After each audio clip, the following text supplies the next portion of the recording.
We'll start with scope and objectives of financial management. What is financial management? Give a definition of the same. Financial management is concerned with acquisition and financing of short-term and long-term credit. Elaborate. Basic intro to the subject. There is a definition which is there. Just give me one. Just 1 minute.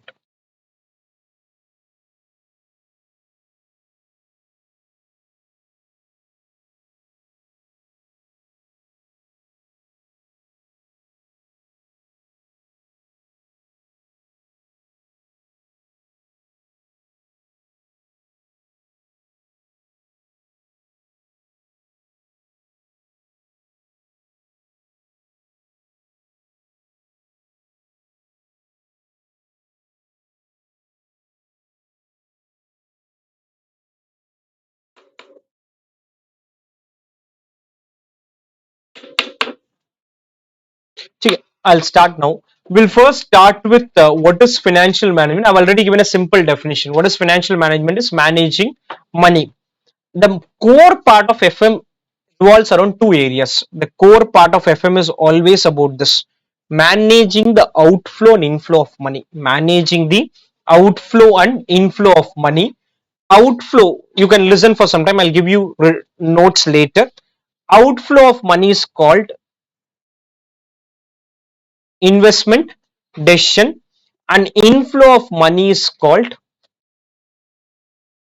I'm not talking about some regular inflow outflow, some you keep doing income expense, all that is not discussion. The discussion is on financial management. Core focus is balancing these two things properly. Investment decision and financing decision has to be done properly. So the core concept of FM is FM revolves around raising of money and its proper utilization. Raising of money and its proper utilization so that you can give adequate reward to the providers of capital.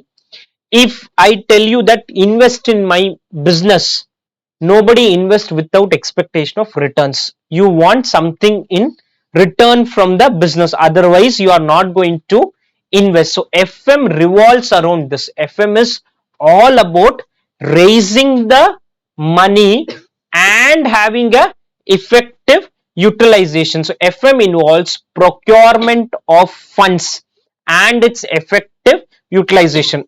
There's a person called CFO or financial manager. What he technically does is, or what major role of this person is, raise money from investors, technically called financial market. Again, nothing to write, listen only. Raise money from investor. I'll have to raise money. The money can be raised in the form of debt, equity, preference. A lot of IPOs keep happening, so there you're raising money in the form of equity. You can also raise money you can go to State Bank of India and take a loan. That is also raising money. So raise money from investors, which is financial market. Point number B is invest money in real assets. What does a CFO technically do is, he converts a financial asset into a real asset. What is financial asset into a real asset is, if you invest in share, or let's assume you invest in TCS company, what you do is you give them money, they give you equity share. For them it is a liability, but for you that equity share is an asset. In your book it is a asset. So in my book I will have lot of financial assets. What is, for example, State Bank of India give loan to so many people. Those loans are assets for them. Those loans are assets for them. What CFO does is, he converts that financial asset into a real asset. What is real asset? Land, building, plant and machinery. He buys them. So this is what is happening continuously in the economy. People are converting their financial assets into real asset. If you have invested in shares of any company, you are technically helping them convert that financial asset into real asset. So what the CFO has to do is raise money from investor, that is from the financial market, invest money in real asset. If you are not investing, for example, you tell me that I ask you, that give me 1 lakh rupee. Any person in the practical world, let's assume at your home, you want some money from your parents, be it even a small amount, let's ignore it, but if you want 10,000 rupees, without knowing the reason, you may not get the money in most of the time. The reason is something needs to be given. So many a times when you want a loan, you go to a bank and ask for a loan. The first thing bank will ask is, why do you need a loan? They're not going to give you a loan randomly saying that somebody wants a loan, let me give a loan. They need reasons for it. So the reason is you want to convert that loan into a real asset, land, building, plant and machinery. After that, you want to earn returns out of the real asset, earn returns out of the real asset and give it back to the investor. This is a cycle which will keep happening. This is a cycle which keep happening, and that is what core financial management is all about. Let's see what is that. Financial management is that managerial activity which is concerned with planning and controlling of the firm's financial resource. In simple words, managing money. Planning and controlling is nothing but you want to manage money. Financial management is concerned with efficient acquisition, financing. What is efficient acquisition? Is raising money, and allocation is investment in assets with an objective to make profit for owners. Three things he has to do: financing decision, where to get the money from; investment decision, where to invest the money, and how much to distribute amongst shareholders to keep them satisfied. So that is technically called dividend decision. There are definitions which are there. I'm not a big fan of a definition. For me, the simple definition is financial management means managing money, but in exam obviously you may have to write a little bit longer. So financial management comprise of forecasting, planning, organizing, directing, coordinating, controlling of all the activities related to acquisition and application of money. Financial resource means money, so simple word is managing money. Managing means forecasting, planning, organizing, directing, coordinating. You can keep writing any number of words, but technically it's the simple definition. Other one is focuses, this part I was talking about, acquisition and financing of short term and long term credits. For the acquisition and financing is you want to acquire certain assets and finance it through certain item. Now open your notebook. We'll be needing 2 notebooks. You can collect one more notebook after the class from the admin. Today 2 notebooks are not needed. In the first note we'll be making summary notes. In the second note you'll be solving problems. So today it's theory oriented chapter, so only summary notes would be needed. Even summary notes we may not need the full book, even half notebook is sufficient, but okay, for the time being just keep one notebook fully for summary notes.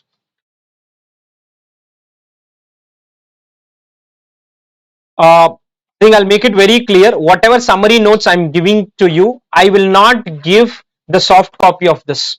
I'll not give the soft copy of the summary notes. You will have to write notes along with the classes. In case you have missed it, please write it at home. But I will not give you the summary notes. Right, chapter 1. Scope and objectives of financial management.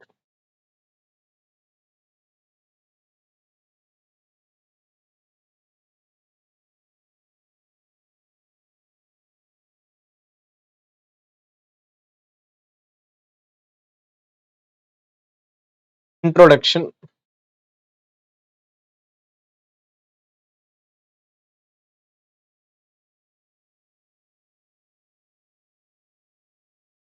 Financial management. Financial management means managing money. Financial management means managing money. Managing money.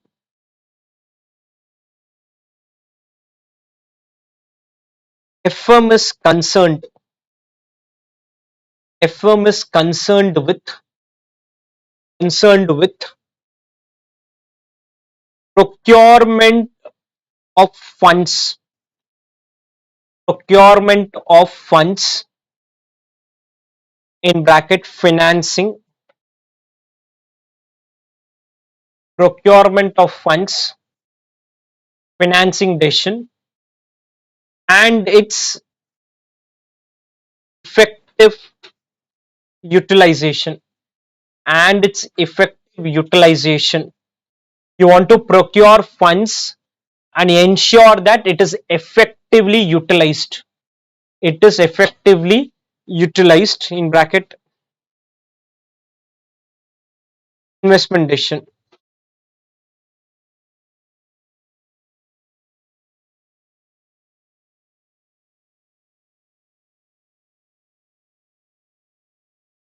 Objective is to objective is to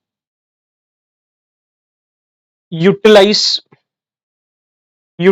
the assets.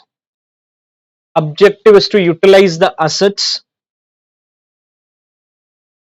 for earning returns, for earning returns for the investors,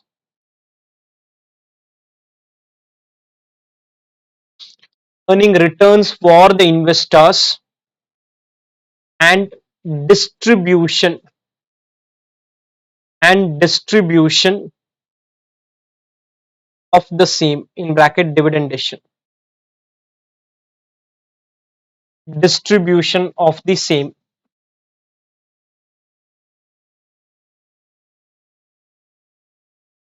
Earning returns and distribute. You can highlight these three terms if you have a highlighter or underline.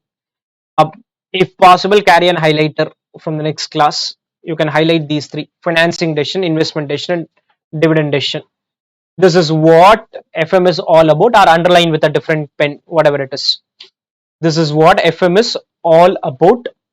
For exam purpose, let me copy the definition. I don't remember the definition, please. So I'm just copying it. You can just copy it and write it. That's all. You can just write this definition.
Clear?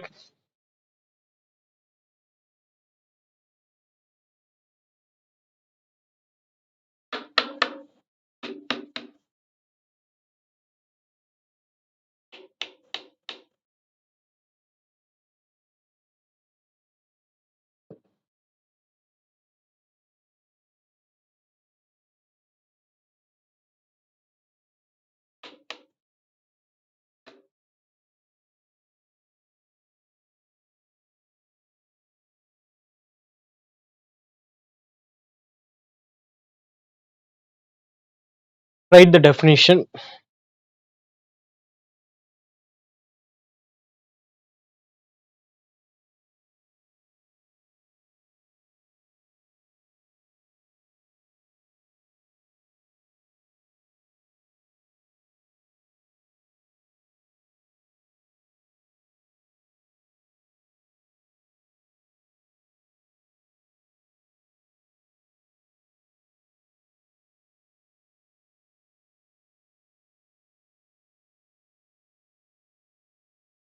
Okay, I proceed ahead. Let's discuss the secondment. What are the two main aspects of financial management, which is procurement of funds and effective utilization of funds? That is what the two core areas of FM. Every organization keeps doing this continuously. It's a cycle which will keep happening. You will procure funds, utilize it, procure, utilize, procure, utilize. So that is a cycle which will keep happening. Which is more important, or which has to be planned first, procurement or utilization? Which has to be planned first? Is procurement to be planned first? I'm not asking from a timing point of view. Timing, I know procurement will happen first, utilization will happen next, because that is very clear. Which is to be planned first, procurement or utilization? Sure. Okay, let's assume I want to go on a trip, or let's assume you want to go on a trip. Okay, the trip will cost you 5 lakh rupees. The trip will cost you 5 lakh rupees. What you did is you did all planning, because planning the utilization means it is basically understanding more about that. So what you did is you understood how are you going to go to that place, you understood which places you are going to visit, everything you did, everything you spent a lot of time on it. It is not very simple exercise. Let's assume you want to plan a travel, so you spent around 2-3 days on that to understand everything. You spoke to multiple people, but at the back of your mind you know that you will not get 5 lakh from your parents. You know that you are not going to get 5 lakh from your parents. That's a fact which is known to you. Would you do that planning? Would you do that planning? So then which has to be done, or which has to be planned first? Because you did everything. See, I want to now put up a project worth 500 crores. I do all research, everything I've done, but no bank will give me 500 crores. No bank is going to give me 500 crores unless I put some 100 crores from my pocket, which I know I don't have. I know I don't have 100 crores. So I did all research, possible research, everything done. Ultimately, money is not coming in. To do the research, I involved so many people. I paid them fees and all. Everything I did. So which has to be planned first then? Financing, utilization, which has to be planned first? Okay, I went to the bank. I took a loan of 200 crores. Bank also gave, I don't know, bank gave me the loan. I don't know where to invest the money. I don't know where to invest the money. I took them because you told me to plan the loan first, the raising of money. I went to the bank. Bank gave me 200 crores loan. I have the money with me. I don't know what to do with the money also. Can I tell the bank that I'll not pay interest because I'm yet to utilize it? Will the interest start from day one? Whether I use the money, not use the money. Whether I'm using, not using, do I need to pay interest? So then you told me to plan the financing first. I planned it, but now I'm not able to repay the loan. Practical world, there's nothing like planning financing first or utilization first. It is all both done together.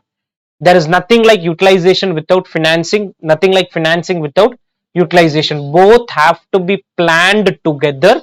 From a timing point of view, financing will happen first, utilization will happen second. If you are planning for a trip, you know what is feasible, what is not feasible. In fact, before doing the planning itself, you will tell your parents saying that I'm doing something like this, can I think of doing it?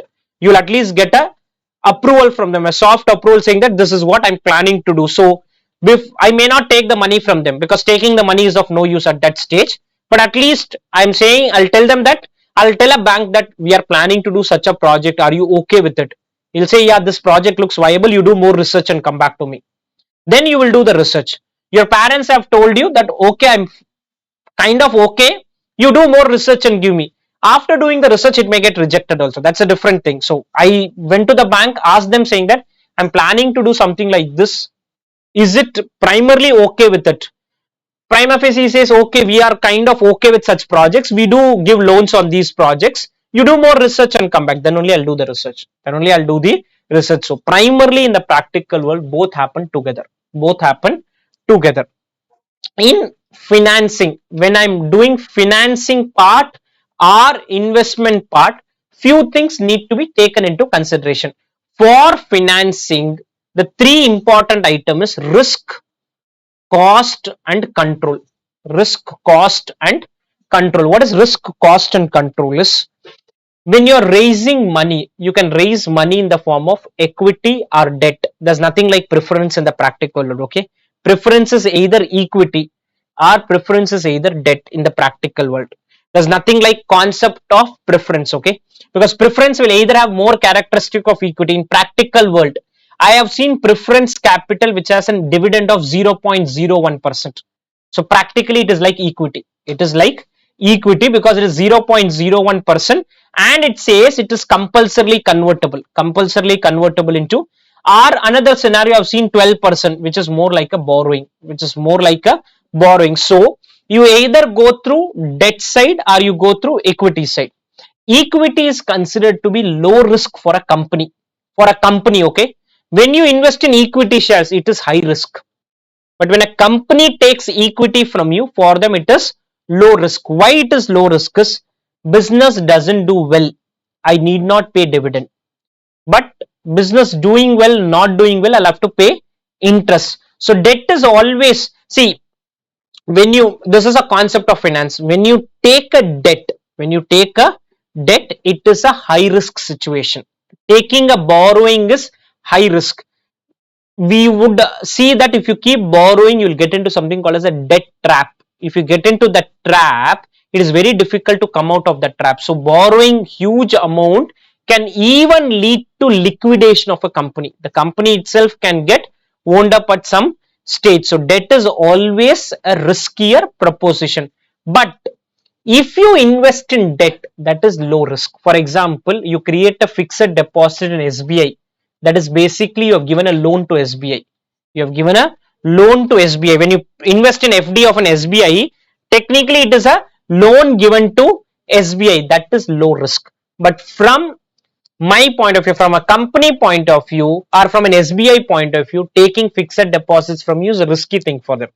But for a bank, it may not be very critical because bank does that only. They take loan, they give loan. So that is a different thing. But for companies and all, if they take loans, it is a high risk. So you need to decide whether you want to have a low risk or a high risk. One core concept of finance is high risk, high return, low risk, low return. So what happens is, though it is low risk and high risk from my point of view, from a company point of view, from your point of view, equity is high risk, you want high return, and debt is low risk, you would want low return. So the second concept is, what do you look from a cost point of view, or what do you look from a return point of view? Do I want to have a low cost or a high cost? And the third is control. What is control? Is, as a owner of the company, do I want to dilute the control? What is dilute the control? I am 100% owner. If you give equity, my ownership from 100 will go down to 90, 90 will go down to 80. Am I okay with that? Am I okay with that? So three elements is risk, cost, control. From a company point of view, equity is low risk. From your point of view, it is high risk. Because it's high risk, you need high return. So for company, it becomes high cost, and there could be dilution of control. When it comes to debenture is good from these two point of view, but bad from the risk point of view. So you will have to decide what you want to do. Companies try to balance, and this is what we are going to learn in cost of capital chapter. Second is effective utilization. What is effective utilization? Is earning a good risk adjusted return. What is risk adjusted returns? There's something called as risk return trade-off. What is risk return trade-off? Is, you give me money, I'll give you 50% return. I'll give you 50% return. People will get excited. I'm ready to give you 50% return, but somebody will be cautious. He will ask, why are you giving me 50% return, or how are you giving me 50% return? Because when I say I want to give you 50% return, be assured that there is a 100% possibility that entire money will get lost also. Entire money can also get lost. There are two types of people in practical world. If I tell somebody that I want to give 50% return, people will get excited about it. They are aggressive investor. They are only focusing on return. Moment I say, there are people who will cross question me. They are conservative because they think about risk. They think about risk. Lot of our parents may not invest in stock market because they think it is risky. They think it is risky. They don't want to get in because their thought process is, I don't want to take any risk. I don't want to take any risk. If FD gives me 5%, let it give 5%. 6%, let it give 6%. I want stability. I don't want any risk. So I will give you 50% return. You are okay. Then I say I'm going to do smuggling business. I'm going to do smuggling business. I know the answer which is going to come from your side. I don't want to give money because smuggling is high risk, high return business, but nobody wants to get into that. So there should be a balancing of risk and return. You can do some risky investments. Startup, when you invest in a startup, it is a risky investment. People do it, but it is going to give you huge return. You will have to balance. You will have to balance. So company has to ensure that funds are properly utilized. How is it properly utilized? You earn return which is more than the cost. For example, I took a loan at the rate of 12%. I invest and earn only 10%. What's the point of taking that loan? If you're going to earn only 10% and you have to pay 12%, you get into a trap. You get into a trap. So you will have to ensure return is always higher than the cost of the funds. Now, right, aspects of financial management. Aspects of financial management. Aspects of financial management.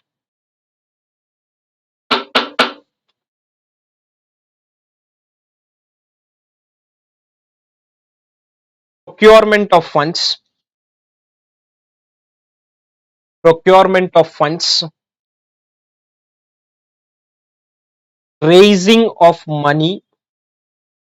Raising of money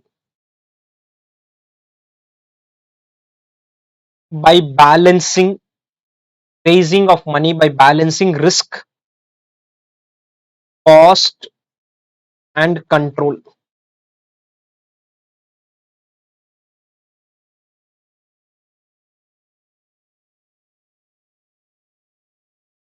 Raising of money by balancing risk, cost, and control.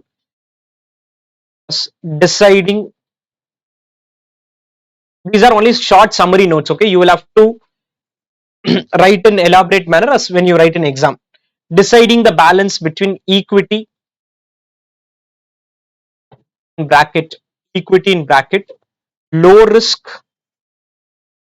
high cost, low risk, high cost, and dilution of control. Balance between equity and debt. Balance between equity and debt.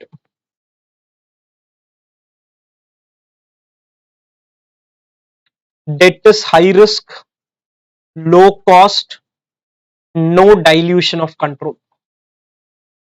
Opposite, high risk, low cost, and no dilution of control.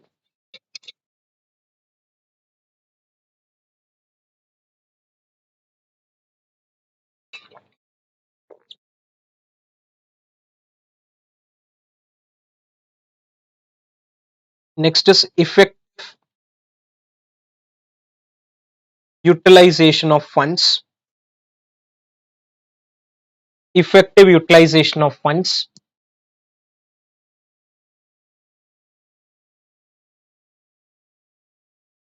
Investment of money. Investment of money in fixed assets and working capital. Fixed assets and working capital.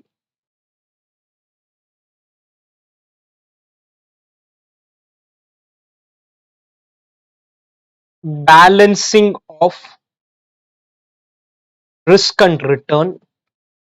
Balancing of risk and return.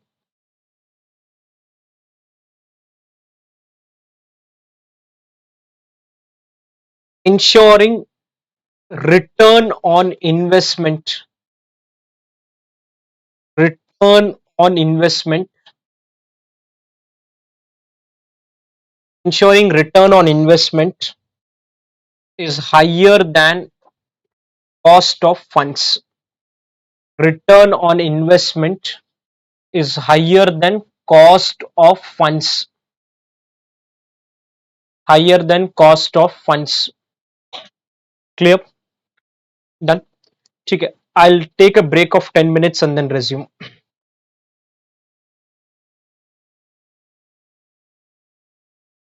Okay, let's continue now. So I'll move to the third part. Explain the evolution of financial management. This basically is going to tell what FM was doing in the past and what it is doing currently. There was a phase, this traditional phase could be some 40 years back or 30 years back. At that stage, it was thought that financial management concepts need to be used only when some occasional events happen, like takeover, merger, expansion, liquidation. If any such big event is happening, that time only the concept of FM will be useful.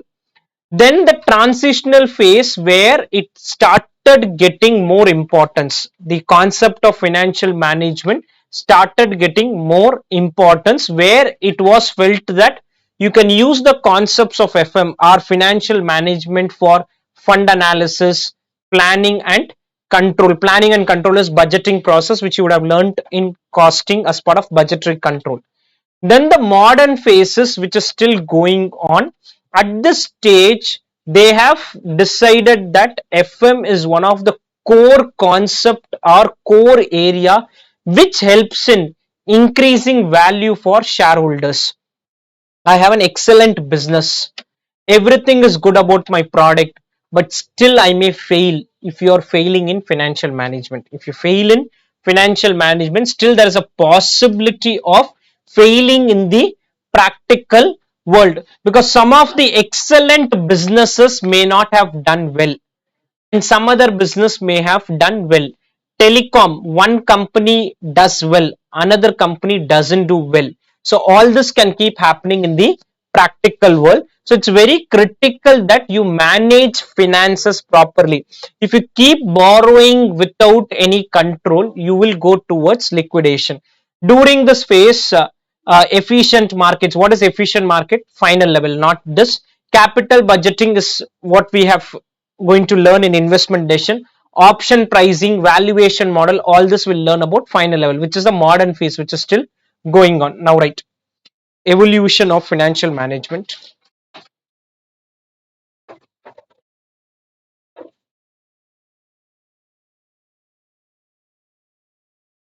Evolution of financial management.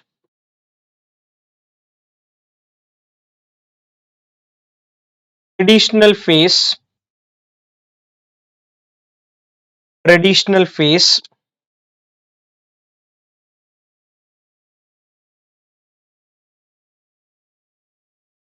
FM was necessary. FM was necessary only for occasional events. Occasional events such as merger, acquisition,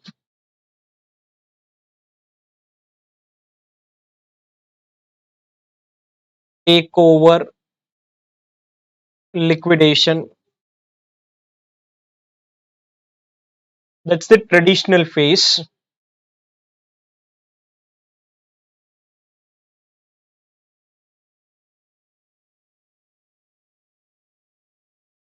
Transitional phase.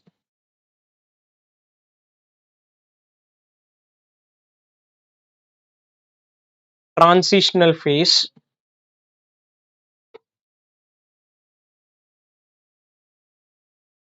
FM was used for FM was used for day-to-day activities. Day-to-day activities such as fund analysis, budgeting.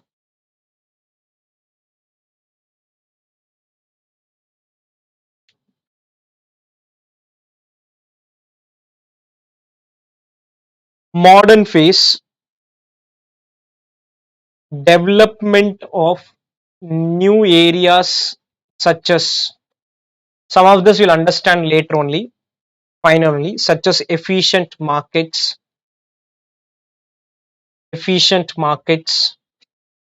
option pricing, valuation models,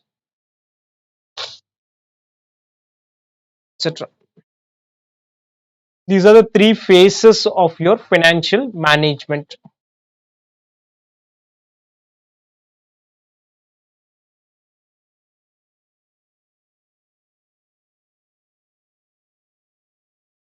Yep. Next, what are the various finance function or finance decision? The primary ones I'm telling you: investment, financing, dividend, and maybe working capital. I'm not sure if at all anything else is there.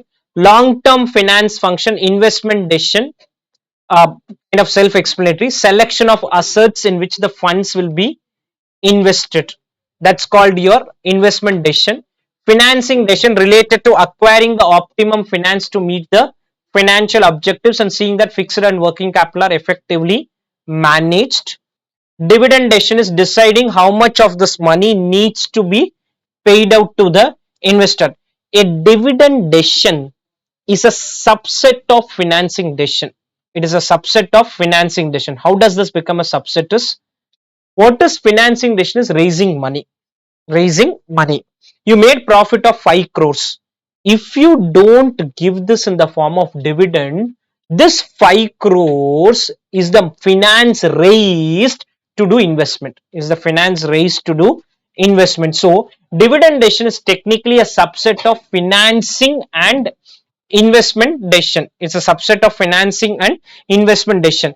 If you have lot of investments to make, you will say I don't want to pay dividend. You will say I don't want to pay dividend, because dividends, a lot of companies don't pay dividend, because when they have expansion in place, what is the point of paying dividend? So dividend decision is technically a subset of financing as well as investment decision.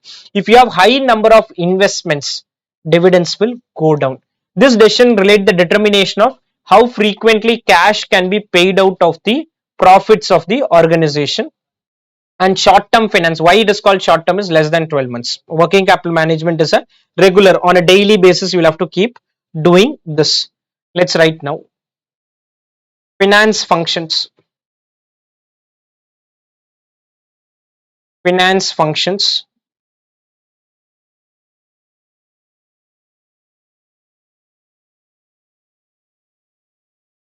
Long term finance function decision.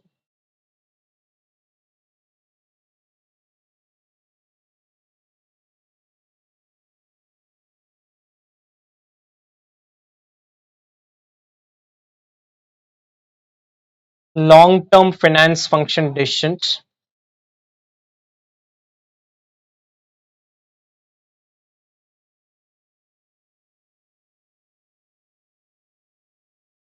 Investment decision. Selection of assets. Already explained what is investment, so I'm not going to write again detailed explanation. Whatever points we wrote earlier can come here. Selection of assets in which investment is to be done. You can keep adding, saying that you'll have to balance risk return, ensure return is higher than, so all that is already written. I'm not talking about them. These points can keep coming here. This is what investment decision is all about. Next is financing decision.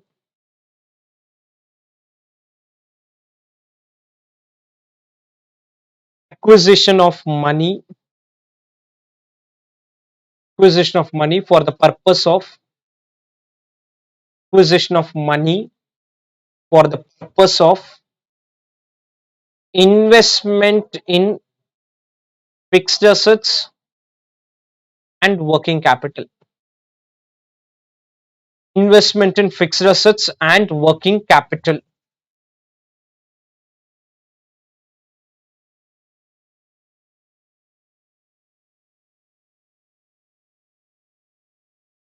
Dividend decision. Dividend decision. Dividend decision. Deciding how much of the profits, deciding how much of the profits is to be retained to be retained, and how much be distributed as dividend.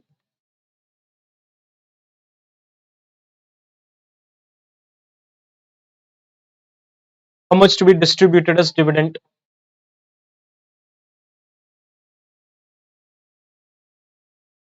Short term finance function decisions.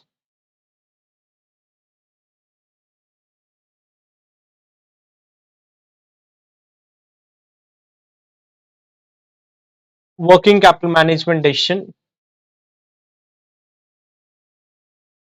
Management of current assets and current liabilities. Management of current assets and current liabilities. Current assets and current liabilities.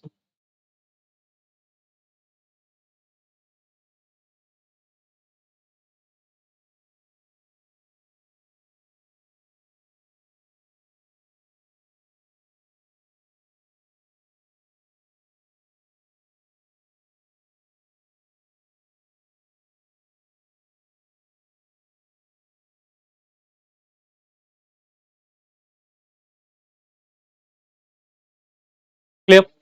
Any doubts on this?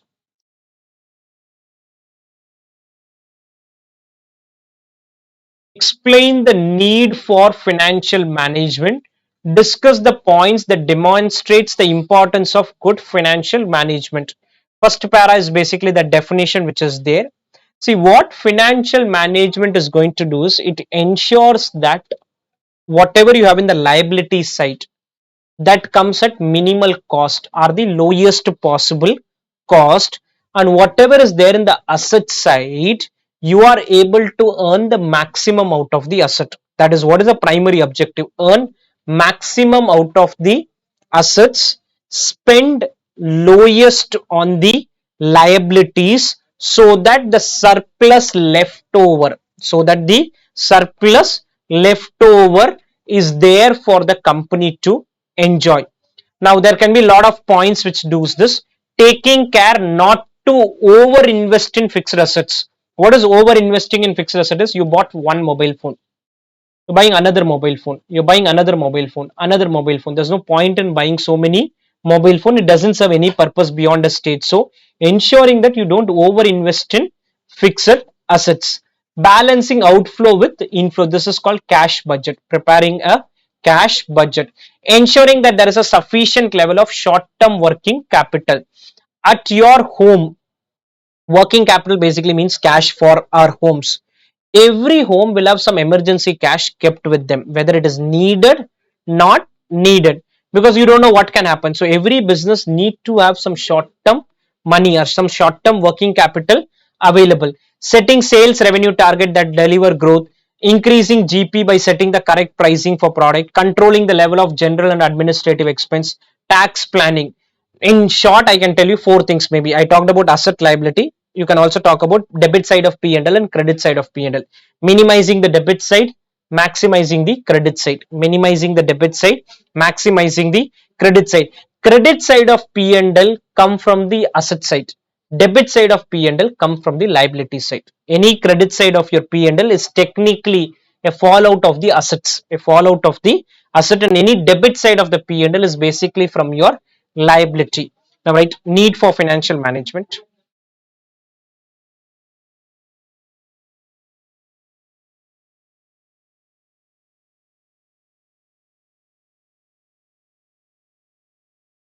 Maximization, maximization of wealth of firm. What is wealth? I'll explain later. There's something called as on maximization of wealth. I'll touch upon that in some time. Maximization of wealth of firm ensuring by ensuring proper planning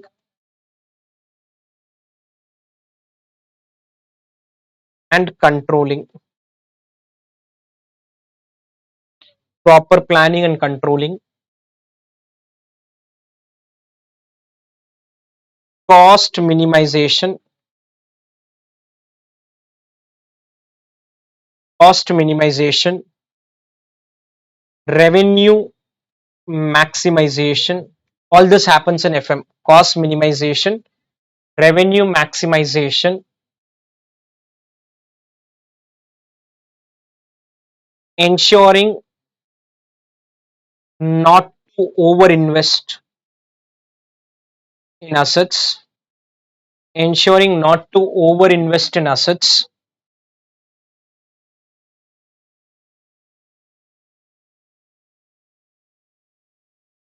balancing of inflow and outflow,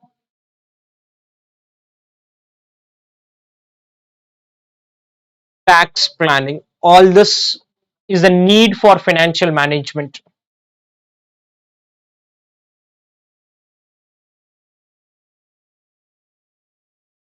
Now, just to give an example which you will relate, at your personal end, most of you may not be doing any kind of financial planning because your inflows are very limited, outflows are also limited. Your parents, some of the parents may be doing, some of the parents may not be doing. But as the value goes up, you will get benefits of all this. Value is on the lower side. If you do financial management, you may not get any cost minimization, revenue maximization, all that may not work for you. I do financial planning at my end. I keep doing every month budgeting. I do all that because I get some benefit out of it. So as you start dealing with more and more money, you will feel the need for financial management coming in, because with financial management there are certain benefits which come in. These benefits will be better only when you're dealing with a material amount of money. What is material may be different for different people. For example, for you even 1 lakh could be material. For a big corporate, even 1 crore may not be material. So depends. But as you start dealing with more and more money, you will try to bring all this into picture. Any doubts? Next, scope of financial management. What is scope of financial management is the importance of financial management depends on multiple factor. For example, I teach you so many chapters and I tell you to follow financial management. You may not be in a position to follow in your personal life because you will try to follow certain points, but a lot of it may not be in a position because you are not having so many financial resources. So determination of the size of the enterprise, depending on the size of the enterprise, you will know how much is the need for financial management. The scope of financial management depends largely on the size of the enterprise and what rate of growth they are going. If you are a highly growing company, you would need all these concepts to be followed in proper, because whenever you are in a growing phase, it's like this. When you have a two-wheeler, if you're going at a speed of 40, risks are not high. When you go at the speed of 80, you need more control. When you go at the speed of 100, you need more and more control. 120, as speed goes up, you need more control. So when an organization is growing at a rapid rate, they will need proper control activities, because when you're growing, you will start taking certain wrong decision. For example, I opened a retail store, it is doing really good. I open another store, that is also doing good.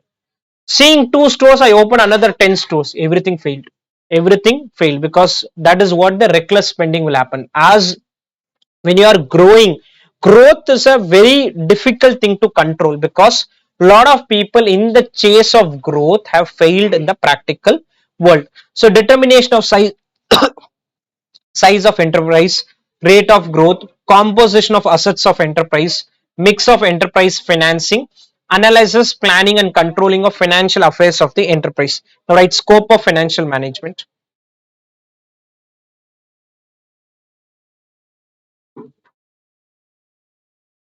Scope of FM, scope of FM depends on, depends on size of enterprise, size of enterprise, rate of growth, size of enterprise, rate of growth,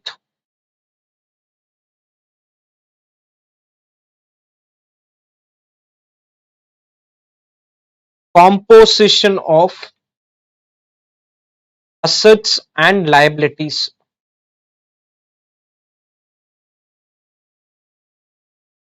That is what kind of assets we have, what kind of liabilities we have. Depending on that, the need for FM will change. How much is the utility of FM depends on these items. Clear? Okay, now comes the most important question which have been tested many times in exam or RTP. Explain the two objectives of financial management. I'll first explain them and then I'll give notes. There are two objectives: profit maximization, wealth maximization. What is profit maximization? Is maximizing the profits of an organization. Maximizing the profits of an organization is called profit maximization. Wealth maximization is maximizing the wealth of the company. What is wealth of the company? Is market value of a company. What is market value? Is value of debt plus equity plus preference. In financial management, the debt holders are also owners of the company. They are part owners of the company. So in, you could have learned equity guys to be the owner. According to financial management, if somebody has given a loan, he wants this company to do really well, like an equity shareholder. Like an equity shareholder wants a company to do well, even a debenture holder wants the company to succeed, because if company fails, his loan will not get returned. So we use a term called debt capital. What does capital means? Debt is also capital, equity is also capital, preference is also capital. So value of a company is value of debt plus value of equity plus value of preference. Market value, not the book value, market value of debt. That is how the market is perceiving a company to be. So wealth maximization is one another benefit, or is one another concept, saying that you will have to ensure that you focus on wealth maximization. These are two objectives. Which is better, profit maximization, wealth maximization? I'll give a minute, you can read through this. This is profit maximization notes. I've explained the core point. And wealth maximization, which is important? Not just an answer with a reason. I want a reason as well. Profit maximization, wealth or value maximization?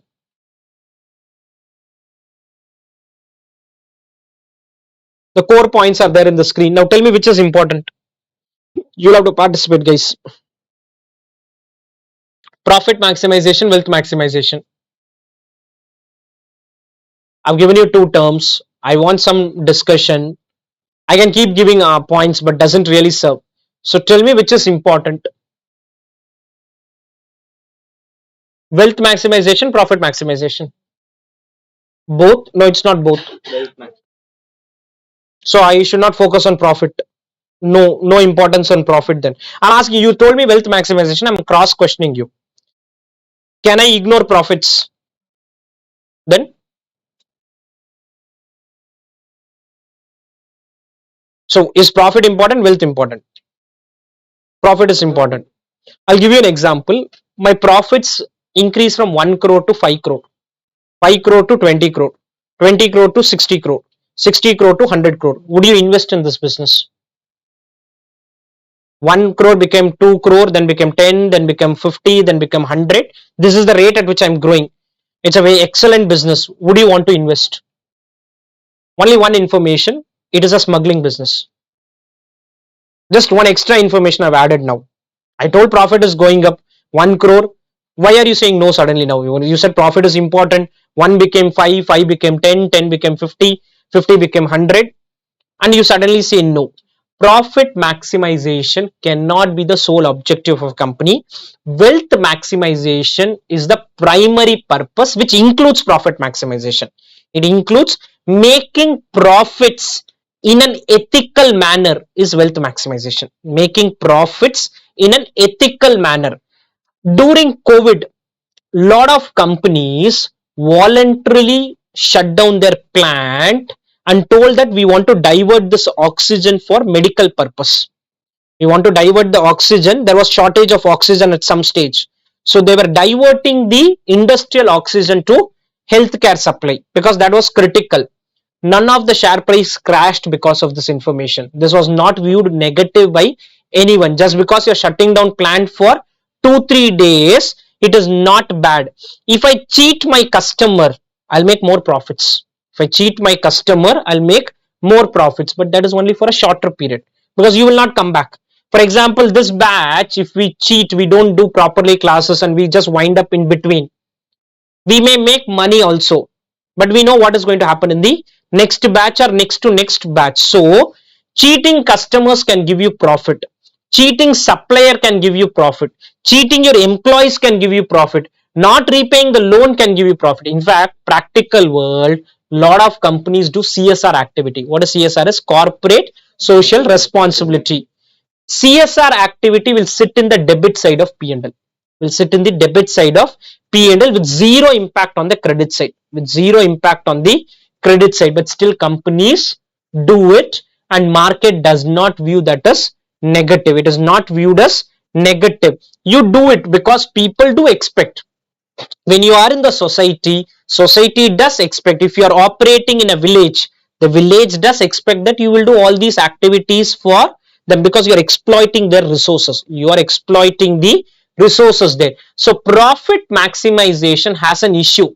One, it is a vague term. What is vague term is, I can change the profit the way I want. That is gross profit, net profit, operating profit, cash profit. Profit maximization has to be attempted with a realization of risk involved. Smuggling more profits, but no, don't do it because there is a risk angle which needs to be kept into picture. As an objective does not take into account time pattern of returns. What is time pattern of returns? Time value of money. You will learn about more about this when I go to that chapter, but focus is not there on time value of money here. Is a too narrow objective. What is wealth maximization is? It will meet the expectation of all stakeholders of a company. If you give lesser bonus to your employees, profits will go up, but employees will be unhappy. Employees are going to be unhappy. Profit maximization is a very narrow objective. What is narrow? Only shareholder is important. No, a business does not grow only with shareholder.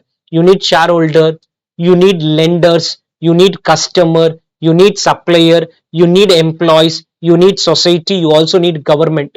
If you don't pay taxes properly, profits will go up. If you don't pay taxes properly, profits will go up. But no, that's not the objective.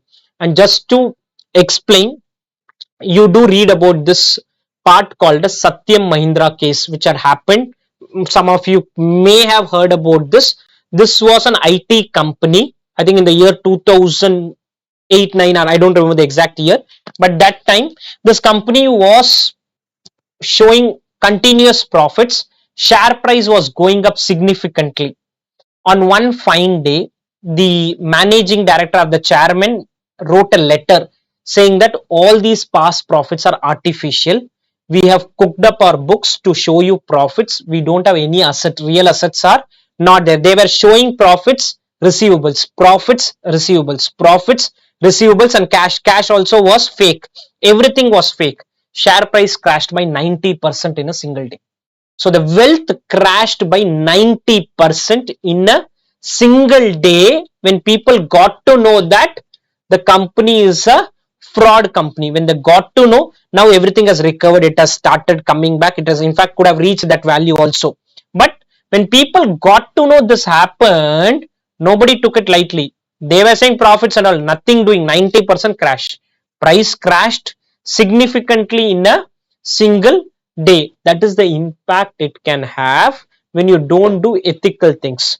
Because in practical world, ethics, Tatas have a different value because people associate them with good ethical practices. I'm not talking about any other business group, but some business group are perceived to be ethical companies, some are not perceived to be. Market gives a different value for that. You will start, if when Tata's IPO came, there was so much of subscription because there is an impact. They have created that impact over a longer period. During COVID time, lot of companies were paying their employees without doing any work. Zero work, but still payments were happening because you cannot stop it. You cannot stop payments at that stage. So all these activities were done by organization. Value of a firm is represented by the market price of the company's common stock. What is common stock? Is equity stock. That is how the value is determined. Stock plus debt plus preference. Wealth is present value of benefits minus present value of cost. Now write objective of financial management.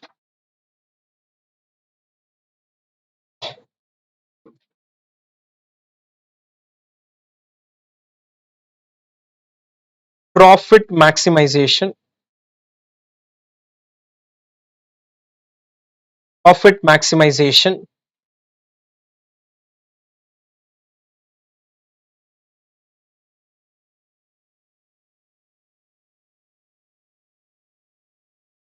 Maximization of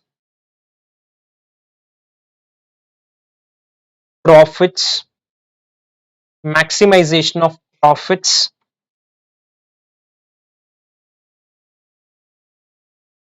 Decision making. Decision making on the basis of profit maximization. Decision making on the basis of profit maximization. Now, what is decision making is, during COVID, if people were thinking about profit maximization, they wouldn't have paid their employees. They would have said, why to pay the employee when work is not happening? Why should I pay the employees? In fact, a lot of organization voluntary give extra advance and all, because at that time it was very critical. Voluntarily they gave extra advance and all, saying that people are going through tough time, we will support them. Profit maximization cannot be sole objective, cannot be sole objective, in bracket, vague, vague, ignores risk, ignores time value of money, ignores risk, ignores time value of money,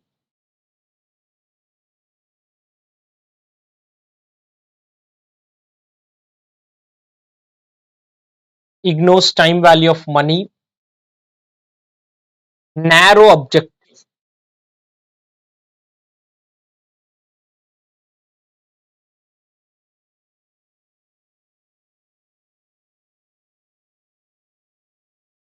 wealth maximization slash value maximization,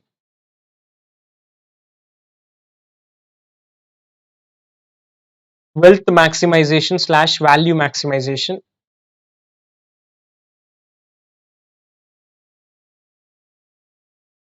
maximization of value, market value of firm, market value of firm,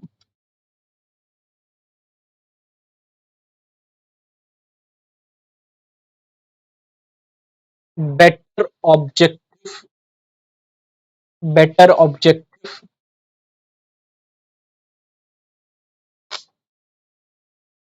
making profits, making profits in, making profits in ethical manner, profits in ethical manner will lead to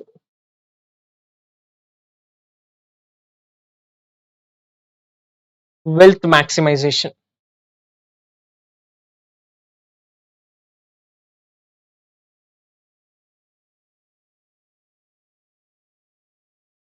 Considers the need of all stakeholders. In bracket you can write shareholder, lender, customer, supplier, employees.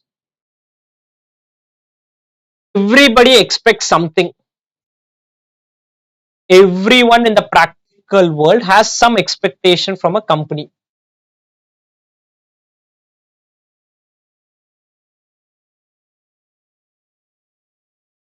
Somewhere all their needs can be met only if you're going through wealth maximization.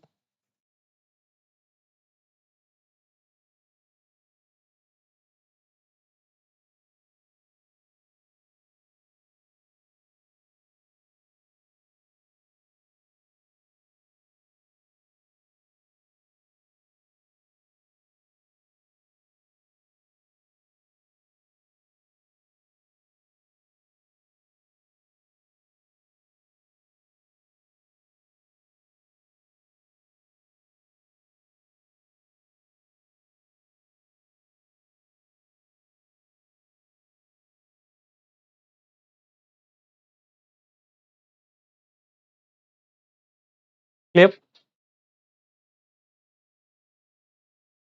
List out the steps to be followed by the manager to measure and maximize shareholders' wealth. Explain the conflict in profit versus value maximization principle. In this conflict, we'll talk about why wealth is better than profit. Wealth also has certain challenges, but still, steps is cash flow approach and not accounting profit. Whichever chapter we are going to do, our focus will more be on cash flows and not on the profits, because profits can be changed by SLM versus WDV method, FIFO versus LIFO method. It is easy to change profits. 10 accountants can give 10 different profit figures based on the method they are following, but it is difficult to alter the cash flow. Cost benefit analysis. What is cost benefit analysis? Is doing an analysis of whether the benefits out of anything is more than the cost which is being incurred. And time value of money is, I'll explain time value of money later, but basically getting a cash flow earlier is better than getting a cash flow later, because money has a time value associated with it. And this is where that conflict comes. Conflict in profit versus value maximization. Management is the decision making authority, may pursue its own goals, which is profit maximization. However, in organization, there is a significant outside participation. What is significant outside participation? Is all those 7 stakeholder I told. What are the stakeholders? Shareholder, lender, customer, supplier, government, society. You can keep adding more also. Okay. Shareholder, society. Management may not be able to exclusively pursue its personal goal. What is personal goal? Is profit maximization due to various stakeholder. Employee, creditor, customer. The wealth maximization is generally in accord with the interest of the various groups. Owing to limitation in profit maximization in today's real world situation, which is uncertain, wealth maximization is a better objective. I've already given notes on this. Now, this we have already written. Profit maximization, large amount of profits. Wealth maximization, highest value of firm. Advantages for profit maximization is easy to calculate profit, easy to determine the link between decision and profit. That is, whatever decision you are taking, how much profit you are going to make. I do CSR activity. CSR activity leads to wealth maximization, but you cannot say how much wealth will maximize, because what impact it will have on share price is very difficult to do. Offers no clear relationship between financial decision and share price. That's the problem with wealth maximization. You are trying to take certain good decision. Whatever is advantage here will become disadvantage there. Whatever is disadvantage, you will see that. Emphasizes short term gains, emphasizes long term gains. Ignores risk or uncertainty, recognizes risk or uncertainty. Ignores the timing, recognize the timing. Require immediate resources, consider shareholder return. Every focus is on the long term focus. That Satyam example was classic example of short term focus. They focused on short term scenario, did some inflating books and all. Everything failed moment it was disclosed. Moment it was disclosed, everything went out in public and share price crashed significantly. Now, right, steps for Steps for maximization of shareholder wealth. Steps for maximization of shareholder wealth.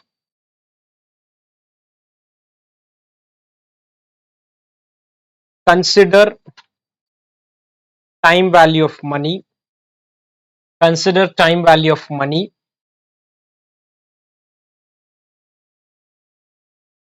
Cost benefit analysis. Cost benefit analysis. Focus on cash flow. Focus on cash flow, not counting profit. These three only is there. I'm giving some extra point also. Focus on all stakeholders. Focus on all stakeholders. Take a long term view. Take a long term view. Clear? I am not giving any notes on the next one, conflict in profit versus, but again, an frequently tested question. This wealth maximum, but already points are given for this. When I gave you the explanation of wealth and this, I've already given you the points there. Explain the role of a CFO or a function of finance manager. There are, there are a lot of points given here, but primarily there are only four things which a CFO does: financing decision, investment decision, dividend decision, and working capital management decision. Whatever you see could be a sub part of all of this, could be a sub part of all of this, or could be related to budgeting, which is budgetary control learnt in costing. It is part of either budgeting or these four things: financing, investment, dividend decision, or something called as your working capital. Financial analysis and planning. What is financial analysis planning? Is ratio analysis. That's technically called ratio analysis. Why am I doing this? I will do ratio analysis.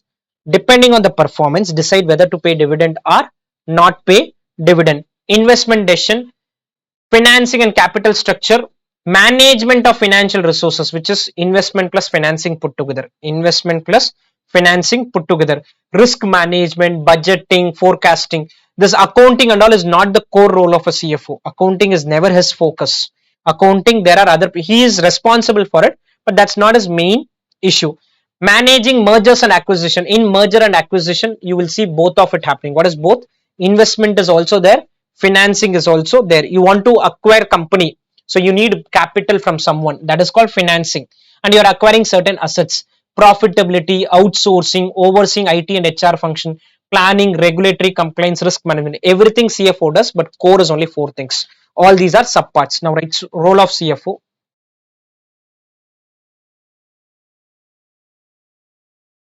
Role of CFO: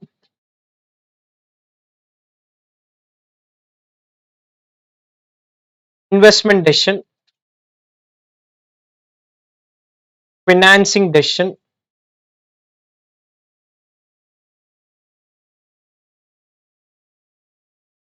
financial analysis and planning,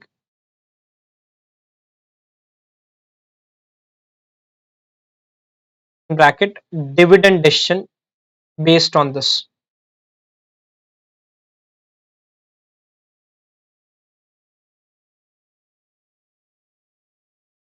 Working capital.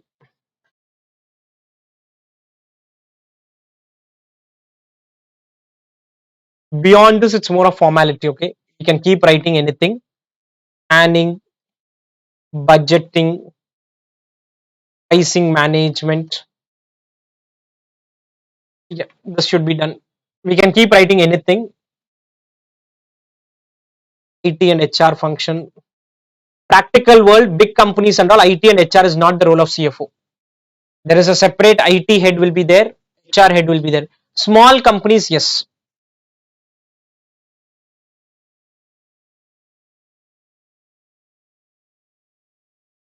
Write accounting as well.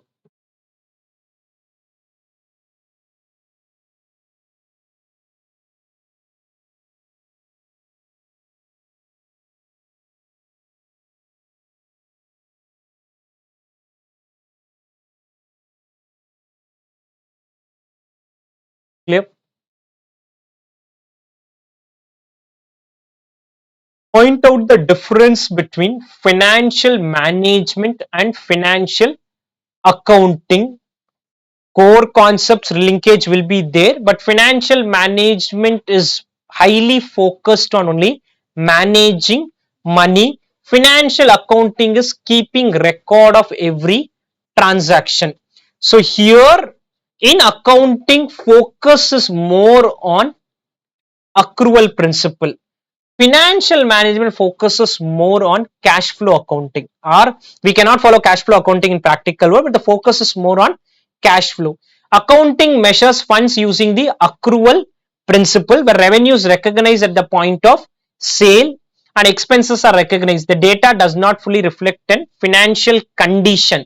In financial management, funds are treated based on cash flow, where revenue is recognized only when cash is received. We don't do any profit calculation at all, profit and all accounting only, but focus is only on the cash flow. From the profit we will determine the cash flow. Decision making, accounting collects and presents financial data for past, present and future operation. You don't take any decision. If you at all, we would have seen the definition of accounting. Accounting start with recording, classifying, summarizing, analyzing. That analysis interpretation is not core accounting. That is financial management. From your analysis side, interpretation side, everything is financial management. Accountant focus more on data collection and presentation. After that, the financial manager focuses on planning, controlling, and decision making. A apt word is this: financial management begins where accounting ends. Moment you prepare your balance sheet, accountant work is over. After preparing balance sheet, whatever happens, that is more of financial manager role. Now, right, practical world, there's no separate person for financial management and management accounting. The CFO will be responsible for both financial management and management accounting.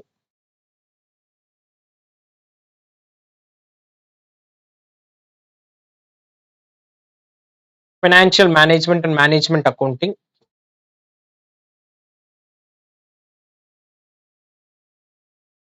Treatment of funds.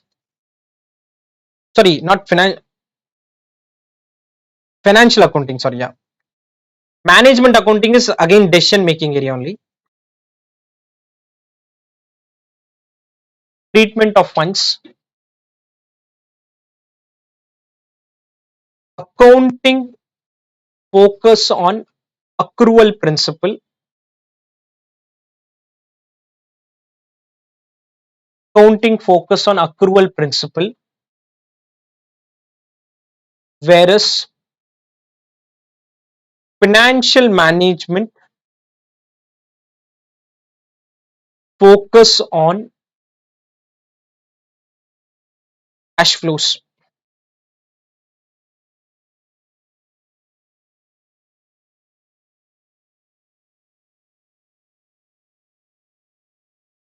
Decision making.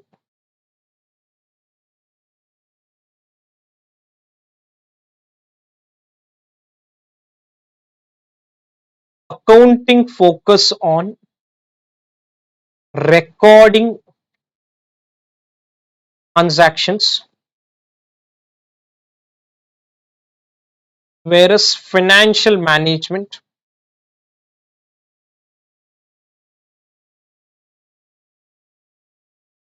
focus on analysis and decision making. Analysis and decision making.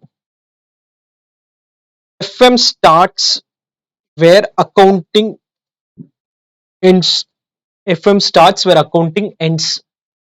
Your financial management is going to start when accounting is ending.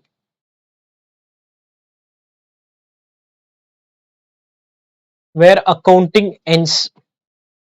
Clear? Any doubts on this? Okay, two more question. I think we should be in a position to close this. Explain the concept of financial distress and insolvency. Tell me, what do you mean by insolvency? Now, don't read there. What do you mean by insolvency?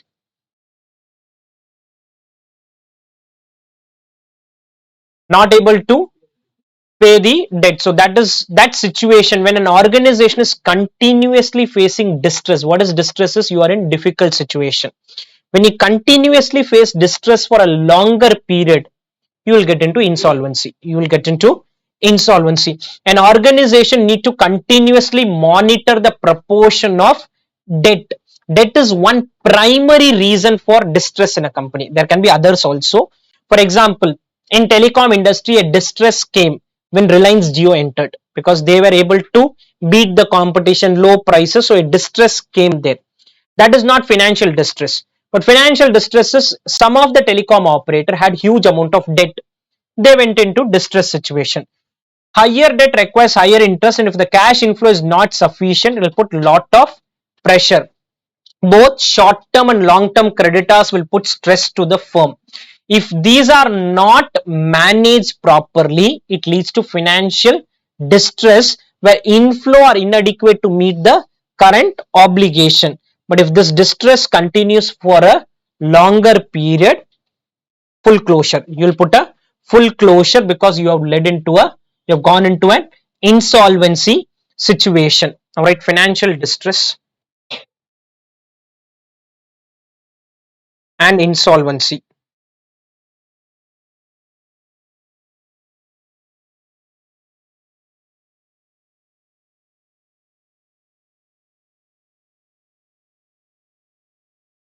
Financial distress refers to a situation. Distress refers to a situation where a company is not able to meet its current obligation.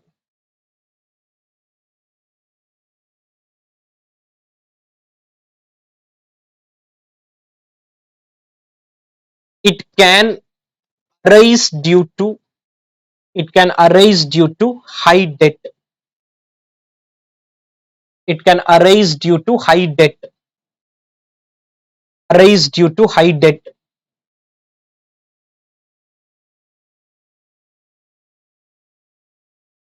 Financial distress. Financial distress for a longer period. For a longer period can lead to insolvency. For a longer period can lead to insolvency. Clear? So if you're continuously facing problem, you will have to wind up the business and then proceed. Last is agency problem and agency cost. So what is agency problem is every business is impossible to be managed by the owner of the company. For example, my father had a business, one store was there, he was managing it. He expanded another store. Again, he was able to manage. Third, fourth, fifth, sixth, he cannot manage. When I am taking care of my own business, my interest is very high in that business. If business does well, I get returns. If business does bad, I don't get return. But many a times, what is agency problem is the business is managed by somebody and the owner of that is somebody else. The owner of that is somebody else, because of which an agency problem comes. What is in the best interest of the company, he may not do it also, because he'll say, what is the point of doing this? I am not going to anyway get any benefit out of it. Financial manager should act in the best interest of shareholder. However, in reality, managers may try to maximize their individual goal like salary, perks. So there is a principal agent relationship which is also known as agency problem. The manager wants to focus more on his personal goals ahead of the goal of the owners. Because of this, what will happen? He will take certain decisions which are not in the best interest of the company. Agency cost is the additional cost to be borne by the shareholders to monitor the manager and control their behavior so as to maximize shareholders' wealth. Practical world, what normally organization does, whoever is the head of the department, for the main person there will be a variable performance pay. They'll say if profit is 2 crore, you will get 2% of that, 3%. Then they will focus more on increasing the profits. So the agency problem of debt lender would be addressed by negative covenants. Debt guys will, whenever you take a loan, in the sanction they'll put certain condition, so those conditions will ensure their problem is sorted out. Agency problem between the manager and shareholder can be addressed if the interest of manager are aligned to the interest of the shareholder. Says maximize profit, manager also says I want to maximize profit, because if profit maximizes, my salary maximizes. So this can be done by linking managerial compensation to profit of the company. You could have learnt about this director remuneration maybe in accounting, where it is a percentage of profit and all. So you want to do that way so that these people act in the best interest of the company. Now, right, agency problem.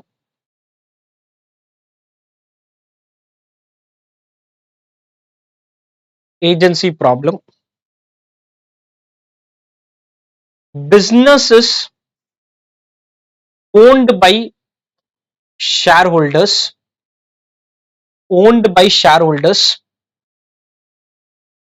but managed by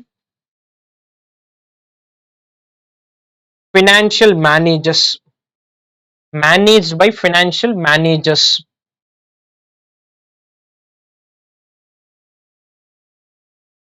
Managers, managers may focus on their personal goals,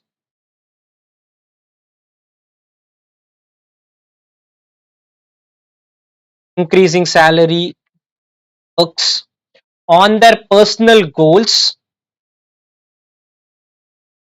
as compared to organization goals, as compared to organization goals, maximizing wealth.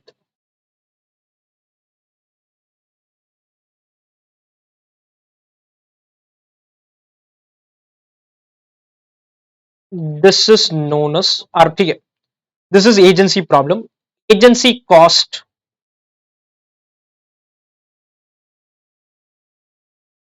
Agency cost.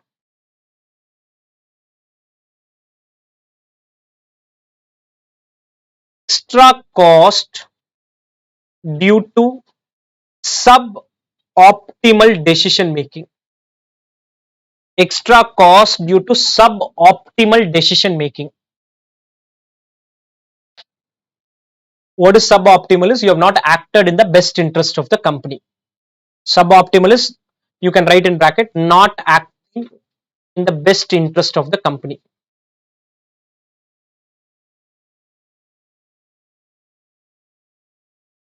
Resolving agency conflict.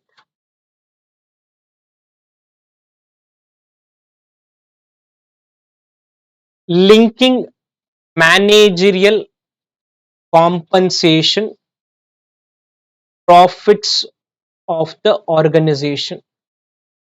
If you do this, they will surely focus on maximizing the profits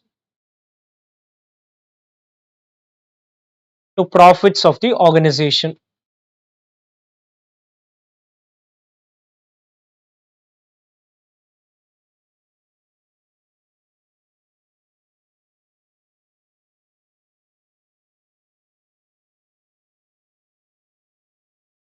Clear? Let's start discussing chapter 2, which is on types of financing. Move to chapter 2, types of financing.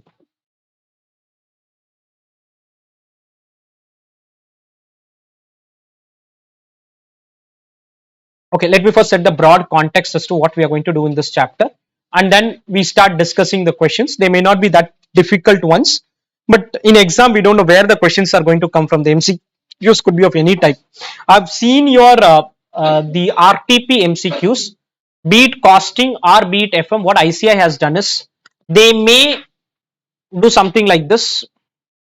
This is what they have done, at least in the RTP MTPs. They may give you fully this. Question 17 will give you fully this, and below they'll say the requirements could not be A, B, C, D, E, F, G, H. They'll say what is the current ratio of the company. They'll give you 4 options. You need to find which option it is. What is the quick ratio of the company? Again, 4 options will be given. You need to find which one. This is how they have given, at least in the RTP. Technically, that means no separate preparation needed for MCQ. It is basically whatever problem you are solving, the same problem will come in exam. They'll give you options. Only thing is, it could be 5 questions, whereas this entire question, if it comes, it could be a 10-mark question. So you may have to analyze the entire question and just answer few requirements of the question. So whatever it is, MCQ answering will take more time. So that is where speed could be little critical for you. But exam questions are likely to come like that only. That is, then why are we discussing theory? What ideally a paper at CA final does is, they will give you this question. They will ask first question current ratio, second question quick ratio, third question debt equity ratio, fourth question. The ratio of Musa Limited is 2 times, whereas the ratio of the industry is so much time. Can you please tell how is the performance? And maybe 4 options could be given, which is answered from your theory understanding. Or they could ask the question saying that what is this a vertical analysis or a horizontal analysis which is being performed? Again, you will answer from your theory understanding. So focus is not on by hearting things. This is what my sense is. Unless I see MTP paper, I cannot tell you. At least that earlier syllabus, you had to remember and reproduce an exam. I assume direct theory questions will stop coming in exam. If that happens, good, because I need not remember any theory. So whatever points I've given, I don't want you to remember anything. Understand the linkage. For example, they will say, suddenly a question will say, the Musa Limited is in an industry where major sales do not happen in the last quarter. This is what disadvantage of ratio analysis. The 4 options could be inflation impact, seasonal factors. So that is basically a seasonal factor related issue. So understanding wise is what question should come mostly in exam. So when I'm going to discuss chapter 2, my focus will be more on understanding things rather than trying to by heart things and then reproduce. That may not be needed. Still, till MTP comes, I cannot tell anything, because once MTP comes, in MTP I'll see the paper pattern, I'll get a clarity whether ICI is going to test direct theory question. Even in old syllabus, what used to happen is direct theory question, when it used to come, I used to tell them to leave it in choice, because that was a separate question which was left in choice.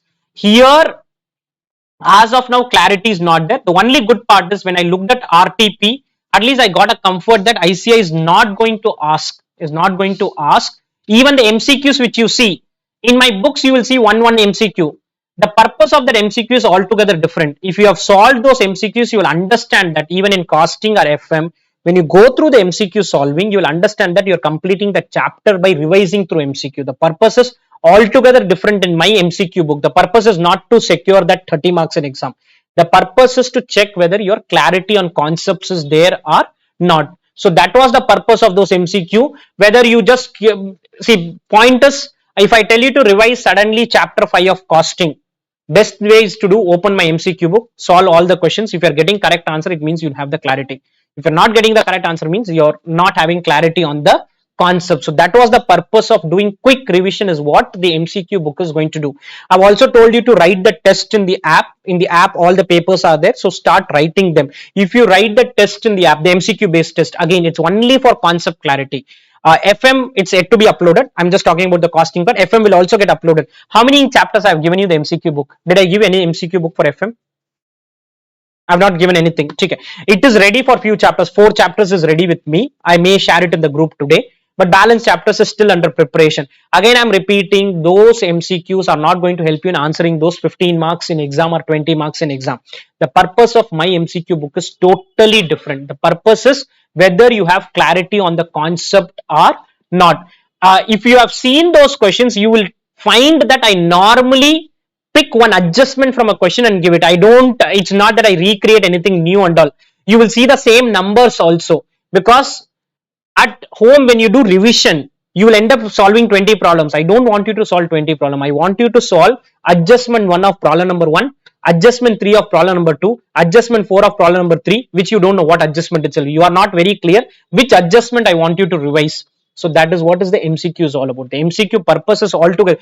If when I prepare, I meant to prepare MCQ for ratio analysis, but you will see when I prepare MCQ for ratio analysis, the tricky words wherever I would have used, all those will be MCQs for you. All those are going to turn out to be individual MCQs for you. So when you revise the MCQs, automatically that sub chapter is revised. Along with that, obviously in exam you'll have to do the entire part. That is where you will have to pick and choose 3-4 questions in every chapter which you want to do day before exam, so that you get clarity on the process flow as to how we are doing the question. Let's come to this now.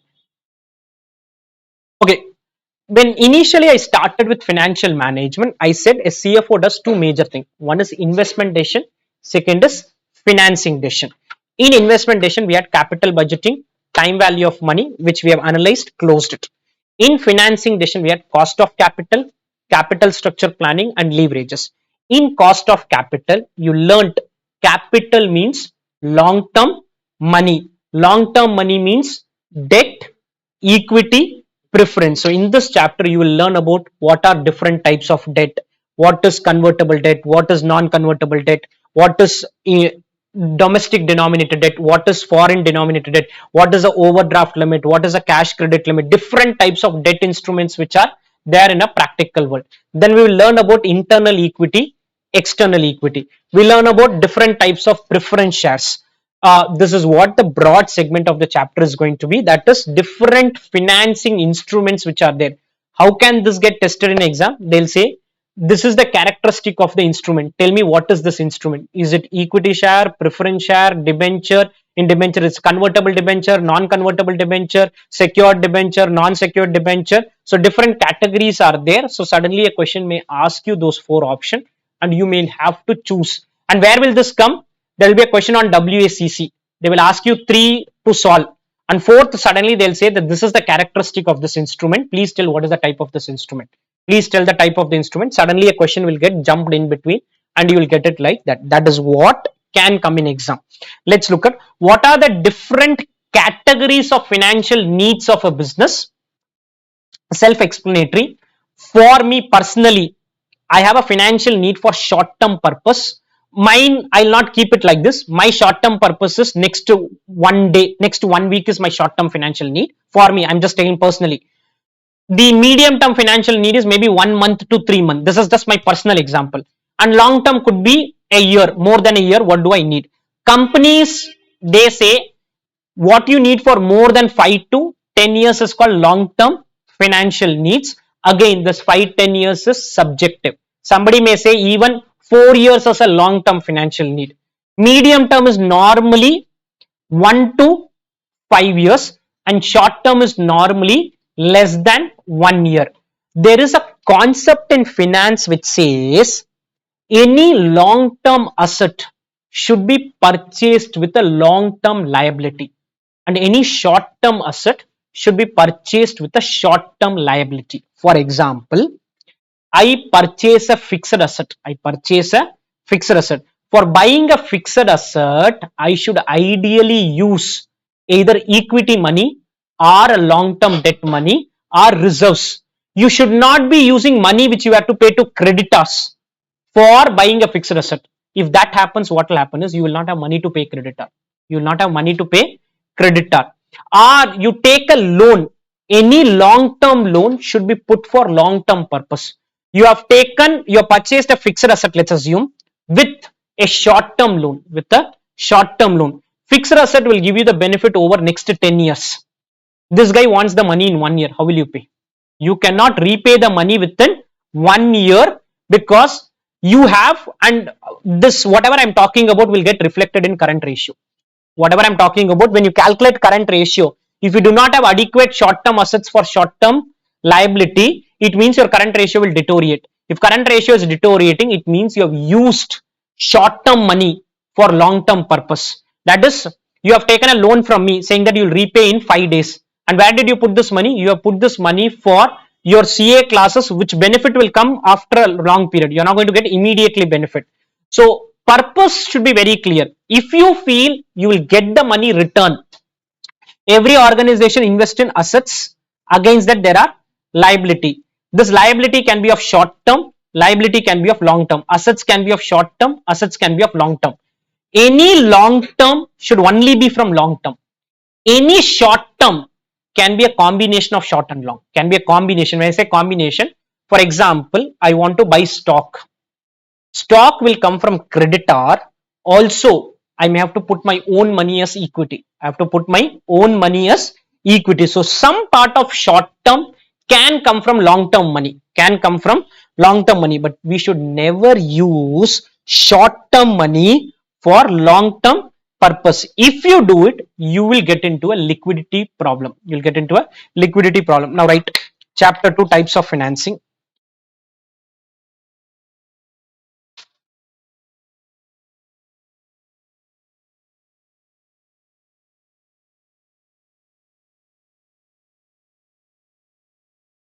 Types of financing.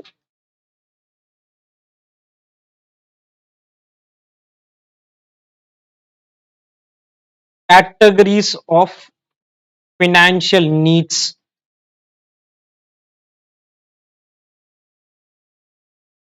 Of financial needs.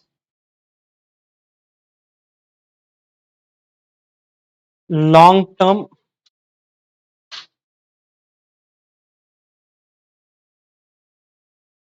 5 to 10 years. Medium term,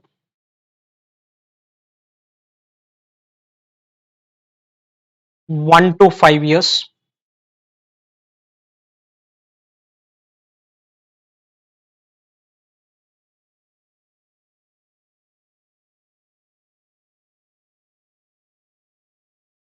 Less than 1 year.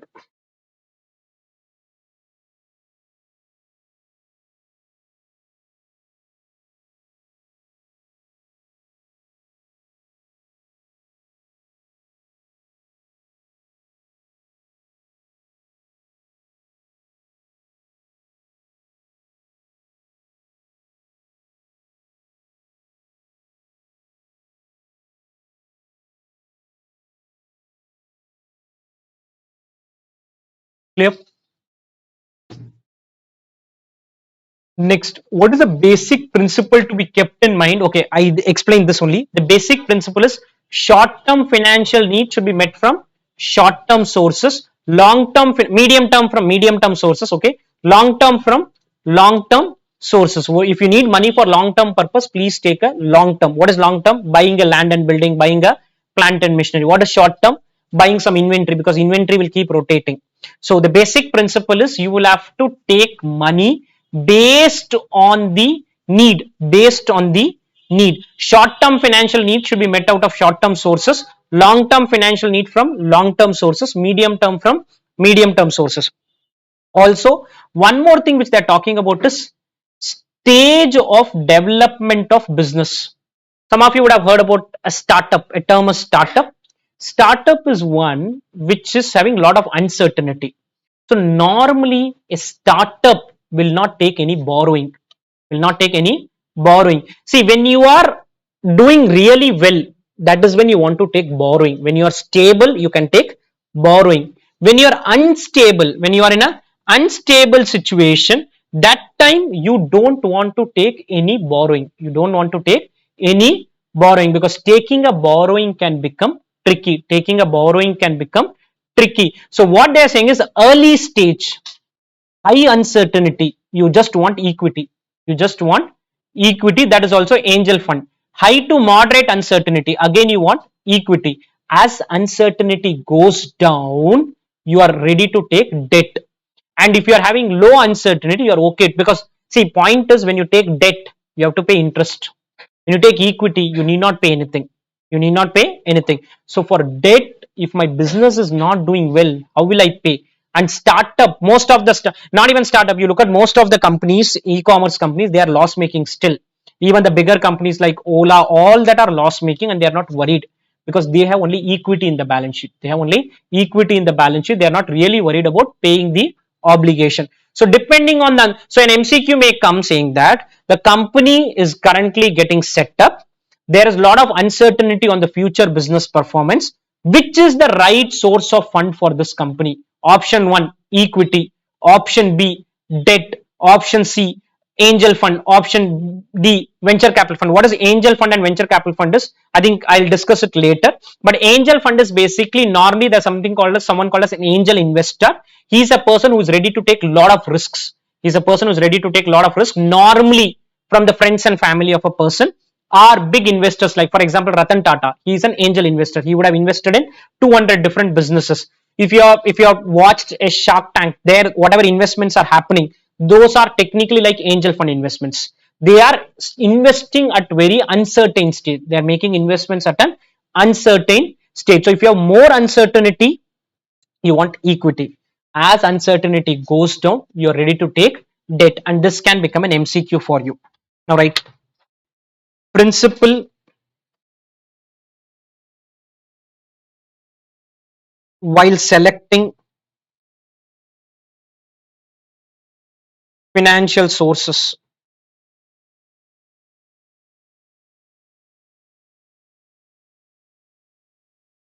Matching principle. This is not technically term is matching. This is just for your understanding. Matching principle. Long term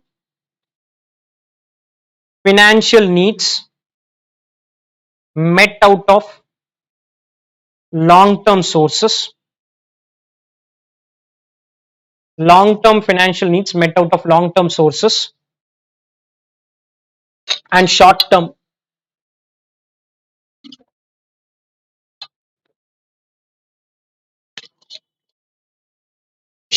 financial needs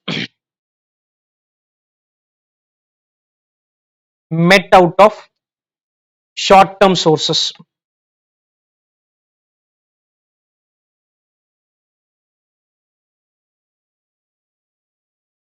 Uncertainty element. Uncertainty element.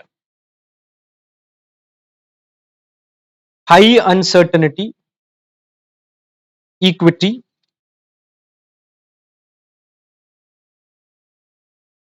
As uncertainty reduces, as uncertainty reduces, we can gradually move towards debt.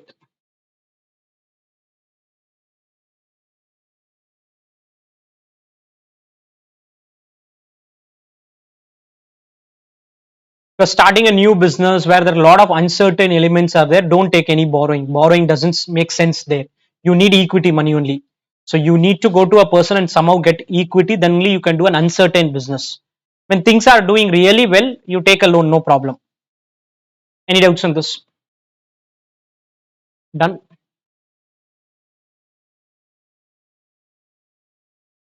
Explain the various classification of financial sources. I think one classification I've already told you, that is, you have long term sources, medium term sources, and short term sources. Another one is based on the source. When they say source, there is one external source of finance and second is internal source of finance. Only one internal source we have, retained earnings. What is internal sources? Retained earnings. What is external sources? You have equity, you have preference, you have debentures, you have loans, you have other options. So this is one way of classification. So based on source of finance, external sources and internal, based on timing, long term, medium term, and short. In fact, I don't believe in long term, medium term, short term. It's only long term, short term. That's the only two classification we normally think. There's nothing like a medium term. Your material talks about, I've discussed it. All right, classification.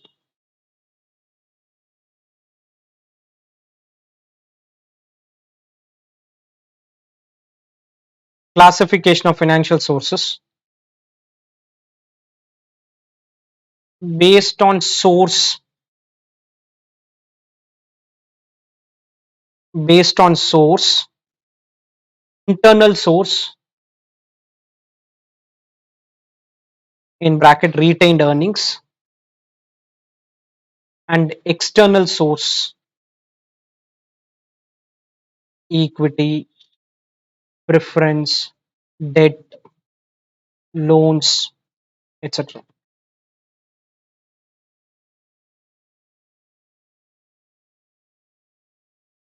You can keep adding anything there.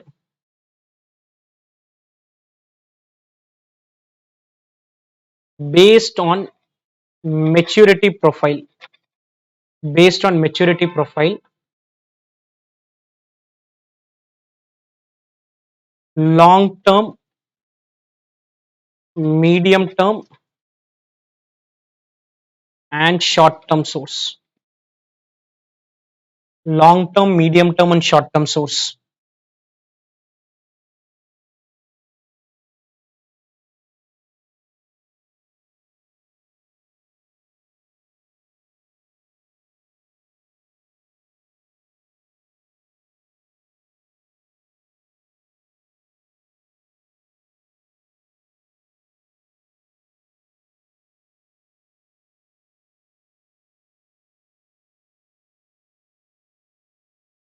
Clear?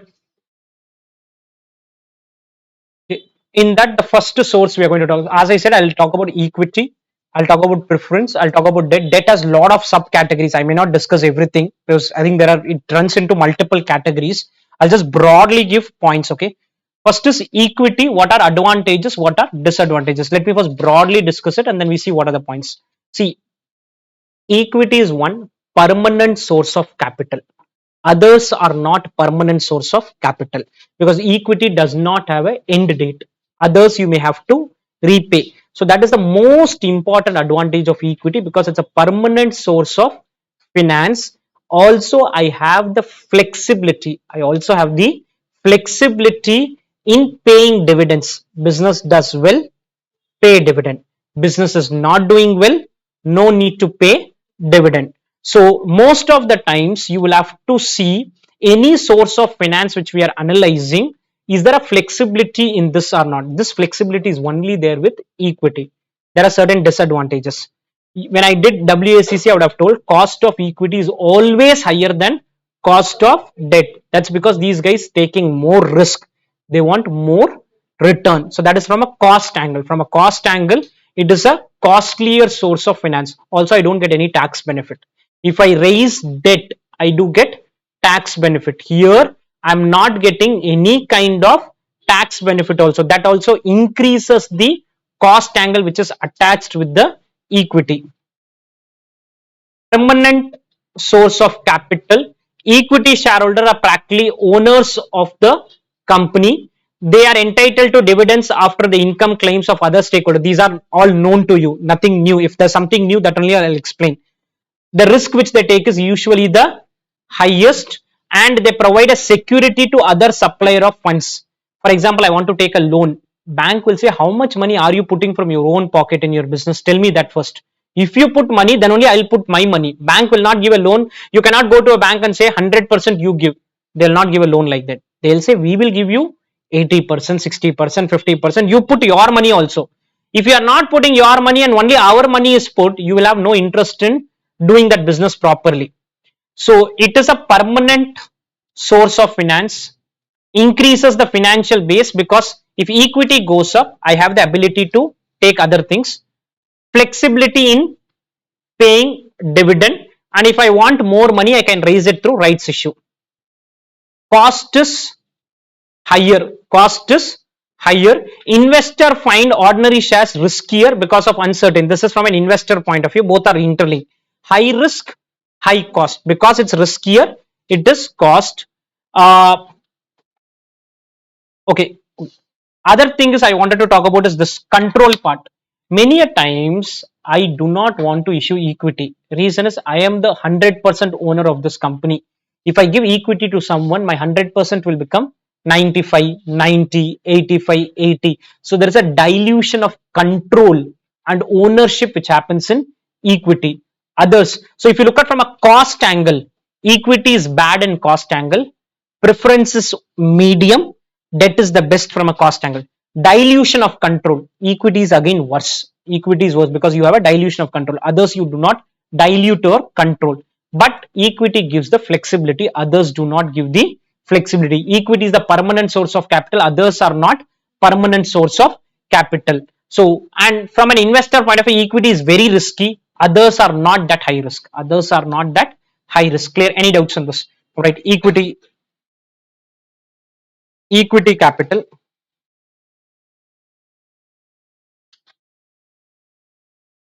permanent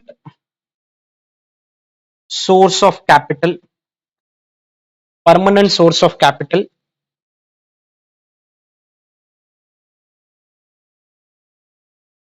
advantages, permanent source of capital, advantages,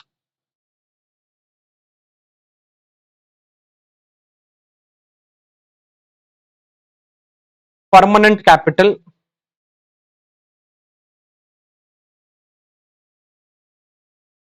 flexibility in paying dividends, flexibility in paying dividends, rights issue. You know what is rights issue? No? You would have, basically it's giving to your existing shareholder. Rights issue enhances ability to take other forms of capital. Without equity, you cannot get loan or preference. This only will enhance the ability to take other forms of capital. Disadvantage,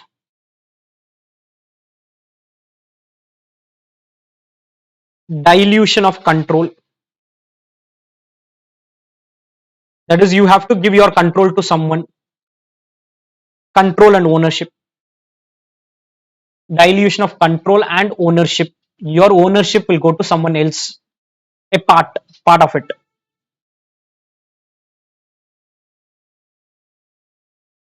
Dilution of control and ownership. High cost due to high risk. High cost due to high risk.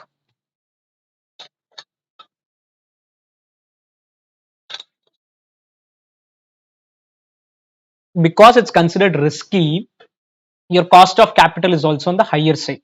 Because it's considered riskier, your cost of equity capital is on the higher side. Clear? Can you proceed?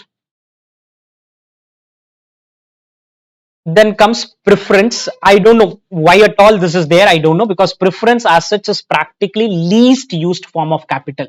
Either you go for directly equity or you go for debt. What organizations practically do is they use something called as compulsorily convertible preference share. What is compulsorily or convertible preference share? That is, I'm giving someone preference share. I don't want to give him ownership now, but I also want some lesser dividend, all that I want. So we allot something called as convertible preference share, where he is a preferential shareholder as far as receiving dividend is concerned, receiving the capital back is concerned, but he does not get any ownership. If company does really well, everything goes good, he may get some ownership in the company. That is called convertible. So that happens in the practical world. They allot convertible, but normal regular preference and all is very rarely there in the practice. You can open 1,000 balance sheet, you will find preference only maybe from 5-6 balance sheet or 10 balance sheets. Preference capital is a special type of share where the holder enjoy priority both regarding to dividend and towards repayment of capital. Cumulative, non-cumulative, you know, in 1 year if you are not paying dividend, then cumulative means next year you will have to pay it together. Non-cumulative, you need not pay. Rate of dividend is normally higher than the rate of interest. This is a trouble. This is a trouble for the company. You can as well issue a loan. If you issue loan, at least you can get tax benefit. You can get tax benefit. There's no point in doing that. There can be a clause for redemption, hybrid form of finance, because it has some characteristics of equity, some characteristics of debt. Cumulative convertible. What is convertible is it can be converted into equity. It can be converted into equity. Different types: cumulative, non-cumulative, redeemable, participative. I am not discussing any of them. All these are known to you, self-explanatory. You want to make certain notes on this, you can leave space and write notes if at all you want to make any notes on these, because these can come as an MCQ. Suddenly an MCQ may come that in a WSEC question, the company could not pay preference dividend in the current year. However, this will be carried forward and paid in future. What is the type of preference share? Cumulative, non-cumulative, you decide and then write the answer. So I'm not getting into all that, whether they will be tested, not tested, but it can come. Advantages, only advantage I know is no dilution of ownership. Ownership does not go to the other person. When ownership is not going up, EPS will not go down. No dilution of EPS, no risk of takeover, no risk of takeover. But the disadvantage is not tax deductible. The preference dividend is not tax deductible. Unfortunately, it is a fixed liability. It is a fixed liability. If I have a fixed liability, let me have a fixed interest liability rather than a fixed dividend liability. I prefer a fixed interest liability, which is taking a borrowing rather than taking a preference. Now, right, preference capital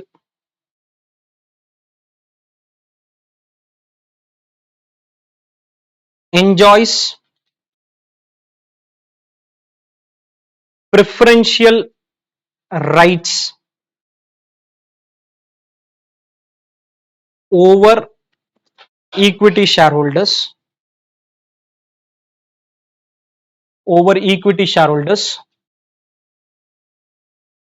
regarding payment of dividend,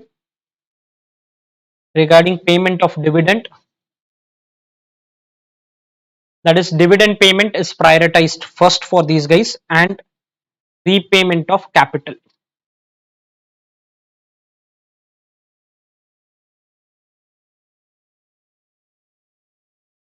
Advantages, no impact on EPS, no dilution of control or ownership. I'm not discussing other points and all. You want to write extra, please leave space, okay? You want to write types of preference, any notes you want to make, that's your wish. I'm just discussing the important points. So in case you want to write types of preference, all that, please leave space. Disadvantages, no tax deduction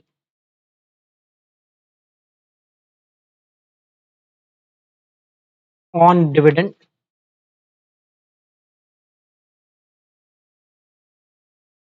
normally cumulative in nature,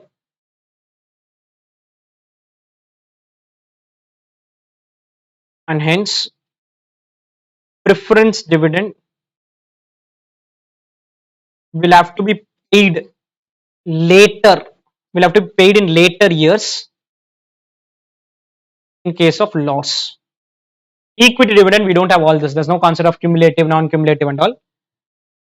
Here, unfortunately, if things go bad, you will have to pay this in the later years.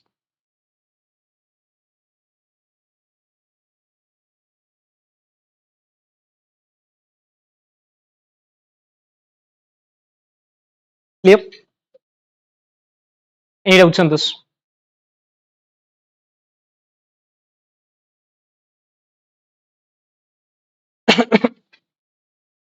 Can you proceed? Next is, okay, I don't have anything to discuss. Equity shares versus preference share. No notes, nothing is going to be written. Preference dividend is paid after, equity dividend is paid after preference dividend. Per payment of preference dividend is preferred over equity dividend. Fluctuating, fixed, not convertible, convertible. Voting rights, no voting rights. All these are self-explanatory. No points I need to give for this. Next comes retained earnings as a source of finance.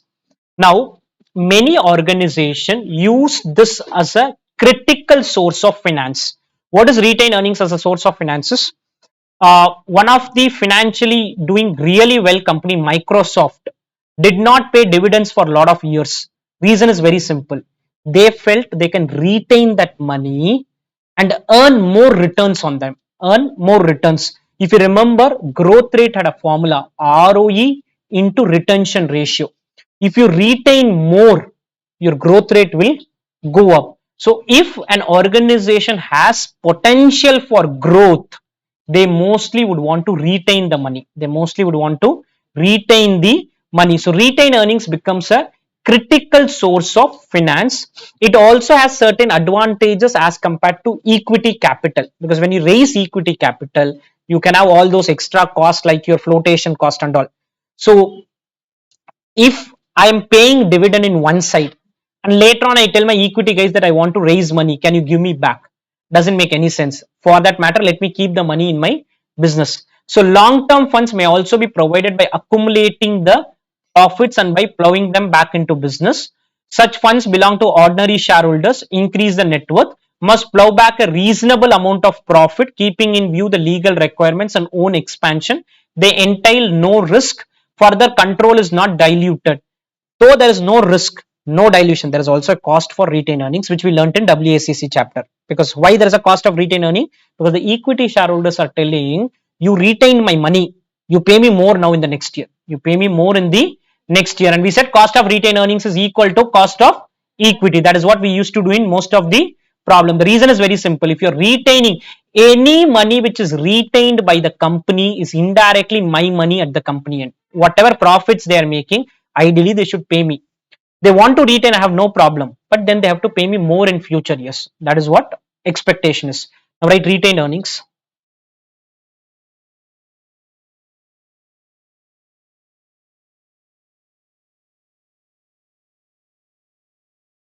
Retained earnings are internal equity. But equity capital you saw, no? There you make it external equity.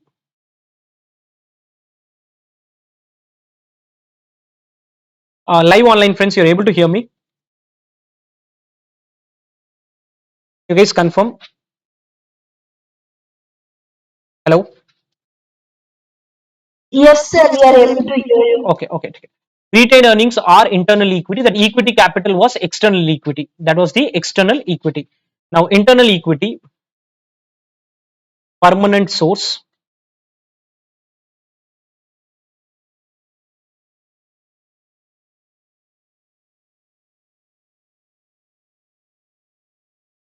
retention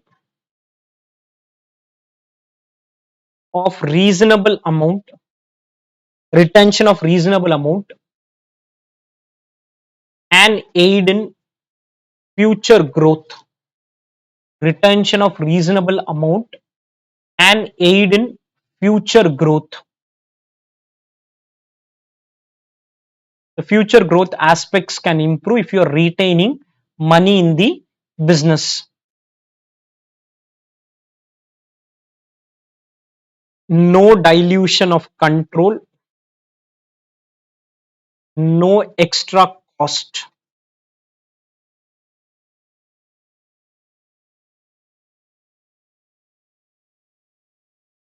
Clear? Any doubts on this? Can you proceed? Explain debentures as a source of finance. I'll first talk about those three terms. One is cost. From a cost point of view, this is lower than the other forms of capital. Dilution of control will also not be there. But the problem is with the flexibility aspect where here risk is high. So there are three aspects we normally see: risk, cost, and control. Equity, cost very high, control gets diluted, risk is lesser from a company point of view. I'm talking from a company point of view. When you look at preference, cost is on the higher side as compared to others, that is as compared to the debt side, or medium side, it is in between. Control dilution will not be there, but risk is again there because you have to pay fixed dividend. In debenture, cost is less, control is not getting diluted, but the problem is with the risk angle. The problem is with the risk angle. Debentures are normally issued in different denominations. Basis of a debenture: trust deed, secured, unsecured. Cost of capital is quite low due to tax advantage. I don't have anything critical to talk. If I have something, I'll tell you. Most attractive prospect than the preference share is payable whether or not the company makes profit. Long-term sources of finance. These types are known to you: non-convertible, fully convertible, partly convertible, bearer, registered, mortgaged, naked or simple debenture, redeemable, non-redeemable. Anything you want me to explain, let me know. These are points. If you want, you note it down. This is where I will talk about.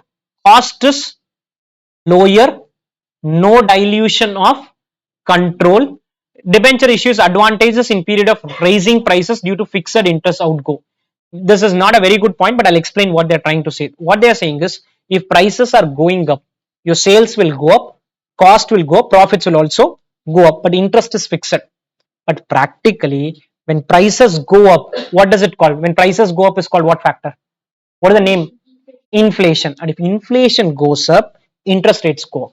That is a practical world scenario. If inflation is going up, interest will go up. So I don't know why they want to talk about this, because normally you will not have fixed interest outgo, because when inflation is going up, for the old debenture I cannot change interest, but any new debenture you're issuing, interest rates will start going up. I created an FD at the rate of 5% some 2-3 years back. Today the interest rates have gone up in the market. After some time the interest rates may go down in the market. All depends on inflation. It all depends on inflation. Obligatory payments. What is obligatory? Is mandatory for you to make the payment. Sometimes condition in debentures can be restrictive. That is, whenever you are taking a loan from a bank, they'll put certain extra conditions. See, as an equity shareholder, you are not bothered because you only manage the business. But when I'm giving you a loan, I want to put certain condition. Enhances the financial risk. What is enhances? Is increases the financial risk. Financial risk and operating risk, I two terms I told in leverage. Operating risk is through operating leverage. Financial risk is through financial leverage. If you borrow more, FL will go up. FL will go up, and if FL is going up, risk is going to increase. And when you have to make repayment, large amount is needed. Okay, that's okay. Now write debentures.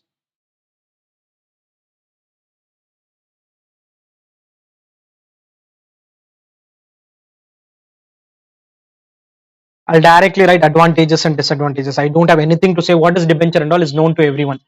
Advantages: low cost, tax deduction on interest,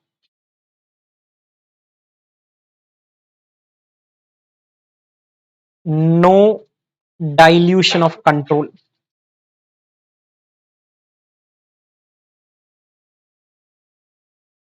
No dilution of control.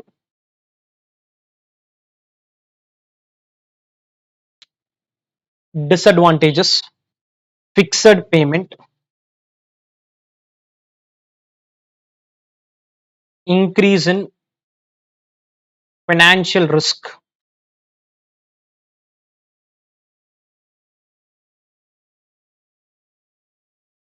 summary. What is the summary? You'll understand what I'm trying to say here. Particulars in 3 columns.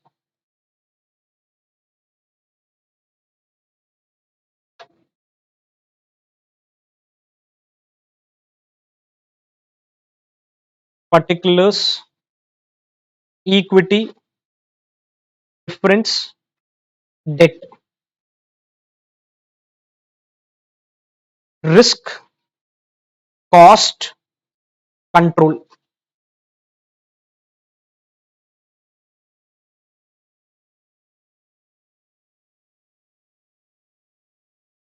All this from company point of view. Okay, I'm talking only from company point of view. Don't tell me from an investor point of view. For an investor, equity is high risk. For company, it is low risk. Low risk,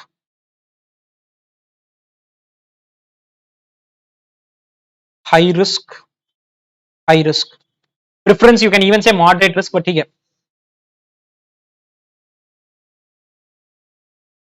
high cost. In fact, I should only say equity and debt. Preference can be like equity or can be like debt depending on the characteristics. Okay, high cost. Let me use the word medium cost and low cost.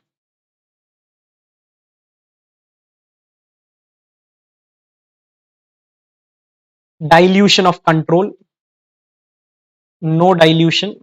In fact, in preference, dilution can happen if you are going to convert it at later. At later, dilution can happen. Debt also later dilution can happen. No dilution. Dilution basically means I continue to hold 100% of the company. I continue to hold 100% of the company, or whatever percentage I was holding. Any doubts on this? Clear? Proceed.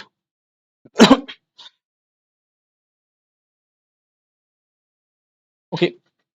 Debentures and preference distinction kind of self-explanatory. I'll now be going to different instruments. Some I'll explain, some I'll not explain, some I'll give notes, some I may not give notes, because giving notes will take away a lot of time in this area. What are the different types of bond?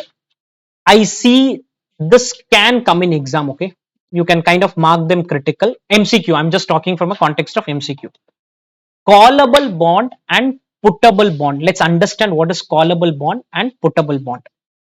I issued, guys, nothing for you to note. Listen. I don't know what you're trying to note. Listen. I'm issuing a debenture today. The life of the debenture is 10 years. I have an option as a company. I have an option to repay this at the end of 5th year, 7th year, 9th year. In between, if I want, there's some specific period, whatever it is. That is called callable bond. A callable bond is a call option which gives the issuer right to redeem before maturity. Right to redeem before maturity. I allotted for 10 years. But at the end of 5th year, I want to close it. That is called callable bond. Puttable bond means you as an investor is telling the company that please close my loan. Please close my loan. You say that you come at the end of 5th year and tell that I am giving you the bond back. You give me the money. You give me the money. You are asking for redemption. That is called puttable bond. I am initiating the redemption. That is called callable bond. Both type of rights can be there. Mostly callable bonds is what I've seen. Puttable bonds very limited because puttable bond has a problem. Callable bond means if I have money, then I will make this. Puttable bond means if you are in need of money and suddenly you ask me as a company, I also need to have that money. No, whether I have that money or I don't have that money can become a trouble. A callable bond has a call option which gives the issuer right to redeem before maturity. Puttable bond gives the investor. This call option and put option are technical terms. Let's not worry much about it as of now. Call option and put option you'll understand only when you learn this at CA final in derivatives. Back the company before maturity. If you have the right, it is called puttable bond. If I have the right, it is called callable bond. Clear? Any doubts on this? Now, right. Callable bond versus puttable bond.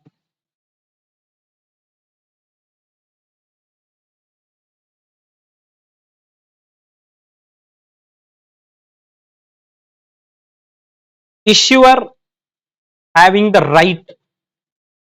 Issuer having the right to redeem the bond before maturity. Issuer means who is issuing the bond, okay? Company. Puttable bond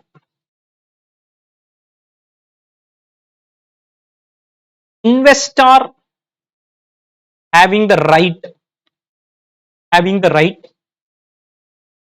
to redeem or to ask for redemption before maturity. Investor is telling the company, please redeem it before maturity itself. I don't want to wait for so long. You give me the money now itself. That is called puttable bond. Clear?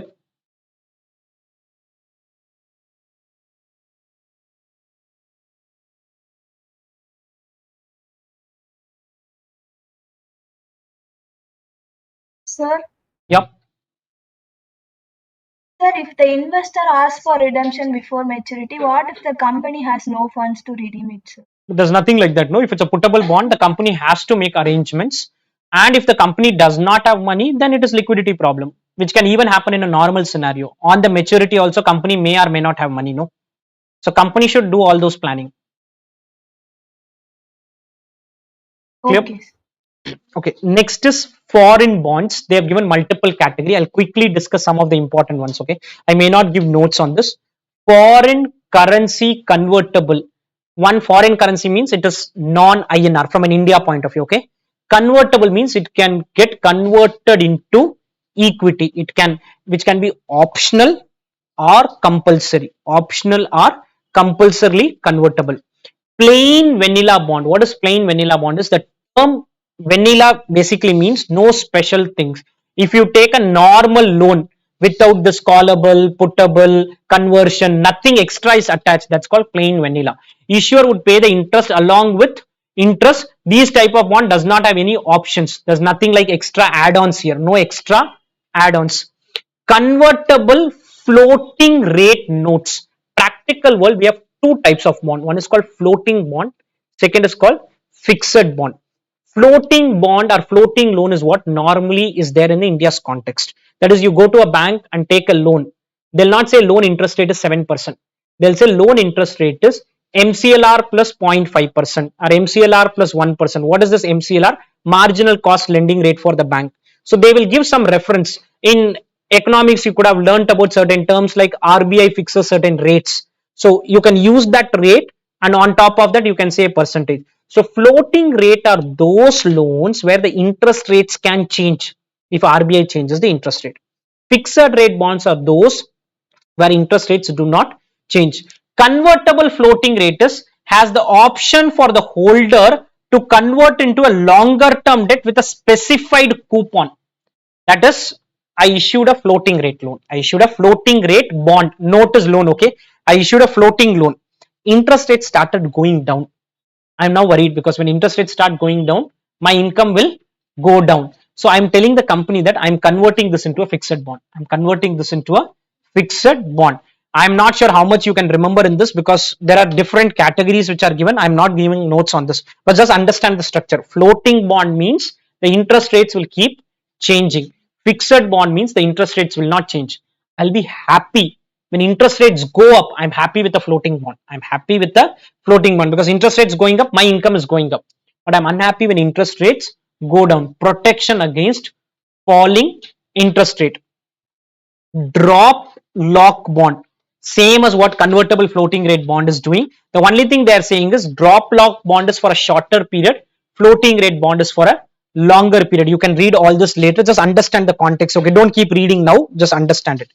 Variable rate demand obligation. What is variable rate demand obligation? Is basically it's a floating bond. It is a floating. Variable rate means floating. Variable rate means floating bond. Yield curve note. Now let's first understand what is yield. Yield is basically what return an investor is going to earn. At CA final level, you will understand that yield is inversely proportional, or the yield which you are generating, the price which you are going to get from a bond. If interest rates go up in the market, if interest rates are going up in the market, then unfortunately my yield will go down. How does this happen? Interest rates are going up in the market. Unfortunately, my bond continues to pay 11% or 10% or 9%. I'm unhappy with my bond because it pays only 9% when interest rates in the market have gone up. On the opposite, when interest rates go down, so normally what you feel is you created an FD. And after creating an FD, if interest rates went up, you'll be unhappy with your existing FD instrument. Somewhere a protection against this will come. Yield increases when interest rate declines. Yield decreases when interest rate increases. For this instrument will help you in hedging this risk. Kind of difficult for you to grasp at this point of time. Just only thing you can understand is this will help you in managing the yield curve note. Euro bond, I don't know why this category itself they are talking about. It is like a foreign bond. Bonds issued are traded in a country using a currency other than the one in which the bond is denominated. Example, in India, if you use any other bond, it is technically like a euro bond. This means the bond uses a certain currency but operates outside the jurisdiction of that. An example, they are talking about a British company issuing a euro bond in Germany denominated in US dollars. For British, for them, their home currency is GBP, pounds, but they are issuing a US dollar currency. So it is important to know that the term has nothing to do with euro. Euro is basically foreign bond, euro. So the term euro bond can be called as foreign bond. It can be called as foreign bond. Indian bonds are basically having a currency as INR. Indian bonds are having a currency as INR, basically INR denominated bonds. Masala bond, masala means spice, is an Indian name for rupee denominated bonds that Indian corporate borrowers sell to investors in overseas market. Normally, if you want to take a loan in India, a lot of companies issue loans, issue bonds, issue debentures. Who will buy them? Mostly the Indian investor. If you want to issue this to a foreign investor, that is somebody from UK wants to invest in my company. When you want to give him that debenture, normally he will ask for a US dollar debenture. Normally he will ask for a US dollar loan. If you give him a USD bond, it will go under the category of foreign currency convertible bond, or it will go under the category of a euro bond. But what you are doing is you are giving a Indian bond to a foreign investor. You are giving a Indian bond that sell Indian corp to investors in overseas. These bonds are issued outside India but denominated in Indian rupee. I'm not very sure whether I've not seen practically this. Mostly outside India, if you want to allot, they will not agree for INR. INR is not a commonly known currency in the practical market. So mostly you may not be in a position to issue this. Municipal bonds, the term makes it self-explanatory. Municipal bonds is basically issued by the municipalities who normally take care of the infrastructure development. They take care of the infrastructure. Government or treasury bond. Treasury bonds is government also issues bonds. These are technically called risk-free bonds. These are technically called risk-free bonds. They do not carry any risk. They do not carry any risk. I will give some notes in this. Just write that alone. Other bond categories. Floating bond. It's not even there in that. Okay. This is more for your understanding. Bond which pays floating interest. Which pays floating interest based on some benchmark.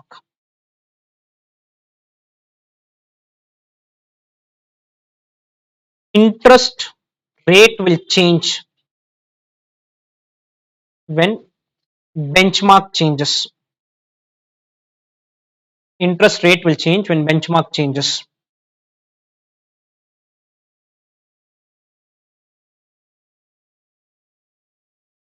Fixed bond.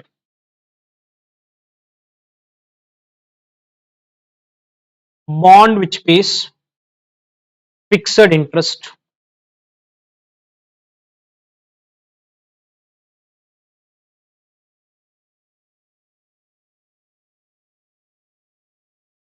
Foreign bonds. Non INR denominated bonds.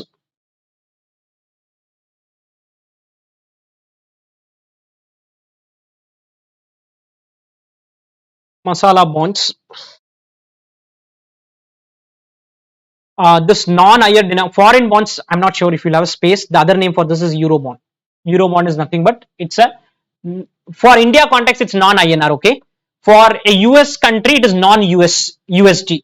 For a UK, it is non-GBP. Basically, not their own currency. Not their own currency. INR bond issued to overseas investors.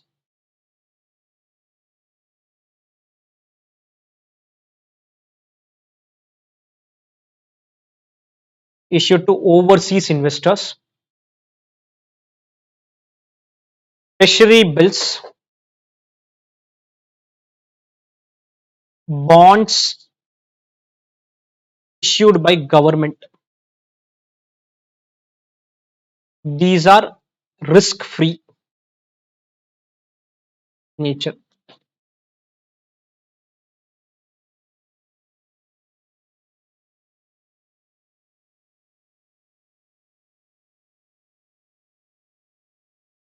Municipal bonds issued for infra development.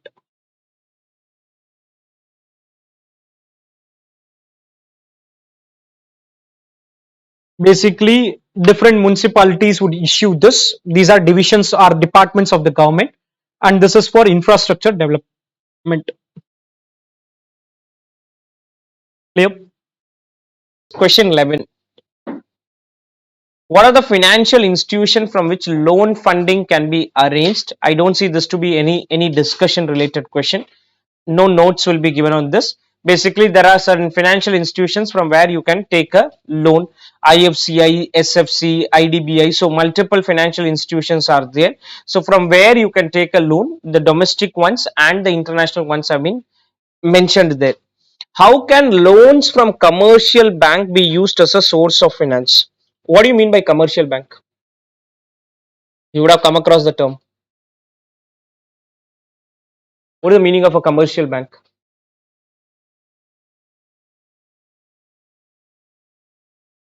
Okay, it's banks technically for general public. Banks for general public, you cannot go to RBI and do any transaction. Mostly RBI is not going to allow you to withdraw money or deposit money there. So normally banks which are there for general public is called commercial bank, or in simple words, banks which accept deposits from public and give loans to public is called as a commercial bank. Practically, this is one major chunk or major factor which is used, or major category where you can raise money from bank. You can go to a bank, you have different categories of loans which are there. You can take business related loan, you can take personal related loan, you can take loans for buying an asset. So primary role is to cater to short term requirements. Initially it was meeting the short term needs of an organization, but now they even cater the long term needs. Commercial bank also provide long term working capital requirement. So technically, any bank where you go and take a loan in the practical world, they will come under the category of commercial bank, which is accepting deposits and giving loans to public. Now, right, commercial banks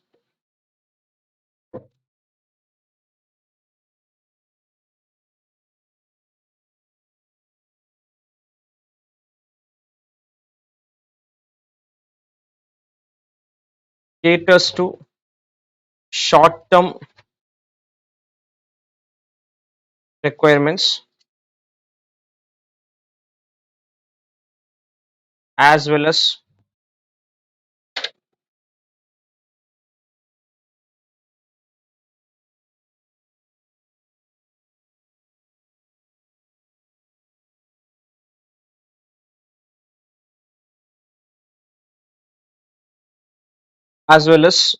long term requirements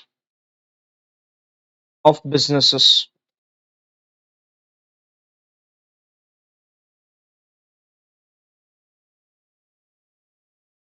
Provides working capital funding as well as long term funding.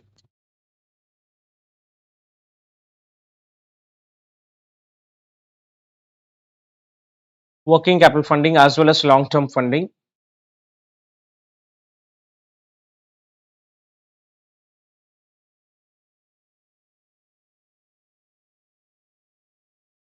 Okay. What is bridge financing? Written this. Any idea what do you mean by bridge finance? If at all you have come across the term. What do you mean by bridge finance? If anything comes to your mind, let me know, else I'll explain. Nothing for you to read and all. What do you mean by bridge finance? Because these can come as MCQ, not the questions like this commercial bank and all. I don't see as question in MCQ. But what do you mean by bridge finance? Any idea? Okay. See, I am in need of some 100 crore rupees for some project. So till that sanction comes from that project, maybe I'm looking at getting a loan from, let's assume, IDBI or National Industrial Development Corporation or Life Insurance Corporation of India. Someone is going to give me this 100 crore loan, but that is taking its own time because the procedures take longer time. So till that procedure gets completed, can I get a loan for a shorter period from someone else so that I use that loan, start my work? I don't want my work to be stopped because money has not come in. Once that loan is sanctioned, I'll take that money and repay this loan. So a long term loan is likely to be sanctioned in the next 3 months. I take a short term loan from someone, tell him that in 3 months I'll repay this by taking a loan from someone else. So bridge finance refers to a loan taken normally from commercial bank for a short period of time because of pending disbursement of loan sanctioned by financial institution. Normally it takes time for financial institution to disburse loans to company. The bridge loans are repaid or adjusted out of the term loan when disbursed by the concerned institution. Generally, rate of interest on bridge finance is higher as compared with short term loan. Normally, anything which you need on an emergency basis, the rate of interest would be on the higher side. Anything which takes its own process where you have proper sanction. See, practically we have two types of institutions whenever you take a loan. One which gives you quick closure, quick disbursements, their rate of interest will be on the higher side. There are certain which takes its own time. So for example, if you are buying some appliances or something, lot of things you will see that when you are buying even an online purchase, there will be an option of EMI and other things. Those rate of interest would be on the higher side because you are getting a quick closure. Whereas you go to a bank, you give documents, they analyze your documents, then they give you a loan, that will be on the lower side. So before you take a proper loan, that is, you are yet to be given a proper loan. So before that proper loan comes to you, you want to use a shortcut. You want to use a shortcut. That short loan is called bridge finance. That short loan is technically called as bridge finance. All right.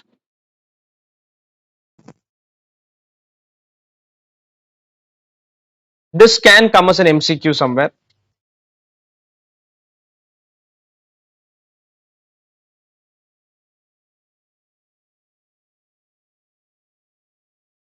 Just give me a minute.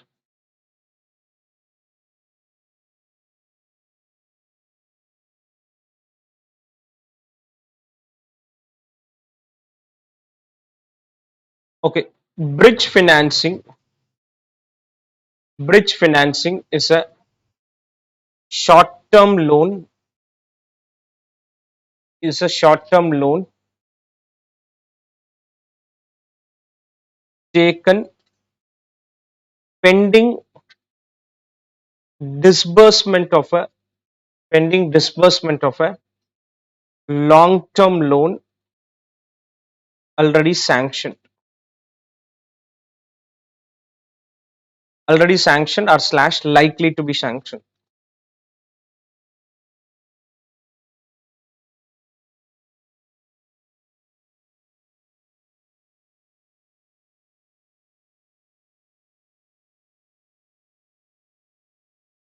Loan sanction slash disbursement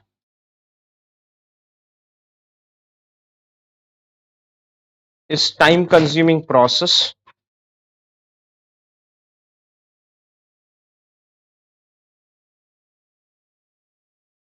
This is time consuming process, and hence bridge finance bridge finance can help in initiating the project.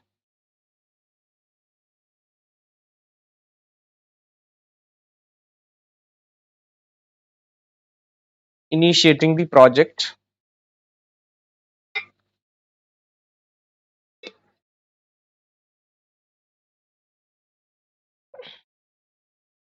This is normally repaid out of the new loan sanction.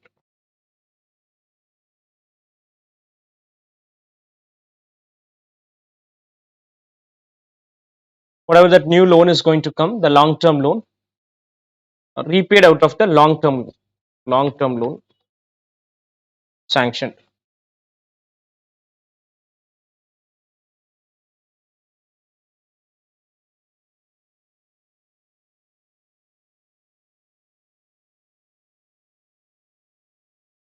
Clear?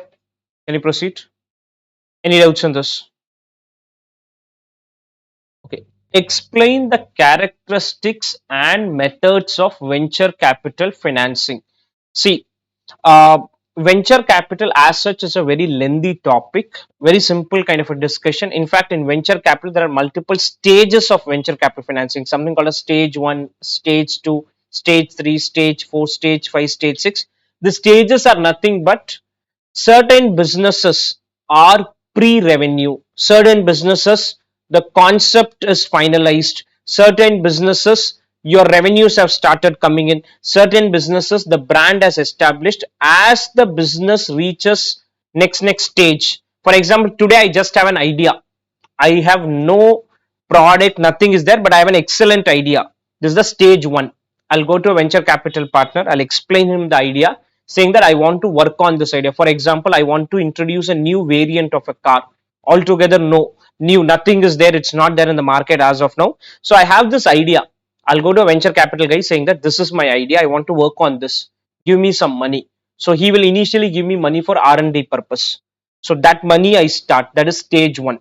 Then I get a maybe a pilot of a product is there, I show it to him, I give it to some people, I move to stage 2, stage 3. So normally venture capital are those people who invest their money in very high risk kind of businesses, high risk kind of a businesses.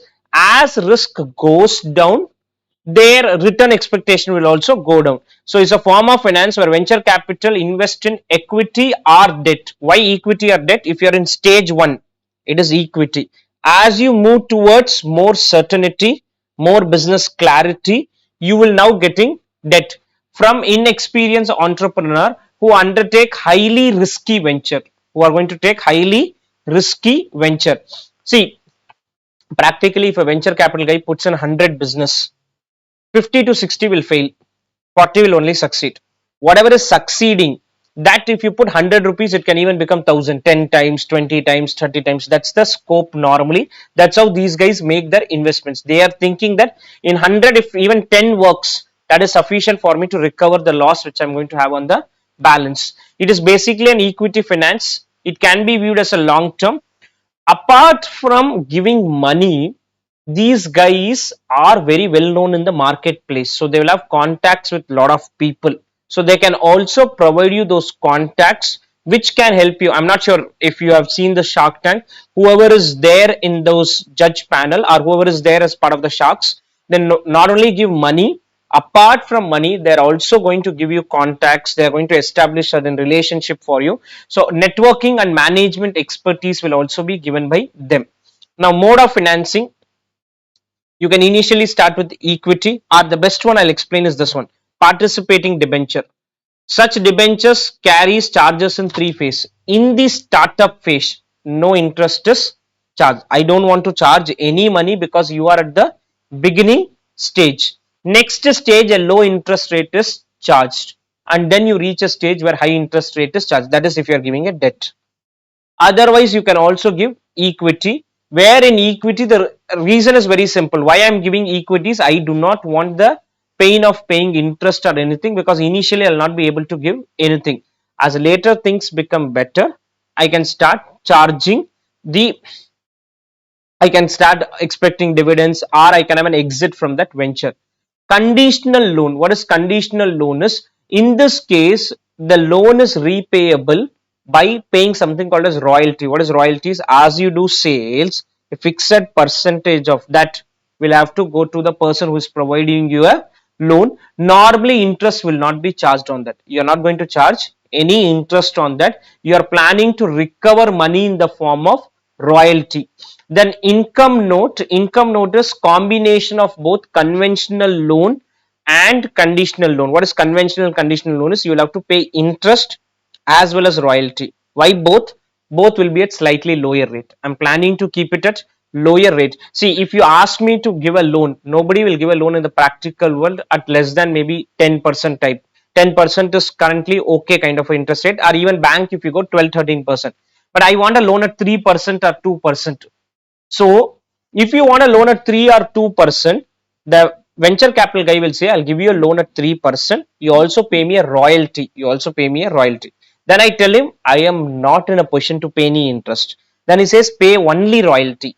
That is conditional loan. Paying only royalty is conditional loan. Income note is paying low interest as well as low royalty.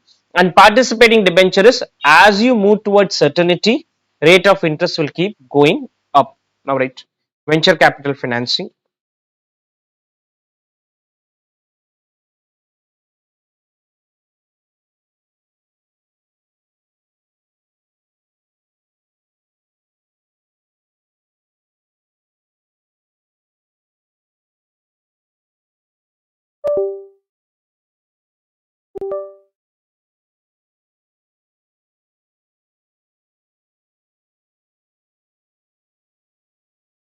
Venture capital financing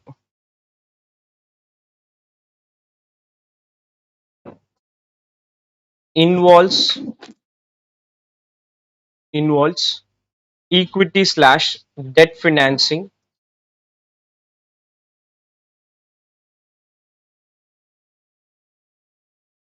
equity slash debt financing for entrepreneurs,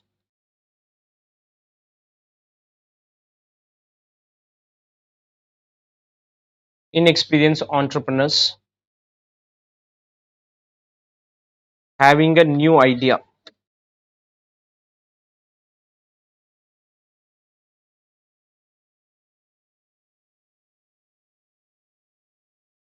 Source of long-term finance,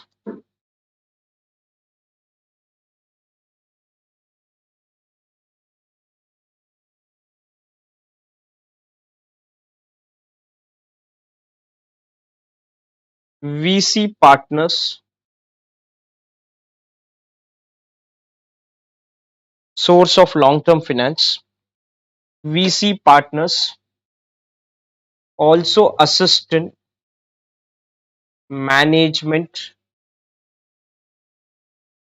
planning, providing network contacts,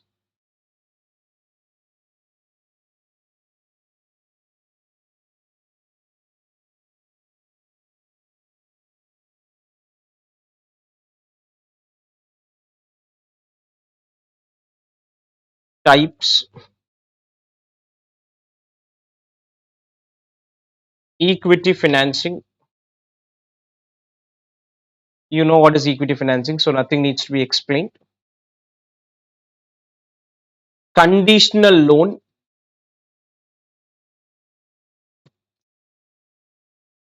no interest on loan, royalty as a percentage of sales is charged.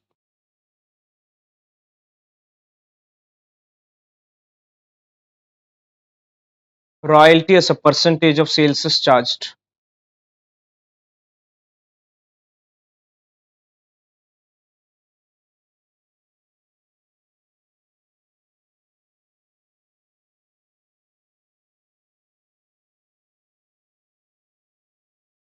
Income note,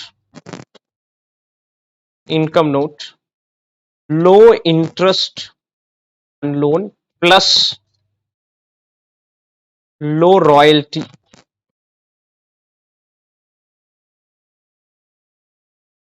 You charge both, you charge interest as well as royalty. The rate of interest is going to be obviously on the lower side because you're charging royalty as well. Participating debentures,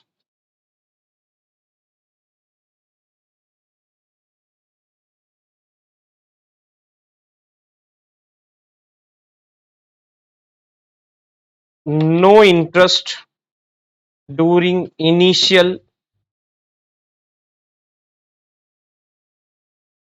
in bracket uncertain phase.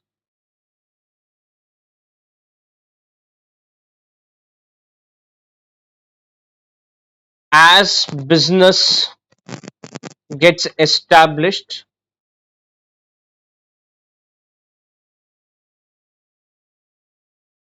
interest would be charged and will increase as well. Your rate of interest will also increase. You'll start charging interest as well as increase the rate of interest as you see things becoming more and more better for the company. As they become better, I am comfortable now charging more rate of interest.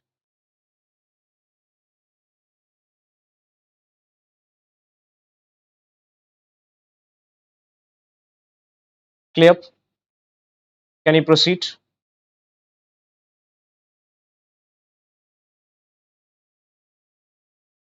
What is debt securitization? Okay, I don't know why. Okay, ठीक है, I asked so many times in exam. ठीक है. Let me just first explain the concept.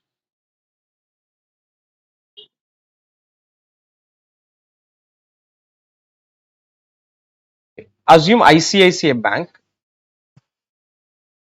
it gives multiple types of loans. It gives housing loans, which will be repaid normally over 20 years. It gives vehicle loan, which could be repaid over 5 years. It gives personal loan, which could be repaid over 2 years, 3 years. So it has given money to so many people. Suddenly, these are assets in the balance sheet of ICICI Bank. They are asset in the balance sheet of ICICI Bank. Now, ICICI Bank is thinking that can I get this entire housing loan repaid? Or entire means maybe some part of it, whatever they decided on. They wanted to close, let's assume, the operations of Chennai, just for example, or I want money only from this. I'm in need of business. See, what bank does is they give loan, they raise money, they keep giving new loan. Sometimes I may want to give more loan, and somewhere I want my existing customers to close this because the rate of interest is on the lower side, whatever be the reason. You cannot go to a customer and tell him that you pay this entire amount now, because when I take a housing loan, I can repay only over a period of 20 years because I bought long term source, long term application. I bought a building. The building will give me benefit over a longer period. As I earn my income, I'll be able to repay. So what normally in practical world banks do is they bundle all these assets together. They bundle all these assets together and transfer this to a special purpose vehicle. Transfer this to a special purpose vehicle, which could be called as ICICI ABC Limited or whatever be the name you want to give. You transfer this to some other entity. When you transfer this to the some other entity, SPV will now have these assets, but they also have a liability. What is liability? They have to pay to ICICI, because ICICI, nobody will give you free asset. Why should I give this free asset to you? So the SPV has to pay this money to ICICI, and ICICI wanted the money. ICICI wanted the money. So what this SPV does is it attracts investors. It tells people that we have these kind of investments. For example, I want to become a part owner of so many housing loans which are given. I am not comfortable giving a direct housing loan to so many people. But if somebody is giving it and I want to become a part owner of it, so what SPV does is it raises money from investor, which can be retail investors. Retail normally doesn't participate, but they get investment from institutions. For example, TCS, let's assume, want to participate in housing loans, but they cannot directly give housing loans. They don't know how to analyze a document, how to give a loan. So what TCS says is, SPV, you please take this loans in your balance sheet. I will give a loan to you, or I'll invest in you. You repay ICICI. Now, if this loan does well, the investor will do well. If the loan does bad, the investor will suffer loss. So basically, the investor now becomes a owner of these assets. The investor now becomes a owner of this asset. This process is called securitization, where I transfer the illiquid assets, where I transfer the illiquid. When I say illiquid, it is going to take a longer period to more of a liquidable and a marketable form. Now this SPV will also be owned mostly by ICICI. When I say owned, it is managed by ICICI. From a customer point of view, you will not understand any difference. For you, you need to keep repaying the loan. So practically, there are a lot of participants in the securitization process. This person is called originator. He is called, this is called SPV. There's an investor. There's a person called receiving and paying agent. His job is to receive the money from the customer and pay it to this SPV. So multiple people are there. Your job is just to understand what is securitization. So securitization is basically a process by which banks can convert their long-term assets or long-term receivable into a liquid one. How do they convert? Because they are going to sell this off to SPV. What SPV is going to do? Every year or every month, they'll collect money from customer. Who will collect indirectly? The ICICI will collect and pass it on to SPV.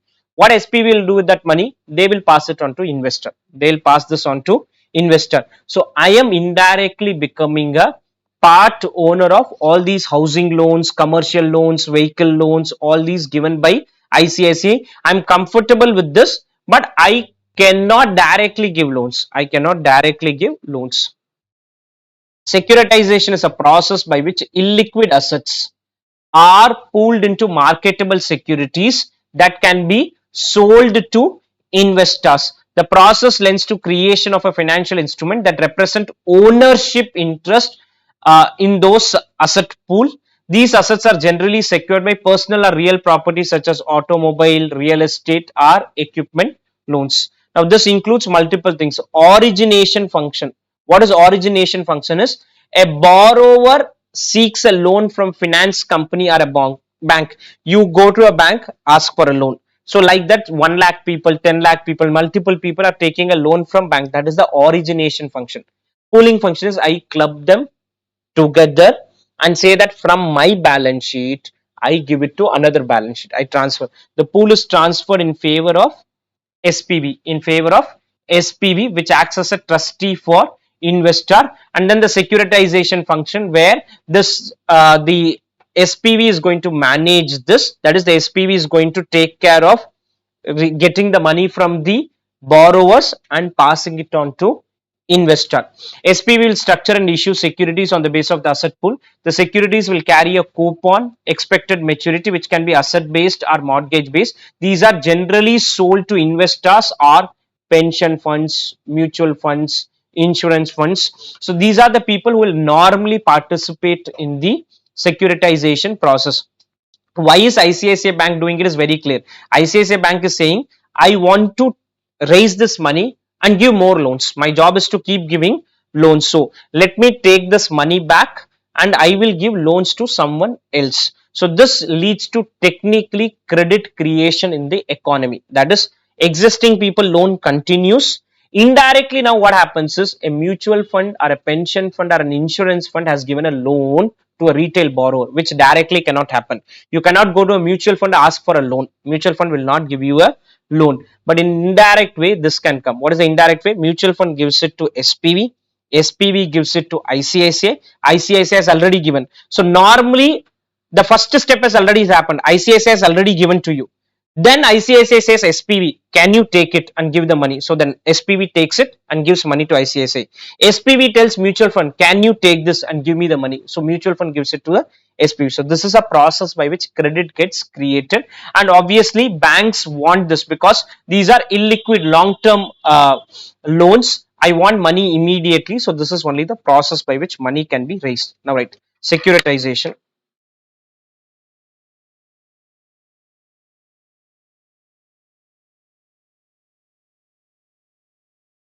Just give me a minute.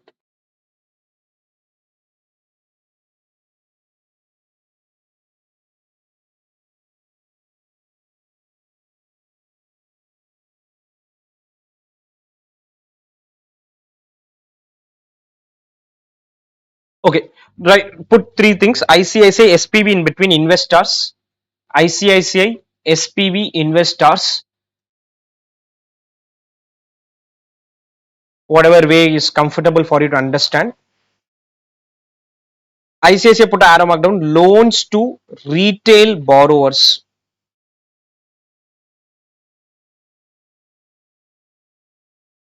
Loans to retail borrowers. Loans to retail borrowers. That is, ICICI is going to give loans to so many people, which is known. Then this side, ICICI to SPV, transfer loan to SPV. Transfer loan to SPV. SPV issue security to investors. When I say security, it is a financial instrument. Okay,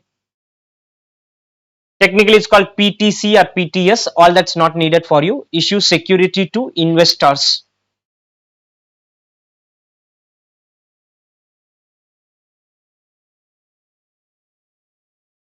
Investor give money to SPV. Gives money to SPV,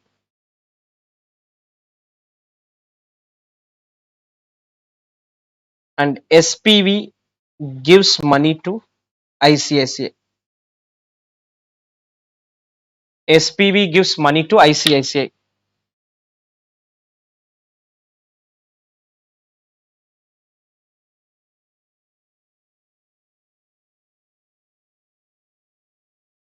Clear? This is what is going to happen. Now, from a borrower point of view, nothing changes. He doesn't even know that his loan has been securitized and transferred. He doesn't even get to know all that. His job is very simple. On whatever due date, please pay the money to ICICI. ICICI will collect them together. They are technically called as receiving and paying agent, RPA, in this process. So ICICI will act as an RPA. They'll collect the money, pass it on to SPV. SPV, whatever are the terms, based on that, they'll pay interest to the investor.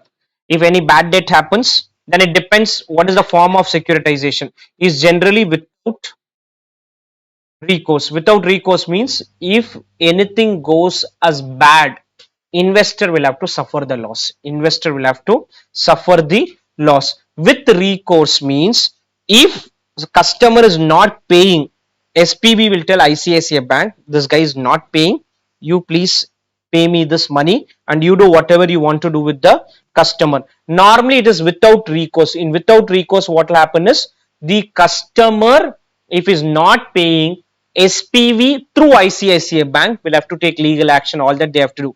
Ultimately, money doesn't come, then that's called credit risk. That risk has to be borne by the investor. That risk has to be borne. The benefit of originator is assets are shifted out of the balance sheet. My assets which are there in the balance sheet is now no more there in the asset side. When it's no more in the balance sheet, if an asset goes out, with that liability will also go out. With that liability will also go out technically. So that is what is indirectly happening here.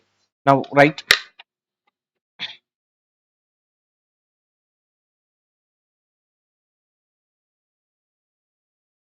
Securitization is a process of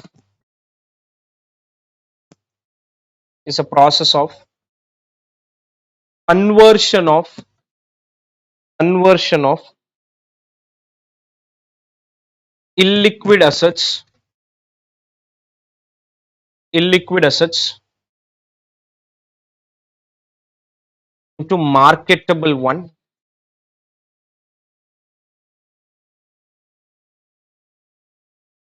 Securitization equal to origination.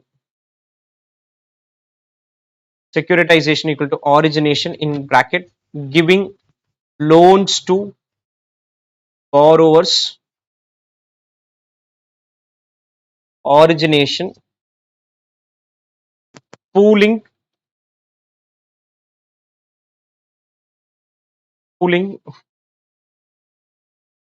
similar loans are clubbed together. Origination is giving loan to a borrower. Pooling is similar loans are clubbed together. And finally, securitization, transfer to SPV, issue of security to investor. This is what is going to happen. I'll transfer this to the SPV and SPV will issue security to the investor, and then the collection, all this will keep happening. This is in simple words is a securitization function.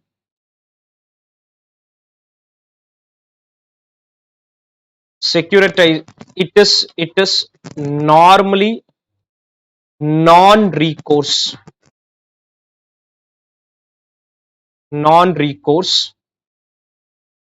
in bracket bad debt or credit risk will be borne by SPV or investor.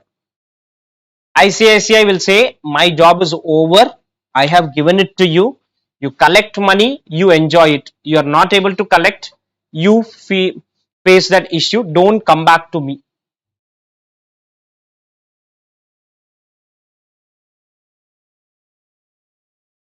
Clear? Can you proceed?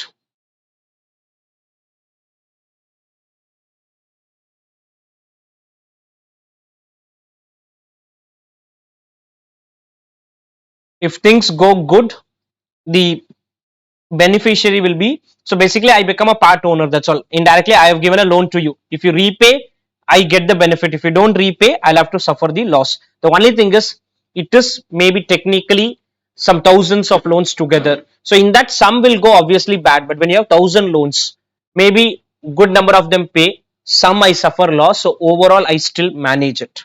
Clear? Can you proceed? Lease financing is technically something like renting of an asset. For example, when we did capital budgeting, we wanted to initially understand capital expenditure, initial outflow. We had capital expenditure and working capital.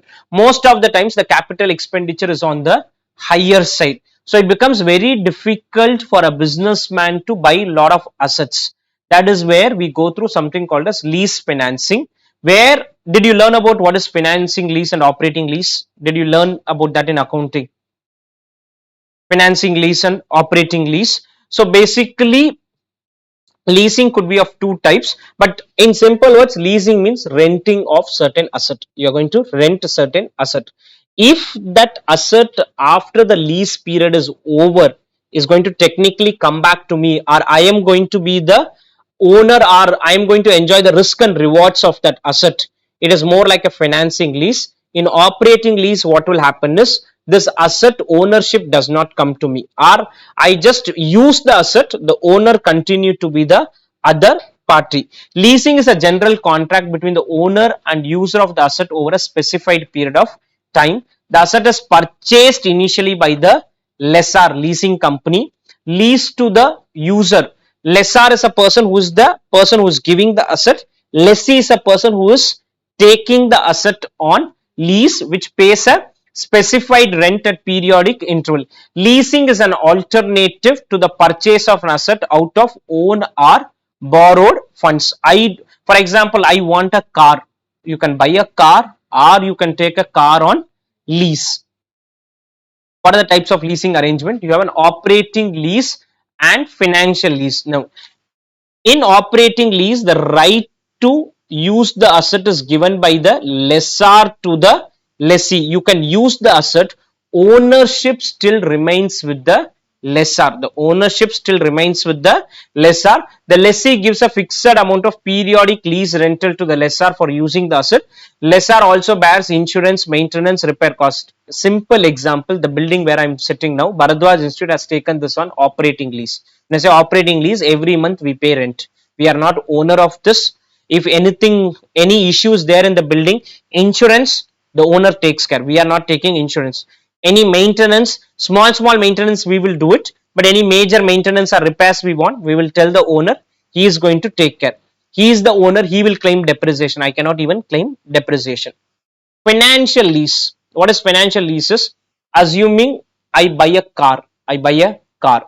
This car, I am not in a position to pay it fully. I'm not in a position to pay it fully. So I buy a car from a company. I go to a bank. I go to a bank and take a loan. That loan is like a financial lease. That loan is like a financial lease. Or the company, the shopkeeper, the vendor itself will say that I will give you this like a loan. You become the owner, but you keep paying me every month 5,000, 10,000, 15, 20, 25,000. So indirectly, I get the right to use the car, as well as I'm going to ultimately become the owner of the car. I'm going to ultimately become the owner of the car. Is a long term in nature, non cancelable. The lessee cannot terminate the lease agreement consequently. In other words, a financial lease can be regarded the finance use of equipment for the major part of its useful life. Very simple example is a car. Car, you do not have the money to pay. So you go to a shopkeeper, the vendor, the automobile dealer, and say that I want to buy the car. He says pay 10 lakhs. He says no, I cannot give you 10 lakh.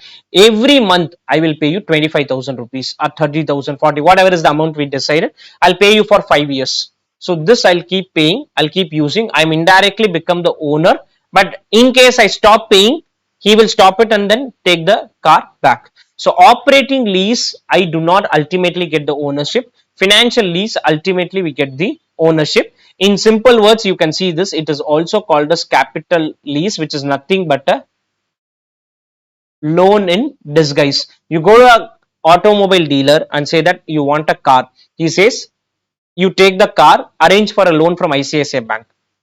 Other option, he says you pay me 50,000 every month. So indirectly, when he says you to pay 50,000 every month, he has given you a loan. For example, for this building, instead of paying rent, if our owner tells that you pay, every rent is, let's assume, 50,000, but he says pay 2,50,000 every month for a specified period.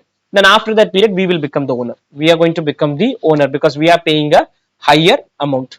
Financial lease, the risk and reward are passed on to the lessee, are passed on to the lessee. The lessor only remains the legal owner of the asset, but all benefits, that car insurance who will take? You only have to take. The automobile dealer is not going to take the, that car needs servicing, you only have to do. The automobile dealer is not going to do the servicing. The lessee is only provided the use of the asset. Risk incident belongs to the lessor. The lessee bears the risk of obsolescence. The car value will keep going down. That's your headache. The building value goes down, doesn't go down. That's not my headache. That is the headache of the owner. The lessor is interested in his rental and not in the asset. The automobile dealer doesn't want the asset back. He is more interested only in the rental income. Whereas the building owner is not only interested in rental, he is more interested in the building. Lessor enters into the transaction only as a financier. That is, it's more like a loan. Usually the lessor bears the cost of repairs. The lease is usually fully paid out. What is fully paid out is in one lease, the entire value of the car will come back to me. Here, this building, some money will be collected from me. If he is not happy with me, he will change the tenant. He will collect money from the next tenant. He is not happy with that guy, he will change the tenant. But car changing will not happen. The car is normally given to a one person, and entire money fully pay out means in single lease the entire cost will come. The entire cost will come. The entire cost of the building cannot come in the form of rental to that guy. He will rent it to us. If we are not okay, he will rent it to someone else, and it's easy to rent it out. But car doesn't work that way. If you have purchased the car, you are not happy with the car, you close it, another guy is not going to immediately take the car. All those challenges will come. Now, right, lease financing. Hire purchases, financial lease. In hire purchase, you ultimately get the ownership, so it is a financial lease. Lease financing. alternative to alternative to purchase of asset. Alternative to purchase of asset.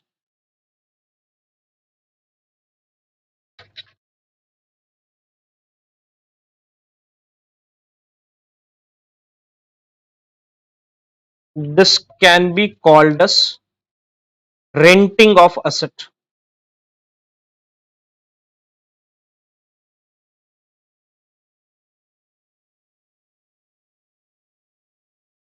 Renting of asset. Operating lease.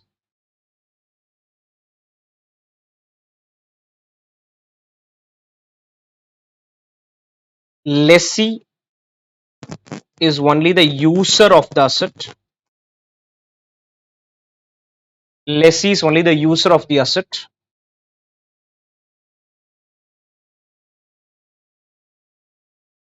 And risk and reward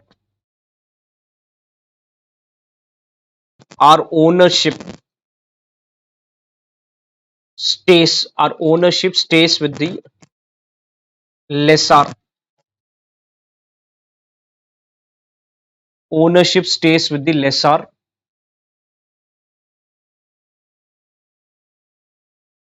Lessor has to take care of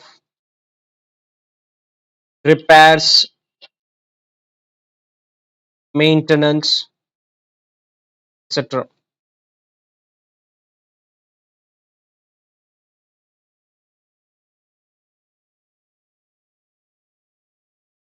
It is non fully payout. In bracket, entire cost cannot be recovered in single lease. Entire cost cannot be recovered in single lease.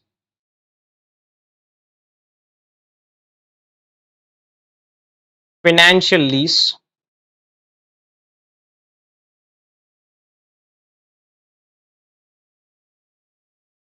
lessee is the user as well likely to get ownership.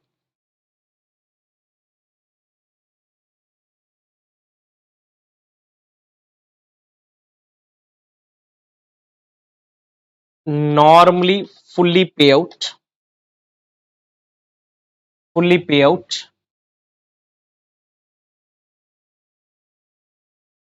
entire cost recovered in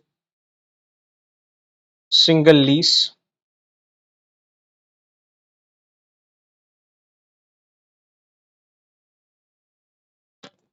Just do one thing in this operating lease example, renting of building, renting of building. This is nothing but a loan in disguise. You're basically taking a loan from a bank or from a automobile dealer. That's your wish from where you want to take a loan, but you're indirectly taking a loan. You're just taking a loan. Example, purchase of car.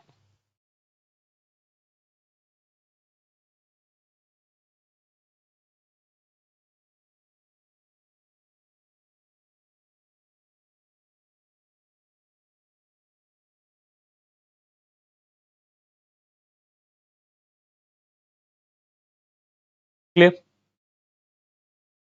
Any doubts on this? So leasing as an alternative came into picture only because people have money constraints. It's not possible for everyone to do such big projects, such additional expenses, huge expenses. So whenever it becomes difficult for a person to spend, he may take the help of leasing route. Leasing is taking asset on rent. It is basically taking asset on rental basis. Clear?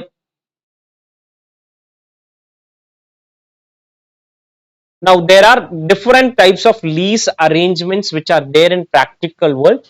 One major thing which happens is sales and lease back. Sales and lease back. This happens many a times in the practical world. Now what is sales and lease back is, I am owner of this building. I am owner of this building. I am staying in this building. I am staying in this building. I am in need of money. So what I do is I sell this building. I sell this building to you and take it on rent from you. Take it on rent from you. So I am the owner of the building. I give this building to you saying that I am selling it off. You are anyway looking for a tenant. I'm telling, why are you searching for an outside tenant? I will become the tenant. So here owner sells the asset to a party who in turn leases back the same asset to the owner in consideration of lease rental. I'll obviously start paying you rental. I'll start paying you rental. I'm taking it back from you saying that I want this. The main advantage, lessee can satisfy himself completely regarding the quality of an asset, and after possession of the asset, convert the asset into a lease agreement, because anyway I am the owner. So it is a win-win situation for both of the people. Leveraged lease. What is leveraged leases? There are a lot of people who are into the business of renting out assets. So what they will do is, let's assume an asset, a machine which is used for some carpentry function. So this machine is costing 20,000 rupees, let's assume, and you are in, lot of carpenters want this machine on a daily basis or on a monthly basis or on a yearly basis. So what I do is, I am into this business. I buy the assets and then give it to a lot of people. How do I buy? I buy by taking a loan. I buy by taking a loan. Instead of you taking a loan, you wanted an asset. You are not taking a loan. But I am ready to buy this asset by taking a loan and giving it to you. So leverage lease, the lessor borrows a part of the purchase cost of the asset from the third party. That is, I take a loan, buy a car. What do I do with the car? I give it to you. I give it to you and say that you pay me rent. And asset so purchased is held as security. The lender is paid off the lease rental from the lease rental directly by the lessee, and surplus goes to this guy. Sales aid lease. What is sales aid leases? Lot of companies, for example, if you look at in healthcare industry, there are a lot of healthcare equipments which are manufactured. These healthcare equipments are very costly. So what I say is, I will help you in leasing this. I'll help you in leasing this. That is, I will buy the asset from you, or I will arrange a leasing arrangement, and you pay me commission. Lessor enters into a tie-up with a manufacturer for marketing the latest product. In consideration, he may be either given a credit or a commission. He may be given some credit. That is, I buy the asset, I tell I'll not pay you immediately, give me 1 year credit, or you give me some commission. Close ended lease. In the close ended lease, the assets get transferred to the lessor at the end of lease. In open ended lease, the lessee has the option of purchasing the asset. Now you tell me, which is financing lease, which is operating here? Which is financing, which is operating? Close ended, open ended? Open ended is financing lease, and close ended is operating lease. So they can kind of link it together and then ask. Now, right, types of lease arrangement.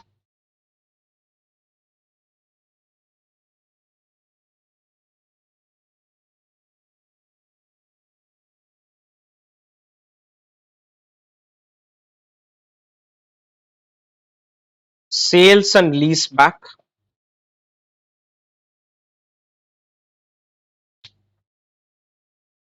Lessor or owner of the asset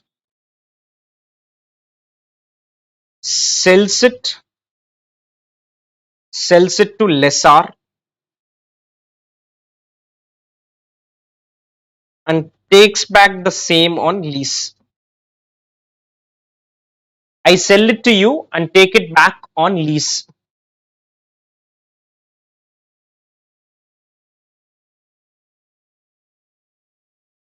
Leverage lease.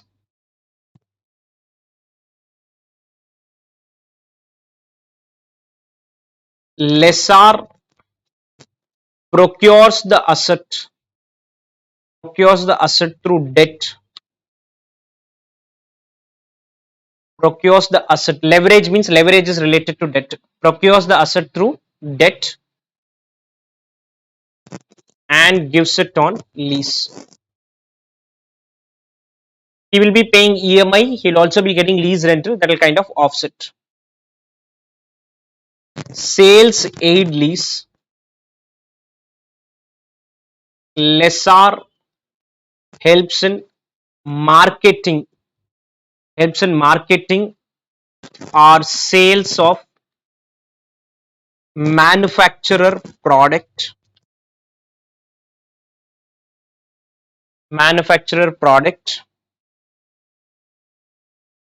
He gets commission or credit for purchase in return.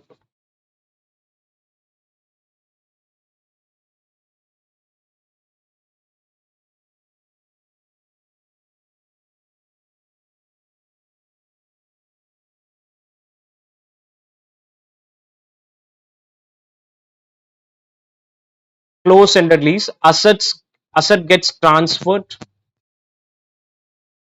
to the lessor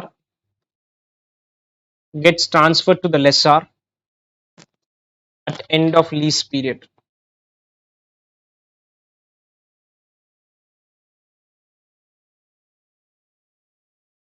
Example, operating lease.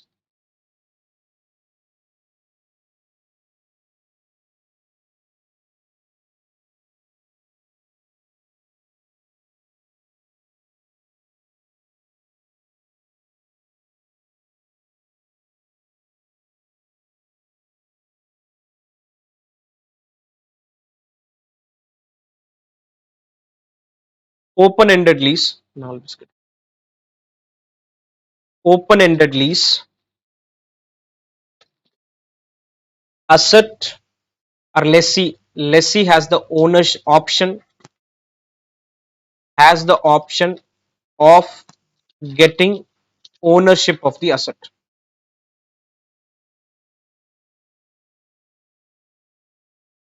Option of getting the ownership of asset at end of lease period.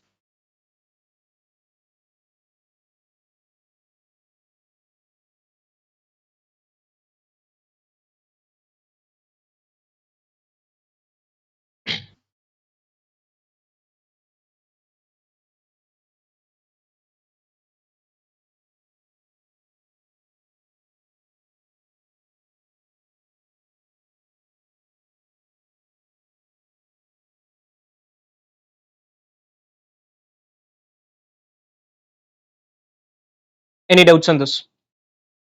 Clear? Can you proceed?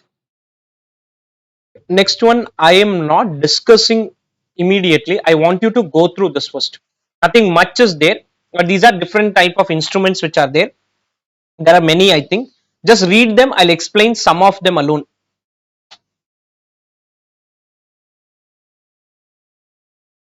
You give a plain reading.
Okay, quick discussion. Trade credit, nothing needs to be explained. Trade credit is creditors in your balance sheet.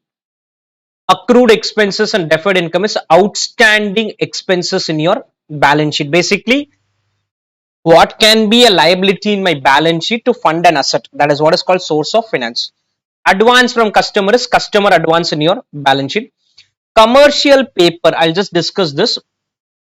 CP is basically a money market instrument. What is money market is? Less than a year. Money market instrument is less than a year.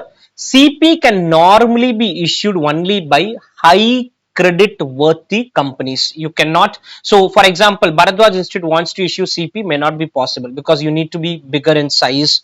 You need to be there for a longer period of time. You should have a good credit rating. Then only you'll be in a position to issue commercial paper. So, these are normally issued by high credit rating companies. In addition to the, and these are normally purchased, who normally buys this is, they are invested by banks only. Banks will only subscribe to these commercial paper.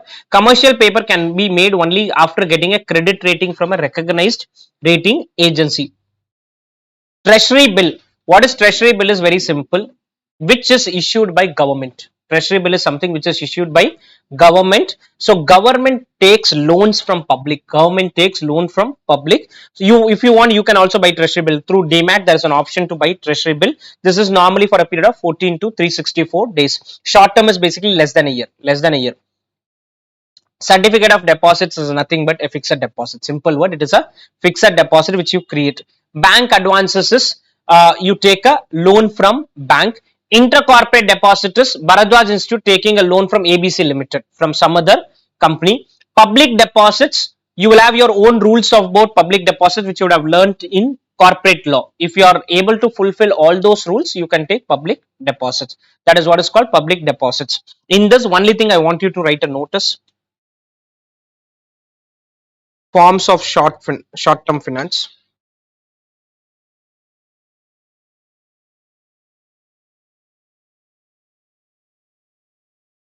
Trade credit. No, no notes on this. I'm just writing the term alone. Trade credit, accrued expenses, deferred income, accrued expenses and deferred income,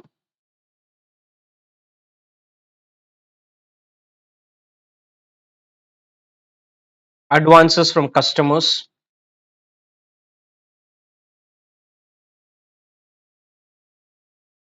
commercial paper and explanation. CP is issued by high credit worthy companies,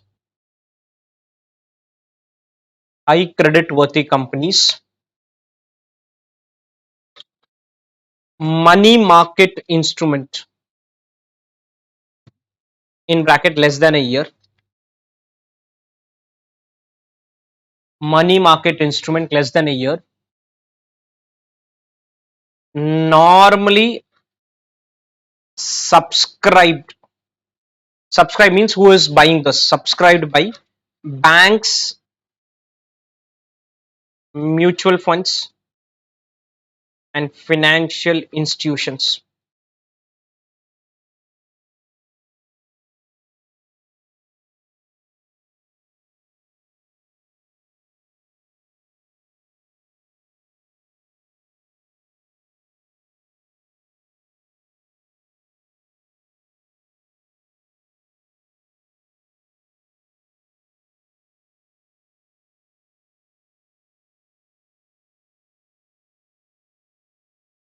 Treasury bill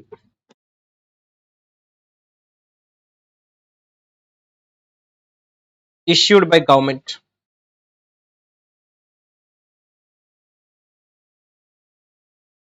Issued by government.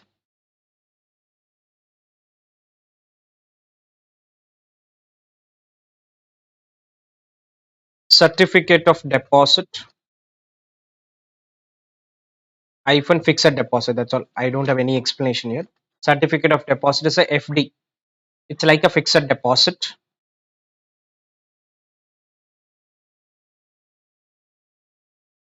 Then we have bank advances, loan from bank, intercorporate deposits, loan from other companies, and public deposits hyphen loan from public. But mostly public deposit is not a short term. It will be more than a year. Many times it's going to be more than a year. Okay, whatever is material mentioning.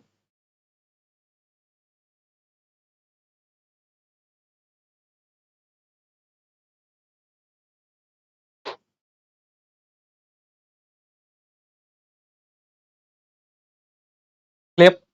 Can you proceed? Any doubts on this? Done? Can we?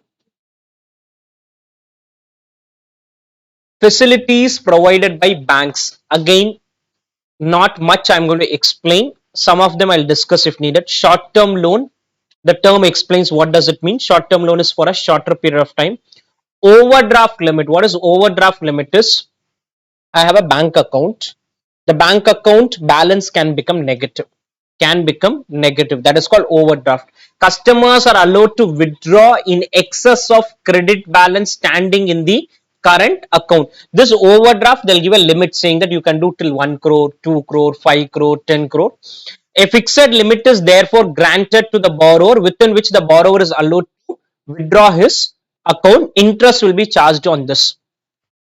Clean overdraft. What is clean overdraft is, whenever an overdraft needs to be given, I normally will need security. I need some security because for giving a loan in clean overdraft upon the personal security of the borrower, personal security of the borrower, banks exercise a good deal of restraint since they have no backing of any tangible security.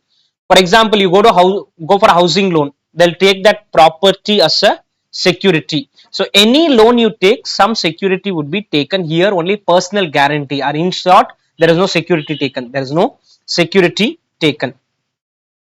Cash credit and bank overdraft is technically same. I don't see any difference between a CC limit and a bank overdraft limit, because practically when I have done evaluation, because I worked in a rating agency, we never differentiated between these two. Is granted, allowed an advance up to a certain limit. Overdraft also certain limit is fixed. Advance against goods, that is, goods are given as a security and against that you take a loan from the bank. Bills purchased are discounted. I have done the sales to you, I've given the bill to you, you are yet to pay. I go to the bank saying that I have 1 lakh receivable from customer A. Bank says give this bill to me, I'll give you 99,000. I'll give you 99,000, which is called bill purchased or discounted. Financing of export trade by banks. Export trade financing is called pre-shipment finance and post shipment. Pre shipment is before the shipment goes, and post shipment is after this. I am not giving any notes on this. We will just write the category name alone. I don't see any notes being given. Facilities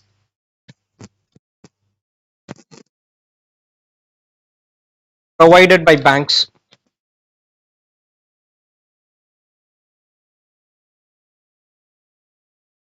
Short term loans.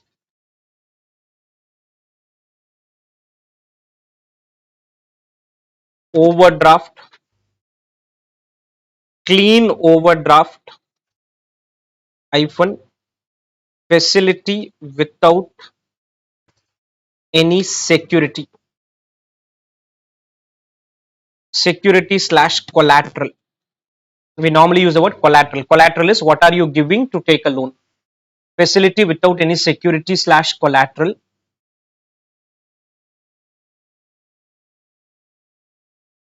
Cash credit.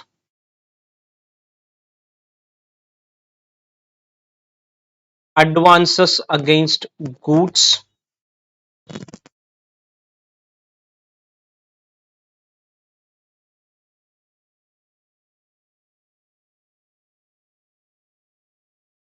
Financing of export trade, where you have pre-shipment and post-shipment. We have two types of loans. You have pre-shipment loans and post-shipment finance, which is the next part of it.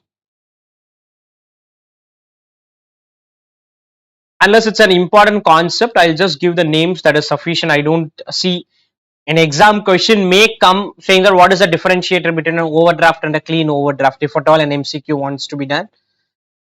Anything can come as MCQ, so I do not have a limit where ICA can test, but mostly they may not ask you some very uncommon kind of a facility. They may ask a question on bridge finance, they may ask a question on what is a callable bond, what is a puttable bond, but something which is very unique, rarely they'll test it. Clear? Any doubts on this? Can you proceed? What are the various forms of pre-shipment finance? As I said, pre-shipment is before the shipment is done. This generally takes the form of a packing credit facility. Packing credit is an advance given to an exporter for the purpose of buying, manufacturing, processing, packing, shipping goods to an overseas buyer. Whenever I get an export order, the money may come to me immediately, the money may come to me once the shipment is done, the money may come to me after shipment is done, after also it will take time. See, every time you'll have to imagine in your mind, why are we learning this is, if you need anything on the asset side, you need liability. For example, if you get an export order, you need first raw material. After raw material, you need WIP. That is, this raw material will become WIP. Moment it becomes WIP, some extra cost would have got added. WIP will become FG. If it becoming FG, some extra cost have been added. So till it becomes FG, you don't get any money. So you need something in the liability side. That is called as packing credit. That is technically called as packing credit. An advance so taken by an exporter is required to be liquidated within 180 days. How am I going to repay this? This inventory will become debtors. This debtor will become cash. This cash will repay the packing credit. This cash is going to repay the packing credit. So imagine the flow. You start with raw material, then make it WIP, then make it FG. This process, if it takes more time, you will keep paying more and more interest. So many companies focus on quick closure of this. Clean packing credit. Understood, the term clean means, I think, without any limit it will be. This is an advance made available to an exporter only on production of a firm export order or a letter of credit without exercising any charge or control over raw material or finished goods. In short, no collateral. I don't need any collateral from you. It's more like a personal security which you have given. Packing credit against hypothecation of goods. You are doing the manufacturing. No, I am the owner of that. If you are not repaying, I'll take those goods back. Against pledge of goods. Normally, for taking packing credit, there should be an ECGC guarantee. What is ECGC guarantee? Is Export Credit Guarantee Corporation. It is better to take a guarantee for that. That is, many a times when you are exporting, if the other party is not making the payment, you will have a bad debt risk, because within country itself it is difficult to collect the money. Outside the country becomes more and more difficult because different laws, different place. So normally there is an ECGC cover, which is like an insurance. It is like a insurance which is better to take it. Any loan given to an exporter for the manufacture, processing, purchasing meant for export against a firm order qualifies for the packing credit guarantee given by Export Credit Guarantee Corporation. Forward exchange contract. Another requirement of PC facility is that if any export bill, the exporter should enter into a forward contract. You learn about what is forward exchange at final level, but very simple. If I am selling something in US dollar, the bill is 1 lakh US dollar. Today, if you collect the money, it is 1 lakh into 82 rupees. Tomorrow, it can become 1 lakh into 84. It can even become 1 lakh into 80. It can even become 1 lakh into 78, because INR US dollar rate keeps changing on a daily basis. A forward contract will fix this rate. That is what a forward contract does. Banks say, please take a forward contract. I don't want all this risk, because later on, you are thinking that you will pay me 1 lakh into 82, you will collect and pay me 1 lakh into 75, but you collected only 1 lakh into 70 because the exchange rates change significantly. So I don't want all this risk. You take a forward contract limit as well. Now write pre-shipment finance.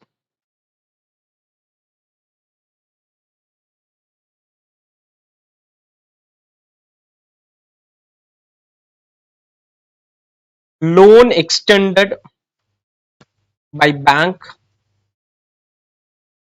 Loan extended by bank for purchase of raw material, processing,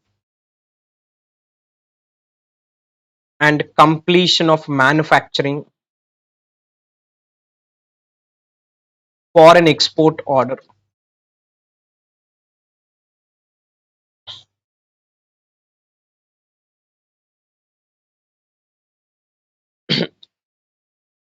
This is used for funding. This is used for funding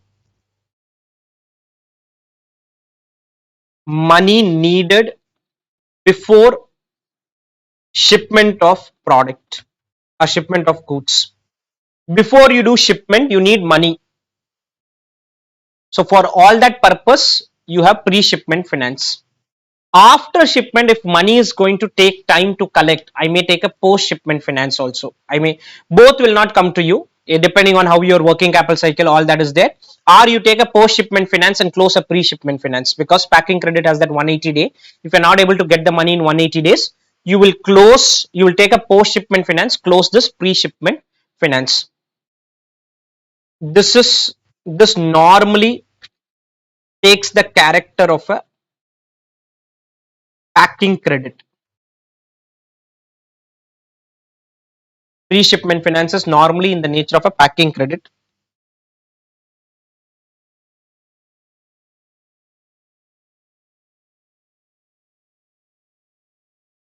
Variance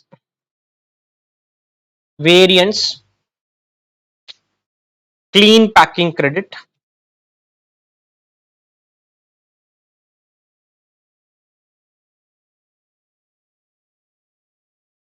packing credit against hypothecation of goods, packing credit against hypothecation of goods,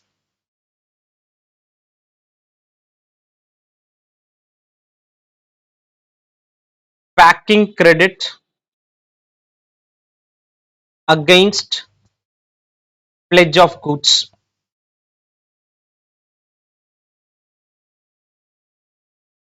conditions, ECGC cover. You can write the full form of ECGC: Export Credit Guarantee Corporation, ECGC cover plus forward exchange contract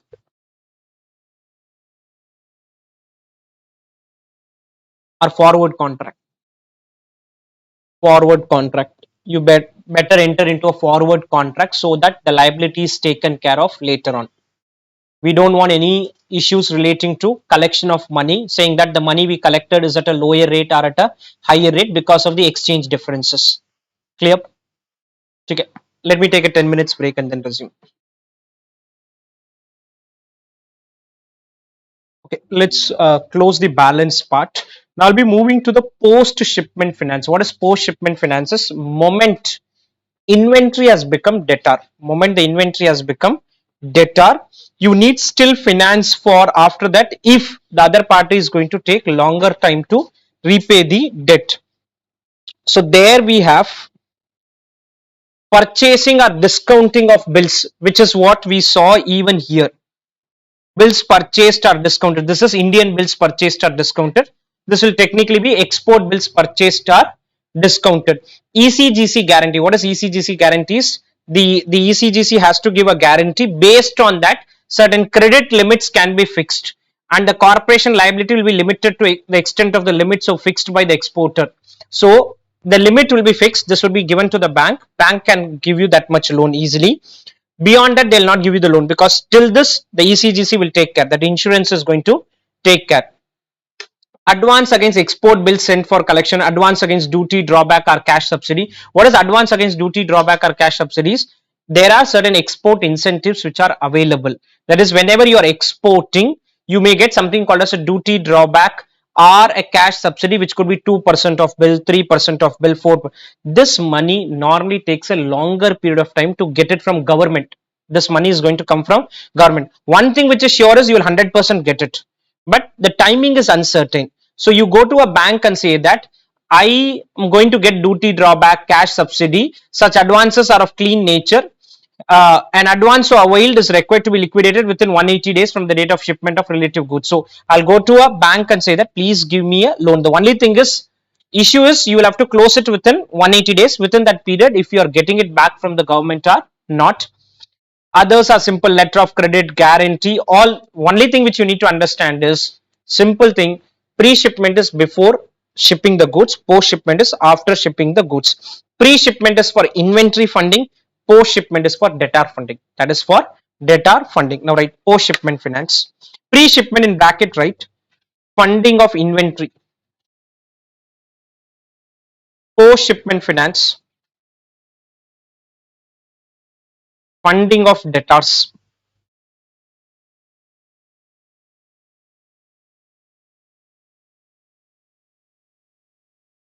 Funding of debtors.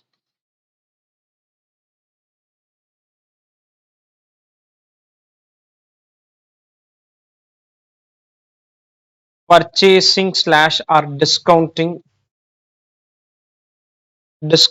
of bills,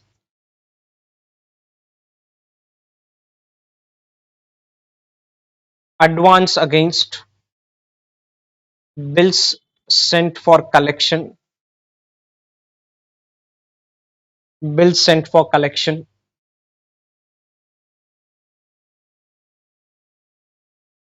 advance against export incentives,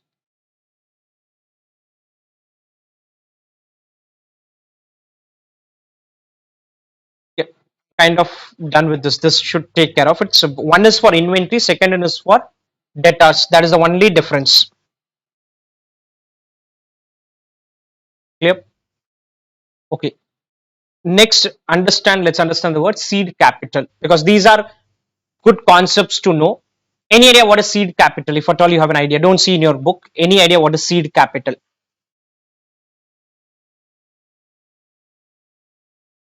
Any idea what is seed capital? Okay, seed capital is, I have a very good idea, but I'm not able to raise money from investors, I'm not able to raise money from VC partners. So there are certain government institutions which will give you a loan, or sometimes even an equity contribution can come, sometimes grants can come, but seed capital normally comes in the form of a loan where the rate of interest could be on the lower side. The seed capital assistance scheme is designed by IDBI for professionally or technically qualified entrepreneur and our person possessing relevant experience, skill, everything is there. The only thing which is not there is financial resources. They do not have the financial resources. Is interest free, but sometimes interest can be charged. If you read it, will say interest free but carries a service charge of 1% per annum for the first 5 years. That 1% per annum is nothing but interest. Technically, you use the word service charge or use the word interest, and it is increasing thereafter. Also, they have the option to charge interest at such rate as may be decided by the IDBI depending on how comfortable is the other party. See, the purpose of the seed capital is, this is obviously from the government side. We want people to take up certain good projects so that it contributes to employment, it contributes to certain new product. The repayment schedule is also fixed depending on the repaying capacity. It will be not for a bigger project at all, less than 2 crores, where they will give 50%. See, you want to do a project less than 2 crore, you go to a bank will give you loan of 1 crore. Balance money you need from promoter. So that promoter seed capital will be 50% of promoter contribution or 15 lakh, whichever is lower. This was the limits earlier. I'm not sure about what are the current limits, but they are saying this much only we will give you. Now, right, seed capital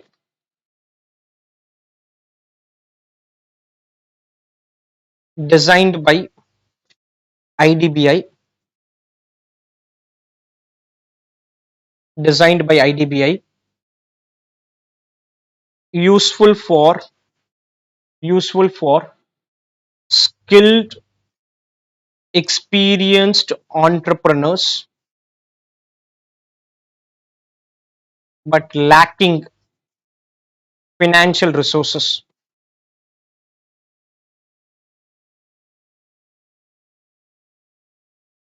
But lacking financial resources.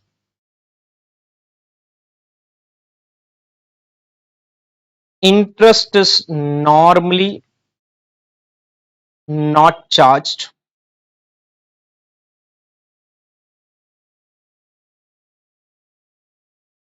Fixed service charge per annum would be there.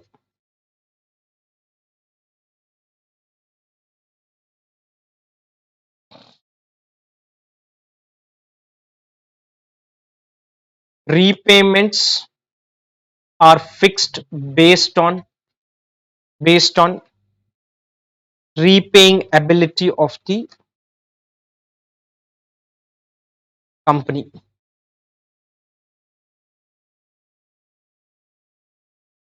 I also write the limit, but I don't think so. Limit should ideally be tested, but okay.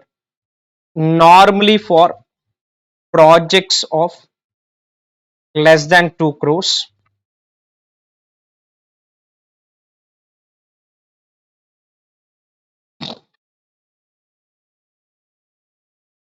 seed capital amount equal to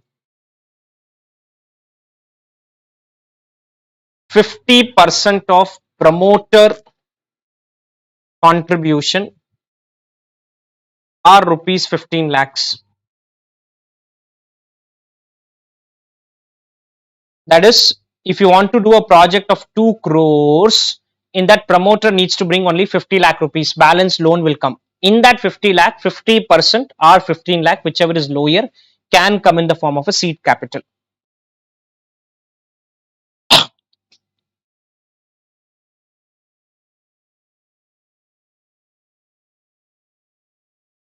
Clear? Can we proceed?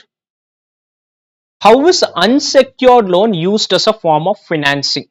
Now, practical world, this is a very important source of financing. Listen, I want to do a project.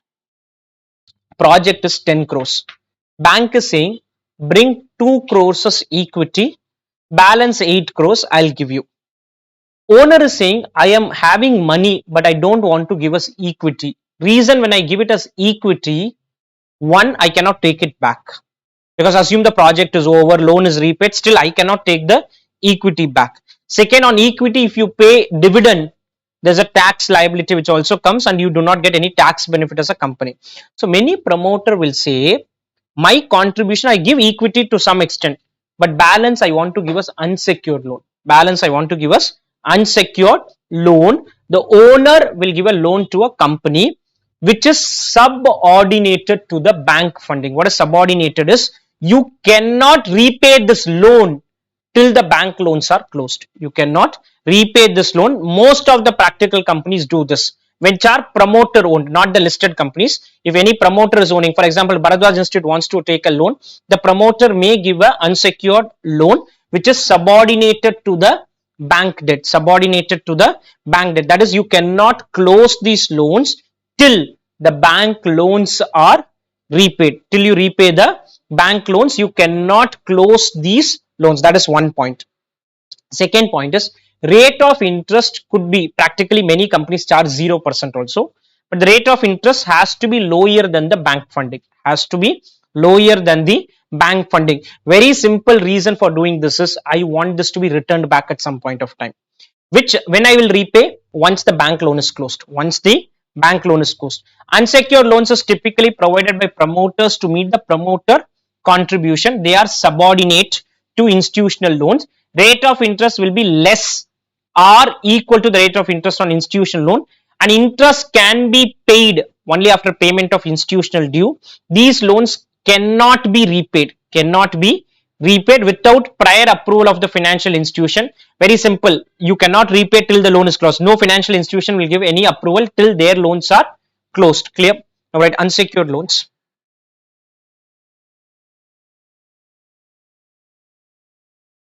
Contribution by promoters in form of unsecured loans.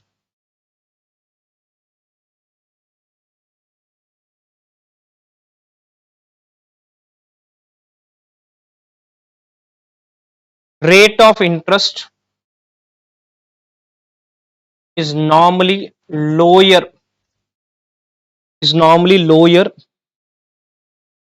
than the interest rate on rate of interest has to be lower than the interest rate of institutional loans.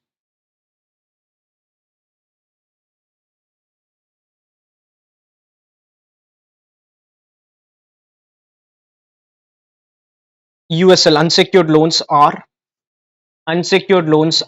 subordinate to bank loans. Subordinate to bank loans. That is, they are low in priority as compared to bank loans from a company point of view. Loans cannot be repaid till bank loans are fully repaid.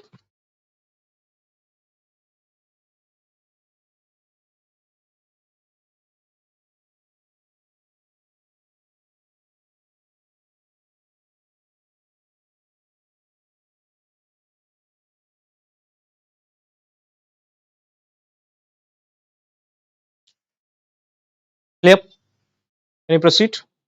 Any doubts on this? What is deferred payment guarantee? Very simple. Deferred payment means you are not going to pay immediately. That's all. Deferred payment is, see, every time only thing I have in my mind is, if I have an asset, I need a liability. In asset side, I'll have a fixed asset. Liability side is a creditor, capital creditor. I am not making the payment immediately. Deferred credit facility allows payment for the purchase of machinery over a period of time. Entire cost of machinery is financed and the company is not required to contribute any amount initially towards the acquisition. Normally supplier insists that bank guarantee should be furnished. Why he needs a bank guarantee? Because you are not going to pay immediately, you're going to pay it over a period of 3 years, 5 years, 10 years, 15 years, whatever time period they decide. Or you could be paying at one stretch after 2 years, whatever credit period he wants to give. I'm not giving any notes on this. Capital incentives, these are given by governments. Normally, let's assume I want someone to do a project, I want someone to set up a hospital. He'll say he's ready to set up a hospital in Chennai. Reason is very simple, because there is a market available, that is, so many people are staying. So if you create a hospital in Chennai, your business will do well. But if I tell him that you have to create in a remote area in Tamil Nadu, nobody is ready to do it. That is why government gives certain incentives to develop areas which are considered to be backward in nature. So that is what is called a capital incentive. The backward area development incentives available often determine the location of a new industrial unit. I just gave an example of hospital. Hospital may not be a good example, any industrial unit, because for hospital, if I'm creating in a backward area, I need people around there. But any factory can be created in a remote place, provided these incentives take care of. Because when you create in a remote place, you may not have the infrastructure there, so you will start the development of infrastructure. You will see how transportation can be done, how people can be arranged. It will give some employment opportunities people over there. All these government incentivizes in the form of lump sum subsidy, exemption from GST, sales taxes, GST, octroi duty. They will give all these incentives. Even income tax incentives are there, where they'll say you need not pay income tax over a period of 5 years, 10 years. The quantum of incentives is determined by the degree of backwardness of the location. Institutions, while appraising the project, should assess the viability of the project without any impact of incentives on the cash flow and profitability. What they're saying is that project viable or not? You please analyze it and then consider these incentives in picture.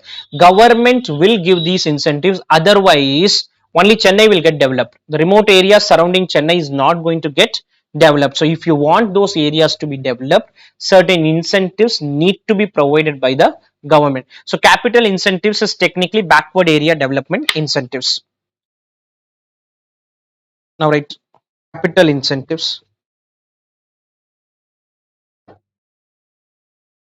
Incentives given by government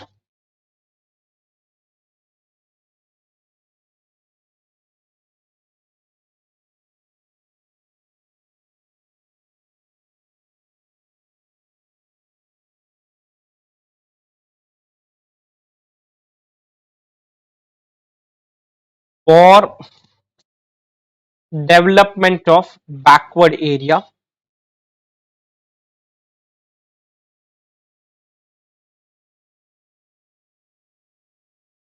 Incentives can be in form of lump sum subsidy or initial grant or indirect tax exemption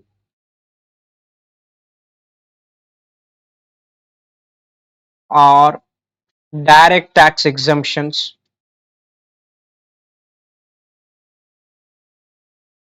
You can give it in multiple ways. Your objective is basically tell people that I am giving you all these benefits, extra add-ons. Why don't you set up a project in this remote area? I know remote area is not good, but I still want you to set up a project there, because I'm giving you all these benefits which are allied to the project.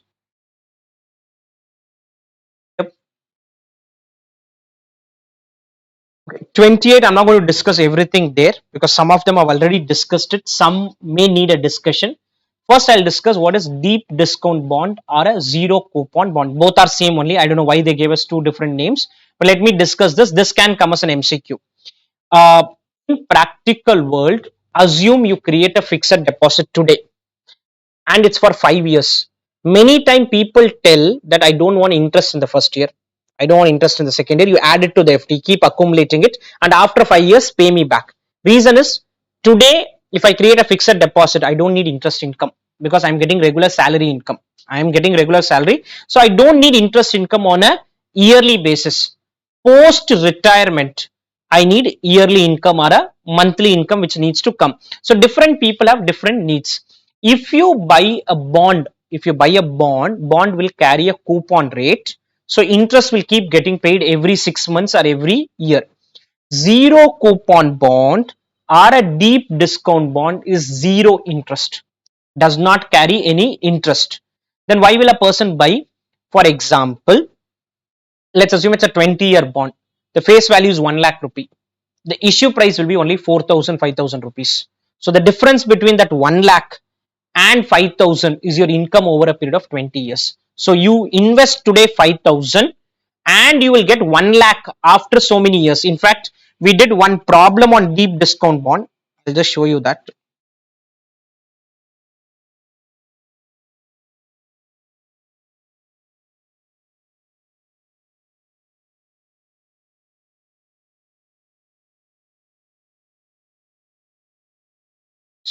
Development Finance Corporation issued a zero interest deep discount bond of face value of 1,50,000 for 3,750. So I'm issuing it at 3,750 and repay after 25 years 1,50,000. So I don't get any income in between, and I don't want any income. I don't want any income. I will buy the bond today. So this is called deep discount because it's a huge discount which needs to be applied. See, indirectly it's no discount, nothing. 1,50,000 minus 3,750 is my interest income over a period of 25 years. That's the interest income over a period of 25 years. Here the IRR was coming at 15.91%, but basically deep discount bond is or zero coupon bond is where you do not pay any interest. Why will a person buy? The person is buying because he doesn't need regular interest income. I don't need any regular interest income. So I am ready to buy a deep discount bond because my objective is different. I don't need any money over the next 15 years. When I retire, I need that huge money that I'll invest in normal bonds.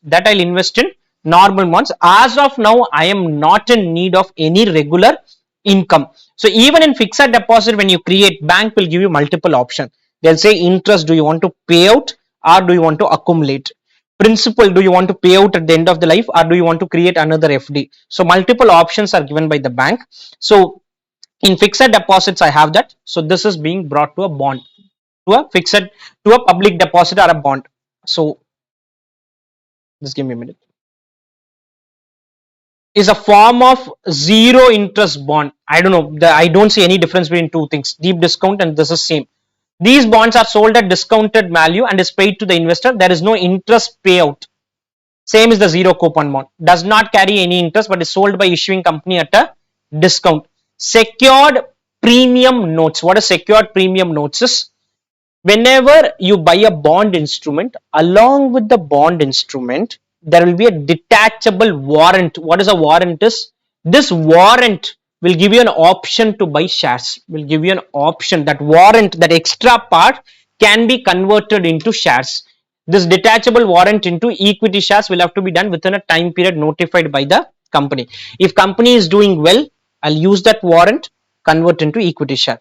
If company is not doing well, I don't want to convert. If share price is going up, I will convert. If it's not going up, zero interest, fully convertible. Zero interest means no interest is paid. Fully convertible means converted into equity share.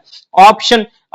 Okay, another thing I'll discuss is inflation bond. Inflation bond is basically a floating rate bond, like a floating rate bond, where the interest rate will increase if inflation increases. Interest rate will decrease if inflation decreases. I have already given you notes on what is floating rate and what is fixed rate bond. A floating rate bond is where the interest rate is not fixed and is allowed to float or change depending upon the market condition. This is what we had written earlier. Bond which pays floating interest based on some benchmark. Interest rate will keep changing if the benchmark changes. One of the category of this is called inflation bond, where the interest rate will change based on the inflation. Clear? Any doubts on this? I'll just give some notes on this, not everything. Deep discount bond. or zero coupon bond.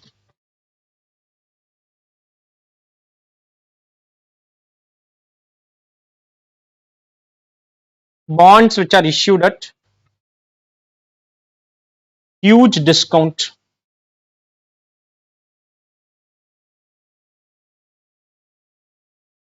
which are issued at huge discount to issue price,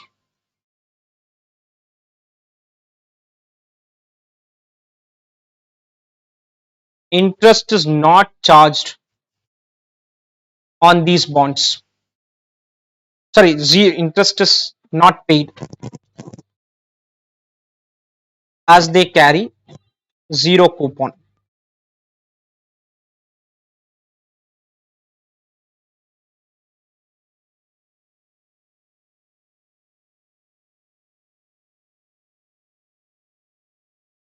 Interest is not paid on these bonds as they carry zero coupon.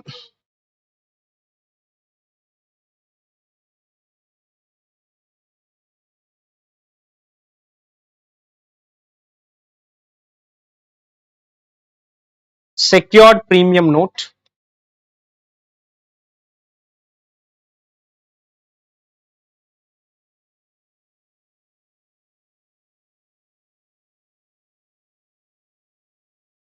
loan plus detachable warrant which can be converted into equity shares. Loan plus detachable warrant which can be converted into equity shares.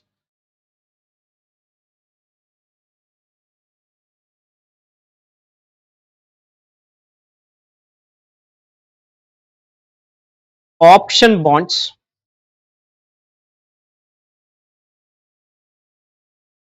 option bonds,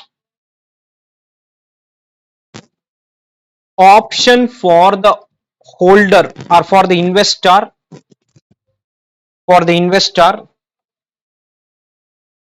to get interest periodically or at one time on maturity.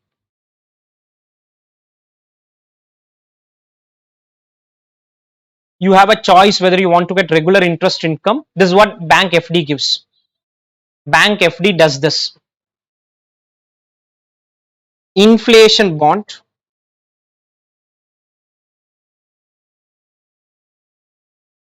rate of interest changes based on inflation. Rate of interest changes based on inflation. Whatever interest rate we are charging on the bond, it is going to increase or decrease. It is a form of floating rate bond. It is a form of floating rate bond. Form of floating rate bond. Clear? Any doubts on this? Done? Various international financial instrument, you can just read them later on. International means foreign funds, foreign bonds, ECB, Euro bond. Euro, as I've told, non-INR or non-home currency. Foreign bonds, fully hedged, medium term, floating rate note. CP, we have learned what is CP. Euro commercial paper is foreign currency, that's all. Foreign currency futures, options, you can just read them. I'm not discussing much. I'll now move to a next type called ESG. This is again another important category. In practical world, businesses are expected to have do you know, sorry, any idea what is bottom line? Do you understand what is bottom line, what is top line? Okay, when you read a financial statement, in the top, when you read an income statement, in the top you write sales, so that is called top line, and bottom line is in the end you get profit, so bottom line is called profit. Every business earlier had bottom line as profit. Now what businesses are saying is, we do not have only bottom line as profit, we need to focus on three category: triple bottom line. Triple bottom line, what is triple bottom line? PPP, people, planet, profit. Profit is called economic bottom line. Profit is called economic bottom line. You focus on profit, no problem with profit focus, but you also need to take care of planet, which is called environmental bottom line. You need to take care of planet, which is called environmental bottom line. You also need to take care of people, which is called social bottom line. So now businesses are focusing more on social as well as environmental. If you are able to focus on social, environmental, as well as something called as governance, which is called ESG framework. ESG is a subset of three P's framework or TBL framework. TBL is triple bottom line framework. If you are focusing on environment, social, as well as governance, then you can become a sustainable business. Then you can become a sustainable means continues for a long period of time. Continuing for a long period of time. I'm having a business which cause extreme amount of environment hazard. At some stage my business will stop. If I'm going to create extreme amount of environment issues, at some stage my business is going to get wound up. Some government regulations will come, some issues will come. See, increasingly people are saying to avoid usage of plastic, so there are increasing.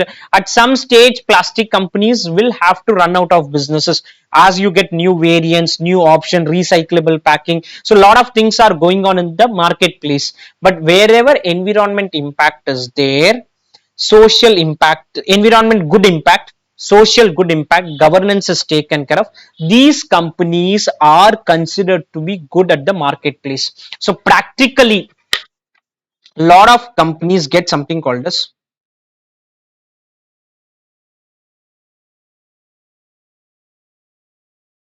ESG financing. What is ESG financing is, you are able to get a loan at, normally if I take a loan it is at 12%, but if you take a ESG loan, the ESG loan will come at a lower rate of interest, because you are taking care of environment, you are taking care of social, you are taking care of governance.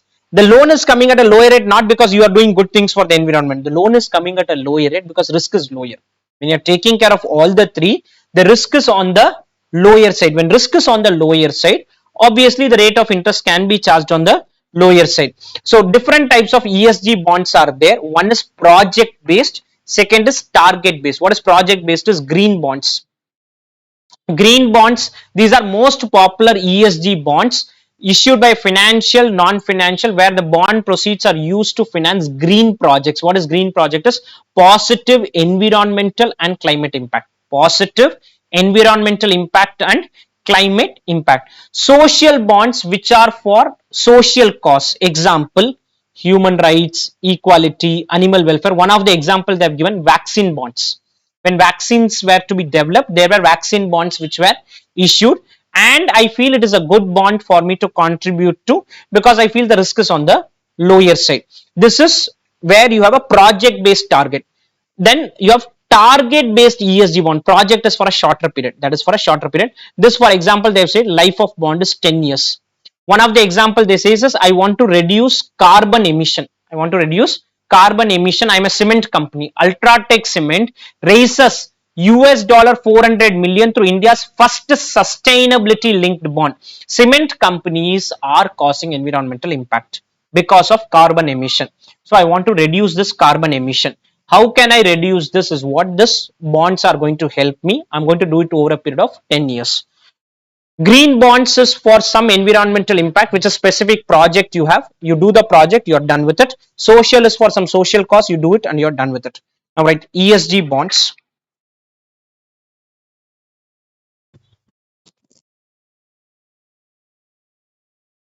ESG equal to environmental plus social plus governance.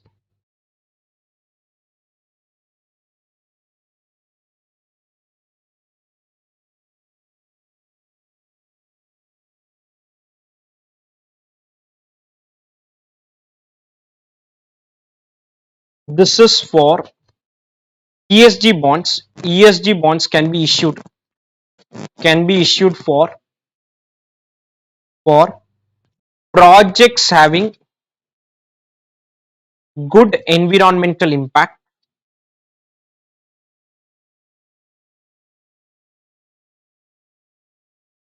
in bracket green bonds, or good social impact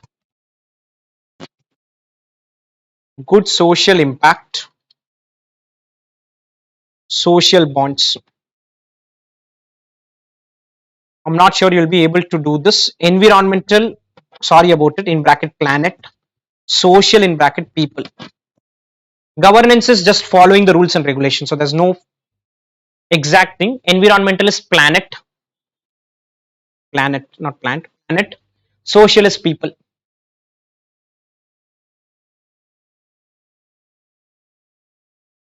ESG bonds can also be for a specific target and for a longer period.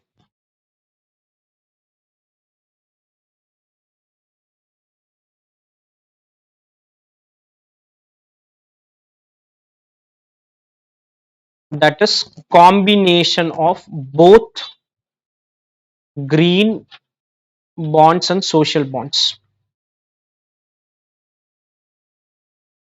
Practically, there are a lot of investors who are just interested in investing now in ESG companies. If you are not ESG compliant, I will not give any money to you. If you are taking care of environment, social in a better manner, I will give equity loans, I will give bonds, everything. Some investors are not ready to invest in non ESG compliant companies.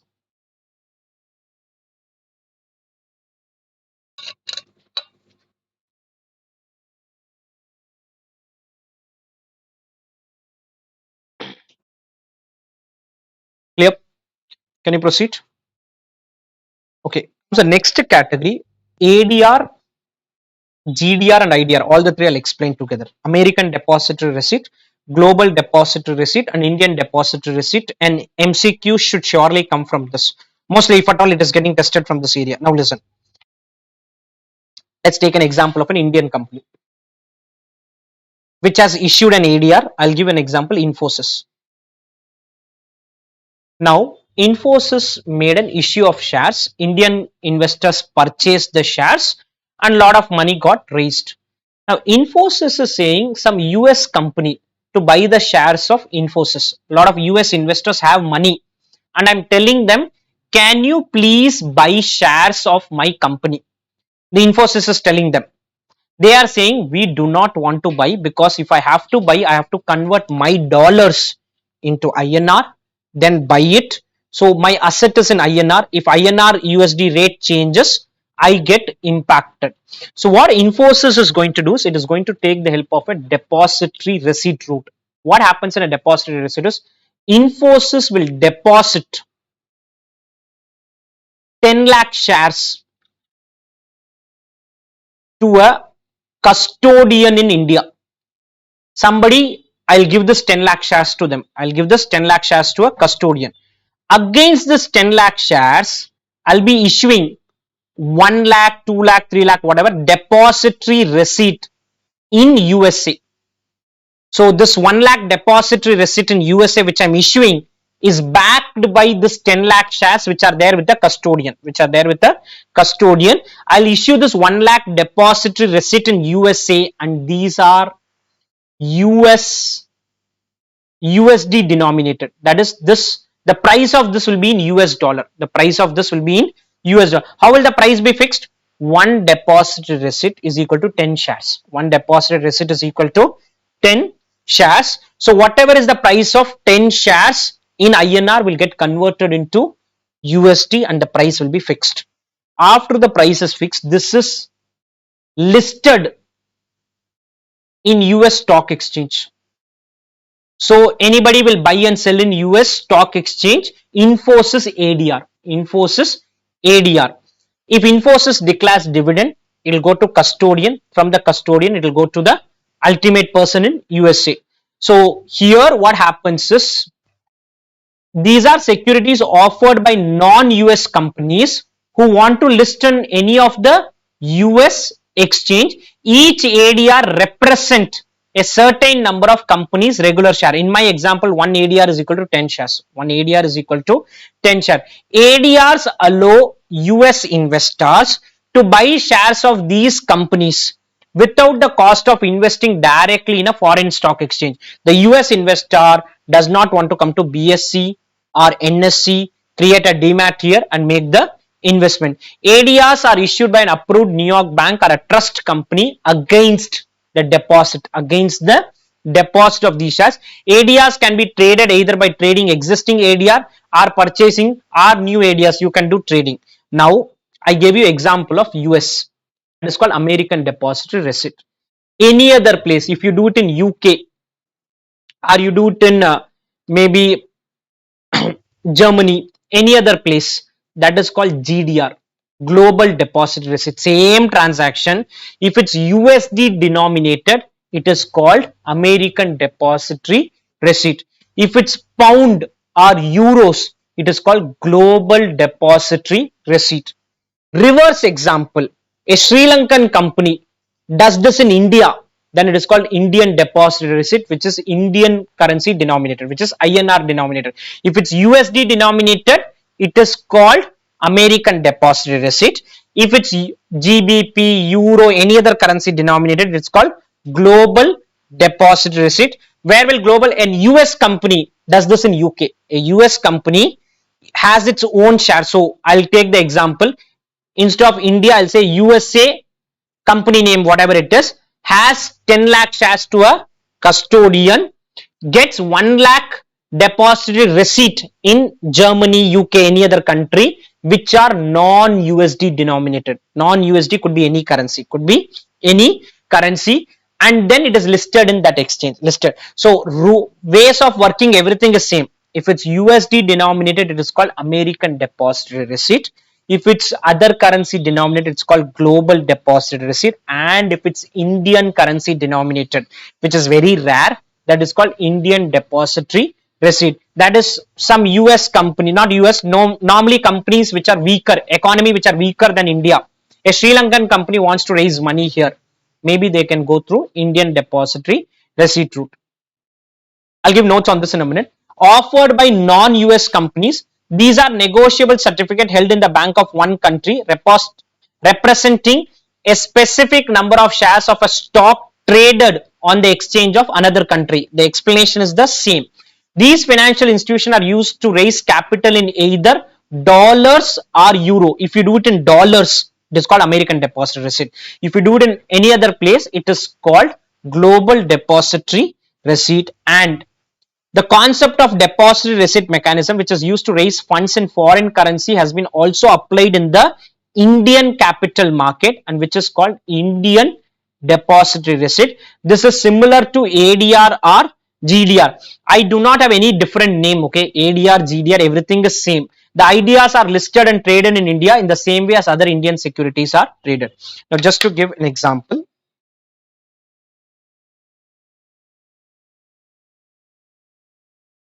this is the Infosys. Just give me a minute. This is Infosys India price, okay? 1670 is the India price. And there is an Infosys ADR price, which is listed in New York Stock Exchange, NYSE. This is 20.10. Last updated on Feb 9, 2024, 7:36 p.m. That time when the trading happened, the trading would have got closed. This will keep changing on a daily basis. The change was around 0.45% that day. More or less, the fall there and the fall in India will match. But only thing is there is a lag effect. When I say lag effect, when trading happens in India, the trading will happen in US later because the timings are different. So there could be a lag effect, all that can happen. But basic rule is a depository receipt is nothing but a share, equity share. It is a equity share. It will have a mapping. One depository receipt could be 1 share, 2 share, 10 share, 5 share, 15 share.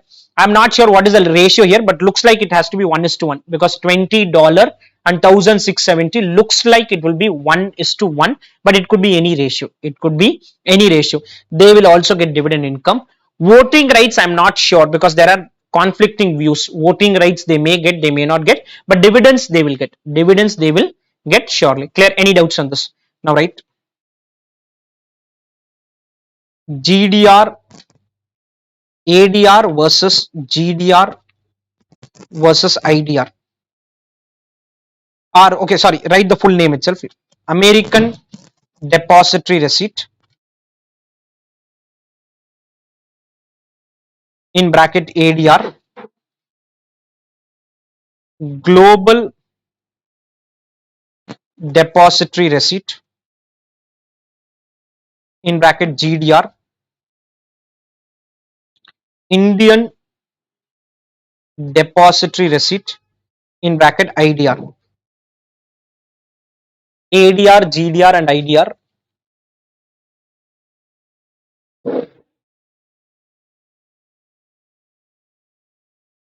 Okay, let's take an example. You can write this example in a minute. Infosys India. They want to raise money in USA, UK. Two places they want to raise money. For USA, what they do is deposit 10 lakh shares, deposit 10 lakh shares with a trust. Okay, this 10 lakh shares is converted into 50,000 ADR. 50,000 ADR. This 10 lakh shares is converted into 50,000 ADR, American Depository Receipt, USD denominated. What is USD denominated? Is price will be in US dollar. If I ask what is the price of a ADR, you will say price is $20, $10, $5. It will be USD denominated. Same thing happens here. Deposit 2 lakh shares with a trust. This is converted into 10,000 GDR. Converted into 10,000 GDR, and this is GBP denominated. In UK, the currency is GBP, or it could be euro denominated. Could be anything. Okay, it could be anything. Dividends paid, they will receive dividend. In the same example, Infosys is not an Indian company. Infosys is some other country. Then they will deposit 1 lakh shares with the trust. They will issue 50,000 IDR. 50,000 IDR. IDR is INR denominated. IDR is INR denominated. Clear? Write this example.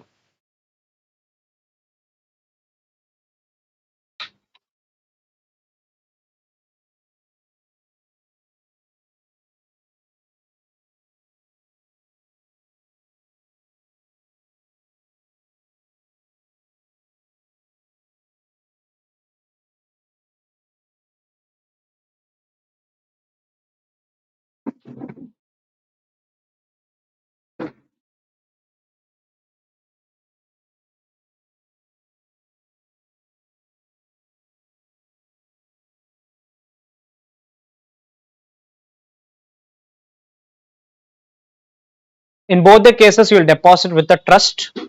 If you issue American Depository Receipt, it is USD denominated. If you issue Global Depository Receipt, it is non-USD denominated. Any currency it could be. Global means other than USA, that's all. That Indian Depository Receipt is also a GDR for a Sri Lankan company.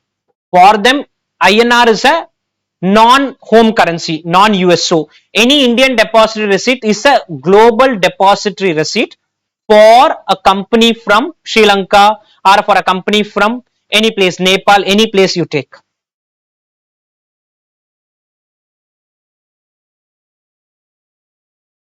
Clear? Return the example. Now you can say one depository receipt DR equal to one depository receipt equal to specific number of shares which are deposited with a trust, which are deposited with a trust,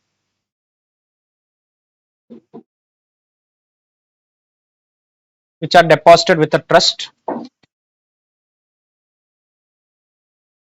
Dividends will also be paid on depository receipt.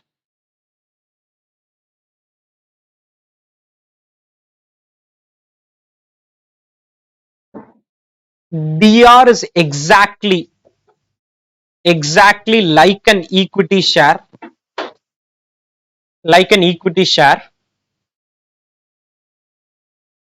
from the point of view of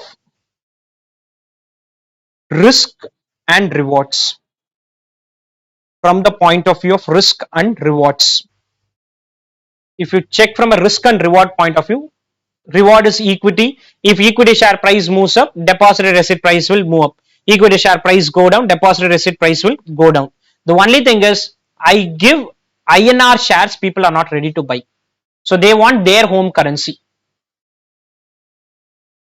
ADR is USD denominated. GDR is non USD denominated. An example could be euro, pound. IDR is INR denominated.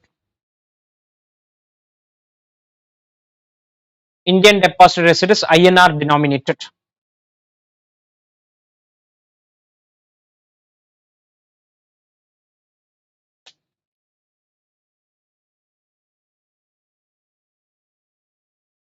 DR will be listed on the local stock exchange, whichever is the local. If you are issuing in UK stock exchange. If you are issuing in USA stock exchange. And if you are issuing in India, Sir, yep, your screen is blurred, sir. screen is blur. Okay, just 2 minutes, friend. I'm just going to end the session. So I'll anyway take it. Let me just see. Just give me a minute.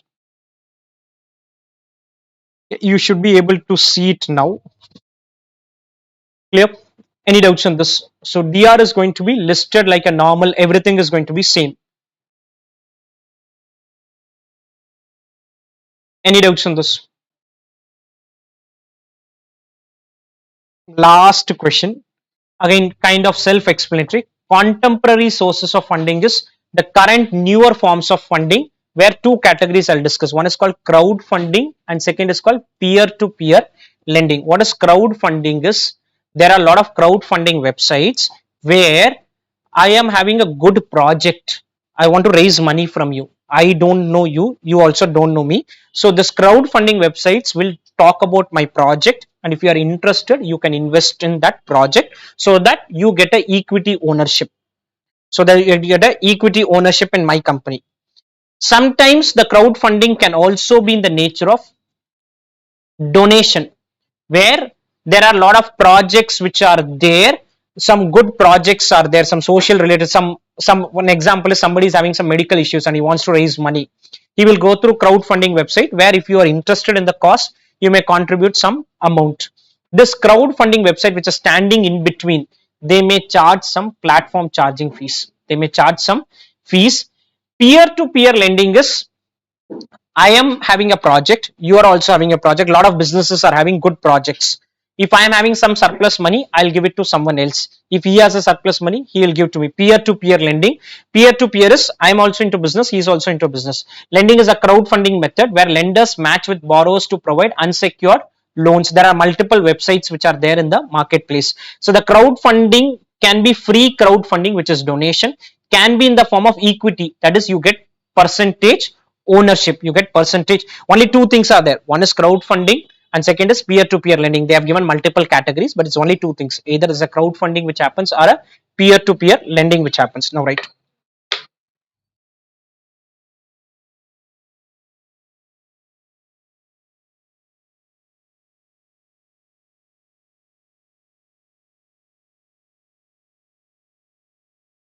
raising of money through social media or websites. Social media or websites.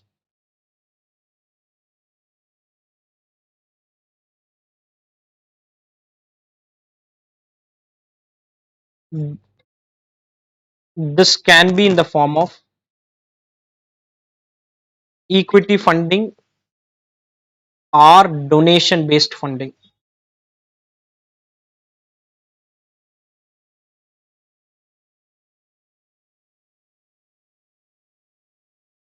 Donation based funding. Crowdfunding intermediary will charge will charge certain fees for the service.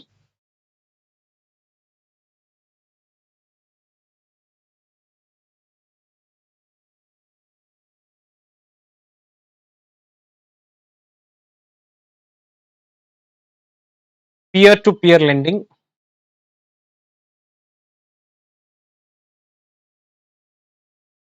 matching of lenders with borrowers, matching of lenders with borrowers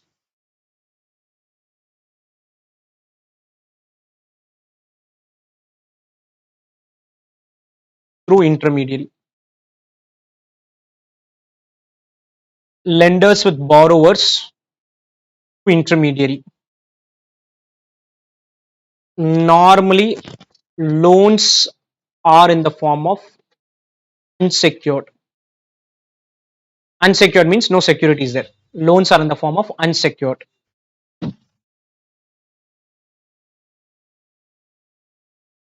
Um, I'm kind of done with this chapter. I don't want to start with a new chapter because have only 30 minutes. So I will kind of end the session now. Where I wanted to discuss this theory based area. So this is fully completed now. You can just go through the notes again. Again, have the focus of how will you answer MCQ based question. That should be your focus area as of now, by hearting is not needed. Understand the concept. I don't want you to remember. For example, a question can come and then they'll say, is it a ADR, GDR, or now remembering concept will not help you. You need to just remembering the words and all will not help you. Okay, ADR means it is USD denominated. GDR means it is this denominated. IDR means this INR denominated. That understanding is very critical for you to answer an MCQ rather than solving the question or remembering things. Remembering things was earlier requirement. Now also it could be there that I'll get clarity once MTP comes. That time I'll update you. But as of now, just focus on understanding the core concept. No remembering. If you read something, you should be able to explain to a person who's sitting next to you. If you're able to explain that, that is what is needed. There could be a question on crowdfunding versus peer-to-peer lending where a scenario would be asked and they'll ask you whether it's a crowdfunding or a peer-to-peer lending. That you may have to understand. Clear? I'll end with this then. Okay, let's now continue with ratio analysis. In the first session, we have done with the entire practical portion. Few theory questions to be discussed, so I'll discuss them. Let's come to the theory segment, which is starting from page 21. Very simple related questions are there. What is ratio analysis and the data sources for performing ratio analysis? So, as such, what is ratio is basically you are comparing two items which are interlinked in some manner, some relatable item. It could come from P&L, it could come from balance sheet, it could come from outside the financial statements also. It's not necessary that it has to come from P&L and balance sheet only. So ratio is a relationship expressed in mathematical terms, help in drawing conclusion about performance, strength, weakness, and help in decision making. You don't only compare the balance sheet, income statement, and cash flow. You can even go through business periodicals, credit and investment advisory services, notes to accounts. You can take any of this, and it is not only that year. You can compare this year with the previous year.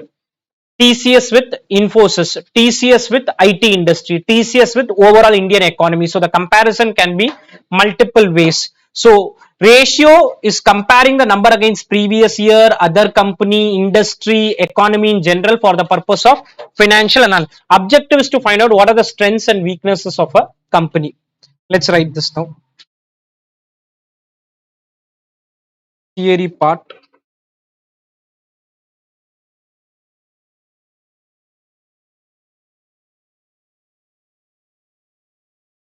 Introduction.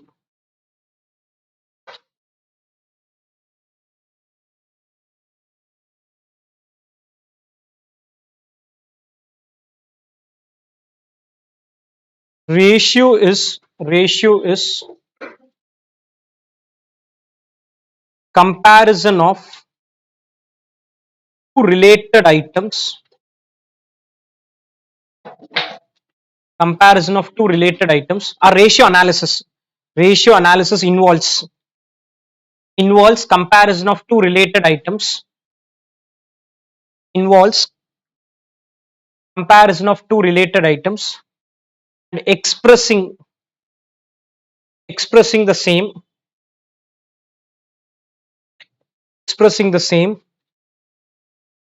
as a mathematical item, in bracket percentage or times or days or ratio. It could be anything. You can express it in percentage, you can express it in times, you can express it in days, you can express it in ratio.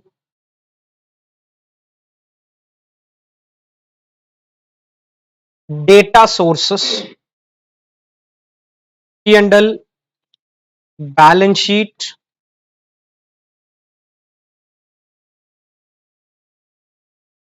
notes to accounts, cash flow statement,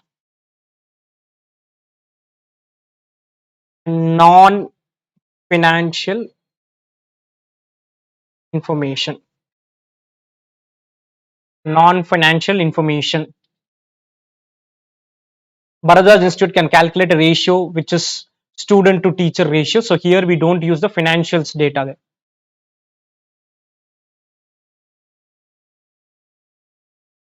Purpose, assess performance. Why we do is to assess the performance, identify strengths and weaknesses, assess performance, identify strengths and weaknesses,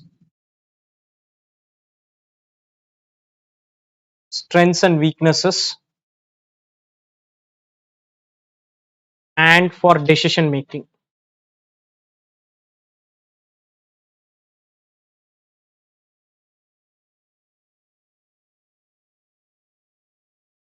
Type of comparison, same year, same company but different years.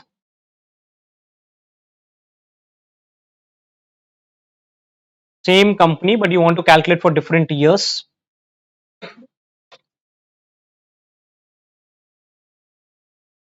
Our company versus competitor. Our company versus industry versus economy. You can do multiple types.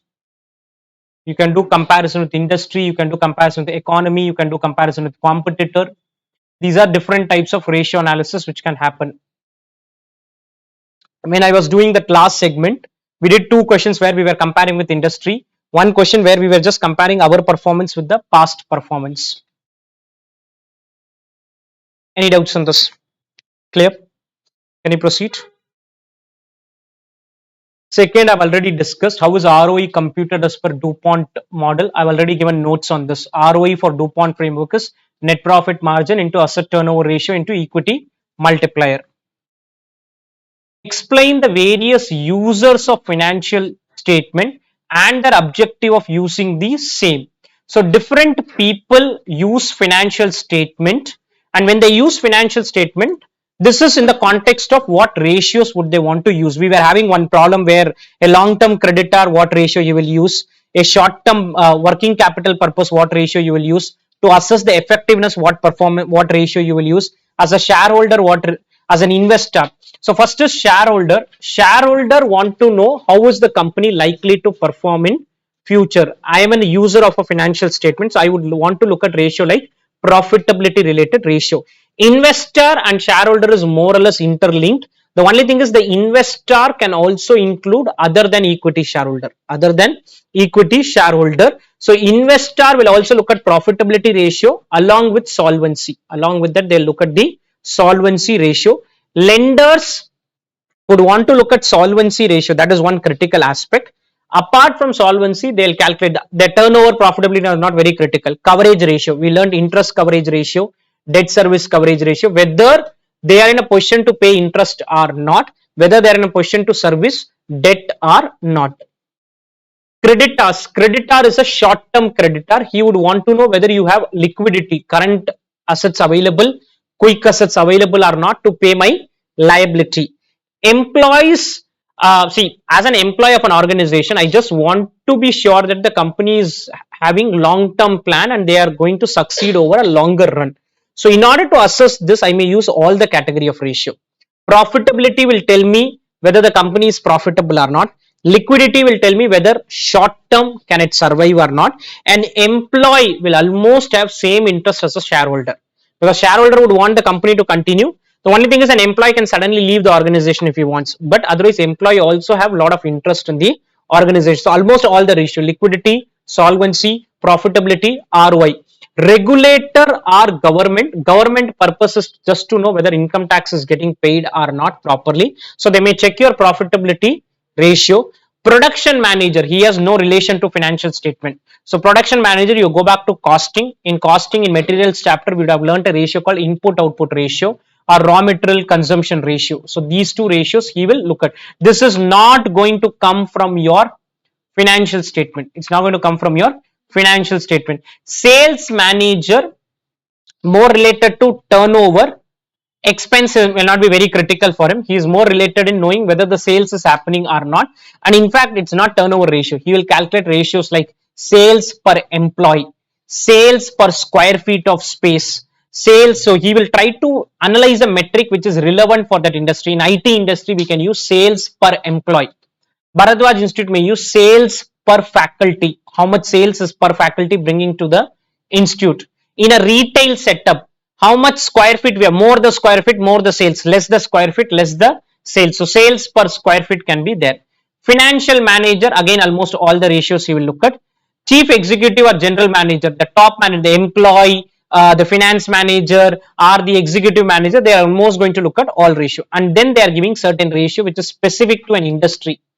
In telecom, there is a ratio called average revenue per user. It's not there. Okay, it's there in a different form. They use a term called ARPU, ARPU, average revenue per user. In telecom industry, if you read an article, they'll talk about this ratio called average revenue per user. It may come as suddenly as an MCQ saying that revenue per customer or ratio related to call is relevant in which industry. Bank, they may want to track their expenses. Transport, we did this calculation in operating costing, passenger kilometer calculation, operating cost per passenger kilometer, operating cost per ton kilometer, all those we did. Hotel will calculate occupancy ratio. So these are different industries and different ratios, are different users and then different industry and what ratios we are going to use. Let's write this. Utility of ratios. Utility of ratios. Shareholders profitability ratio.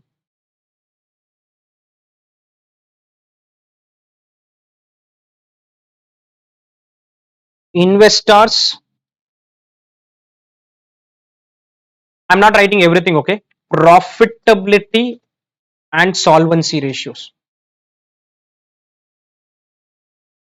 Profitability and solvency, the most important ones.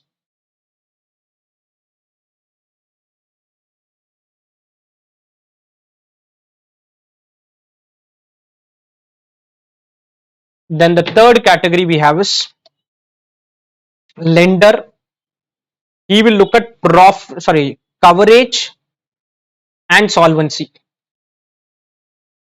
Coverage is just to check whether I have my interest getting paid on time, the debt servicing happens on time or not. Creditors,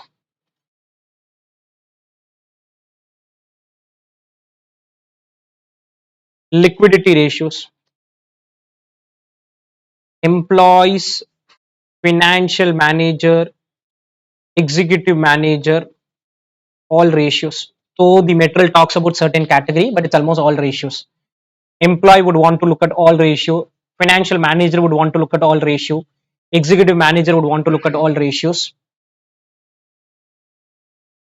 Regulator, profitability ratio. Regulator profitability ratios.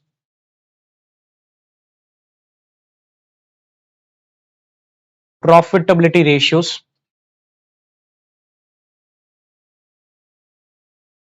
Production manager,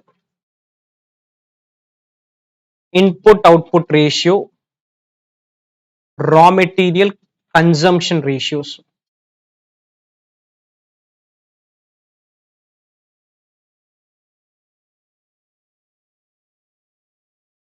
Input output and raw material consumption ratios.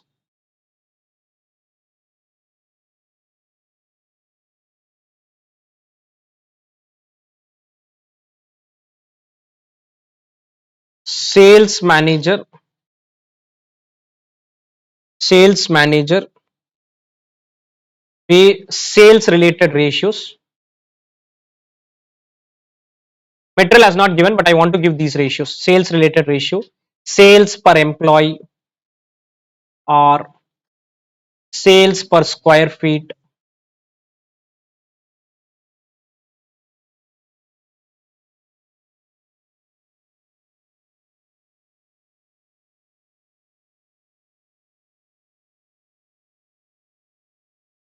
industry specific, telecom, revenue per user, telecom revenue per user, bank, operating expense and income ratio, telecom revenue per user, bank opex and income ratio, operating expense and income ratio,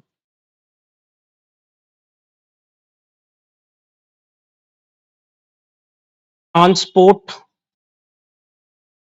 cost per ton kilometer or passenger kilometer, cost per ton kilometer or passenger kilometer. Even cost per unit is a ratio, total cost divided by number of units. So everything is a ratio when you link two items. Next, hotel occupancy ratios.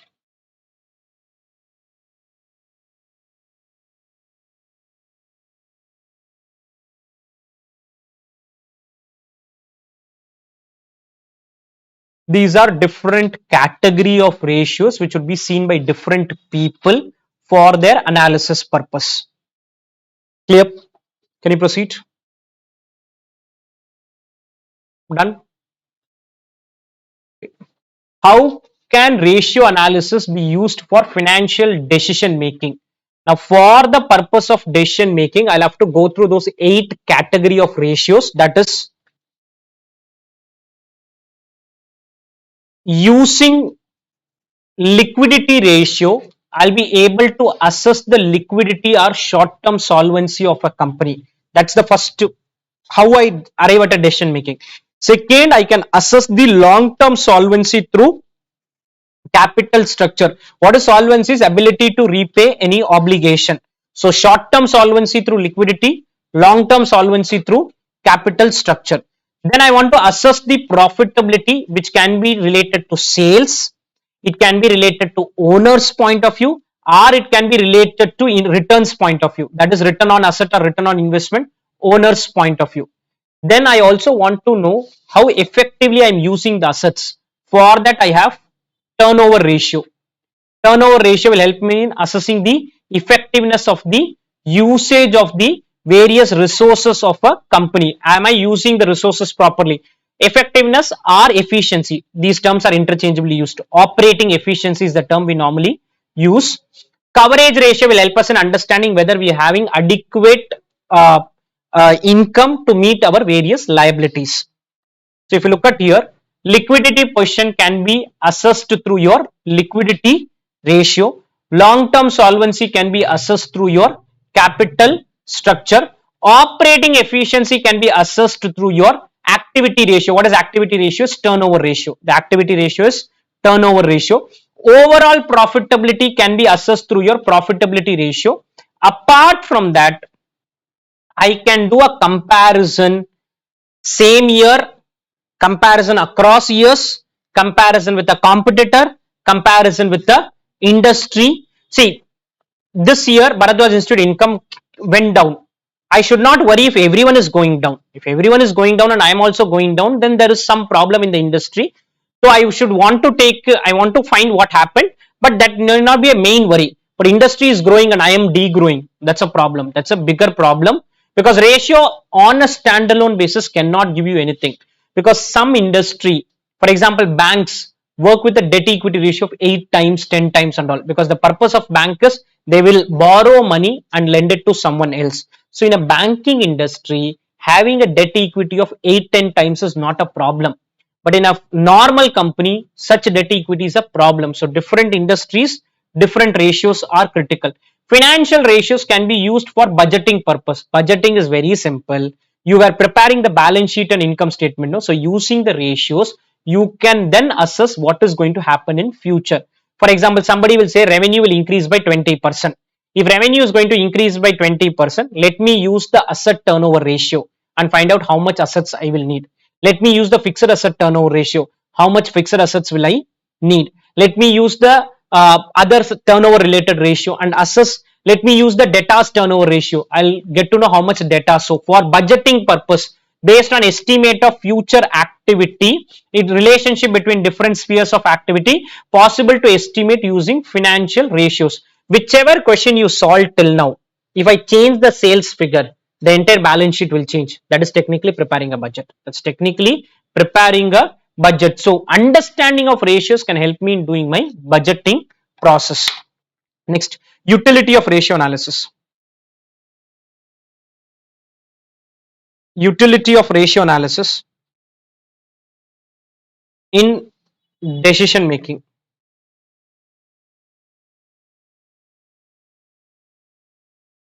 Utility of ratio analysis in decision making.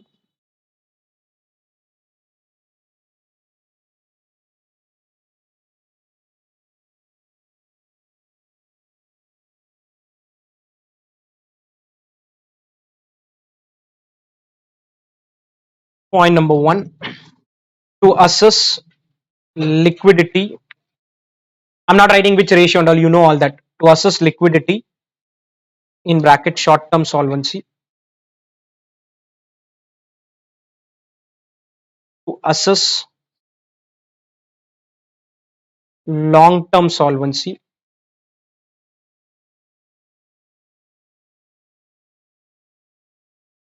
To assess overall profitability slash performance.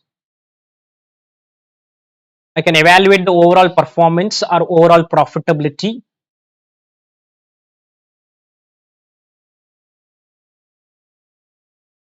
Assess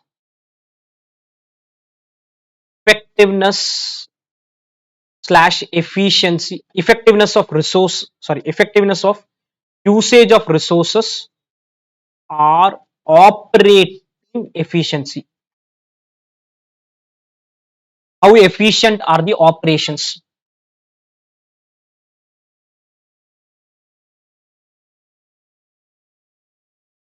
Inter-firm comparison for budgeting in bracket preparation of forecast financial statements. I can prepare a forecasted financial statements using the understanding of ratio analysis. Forecasted financial statements.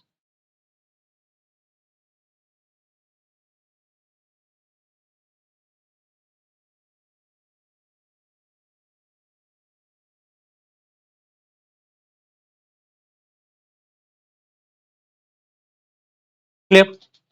Can you proceed? Any doubts on this? More or less the same points only I've brought in here. It's not nothing new. Now, like ratios have advantages, there are disadvantages of ratios also. Now, I'll first discuss them and then I take you through what is there in the material. Some of the disadvantages is one, I do not know what is the right number. Whether it is a good ratio or a bad ratio itself is difficult to assess. Second, few organization in search for a specific ratio may do certain adjustments in the financial statement, are technically called window dressing of financial statement. That is, they will inflate certain numbers, reduce certain numbers. So because they want a specific ratio, so they may do adjustments on that.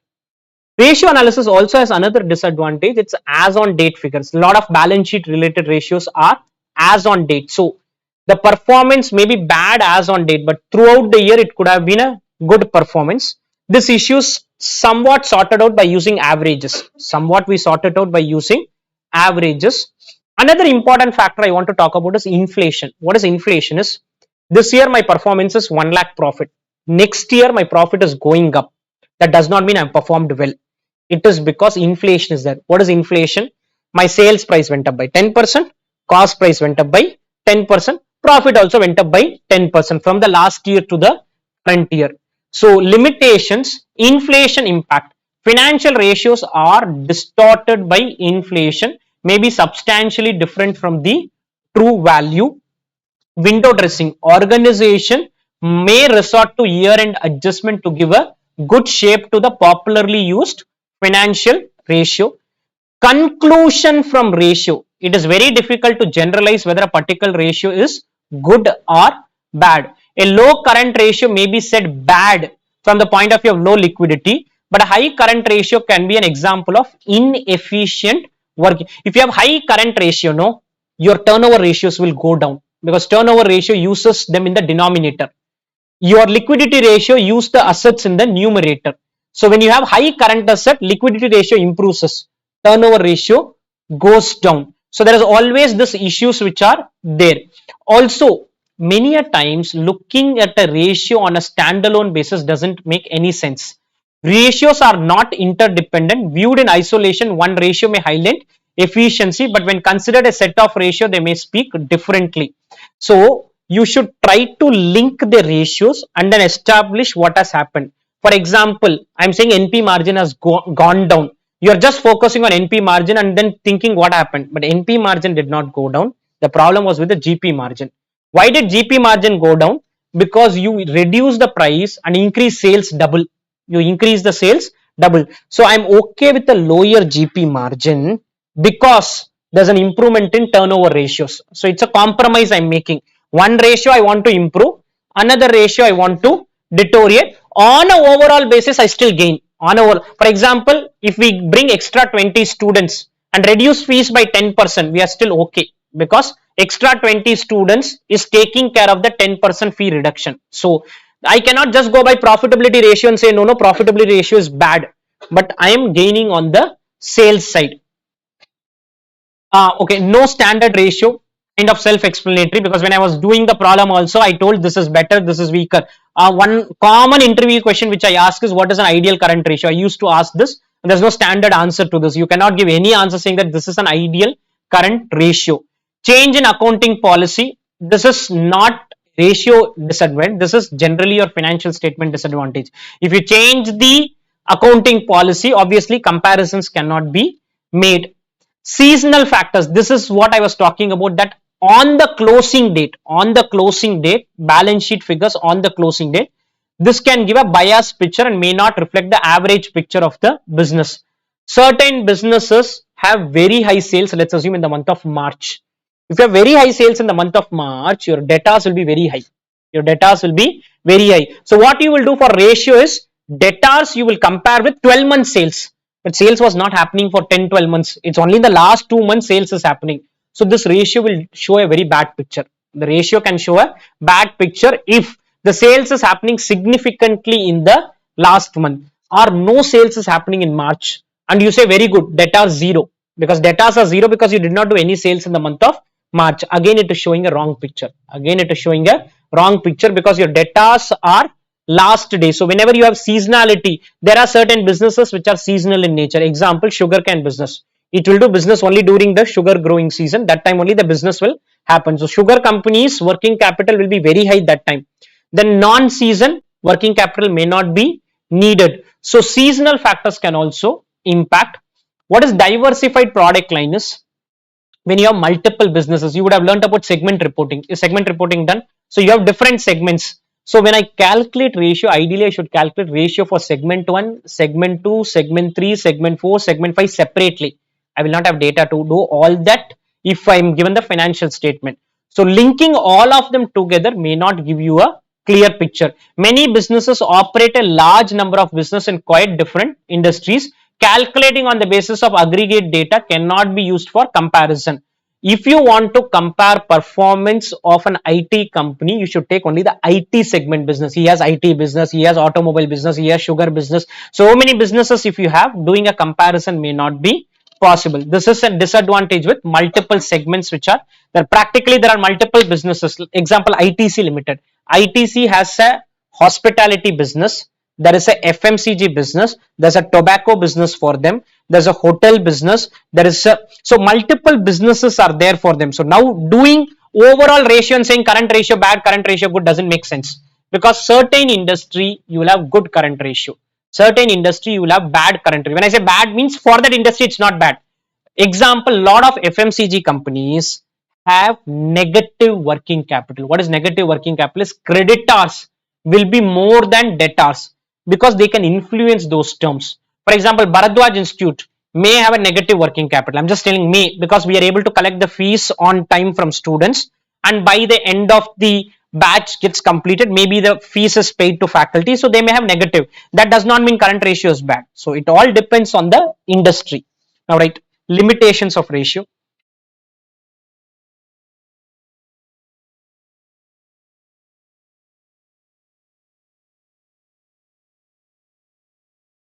Limitations of financial ratios.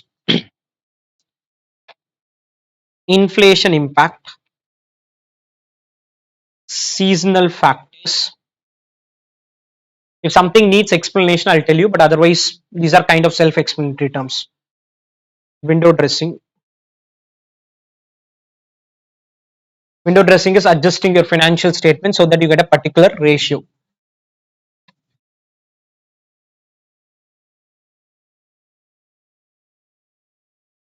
No standard ratios. I do not have a standard ratio saying that this is good, this is bad.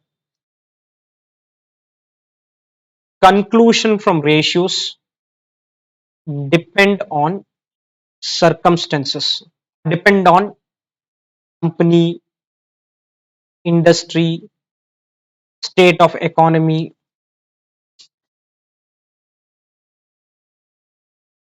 For example, my profitability ratio went down.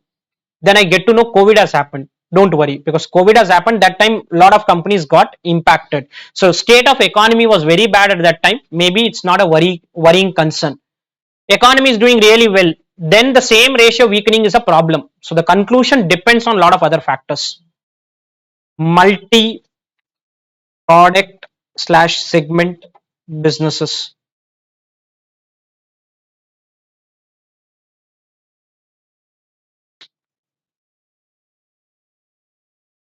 Change in accounting policies.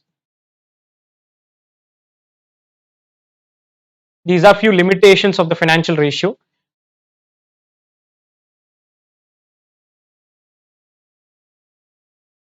Clear? Now explain horizontal and vertical analysis. When financial statement of 1 year are analyzed and interpreted after comparing with another year or years, is called horizontal analysis. You compare first year with the second year, with the third year, with the fourth year, with the fifth year. That is within the company you do that comparison. That's called horizontal analysis. We did one problem where 2017, 2018 was given. In the same problem, the next item you saw was the industry ratio. When financial statement of single year is analyzed, then it is called vertical analysis. That is that 1 year data you take and you comparison with some others in the industry. This useful in inter-firm comparison. Each item of P&L is expressed as a percentage of gross sale, while every item of balance sheet is expressed as a percentage of total assets held by the firm. I'll explain what they are trying to say here is, to see this item, lot of companies prepare this 28 lakh divided by 44 lakh. 44 lakh is the overall asset. Okay, this is called common size income statement and common size balance sheet. That is, for my company 63% is fixed assets. Another company, how much is fixed assets? For my company 13% is stock. Another company, how much it is? For my company 15% is debtor. For other company, how much it is? For my company 6% is other current asset. For others, how much it is? Similarly, you can do it on income statement also.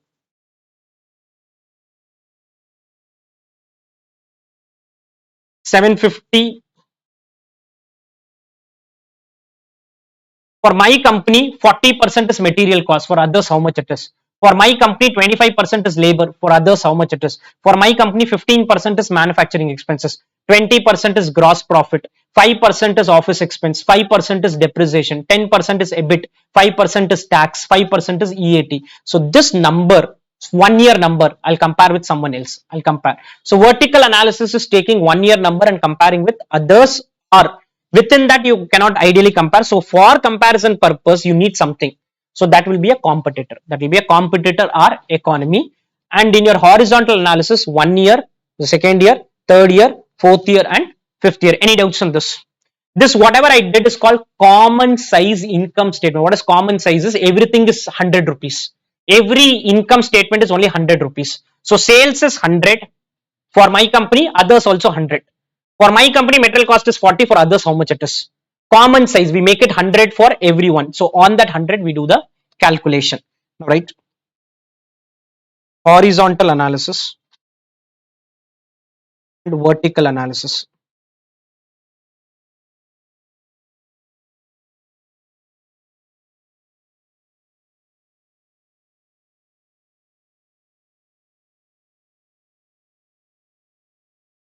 Comparison of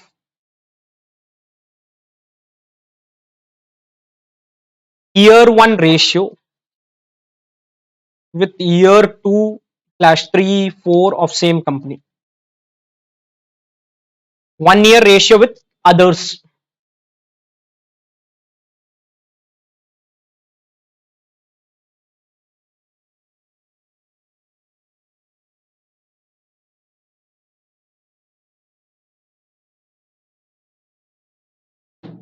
Vertical analysis.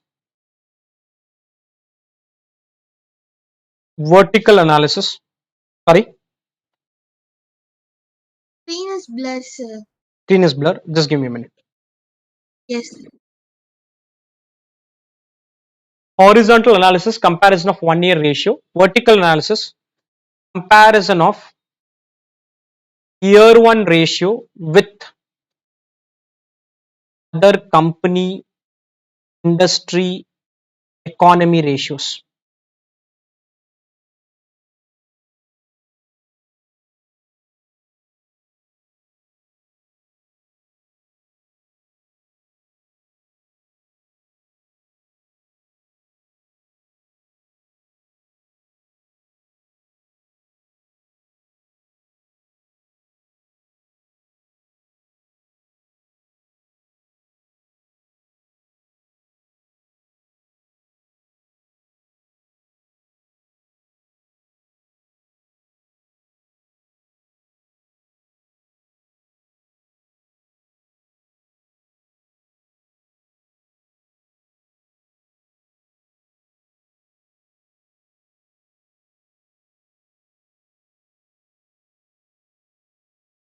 Clear? With this chapter is over. Any doubts on this? Any doubts on the ratio analysis part? Homework part I'll discuss in the next session. So I'll move to the next segment.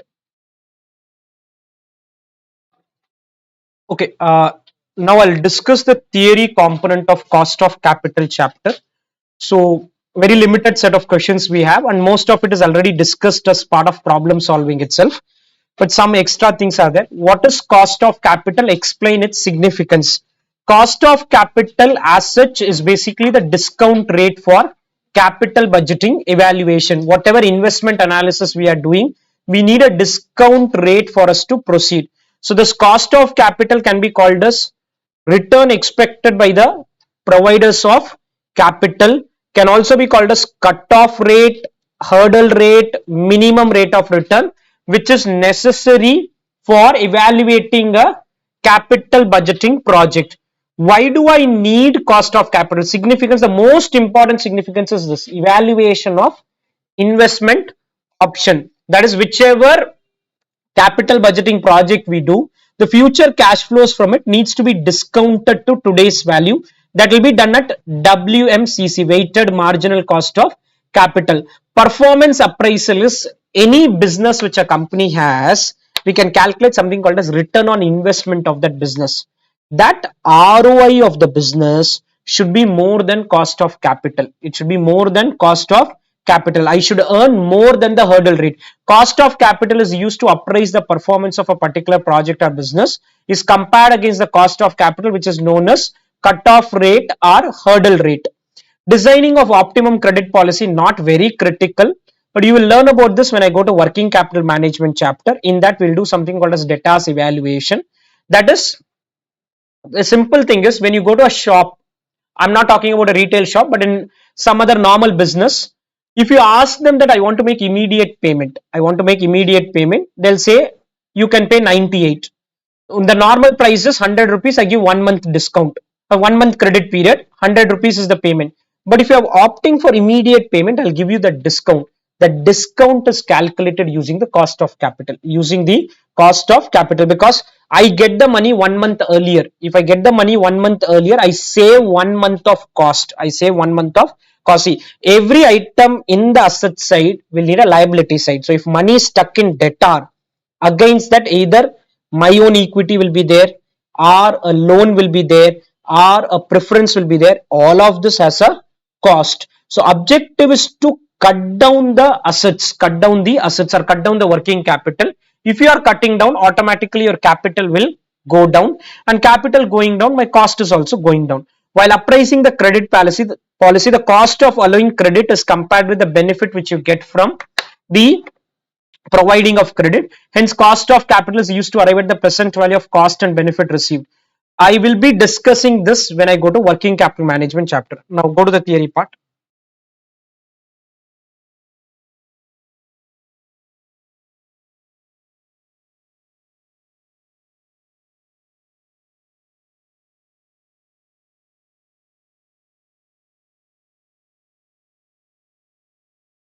Now write theory segment.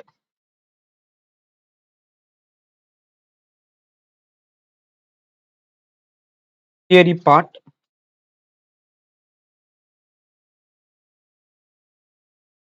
Introduction.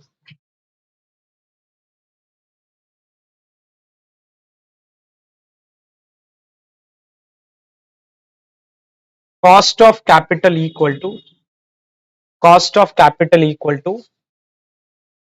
minimum return required by investors, or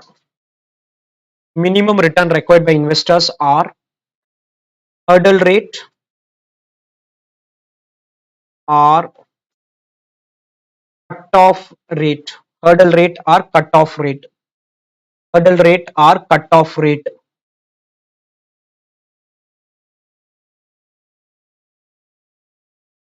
Significance: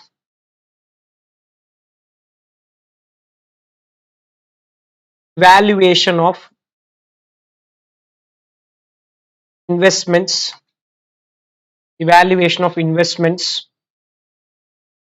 are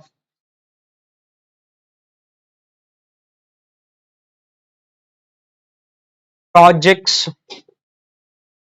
or business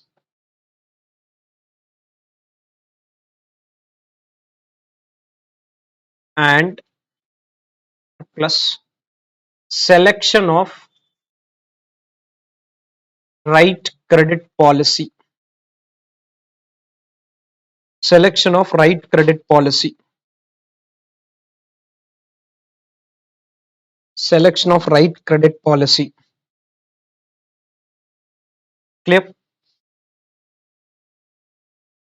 To have already explained, features of debentures are bond. There's a face value which is written on the instrument. There's an interest rate or a coupon rate. Maturity period is the life. Redemption value is whatever is the redemption value for that. Benefit of tax shield is whatever interest we are paying, it is a tax deductible item. How is cost of debt calculated? Already written. Irredeemable debt formula, redeemable debt formula, YTM method, convertible debt. Preference already written. Irredeemable preference, redeemable preference. Cost of equity, everything is written. Dividend price approach, with growth, without growth, earnings approach, realized yield approach, CAPM approach. I'm not writing anything, I'm not discussing also again. How is growth rate and earnings or dividend calculated? Again, I have given notes today on point to point method, where the dividend of intervening years is ignored, growth rate is ascertained, dividend of first year is taken as present value, last year is taken as future value, compute the PVF using the present value and future value and find what rate it corresponds to. Using retention ratio into return on equity. Explain the risk which a security is exposed to. Security in this context means an equity share. Whenever you invest in an equity share, there are two types of risks in a company. One is called systematic risk and another one is called unsystematic risk. This you will anyway understand more at final level, but just to give a context. For example, in a country, if a war breaks out, if a war happens in a country, or when COVID happened, all companies will get impacted. Almost all companies are going to be impacted. If war happens in a country, all companies are going to be impacted. That is called systematic risk, which impacts everyone in the economy, which impacts everyone. Suddenly inflation goes up. If inflation starts going up, interest rates start going, the macro factors are going to be a part of systematic risk. Systematic risk means something which is going to impact everyone. It is the macroeconomic or market specific risk. The type of risk cannot be eliminated. Example, inflation, government policy, interest rate. Certain things which are specific to company. For example, I am into a ice cream business. When I am into an ice cream business, if weather conditions are extremely bad, what is extremely bad is it's continuously raining, my business will get impacted. But it's not necessary that others' business should get impacted. A tea or a coffee business may start doing really well, and an ice cream business may get impacted if the weather conditions are not conducive for that. So certain businesses are impacted, certain are not impacted. That is called unsystematic risk. So this is also called as company specific risk. This is called, can be reduced or eliminated by diversification. What is diversification? Is investing in multiple businesses. I have an ice cream business. I also have a tea business. Weather conditions are extremely bad. My tea business is doing excellent. Ice cream business is not doing well. I'm okay. One is doing good, another one is doing bad. The weather conditions, extreme hot conditions are there. People are not preferring tea that much. So tea business goes down. Ice cream business starts going up. So I am kind of eliminated. So I am now not worried whether weather conditions are going to be bad or good, because one business will do well, other one will get impacted. So I am kind of eliminating this risk through diversification. I've eliminated the risk of weather issues through diversification, which I have done. So that is what is called as unsystematic risk, which is specific to a company. Company A will get impacted, but others are not going to be impacted. If you want, you can remove this unsystematic risk, because unsystematic risk is also called as diversifiable risk. What is diversifiable is you can reduce it through diversification. You can reduce it through diversification. The systematic risk is called non-diversifiable risk, which cannot be eliminated through diversification. Now, right? Types of risks. systematic risk or non diversifiable risk.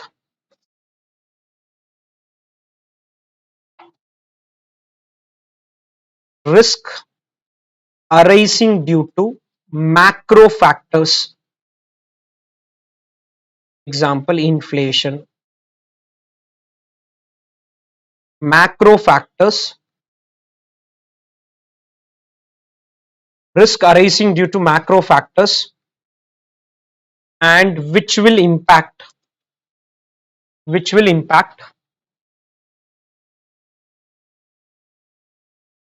impact all companies, which will impact all companies.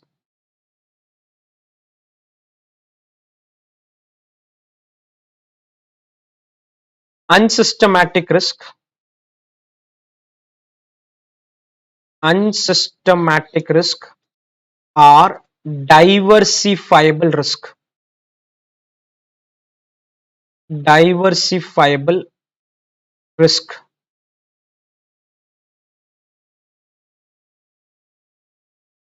Risk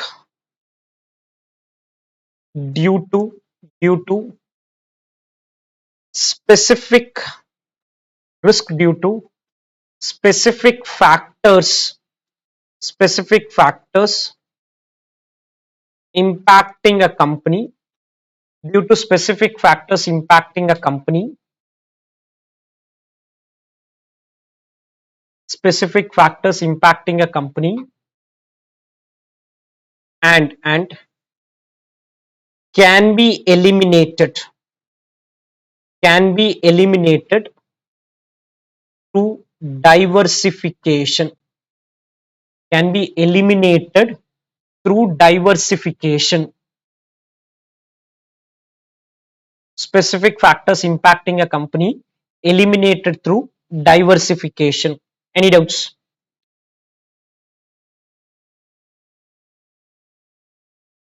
Clear? How is the cost of retained earnings computed? Again, I'm not going to give any notes on this. We have already done. The cost of retained earnings is often interchangeably used with the cost of equity. The only thing is there is an existence of flotation cost or personal taxes and flotation cost. How is WACC calculated? Again, I have given notes on this. If something is needed, I'll explain. Source, cost, weight, and product. Sum of product by sum of weights. WMCC is something which I recently gave in today's session. The marginal cost of capital is cost of raising additional rupee of capital. Since capital is raised in substantial amount, marginal cost is referred to as the cost incurred in raising new funds. Format remains the same. You find out the funding pattern, get the cost of individual components of capital. WMCC follows the same format of WACC. WMCC follows the same format of WACC. Clear? Any doubts on this? Done. I don't have anything to explain. There's not much in the theory component here. Whatever notes were needed, I've given. Any doubts in this chapter? Whatever homework is there, complete it. We'll discuss those in the next session. I'll be now moving to a fresh chapter. Okay. First is what is capital structure? I think kind of discussed few times. Just give me a minute. So what is capital structure is very simple. A capital structure is basically a combination of debt, equity, and preference. In practical world, or when these theories were given, capital structure basically meant combination of only debt and equity. There's no concept of this preference which was considered in the analysis. So capital structure is the combination of capital from different sources of finance, consist of equity shareholders fund, preference share capital, long term external debt. Then extension is what is capital structure planning. We have just discussed what is capital structure. What is capital structure planning is what is the ideal or optimum combination. What is the ideal or optimum combination so that we are able to minimize what you learned in the previous chapter, cost of capital. So that we are able to minimize something called as the cost of capital. Source and quantum is decided on the basis of need of the company and cost of the capital. Objective is to maximize the value of the company. How can I maximize value of a company is, if you see here in this formula, if you reduce cost of capital, the impact of reducing cost of capital will be value of firm going up, because the formula for value of firm is EBIT divided by cost of capital. So if denominator instead of 10 becomes 5, give me a minute, I'll put the formula first. If denominator becomes 5, the value will automatically increase. If denominator further reduces, the value will further increase 4%, 3%. As you reduce the denominator, you will keep seeing improvement in the value of the firm, and that is what we are technically trying to do in this area of cost of capital. Objective is to minimize the cost of capital, but whenever we are trying to analyze where to raise the money, what combination to follow, cost is one aspect. Along with that, you'll have to keep in mind multiple other things. For example, getting equity is bad from a cost point of view. Cost of equity is always more than the cost of debt. But still, as an organization, I would prefer equity because I do not have any fixed commitment. From a company point of view, I may not have any fixed commitments to be paid. So multiple factors need to be considered, which broadly we discuss when we discuss chapter 1, the initial theory. Because in the initial theory, if you see, FM is concerned with two aspects. One is procurement of funds, which was capital budgeting, and utilization of funds, which was capital budgeting, and procurement of funds is these three chapters: the cost of capital, capital structure, and the leverages. Now, right, capital structure. Give me a minute.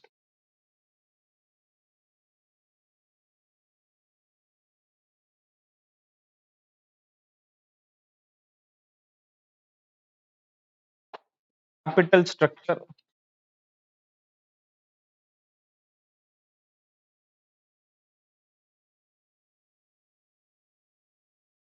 Capital structure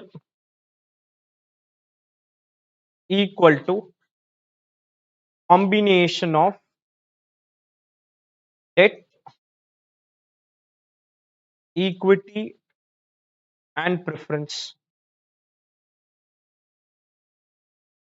Combination of debt, equity, and preference. Debt, equity, and preference.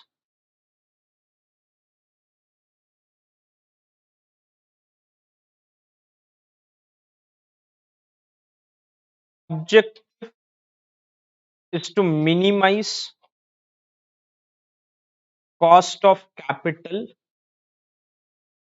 is to minimize cost of capital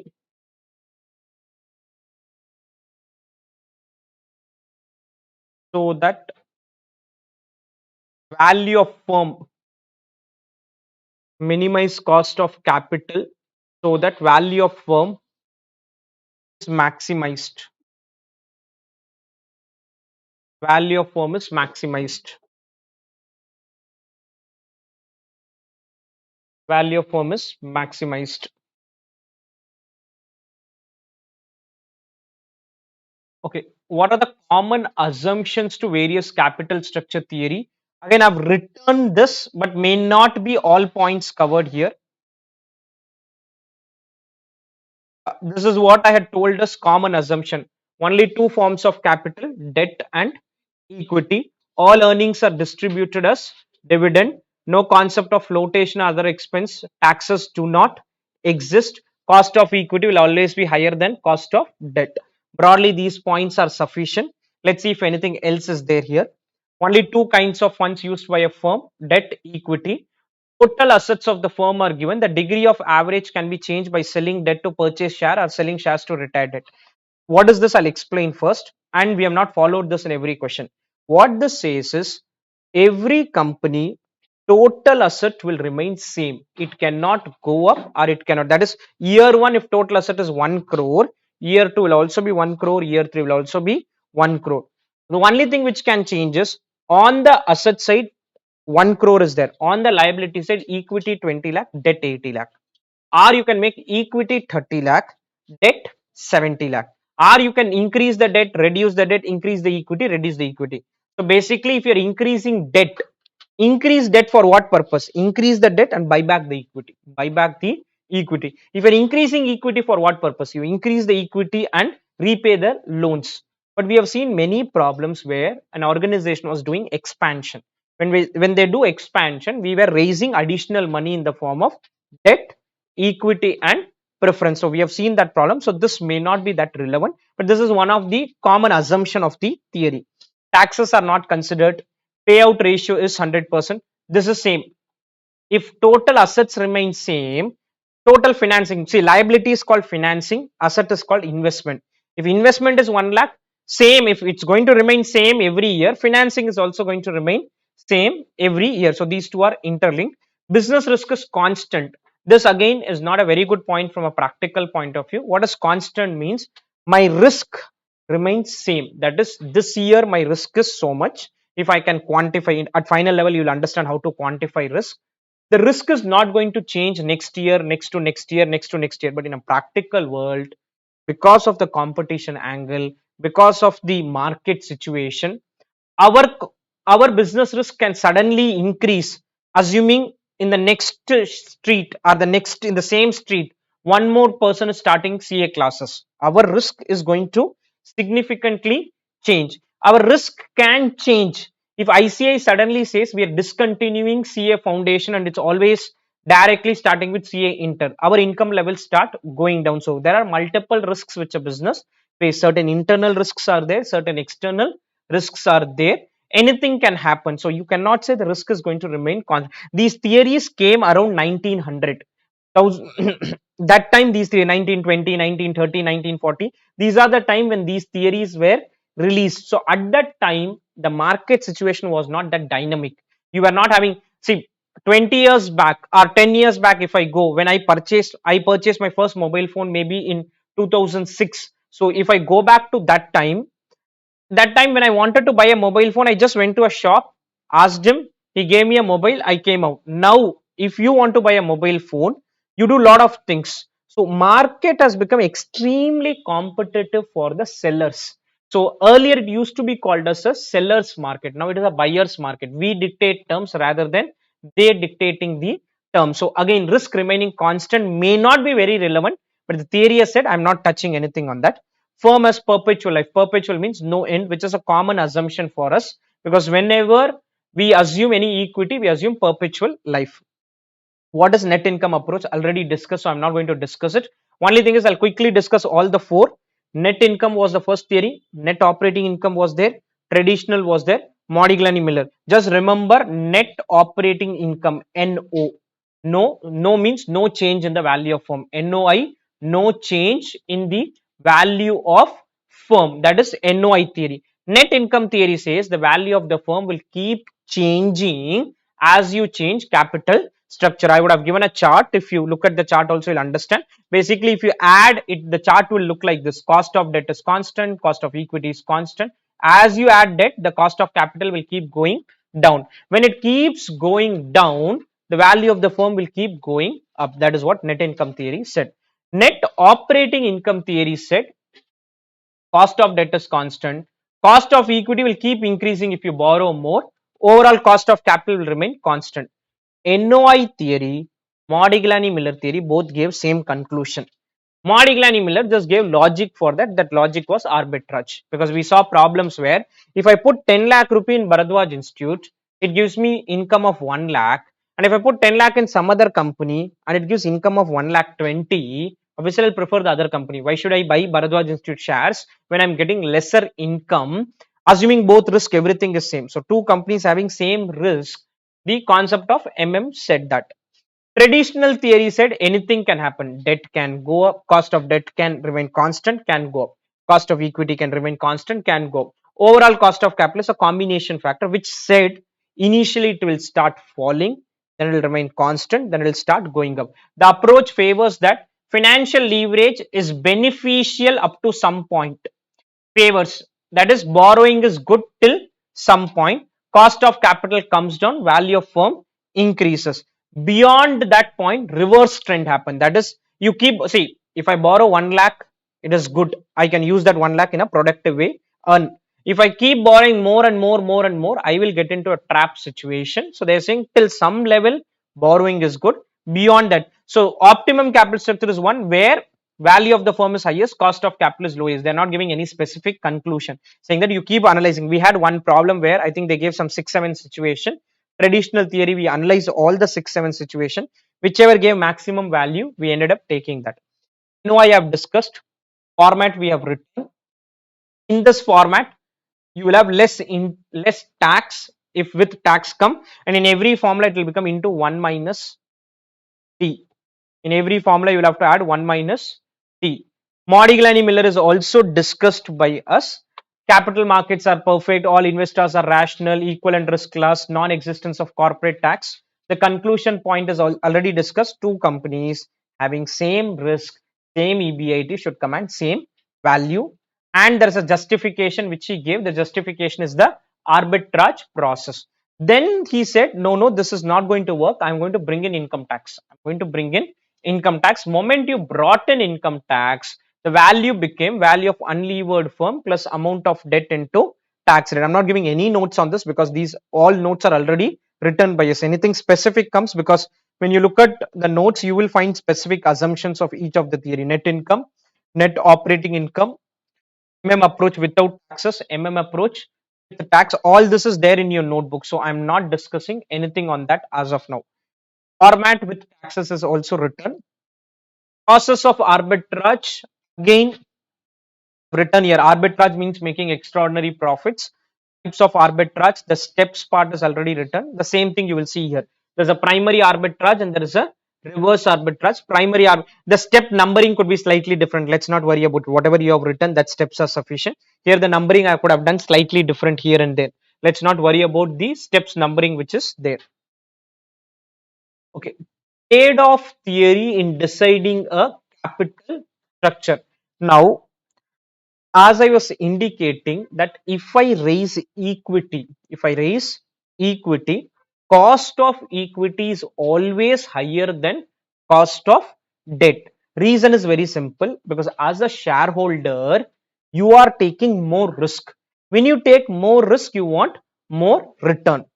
So if I raise equity, it is bad as a company. Why it is bad? Because your cost of capital will go up. If I raise debt, cost of capital will not go up till some level, But the trade-off theory says something called as financial distress. That is, it is good that debt, if you're bringing in debt, it has benefits. What are the benefits of bringing in debt? Is you pay interest which is lesser, you get tax benefits, but there's a cost attached with it. What is the cost attached with it? Is the cost is, if you keep borrowing more and more, you will reach a situation where a panic button will get pressed and the company may get into a distress will finally lead to an insolvency. We learned these two terms in chapter 1. There's a financial distress and there is an insolvency. What is distress? Is I am in a difficult situation but still sailing through. Insolvency means closed, that's all. The company is no more continuing. So trade-off theory basically entails offsetting the cost of debt against the benefit of debt. See, every theory or anything you do in practical world, there's always a balance which needs to be maintained. For example, if I say that you will have to study, you have to prepare really well for your exam, that does not mean you have to study for 18 hours a day, which is not possible. There is a balance which is needed for everything. So debt is good, but that does not mean you go in extreme level and keep borrowing significantly. Trade-off means balancing. Trade-off is, there is a lot of places I have to do a trade-off. I have to do a trade-off between risk and return. What is the trade-off I have to do? If I take risk, I'll get extra return. That does not mean I get into smuggling. Smuggling will give me huge returns, but there is a huge risk attached to it. My trade-off should not allow me to say that let's get into smuggling and let's get more return. So trade-off is trying to balance multiple aspects. In that, you need to have a proper balance of the benefit of debt against the cost of debt. It states that there is an advantage to financing with debt, which is tax benefits of debt, and there is a cost of financing. There is a cost of financing, cost of financial distress, including bankruptcy cost and non-bankruptcy cost. The marginal benefit of further increase in debt declines as debt increases, while the marginal cost increases, so that a firm that is optimizing the overall value will focus on this trade-off. Now, what they are saying is, let me just put it in a chart, you will understand it better. It basically goes to an area like your law of diminishing marginal utility. If you borrow, if you give me 1 lakh today, I'm very happy with that 1 lakh, because I can put that 1 lakh and earn a huge return.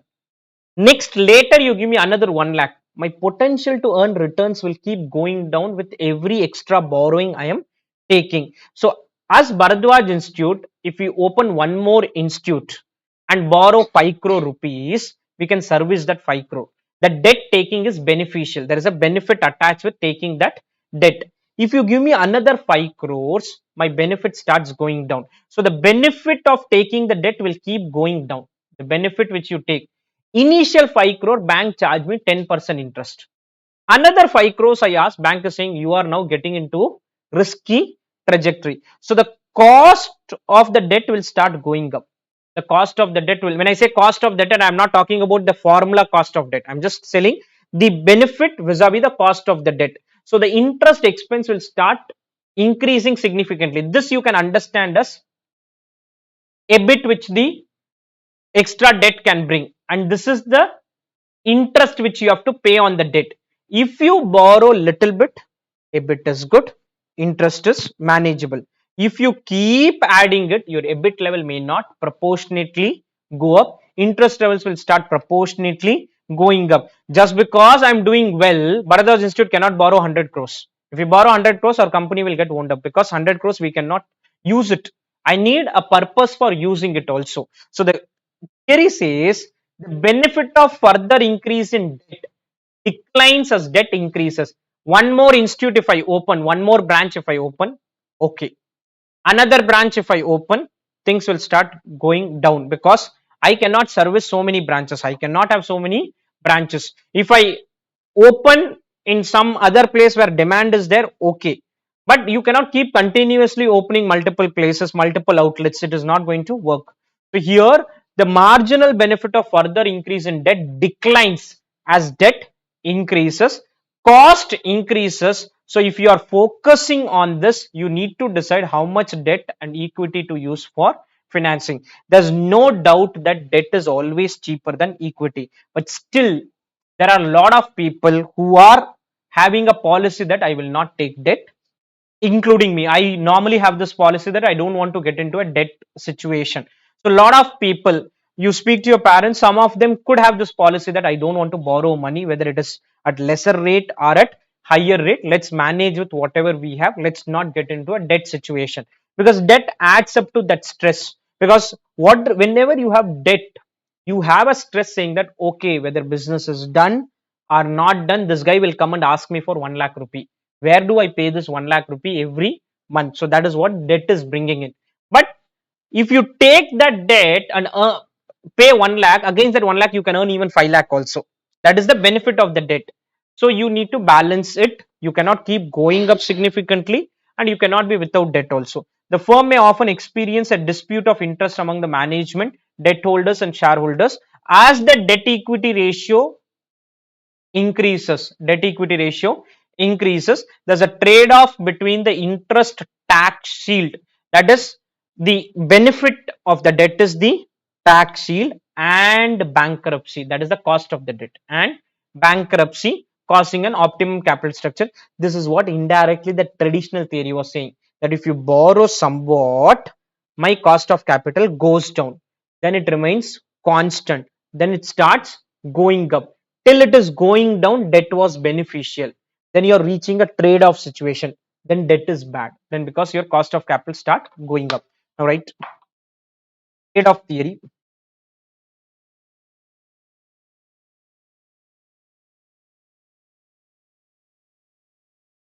Trade-off theory.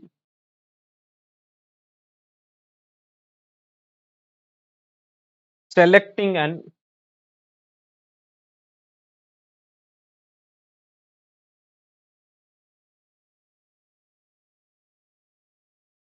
optimum debt level, selecting an optimum debt level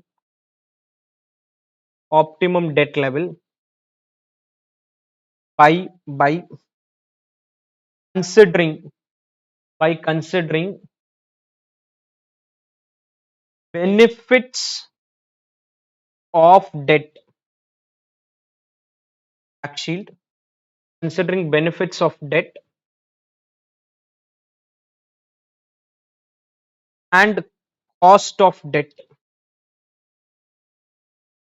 financial distress, insolvency, and cost of debt, financial distress and insolvency.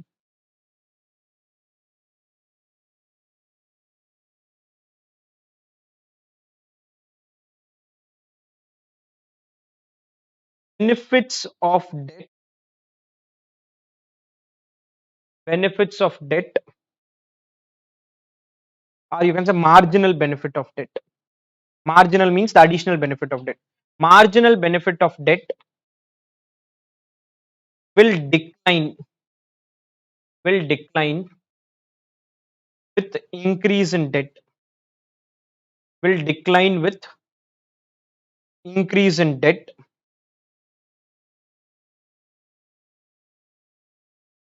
and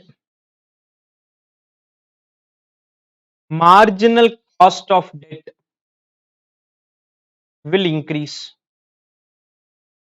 and marginal cost of debt will increase. Hence we need to have we need to have an optimum balance. We need to have an optimum balance between benefits and costs. That's all. This is what the trade-off theory is saying. Balance is called trade-off. That balance is technically called trade-off. That is, you are trying to balance two things and select whichever works fine for you. Clear? Any doubts on this? Can you proceed? Explain pecking order theory in deciding and capital structure. What is pecking order is what is the preference? What is the preference? This theory is based on asymmetric information, which refers to a situation in which different parties have different information. Let me read it out and I'll explain. Managers will have better information than investor. This theory states that the firm prefer to issue debt when they are positive about future earnings. Equity is issued when they are doubtful and internal finances insufficient. I know that I'm going to do fantastic business in the next year. I know I'm going to do fantastic business in the next year. I am the owner of 100% of this company and I'm going to do excellent business in the next year. If I'm sure about it, I will not issue equity. Why I'll not issue equity? Because if I issue equity, my 100% will go down to 90 or 80. When I'm very sure that things are going to be excellent, why should I give my shareholding to someone else? When I'm doubtful, normally why they say equity is risky, because company also when they feel things are going to be bad, they want equity. When I'm uncertain about things during COVID situation, nobody would have wanted to take debt. They would have wanted to raise equity, but people were not giving equity as well as, and debt was also not coming in. But the point is, when I'm very sure about things are going to be good, then let me raise it in the form of debt, because I'm confident I'll be able to pay interest. When I'm not confident, I want dividends to be paid, which is optional. So when you're not confident about your earning ability, you don't want an expense like interest. When you're confident about your earning ability, you want an expense like interest. This is what the theory says. This theory states that the firm prefer to issue debt when they are positive about the future earning. Equity is issued when they are doubtful and internal finances insufficient. Now, the only problem is what the theory also indirectly says is the information as an investor. For example, if I invest in Tata Motors, I don't know how Tata Motors, I have a view, but I'll not be having more information. But if I am the manager of that company, if I am the CFO of that company, I will have more information than the investor who's going to invest in it. So the managers will try to raise it in the form of debt or equity, depending. See, if somebody is raising a debt, it can indirectly also mean that he's very confident about the business performance. Otherwise you will not get into a debt situation. If you're confident about the performance only, you will try to take a debt, or you are in trouble, if you are in troublemaking situation, because equity doesn't come so easily in India. An IPO issue cannot happen so faster and all. It takes a lot of time, lot of formalities are there. Debt is easy to take. The Peking theory argues that capital structure is affected by managers' choice of a source of capital that gives priority to sources that reveal the least amount of information. Managers may use various sources. First choice is to use internal finance. In the absence of internal finance, they will use secured debt, unsecured debt, hybrid debt, and last is to go with equity share. Now, what is this information angle they are talking about here? Least amount of information is, I want to raise money in such form that whatever information about the company is not given much to the people who are contributing to the company. If I'm issuing retained earnings, no new stakeholder is created. If no new stakeholder is created, no new information goes out. If debt guys come, they want limited information. That's my second priority. And if equity guys come, I need to give them a lot of information. That is my third priority. So there are two angles they are talking about. One, if you are very confident about business performance, go with debt. If you are not confident, go with equity. And your pecking order can also be in this order, that is, start with retained earnings, then go with debt, then go with external equity. Now, right,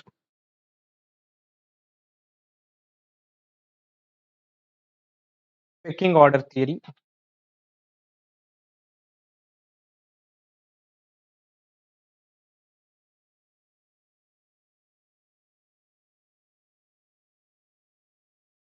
Theory focuses on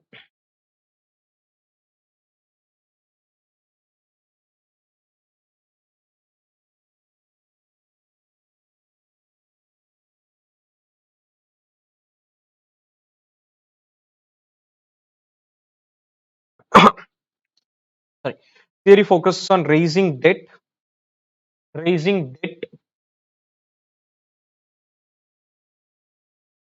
in case we are positive about in case we are positive about business performance,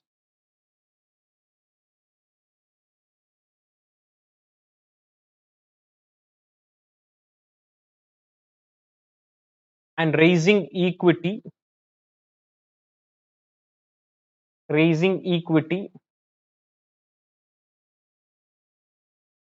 in case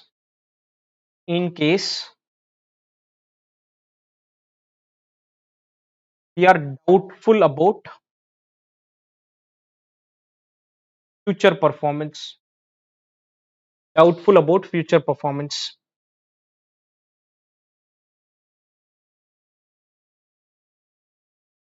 Order of raising finance, or you can say priority order. Priority of raising finance. Priority of raising finance. Retained earnings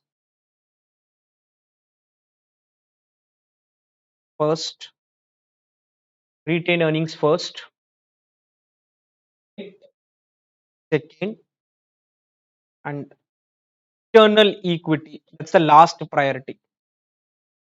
External equity is my last priority. Retained earnings is first priority. Debt is second priority. External equity is the last priority I have. Clear? What are the factors that affect capital structure? Okay, multiple things can be there.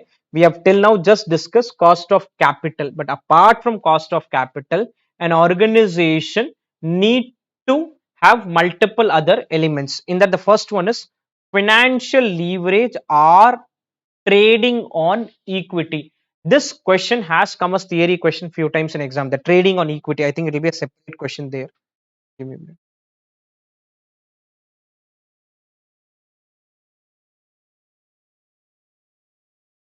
I've not given it as a separate question, but this is a question which has come few times in exam. The concept of trading on equity. What is trading on equity says is, let's assume bit 20 lakhs, investment 1 crore, ROI 20%, ROI is 20%. Now from this EBIT, I will subtract the debt component. When I say debt component, I'm paying interest of 8% on a capital of 40 lakh. I'm paying interest of the investment means debt plus equity plus preference, tax and all, ignore it for the time being. You are having debt of 40 lakhs. On this 40 lakh, you are paying 8%. On this 40 lakh, you're paying 8%. Now the leftover money is 4 lakh. Just keep it as 4 lakh. Okay. Leftover money is for the equity, guys. Whatever leftover is going to be enjoyed by the equity, guys. The leftover value is 6 lakh and their return is 28%. Their return is 28%. This is called trading on equity. You're using the other guy's money and generating more returns for the equity guy. If you pay instead of it,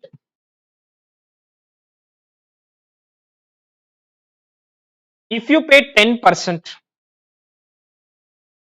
equity guys will get 26%. Equity guys will get 26. Reason is very simple. Firm is earning 20. You are paying only 10.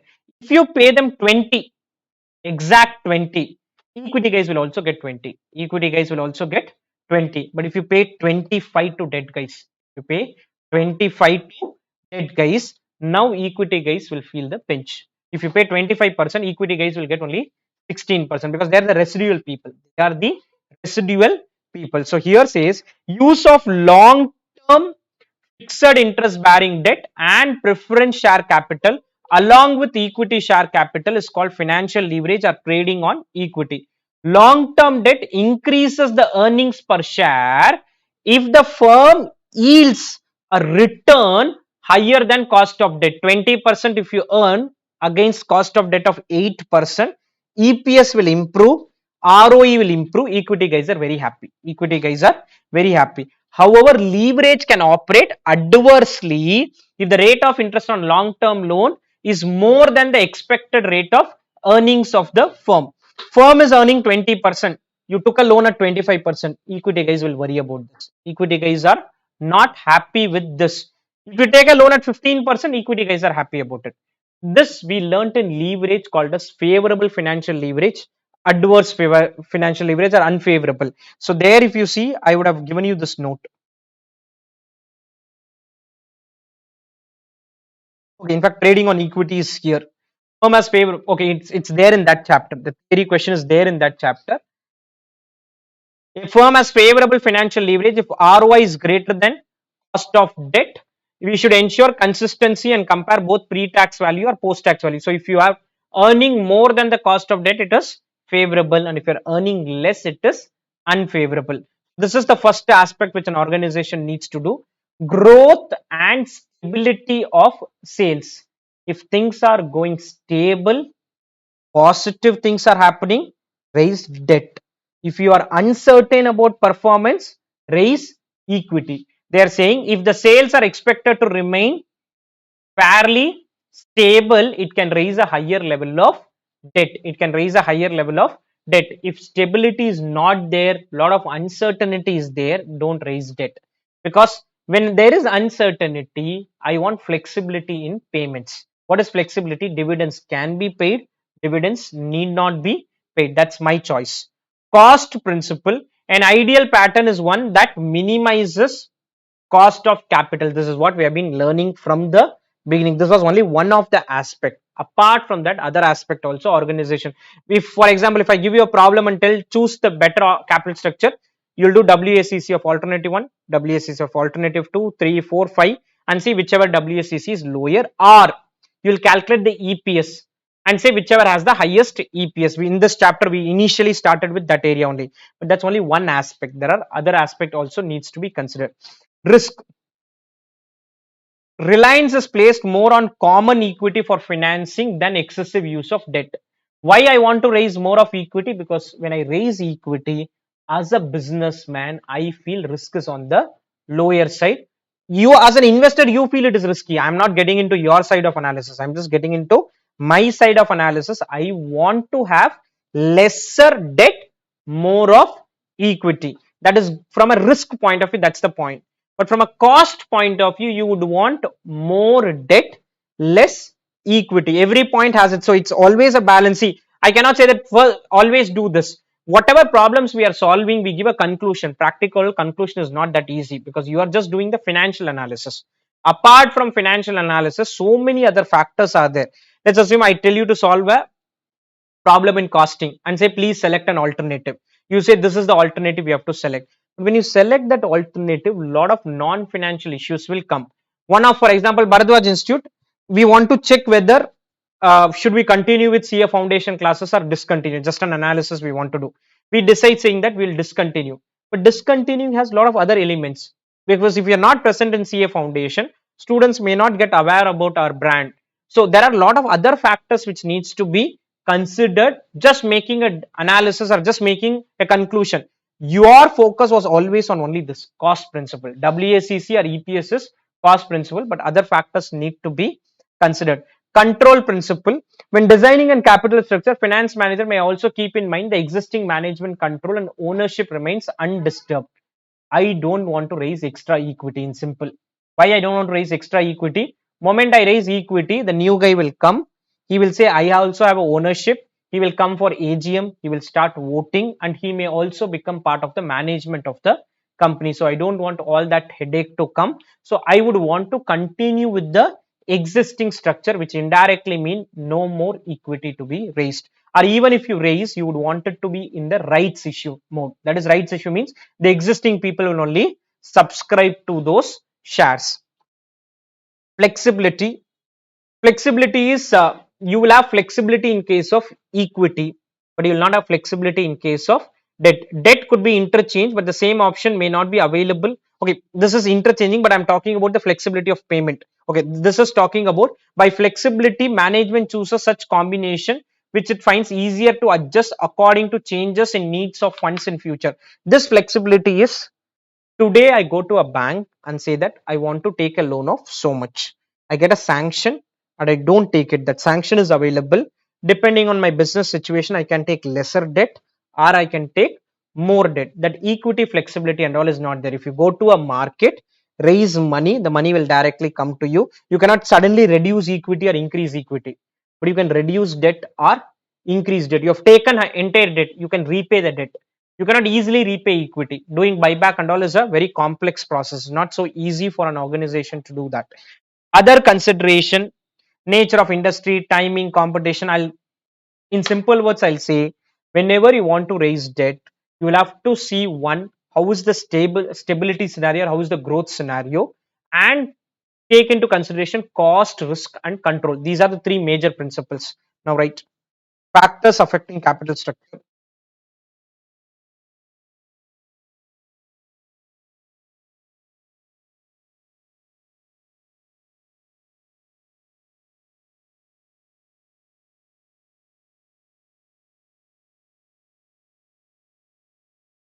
Factors affecting capital structure. Financial leverage. Financial leverage.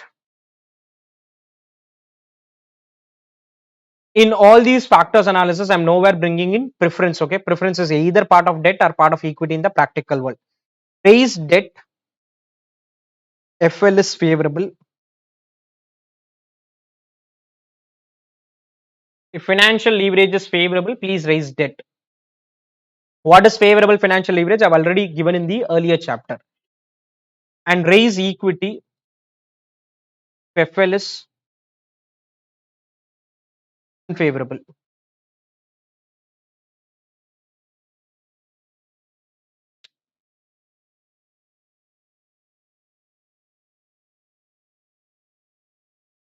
growth and stability,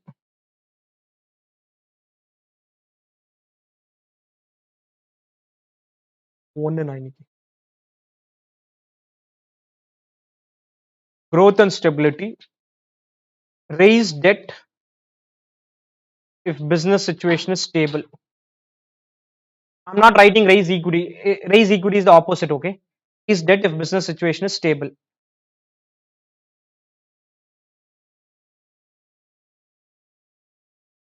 If your business situation is stable, go for debt. If it's unstable, go for equity. Cost, follow or prioritize combination with lowest cost of capital.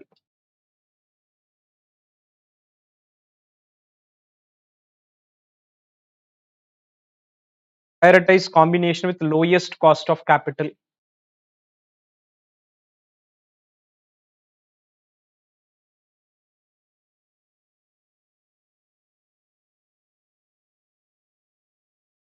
Whichever combination gives me lowest cost of capital, please go ahead with that.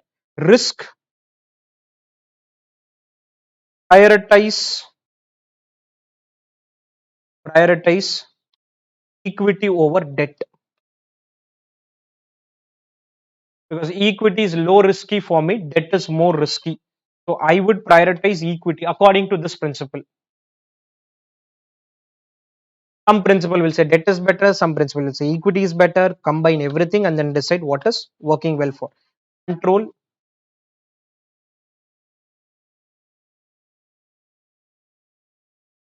raise money in such a way, raise money in such a way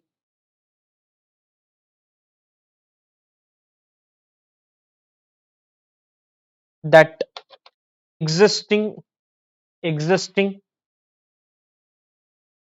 control and ownership is not disturbed. Existing control and ownership is not disturbed. Whatever is the existing structure, let me continue with that structure. I don't want new people coming in and creating problems for me. So I'll try to focus in the same capital structure which is there. I think this should take care of it.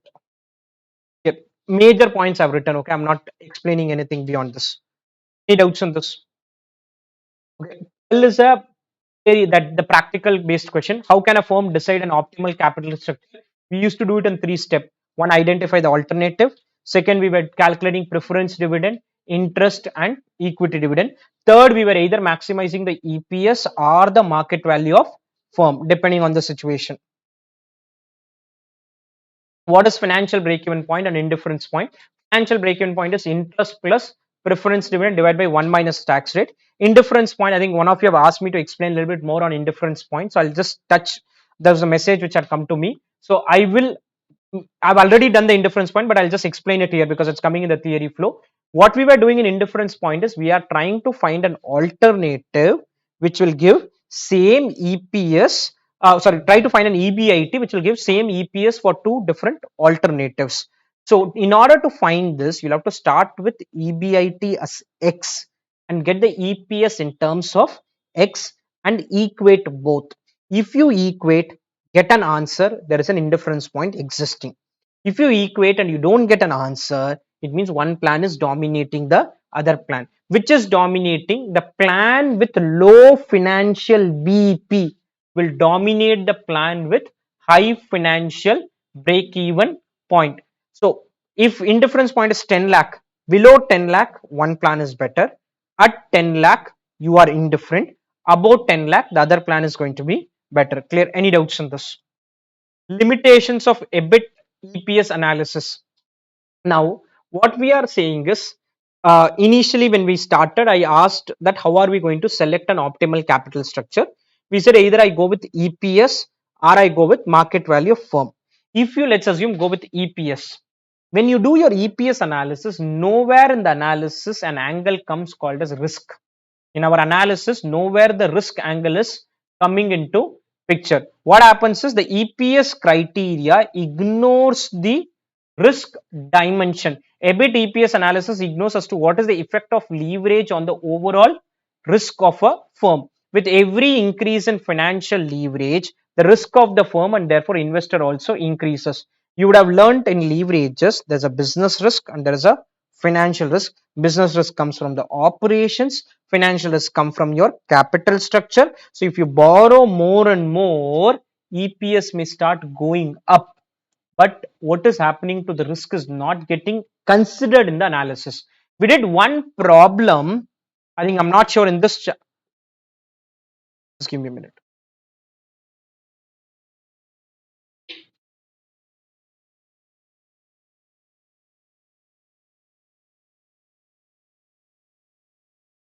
Give me a minute.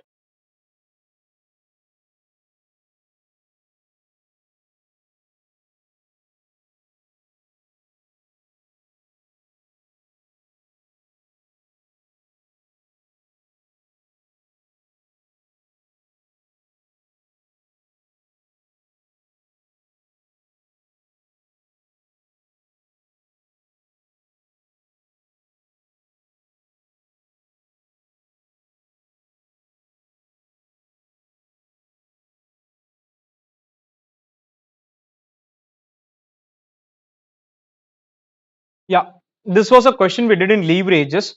Find out which of the alternative would you tell Navya Limited with reference to the risk and return involved, assuming a corporate tax rate of 40%. This was a problem already done. Let's not get into which question and all. In order to analyze the return angle, we calculated the EPS. In order to analyze the risk angle, we calculated the leverages in this question. If I tell you to do the same problem in the chapter which we are doing and I don't use the word risk and all, you will stop at EPS and say this is better. You will stop at EPS and say the better plan is plan 3, plan 2, plan 1. Who will take the risk angle analysis? So the EPS, EBIT EPS analysis unfortunately ignores what I have done beyond this. Ignores what has been done. Return highest, that's all, select this, that's all. Return highest, select it. Risk we were not considering in the analysis in this chapter. Risk was getting analyzed in the chapter of leverages. So always a balance needs to be done. This question was doing that balance. This was a problem we did in leverages. But normally when we do our analysis, we just restrict our analysis to calculating EPS or go on till market value of firm. Beyond that, if I ask you something, we don't do it because we were just focusing. That question specifically said consider risk as well as the return angle. EPS is more of a performance measure. What is more of a performance measure is if my EPS will start moving up if the company is doing well on the operation side. If operations improve for a company, EPS can improve. But they are saying that is just more of reflecting on the performance ability of the company rather than a measure for decision making. At final level, you will understand what are the measures we can take for decision making. We have certain measures like EVA, which will be used. We have certain measures called ROI. These are the measures which organization normally use for the purpose of decision making. So EPS unfortunately has these two issues because EPS should not be used for decision making purpose and EPS ignores the risk angle. EPS ignores the risk angle. Now, right, limitations of EBIT EPS analysis.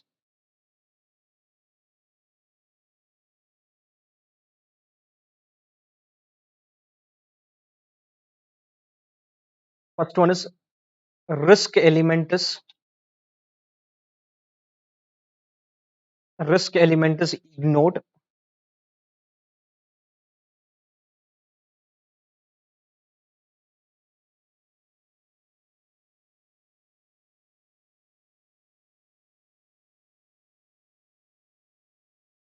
EPS is a performance measure and should not be used for decision making.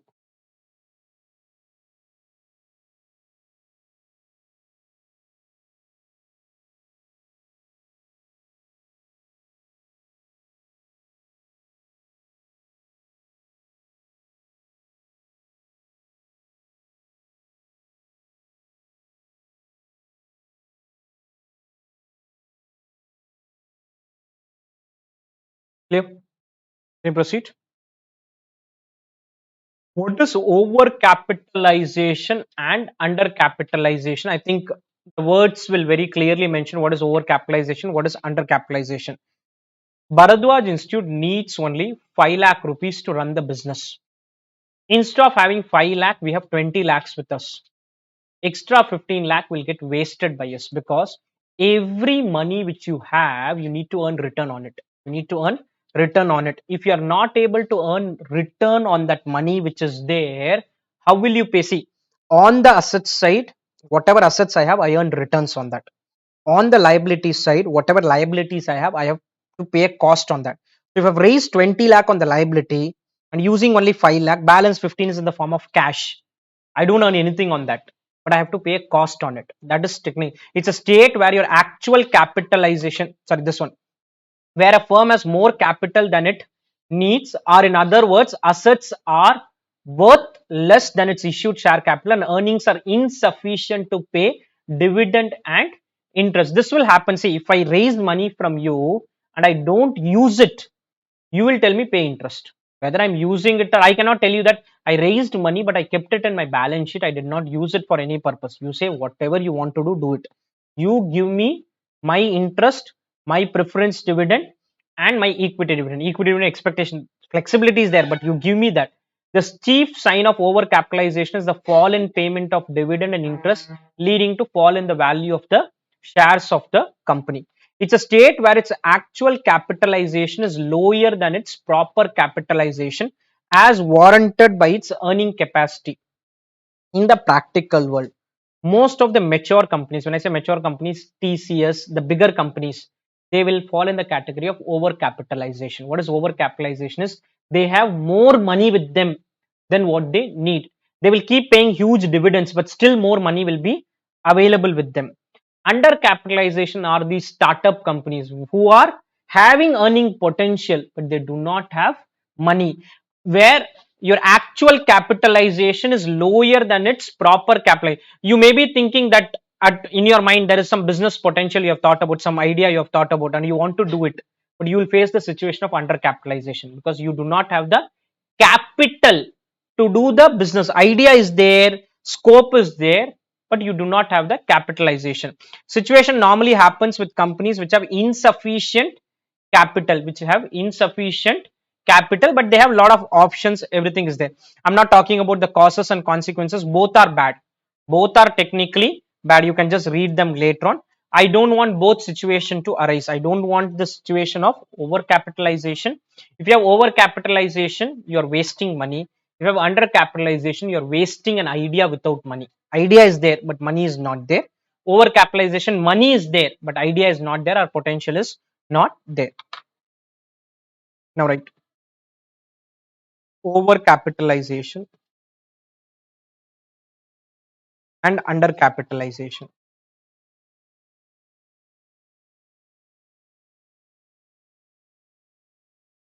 Overcapitalization,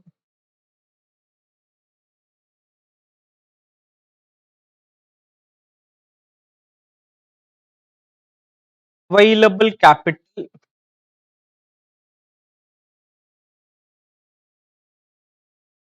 greater than required capital. Available capital greater than required capital. This will lead to this will lead to inability in servicing, inability in servicing and equity, is in bracket interest and dividend. You will struggle to pay the interest and dividend. That's overcapitalization scenario. You will start struggling to pay this. Undercapitalization,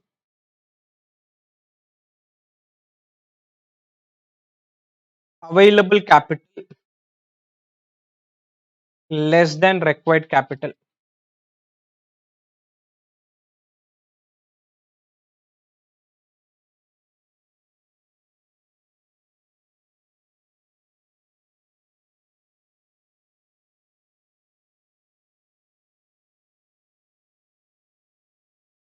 inability to do the projects with earning potential.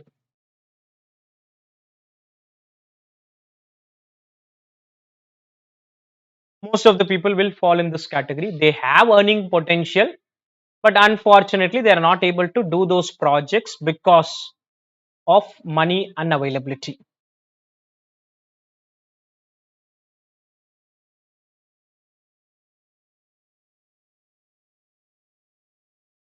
Clear? Done? Any doubts on this?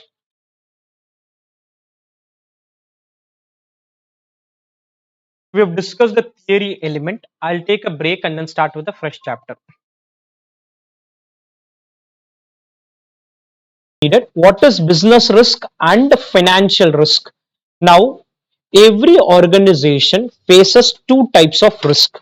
For example, Bharadwaj Institute will face two types of risk. What is business risk? Is competition increases. If competition increases, our sales is going to go down. Or when we are delivering, the delivery is not good, because of which students are unhappy with us. Or the number of people opting for CA course is going down, because of which the demand for our courses is coming down. So anything which impacts till EBIT, anything which impacts till EBIT of the company is part of business risk. That is starting from sales. Sales can get impacted because of multiple reason. Variable cost can get impacted because of multiple reason. Fixed cost can get impacted. Anything which impacts after EBIT is financial risk. After EBIT is called financial risk. So business risk refers to the risk associated with the firm's operation, uncertainty about the EBIT, financial risk, additional risk placed on the shareholder as a result of debt use. Any company which uses borrowing increases the risk for an equity shareholder, because if business is doing good, I'm able to pay debt guys as well as equity guy. Business does bad, equity guys will have to bear the pain of that, because if performance goes down by 50% and it's a debt free company, still it will pay dividend. But if it has a debt, it has to service interest. So debt is always considered to be a risky thing for an equity shareholder to have. Clear? Any doubts on this? Let's write notes on this. Theory notes.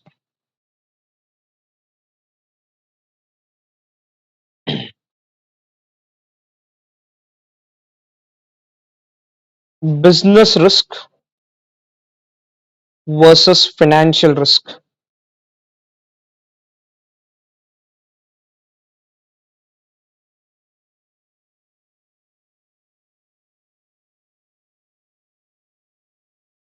Business risk, business risk is related to operations of the company, related to operations of the company, operations of the company, and is measured through operating leverage, measured through operating leverage, measured through operating leverage. This impacts EBIT of the company, impacts EBIT of the company. Financial risk, financial risk is the extra risk, the extra risk for equity shareholders, extra risk for equity shareholders due to usage of debt, due to usage of debt, measured through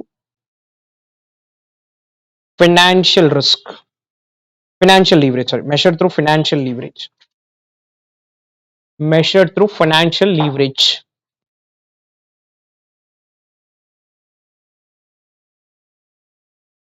Clear? Any doubts on this? Can come as an MCQ. Any doubts?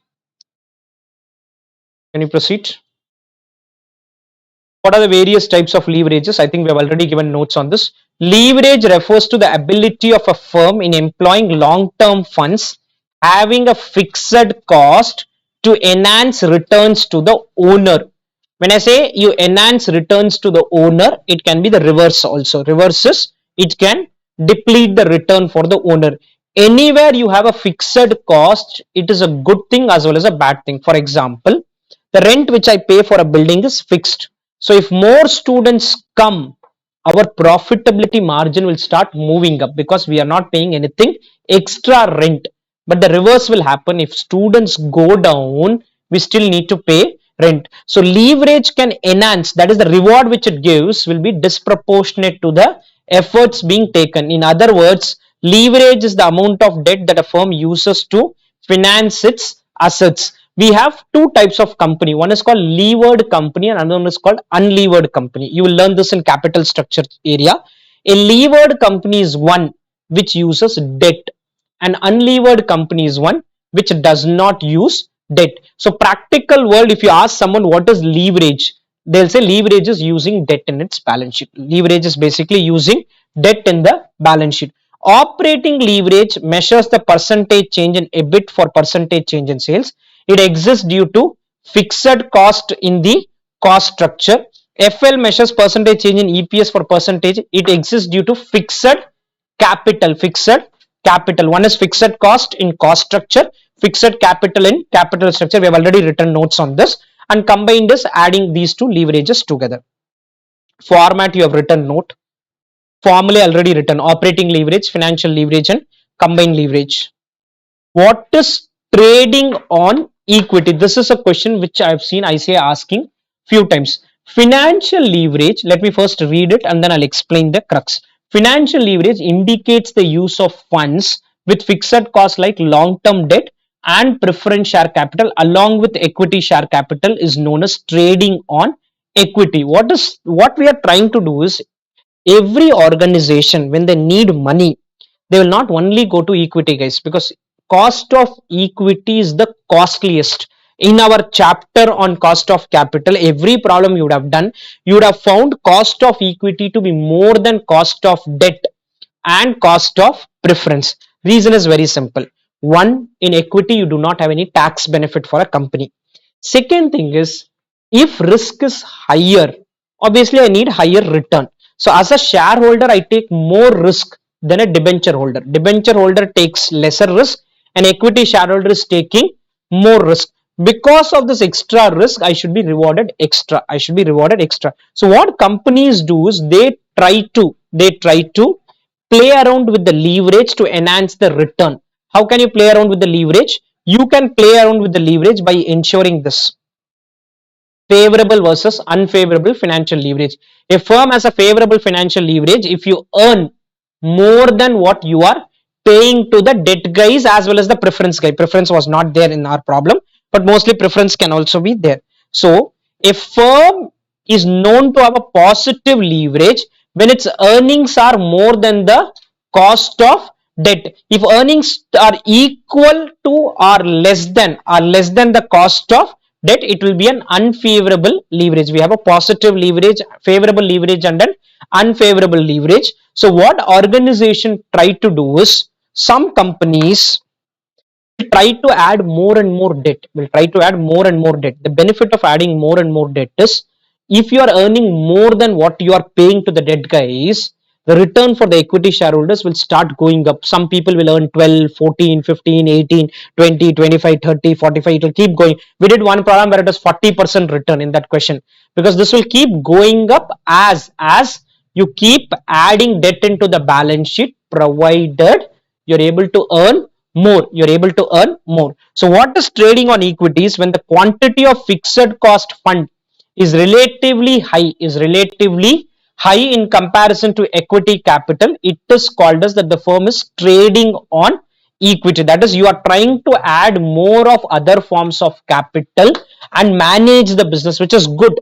Adding more other forms of capital is good, but the only challenge is, in case things go bad, you will be in trouble. That is where the fifth question is. I'll give notes of them together. Fifth question says, why financial leverage is considered as double-edged sword? That the point which I was trying to say, adding debt is very good, provided you are able to, a firm is known to have a positive leverage when its earnings are more than the cost of debt. On one hand, when cost of fixed cost fund is less than the ROI, financial leverage will help company to increase ROE and EPS. The firm will also benefit from the saving in tax on the debt. However, when cost of debt will be more than the return on will be more than the return, it will affect ROE and EPS unfavorably. It will lead to unfavorable, and ultimately it can lead to financial distress. Now, this is something I had shown you or I had given you in the first chapter. Just give me a minute. Financial distress. Financial distress refers to a situation where a company is not able to meet its current obligation. It can arise due to high debt. It can arise due to high debt. So adding debt and all is very good, no problem. But it can lead to it's a double-edged sword. It can give you benefit. It can lead to challenges as well for the company, and ultimately distress will lead to insolvency. Lot of companies, if you have tracked markets or if you read, for example, Reliance Group, there is a Mukesh Ambani and Anil Ambani. Most of the Anil Ambani companies are in insolvency stage because they kept on adding debt and they were not able to service it. So as you keep adding more and more debt, it can ultimately lead to distress and insolvency. Clear? Now write notes. Trading on equity.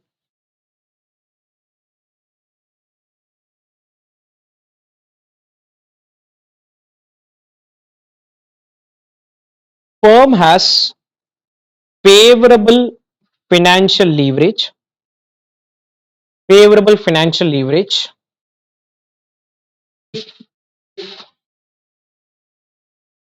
Return on investment is greater than cost of debt. If ROI is greater than cost of debt, ROI is greater than cost of debt, greater than cost of debt.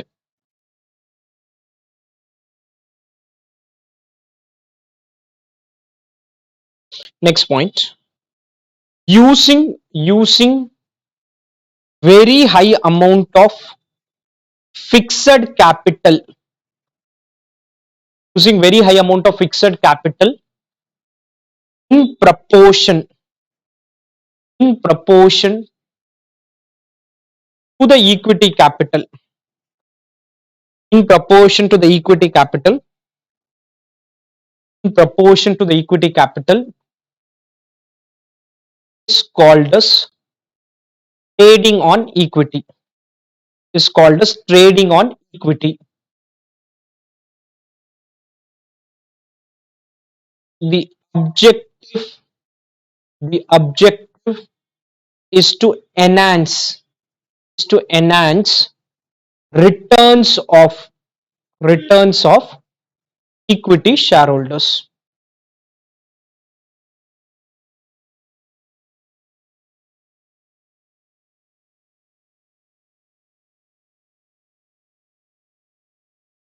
Financial leverage hyphen double-edged sword.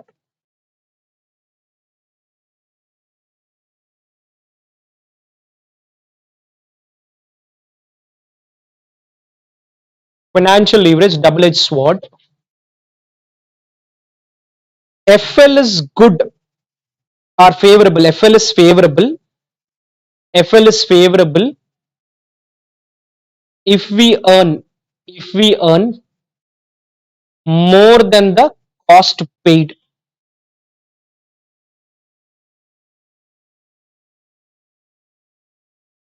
However, if returns go down, FL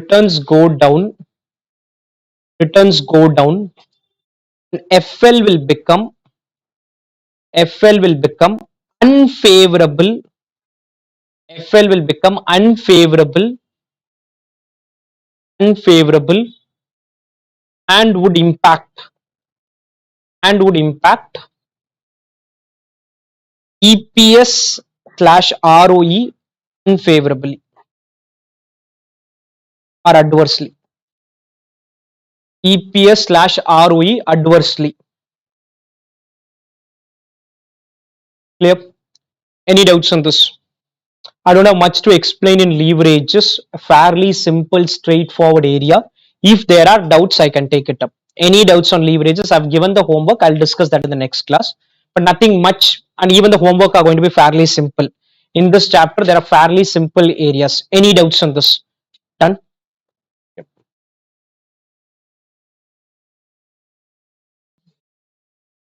Okay, let's start. Page 206. Can we start? What is capital budgeting? I think we are kind of aware of it by now. What do you mean by capital budgeting? Guys, participation, please. It's difficult for you, difficult for me as well. So I need participation. What is capital budgeting? Investing in a project and doing the feasibility analysis for it, technically called budgeting for capital. Uh, Budgeting for capital expenditure. That is, I'll have to evaluate identification of investment projects, estimating and evaluating them, and selection of an investment proposal. Selection of an investment proposal in the theory note. Capital budgeting.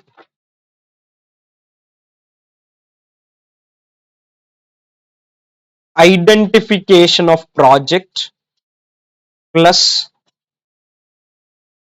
evaluation slash analysis of project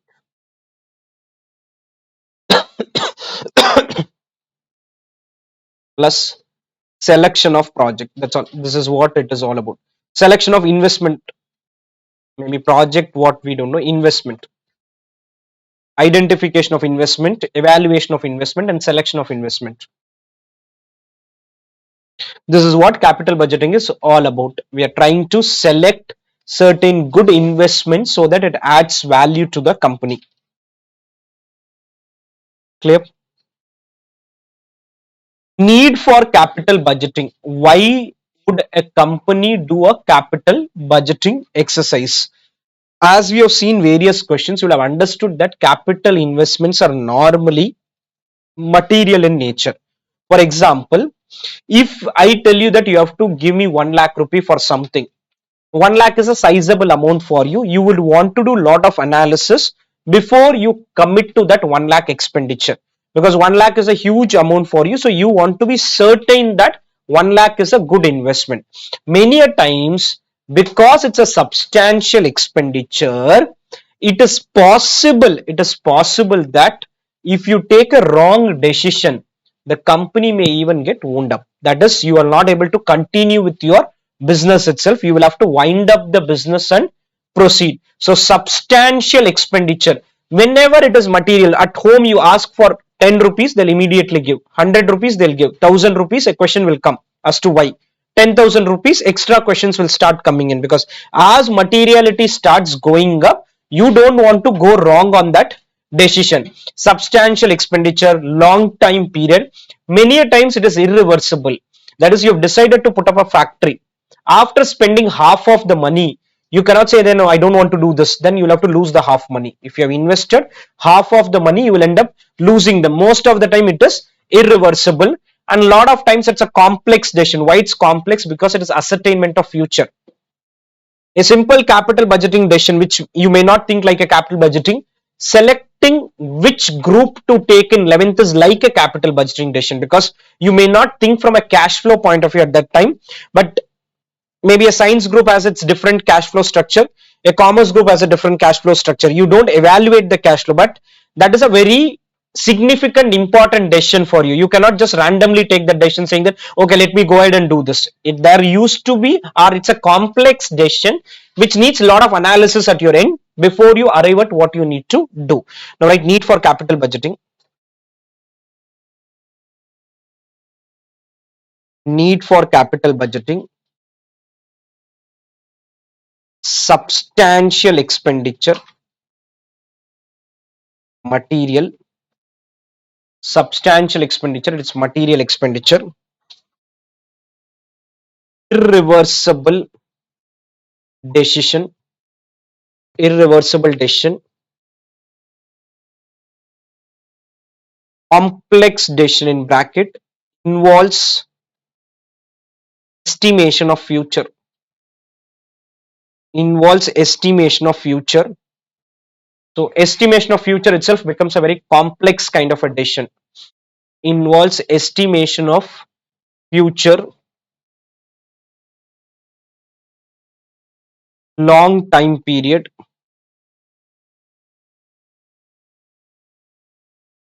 One point which is not there in the material, can impact or can lead to winding up, can lead to winding up if not handled properly.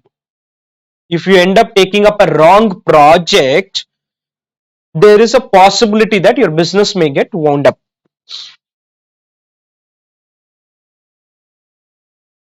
Or at our personal end, we will get into a debt kind of a trap, because you would have taken money from a lot of people and done some investment or something, and if it's not giving results, you will get into a stress kind of a situation. Any doubts? Process of capital budgeting, I don't know why they are asking this, but process is very simple. Anything you do, this goes back to budgets and budgetary control. In CA Inter costing, you would have done budgets and budgetary control. So technically I'll have to first prepare a plan is basically forecasting. So plan basically here means which project you want to take up. Once you have decided the project, start doing the evaluation. Evaluation is what is the initial outflow, what is the in between flow, what is the terminal flow. When you do this analysis, now when you do problem in between flow, question gives you units sold. Practical world, units sold is not that simple. For example, we want to add one more batch of CA Inter. We want to know how many students are revenues. Revenues means how many students. To get to know how many students are going to be there, we have to do a lot of analysis. Some research needs to be done. Maybe I'll do a market survey. I'll understand from my current students whether they are interested in one more batch, and then only you can do. So what you are doing is very simple part of the analysis, because everything is given to you. You just need to calculate the cash flow. Every problem, number of units, material cost, labor cost, inflation, all that is an assumption which needs to be taken, and accordingly you will have to arrive. So evaluation is getting to know what is the cash flow, investments, inflows and outflow. Select the project, which one which gives you maximum NPV or maximum IRR, whichever way. The rule is simple: maximize shareholders wealth. After you have selected, implement it. Now when you implement, when you selected, you said step 1 initial outflow so much, step 2 in between flow so much, step 3 terminal flow. After implementation, in maybe 40 days of implementation or in first month of implementation, you will know whether your initial outflow was right or wrong. There can be a mistake there also. You thought you will get the machinery for 100 lakhs, machinery came for 120 lakhs. And here our initial outflow is single day. Practical initial outflow will go for 2 years. Why 2 years? Because I'm putting up a project. I want to set up one factory. So when I set up a factory cannot happen in a single day. Whatever problems we are doing, we assume that everything will happen in a single day. Practical, nothing is going to happen in a single day. It is going to take time. In that process, you thought 200 lakhs, expenditure is 250 lakh. You thought 100 crores, expenditure is 120 crore. So that is called control. You are checking whether the progress is in line or not, and based on that you will have to review the project whether it is succeeding or failing. Just because you have selected a project with positive NPV does not mean you'll get positive NPV. It does not mean it is going to turn out to be positive NPV. It may turn out to be a negative. So you'll have to continuously monitor, take certain corrective action. This control and review standard costing, doing technically called something called a standard costing, that is comparing your performance. Now, right, process of capital budgeting.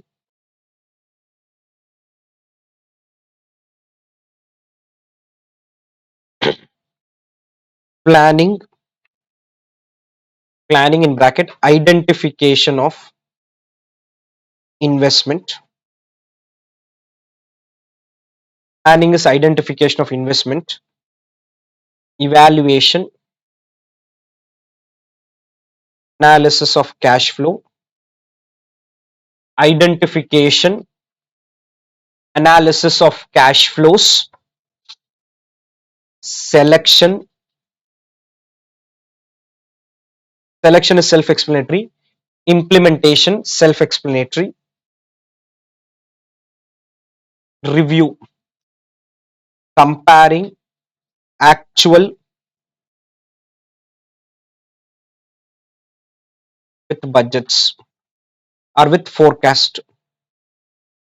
Comparing actual performance with forecast.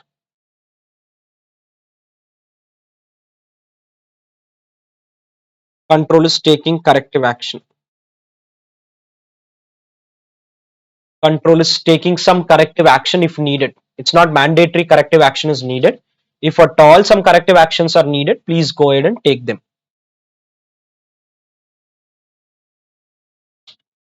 Clear? Can you proceed? What are the various types of capital budgeting decision? I think most of it I've already discussed it.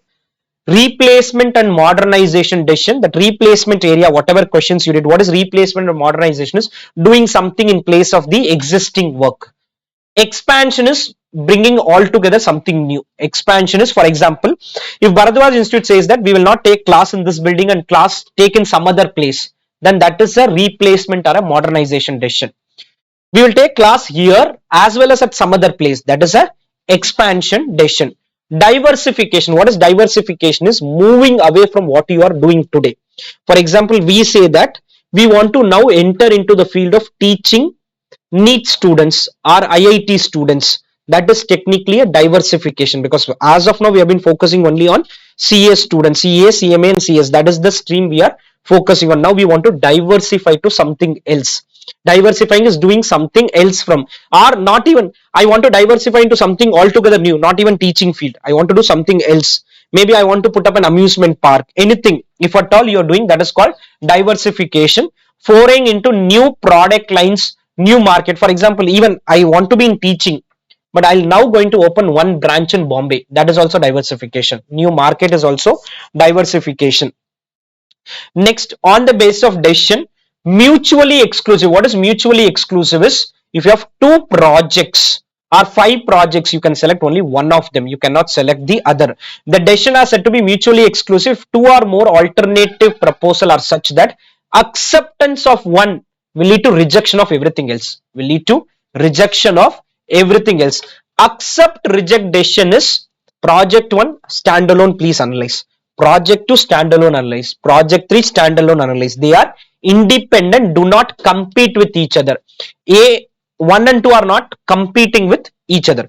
Contingent is, we did not do any problems on contingent, but what is contingent is dependable proposal. For example, I have 5 projects.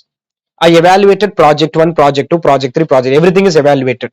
But project 4 can be done only if you accept project 2.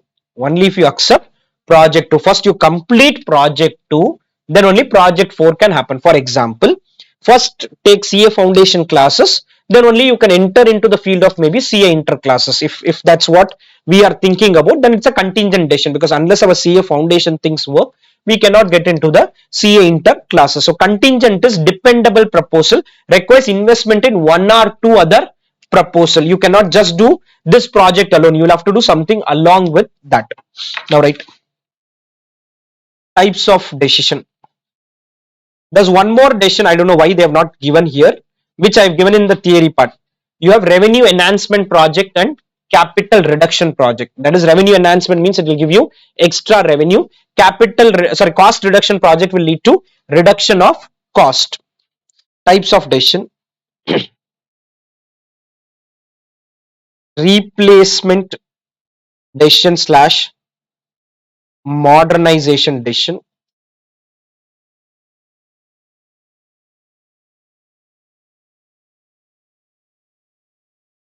Replacing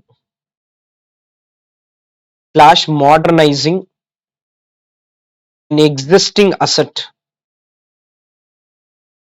with a new asset. Replacing or modernizing an existing asset with a new asset.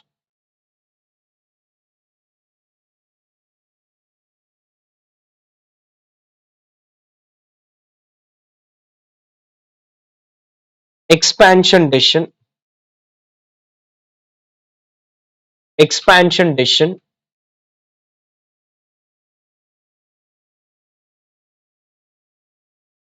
purchase of new assets to expand capacities, to expand capacities,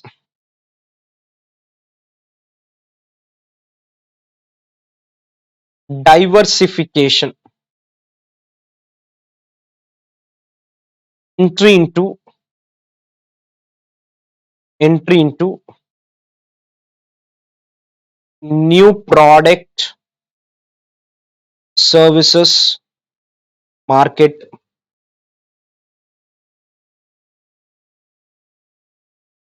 We're trying to do something new, not the existing operations.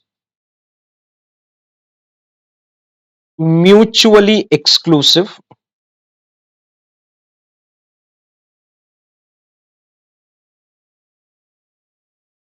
projects are competing with each other, projects are competing with each other, selection of one will lead to rejection of others. I'm not giving detailed notes. Selection of one will lead to rejection of others.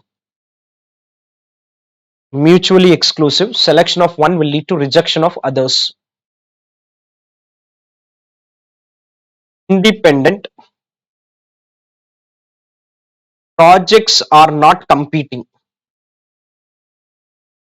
Projects are not competing with each other,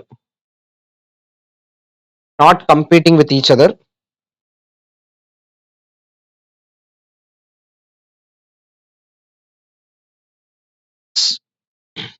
Selection of project is independent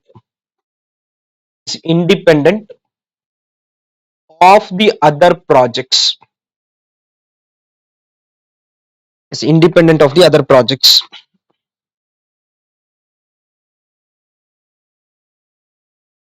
Contingent,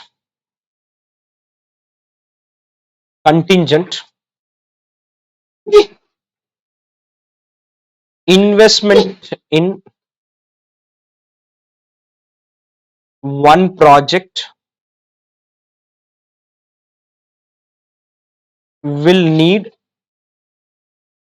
investment in two or more other projects. So investment in other projects. You want to invest in one project, you are contingent on investing. So basically, you'll have to do two or more projects put together. Investment in other projects. You cannot do standalone basis one project. You will have to take with the help of it other projects. Any doubts on this? Clear? Can you proceed? I think this notes I've already given. Special items impacting cash flow, depreciation, non-cash item, but still impacts our analysis. Opportunity cost is relevant. Sunk cost is irrelevant. Working capital needs to be considered. Allocated general corporate overheads is ignored. Specific overheads is considered. Additional investment is considered as outflow in our calculation. Financing cost. What is financing cost? Is whatever you pay to your owner, who is the owner of the company, debt holders as well as the equity shareholder. Whatever you are paying to your debt holder as well as equity shareholder, all that is ignored. Why is this ignored? You learn when I do cost of capital chapter, because cost of capital is the discount rate.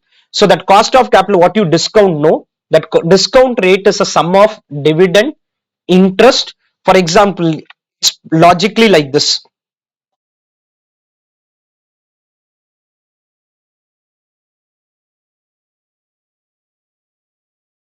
Just give me a minute. Example, you wrote 8,10,000 is inflow, but here you have written 723. 8,10,000 and 645.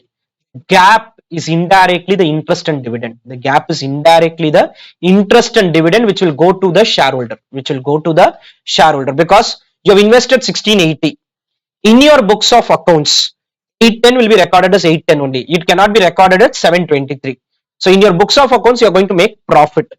That profit will go to debt holders and equity shareholders. So indirectly, the difference between CF and DCF is the interest or the reward to the providers of capital, interest and dividend. So that is why when you calculate cash flow, we ignore it. Anyway, in cost of capital chapter, it will become more clearer to you.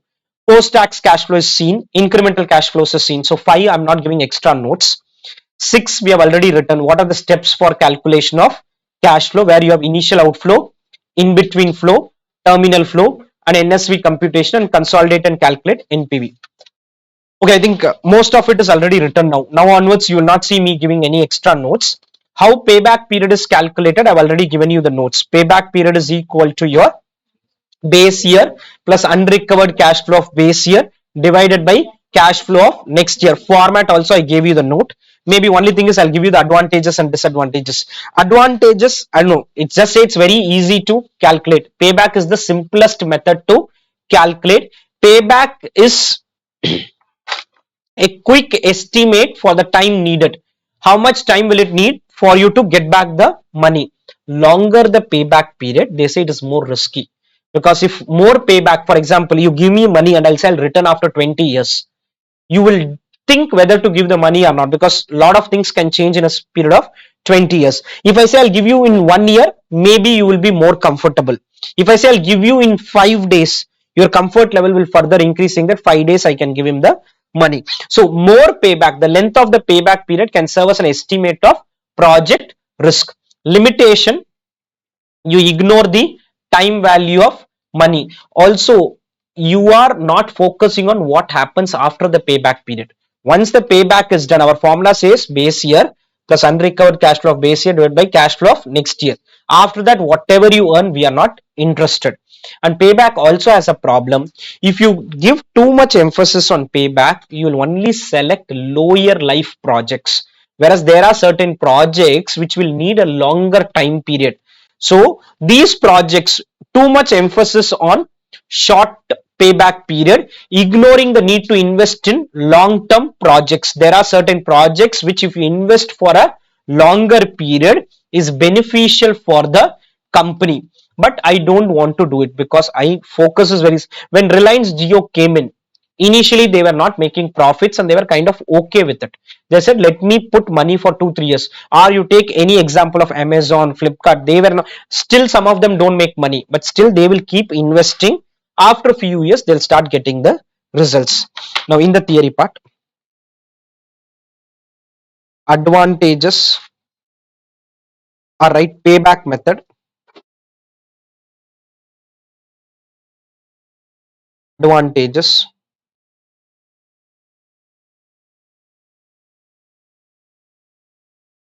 simple, simple, proxy for project risk, proxy for project risk. What is proxy? Is if you have more payback, it is more risky. Less payback, less risky. Proxy for project risk. Provides estimate of time needed to recover.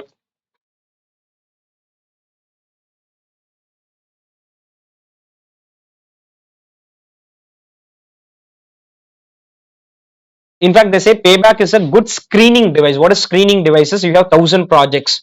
Put payback and eliminate some of them. So let's not do detailed analysis on all the projects. I can screen the initial projects through payback, and then I do detailed analysis through NPV and the other approach. Disadvantages: ignores time value of money, ignores cash flow post payback period. Post payback period,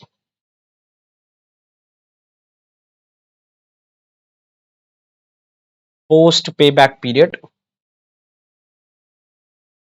Too much emphasis, too much emphasis on, too much emphasis on short life, short Short-lived projects.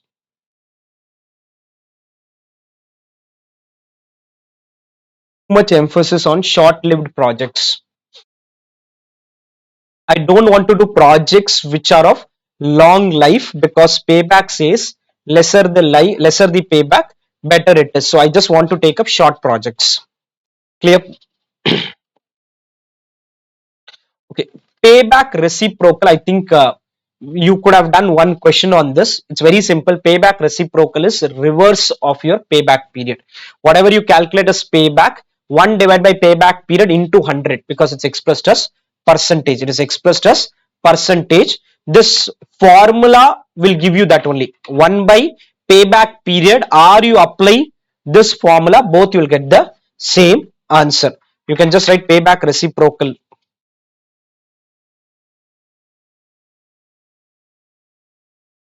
Inverse of payback period. Inverse of payback period. I don't see questions coming in here, but payback reciprocal is equal to average annual cash flow.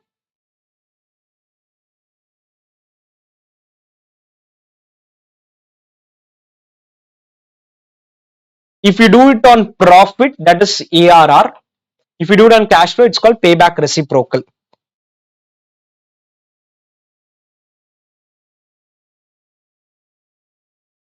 Average annual cash flow divided by initial investment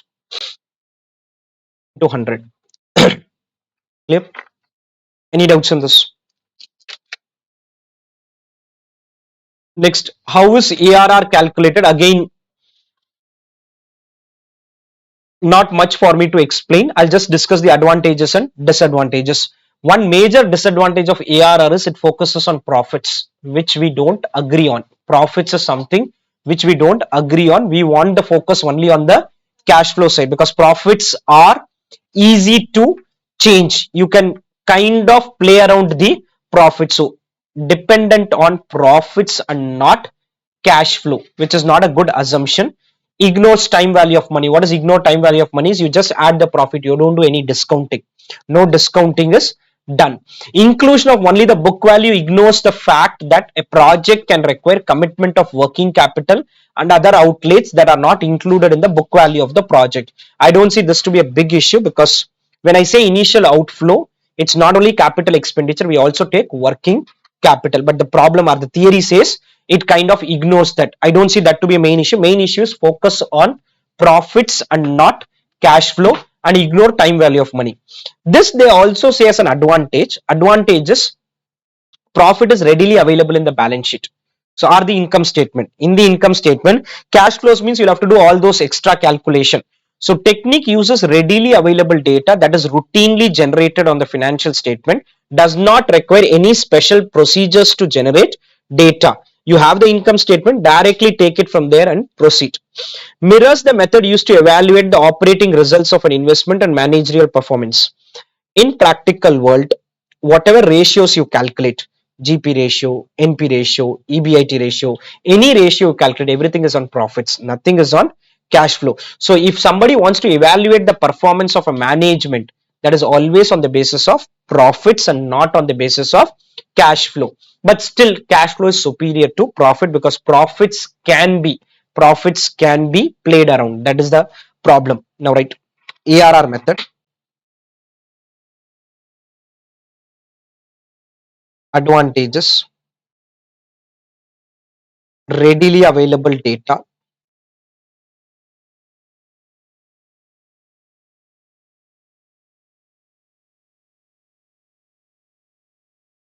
profits are used for evaluating performance of management.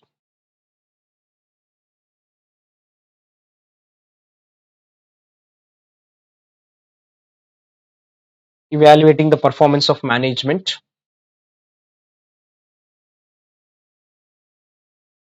ignores time value of money,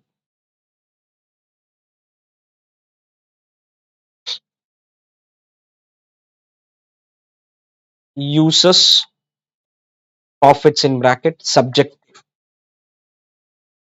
not cash flow. Profits are always subjective. You change the method of depreciation, you change other things, your profits can change. Profits are always subjective. Cash flow is always an objective method.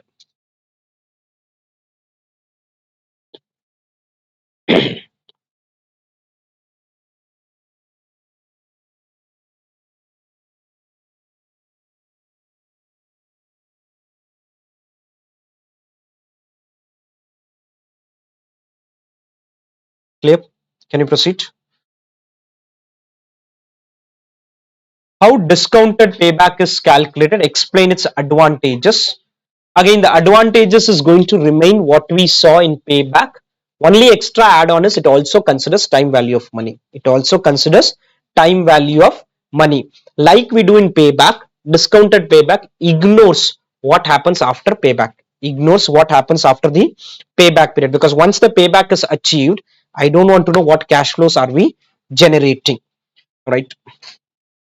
Discounted payback.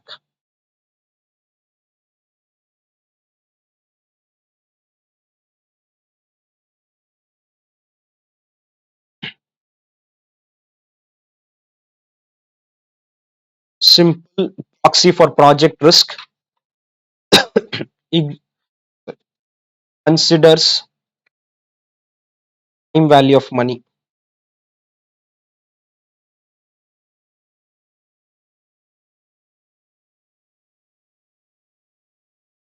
This can come, too much emphasis on short-lived projects can come here also.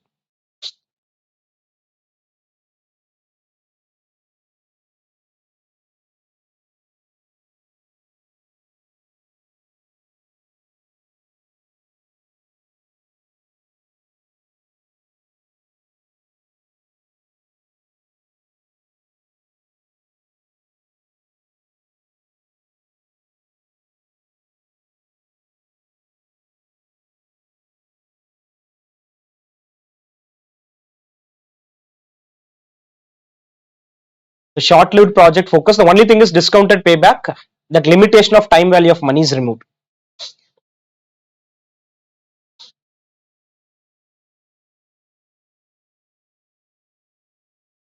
Clear?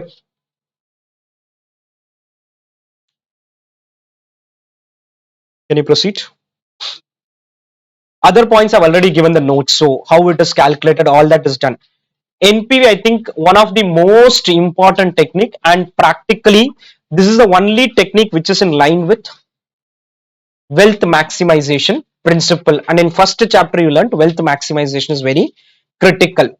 Uh, Again, all these methods, no, practically speaking, all these disadvantages are practically not that challenging. Complex to calculate? No, because once cash flows are done, I'll put here cash flow PV of DCF. Practical world, Excel tools will easily calculate it. Necessitates forecasting of cash flow and discount rate. NPV accuracy would depend on accurate estimation of these two factors. Not only for NPV, this is a problem with everything. In payback also, you need accurate estimation of cash flow. If your cash flow estimation changes, your payback will change. Discounted payback will also change because the discount rate impacts there. This is one problem, is an absolute measure. It ignores the difference in size while evaluating mutually exclusive project. That is, Reliance Industries one project and Bharadwaj Institute one project cannot be compared on the basis of NPV, because there 500 crores is invested, here 50 lakh is invested. Comparison is not possible. So it is an absolute measure. What is relative measure is the profitability index. That is why in capital rationing we were using profitability index and not the NPV part. Now write NPV advantages, considers time value of money,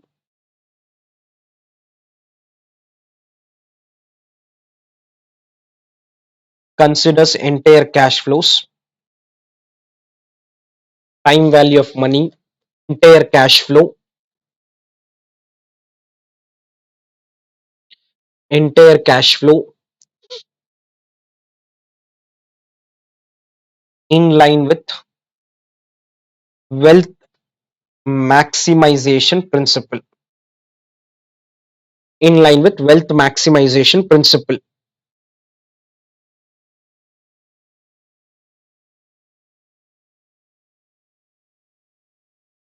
Disadvantages.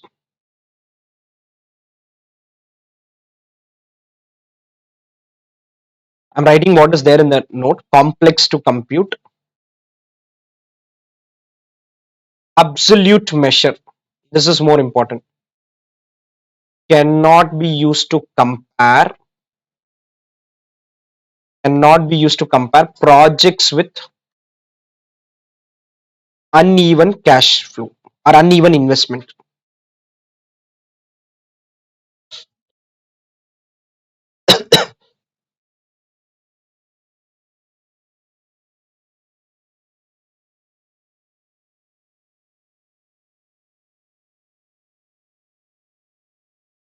Clear?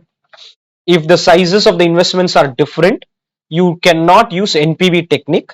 IRR can be used or profitability index can be used. Can you proceed? How PI is calculated?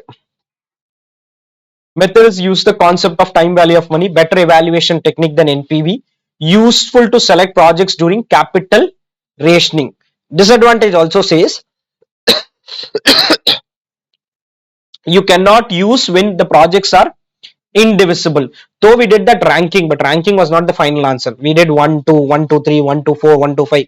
Combination approach was what finally employed. So if it's indivisible project, though good to know the profitability index, but finally it cannot give me the answer. I'll have to keep following multiple combination and then decide. Right? Profitability index.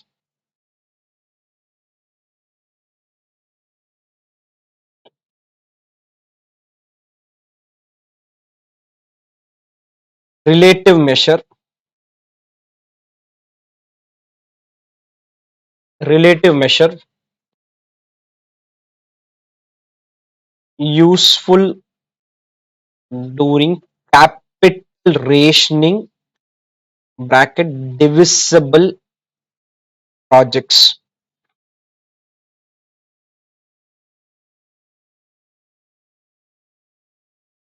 Capital rationing divisible projects.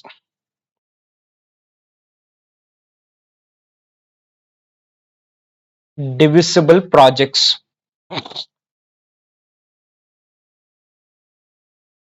Fails during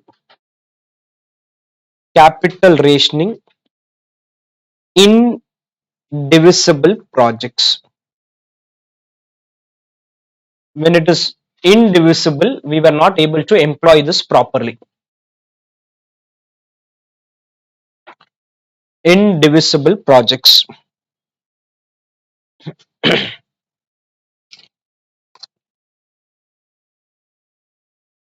Any doubts on this?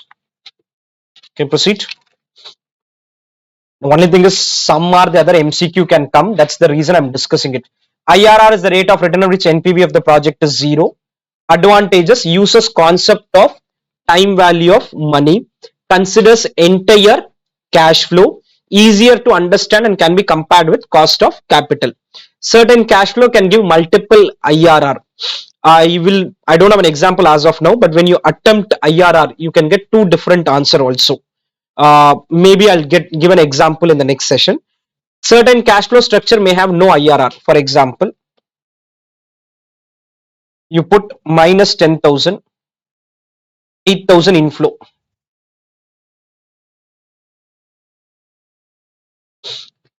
IRR is turning out to be negative 20%, which is technically not an IRR. You cannot have a concept of a negative IRR. As such, I'm not generating any IRR in this project. Minus 10,000 and 8,000.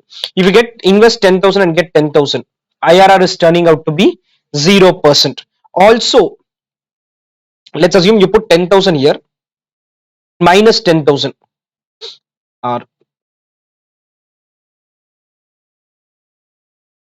12,000 positive, negative 10,000 later on. 12,000 positive in year 0, negative 10,000 year later, IRR is turning out to be minus 17%. IRR is turning out to be minus 17%. IRR assets does not distinguish between whether an inflow is happening first or an outflow is happening first. All that it doesn't check. It just keeps calculating the number. So IRR as such has a challenge that when you have different cash flows, whether any, it does not distinguish between whether it is an outflow related project or an inflow related project, and certain projects may not have IRR. If mutually exclusive projects are considered, different projects can have different cash outlay. A project with larger fund commitment but lower IRR, you're investing 100 crores. Earning 20% on 100 crores is better than earning 25% on 10 crore. Earning 20 percentage, I'm earning lesser, but I'm earning on 100 crore as compared to earning 25% on 10 crore. Between 100 crore and 10 crore project, IRR will say do the 10 crore project because more IRR. It is generating more IRR. I don't have any money limitation. If I don't have money limitation, it's good to invest 100 crore, earn 20%, which is 20 crore, rather than investing only 10 crore and earning 25%. It basically says a project with a larger fund commitment with a lower IRR contributes more in terms of absolute NPV and increases the shareholders' wealth. In such situation, decision based on IRR criteria may not be correct, because IRR will say 20 is bad, 25 is good, 20 is bad. See, when life is different, all that I can do that EAB, EAC. Always decision is always based on NPV or a modification of NPV called EAB. That's a modification of the NPV. You don't go by IRR technique. You don't go by IRR because IRR will focus on that percentage. Assuming I can do only one project with 1 lakh rupee and earn 100% on that, as compared to doing a project of 1 crore and earning less percentage. That is better, because many a times businesses will say that I'm okay to give you discount. That is, I can do business with you for 5 lakh rupees. On that 5 lakh, I can earn 40%. But if I double, triple, or increase the business, my profit margin can go down. I'm okay with that, because earning 30% on 1 crore sales is obviously better than earning 50% on 10 lakh sales. So IRR unnecessarily focuses too much on the percentage. All right, IRR.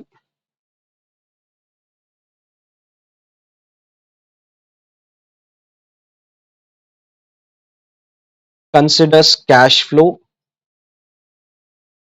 time value of money,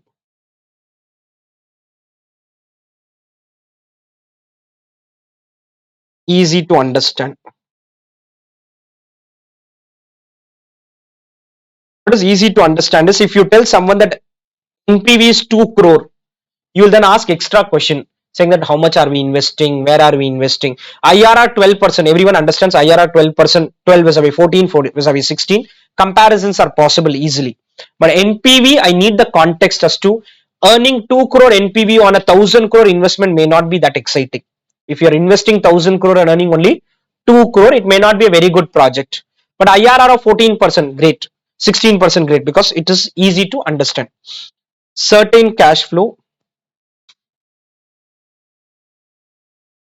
may not have IRR.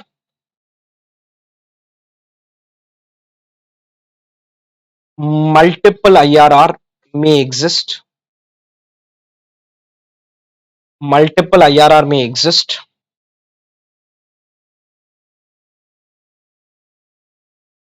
Project with higher outlay and lower IRR. Higher outlay and lower IRR may be better than a project with lower outlay and higher IRR. Lower outlay and higher IRR.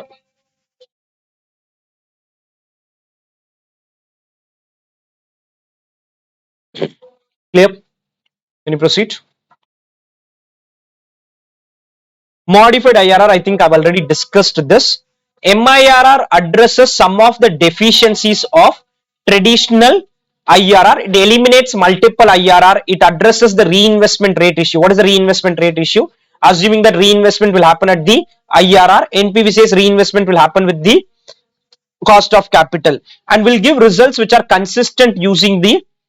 Under this method, all cash flows are brought to the terminal value using an appropriate discount rate. That is, whatever cash flow was given, I told, into 1.08 power 4 power 3 power 2. MIRR is obtained by assuming a single outflow in the zeroth year under terminal cash flow. The discount rate which equates this is called modified IRR. The decision criteria is same. That is, you accept a project if MIRR is better than cost of capital, and between two projects select a project which has better MIRR, like you do IRR. In IRR we wrote some rule, acceptance and choice rule. I did not discuss this in modified IRR.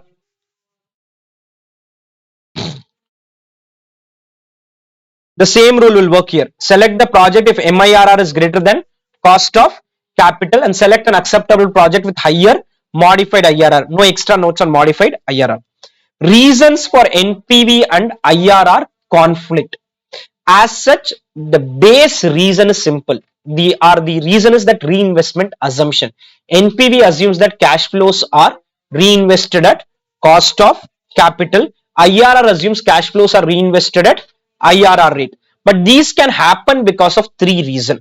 One is life disparity. What is life disparity? Is one project has 2-year life, another project has 5-year life. Second is timing disparity. I'll show you an example of timing disparity.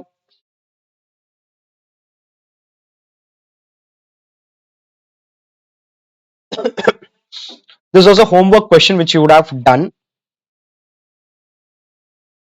Now,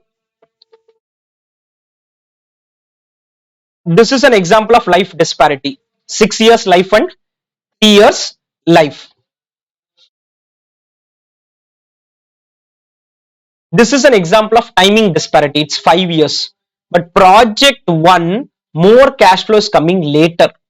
This project, more cash flow is coming earlier. Project B, more cash flows is coming earlier, and project A, more cash flows are coming later. This is called timing disparity. This is called the timing disparity. And the third disparity is size disparity. What is size disparity? Is 100 crore project compared with 10 crore project. Compare a 100 crore project with a 10 crore project. An MCQ may come saying that this is the situation. Project A has a life of 10 years, project B has a life of 4 years. What disparity exists? Life disparity. Project A has investment of 100 crores, project B has investment of 10 crores. Which disparity will exist? Size disparity or cash flow disparity. We'll come back to that. So we have scale or size disparity. IRR is a relative measure, NPV is an absolute measure. 100 crore project, NPV will give better ranking. IRR may not give better ranking for that because it's a relative measure. Time disparity. Time disparity is overall cash flow may be more or less in the same project, but there is a disparity. What is disparity? Some projects larger part is occurring in the beginning and some project larger part is coming in the end. And disparity in the life, which we have seen through EAB or EAC approach. Life disparity is basically life of the two projects are different. All right, NPV versus IRR conflict.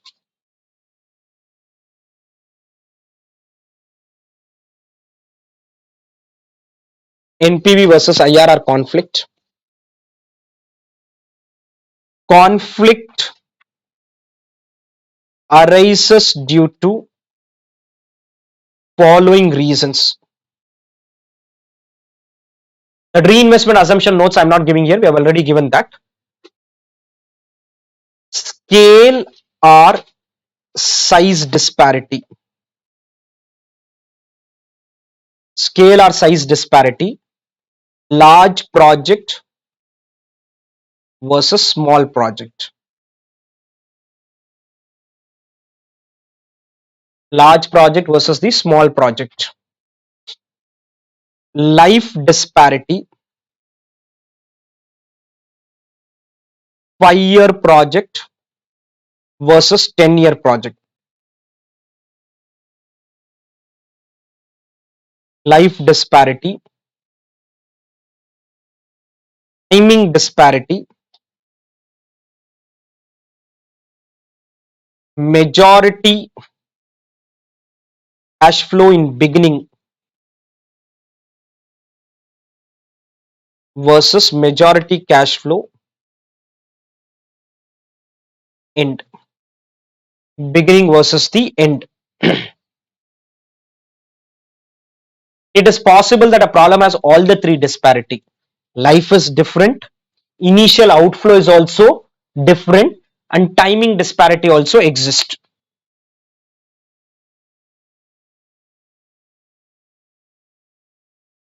When I say large versus small, 10 crore vis-a-vis 1 crore, 8 crore vis-a-vis 9 crore and all will not be a big problem. Still, that can be an issue, but it will not be a big problem.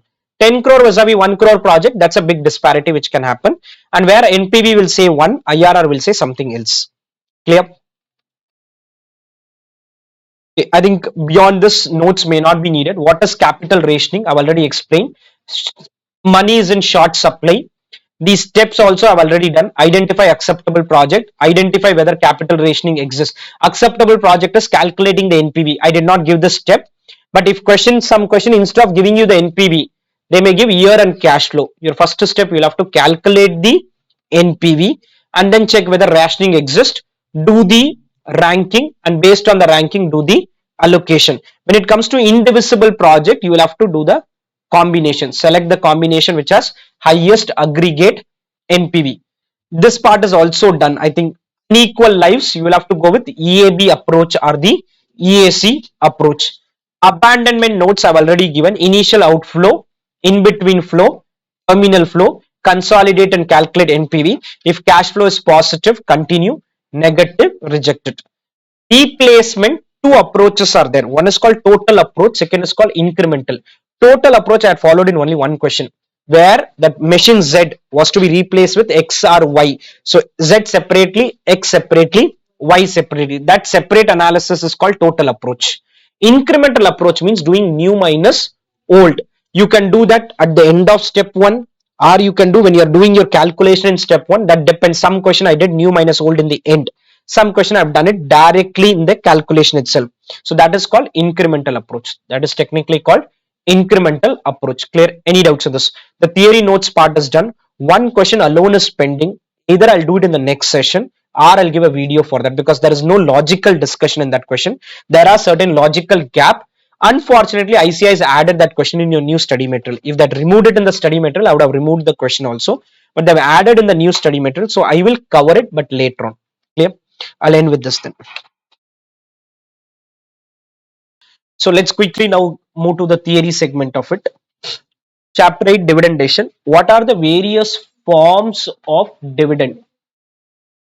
Can I start? Okay. Your material talks about multiple forms of dividend, but practically dividend means only dividend which is getting paid. They are talking about two important terms. One is cash dividend, which is dividend in cash. Second is stock dividend. What is stock dividend? Is bonus shares issued by an organization. At final level, you will understand bonus share is of no use, because what happens in a bonus share is, today you are holding 100 shares of a company, price is 10 rupees. When you do bonus, it will become 200 shares, but price will become half. Number of shares will double, price will become half. In the end, you don't earn anything, you don't lose anything. So one is cash dividend, which is paying out of in the form of cash. Stock dividend is giving shares in lieu of dividend. If you see here, shareholder, there is no tax on the dividend received, and shareholder can get higher dividend in case the company continues to pay. Company cash does not go. And if you see disadvantage, stock dividend does not affect the wealth of the shareholder. It is of no use. It is of no use. Stock dividends are most costly to administer. All this is of no use. The third form of dividend they are saying is shares buyback. Shares buyback. Basically, when you do a buyback of a share, you're going to pay more than the current price.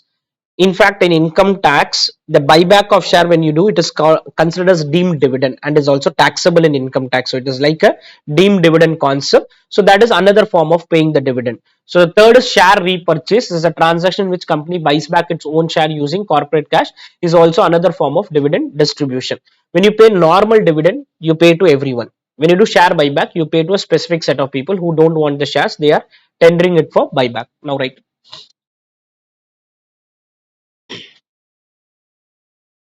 theory part.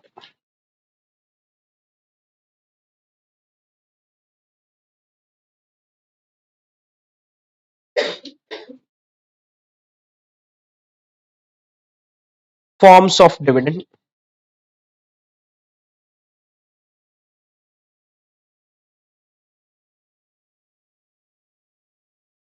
Cash dividend, common way of paying dividends.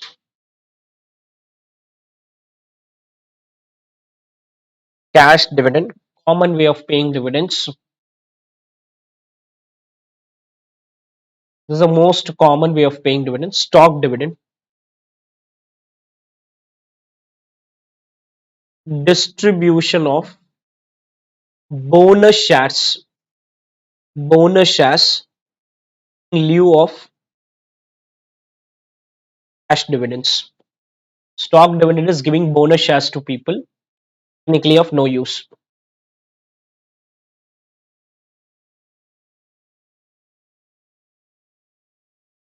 Share repurchase, the other name for this is nothing but buyback. Share repurchase or buyback. I'm going to do a buyback of my existing shares from the market. Whatever cash is available, I'll use it for doing a buyback. Clear? Can you proceed? Explain the significance of dividend policy. Now, a dividend policy is a financing decision. What is financing decision is? Financing means money to be raised. When you take a dividend decision, you're indirectly deciding the money to be raised, or you're raising money. Whatever profits you have made, you can give it to shareholders, or you can retain it within the company. If you're retaining it within the company, that can be used to finance certain investment. Also, it is very critical for an organization to decide an optimum dividend payout ratio, because different set of shareholders will have different expectation. Certain people would want regular dividend, certain people would want the share price only to continuously appreciate. So equity can either be raised externally or through issue of new equity shares, or can be generated internally through retained earnings. For equity, retained earnings are preferable because they do not involve any flotation cost. Still, I need to decide whether my shareholder wants dividend or not. Or if you do something like this, it's of no use. On one side you are paying dividend, then later on you are saying I will raise 3 lakh 75 and 2 lakh 50. What we did here, we paid 1 lakh 25, raised 3 lakh 75. We did not pay anything, raised 2 lakh 50. So giving in one hand and taking it back in the other hand is of no use, because when you give, there are certain expenses. It could be for you or could be for the shareholder. For example, shareholder will have taxation. When you take it back, you will incur flotation cost, issue expenses. So there's no point in giving and taking it back. So most of the organizations don't pay dividend if they have huge investments. Whether the organization has opportunities in hand, has opportunities in hand. If I have certain opportunities, I'll retain the money. If I don't have opportunities, no point in retaining this. Whether the return will be higher than the expectation, ROE will be greater than KE. Wealth maximization. What is wealth maximization? Is your dividends will have impact on the share price. Because of market imperfection and uncertainty, shareholders give more importance to near dividend than future dividend. As I said, when I did Graham and Dodd model, I was explaining that people give more preference to the current dividend. You don't give me a future promise saying that I'll pay you more. I don't want. I want today. Payment of dividend influences the market price of the share directly. Higher dividends increase the value, lower dividends decrease it. This is not necessary. Sometimes higher dividends can decrease also, because it depends on R and KE relationship. If your R is better than KE, no point in paying dividends. A proper balance has to be stuck between the two. Management should develop a dividend policy which divides net earnings into dividend and retained earnings, so that the wealth is maximized. Walter model is technically not a very good model. When I say not a very good model, telling 0 and 100 is extreme. 0 is extreme, 100 is also extreme. Organization need to balance it out and then decide a proper balance between the two, because there will be set of people who want dividends. There will be set of people who would want price appreciation. Now, right? Significance of dividend policy.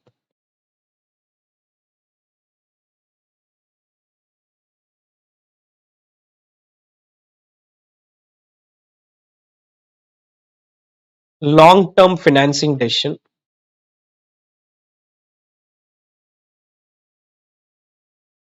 long-term financing decision, dividends can be used, dividends can be used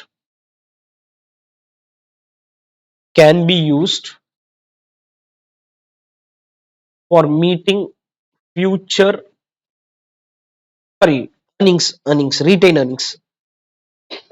earnings can be used for meeting future investment opportunities, meeting future investment opportunities,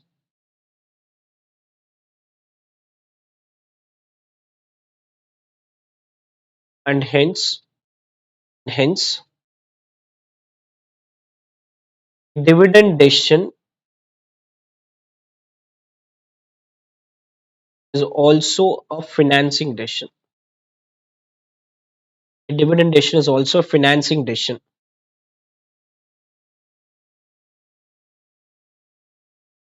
Wealth maximization, dividend relevance, dividend relevance models, dividend relevance models links the impact of dividend on valuation of company, impact of dividend on valuation of company.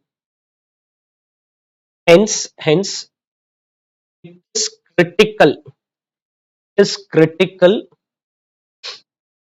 decide optimum dividend payout ratio. What is optimum is one which maximizes value. Somewhere like dividend irrelevance model, we have an example is Modiglani Miller. He says don't do any of this, it doesn't really matter. Clear? Can you proceed? What are the determinants of dividend decision? Now, determinants of dividend decision, I'll take another example. Let's assume I've created a fixed deposit. Okay, fixed deposit will give you regular interest income. You have two choices: either reinvest it in FD or withdraw it. Either reinvest it in the FD or withdraw it. If you withdraw, it is dividend. If you reinvest, it is retained earnings. Now, in a FD, I would want to withdraw or reinvest based on multiple parameters. One, is there a need for money for me? Is there a need for money for me at my personal end? If there is a need for money, I would want to withdraw the money. This is as a fixed deposit investor. Same way, company will say, is there a need for money for them? If yes, they will retain the money. They will retain the money. Like you want the dividends to be paid, they will say, I want to retain it. I want to retain it because I have a lot of projects to do. Lot of projects to do.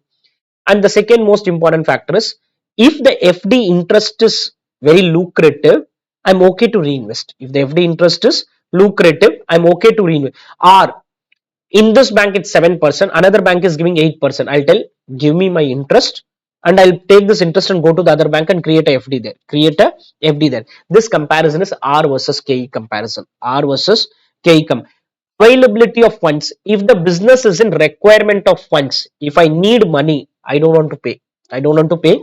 The retained earnings could be a good source since it saves flotation cost, and further the control will not be diluted. What is control will not be diluted is, if I am holding 80% of the company, I'll continue to hold 80% of the company. If I issue fresh shares and I don't have money, then someone else will buy the shares and their holding will increase, my holding will decrease.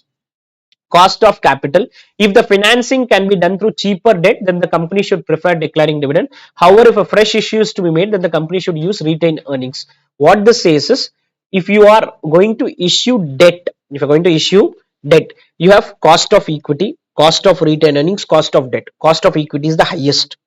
Cost of retained earnings is between. Cost of debt is the cheapest. If you're going to planning to use debt, then go ahead and use debt and pay dividend. Go use debt and pay dividend. If you're planning to issue fresh share, don't issue fresh share, retain the money, retain the money. This also has a challenge. The challenge is, when I would have explained in the first chapter, I would have said whether to take a debt or not depends on the certainty or uncertainty of a business. If you are having a very uncertain kind of a business, you don't want to take debt. You don't want to take debt. So that will also come into picture. Capital structure is, you have a debt equity mix. In any company will have a debt equity mix. So depending on my debt equity mix, because for the equity, either you have to use internal equity or external equity. Let's be very clear, external equity raising is very difficult in practical world. It's not so easy. For example, Bharadwaj Institute wants to do an IPO, will not get money so easily. Tata's, Reliance, they will get money easily, but external equity is very difficult process. Higher dividends increase the value of share, lower dividends decrease it. Again, I don't agree to it, but this is what your ICA material is talking about. Investment opportunity in hand and availability of funds is interlinked. These two are interlinked factors. Internal rate of return, this is what R and K comparison. R and K comparison. If the IRR is more than cost of capital, it's better to distribute the earnings as much as. It's exactly opposite. I don't know why ICM it. You change it. If the IRR is more than the cost of capital, then it is better not to distribute the earnings. Not to distribute the earnings. That is, you have to retain the money. In fact, in your ICI material, there is one MCQ which talks about this R and K they gave, and then say what is the payout ratio. So the answer and all was right. I don't know why this wording is there. Trend of industry. What is trend of industry is, certain industries are stable kind of businesses. When you have stable kind of, for example, if you invest in IT industry companies today, every quarter you will get dividend income, because that's the trend in which they are working.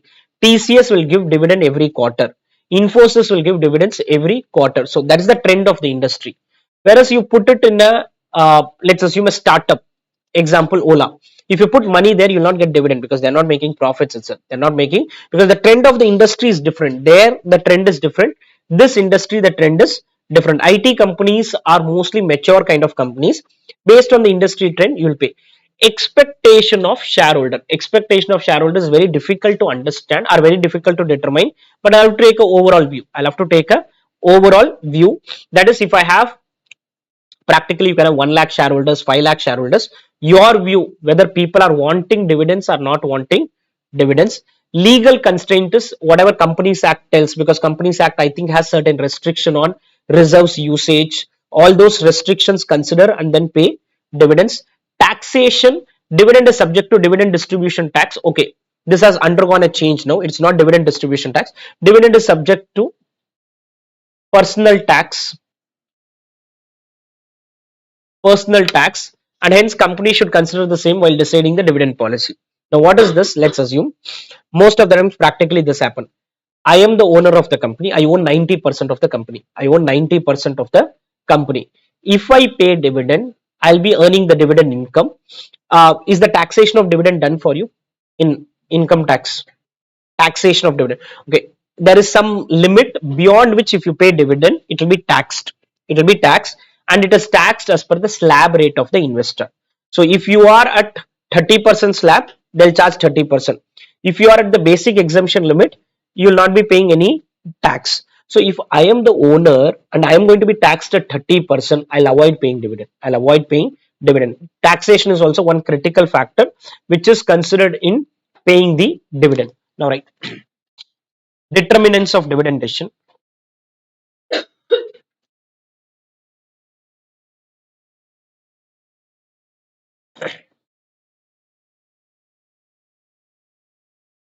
Requirement of funds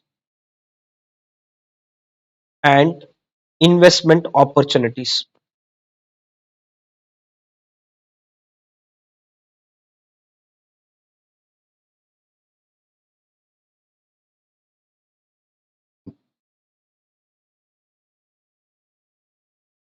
Expectation of shareholders.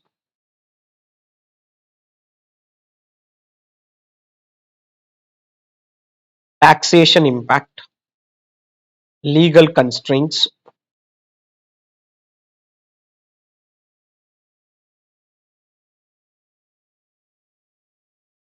ROE versus KE. ROE versus KE. That is, if your ROE is more than KE, don't pay dividends. Otherwise, keep paying dividends. Major points are this. Let me see. Okay. Trend of industry. Trend of industry.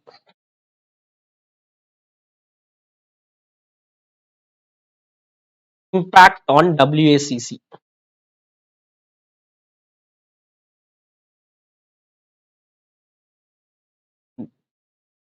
If we are raising debt cheapest cost, we are raising debt which is the cheapest cost, then we can pay dividends. Then we can pay dividends. However, if we are going to issue external equity, highest cost, external equity is equity capital, highest cost, then it is better. Then it is better to retain earnings. Earnings is in between the cost, moderate cost, between the cheapest and the costliest. It is in between.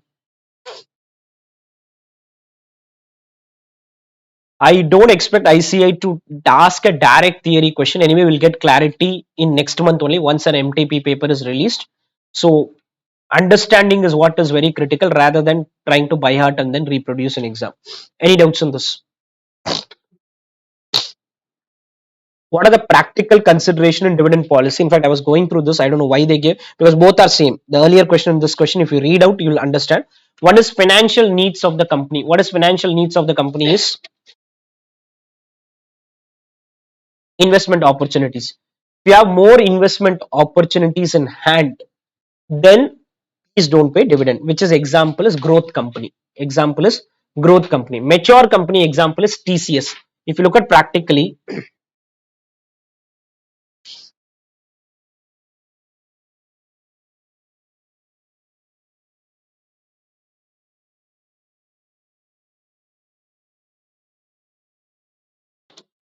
every year they are paying dividend. They'll keep paying dividend every year. It's not going to stop itself because TCS doesn't need money. They're making so much profits. The profit is of 40,000 crores profit they're making a year, and they don't want to retain it. It doesn't make any sense for them to retain this. So they keep paying out dividends. They keep paying out dividends because this is a mature business. This doesn't need money. They don't need money. So they are okay to pay dividends. Whereas if you are, even if you look at the growth rates, 40, 1 lakh 64 becoming 1 lakh 91 becoming 2 lakh 25, it will be some 10%, 8%, 7%, 12%. Whereas growth companies will suddenly double itself. They'll double their performance. At this base, TCS and all cannot double. So as I said, IT industry, if you're in the IT industry, mature company, you will have to pay dividend. So this is one example of an IT company.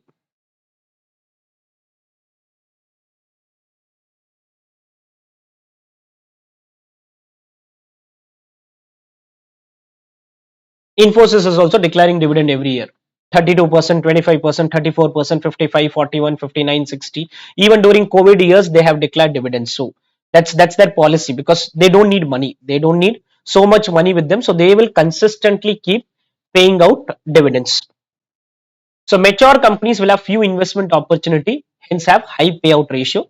Growth companies will have low payout ratio. Constraints is what are the various things which can impact. One is your legal constraints, which is as per Companies Act, whatever conditions are there.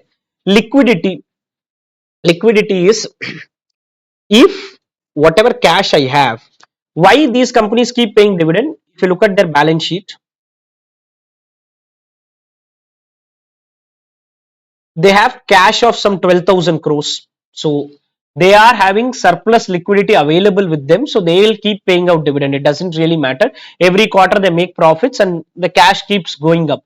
So when you have such liquidity available, you don't have a problem. But there are businesses where liquidity can get impacted moment you pay dividend. So see whether that is going to be impacted. Access to the capital market. What is access to the capital market? Is if Infosys wants, they can pay entire money and go for fresh issue of equity share. They will raise money easily. But for some companies, it's very difficult to raise money. Access to capital market could be limited. Investment opportunity is the first point. Financial needs of the company. Desire of shareholder, whether a shareholder wants dividend or he wants wealth increase by price appreciation. You think and then decide what needs to be done. I think Microsoft, which is a excellent company, did not pay dividends for a very long period because they had so many projects in hand, and no shareholder was complaining it because share price was going up. Share price was going up. Then they started paying, because once you reach a mature stage, you cannot keep the cash with you. So you will have to either pay it or do some reinvestment. Reinvestment is not possible. So that is where they start paying out dividend. Stability of dividend. What is stability of dividend is, an example is that Lintner's model was talking about, saying that you can consistently increase it. Companies can have different policy. One is constant dividend per share. What is constant dividend is, every year I'll pay 10 rupees. Every year I'll pay 10 rupees. Constant percentage. Every year I'll pay 20 percentage of EPS. If EPS goes up, dividend goes up. EPS goes down, dividend goes down. And third is a combination where I'll pay constant and some extra amount. Some extra amount. Right. Considerations in dividend policy.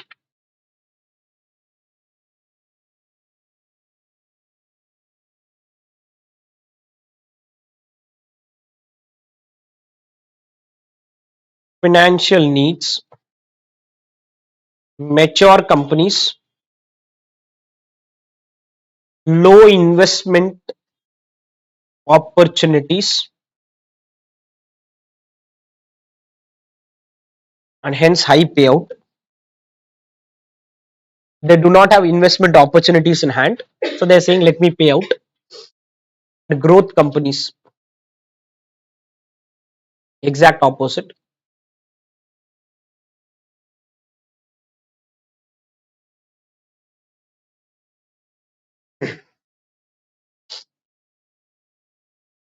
Financial needs,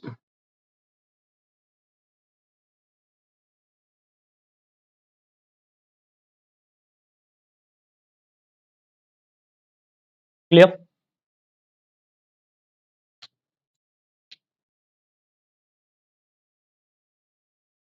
Then constraints, legal,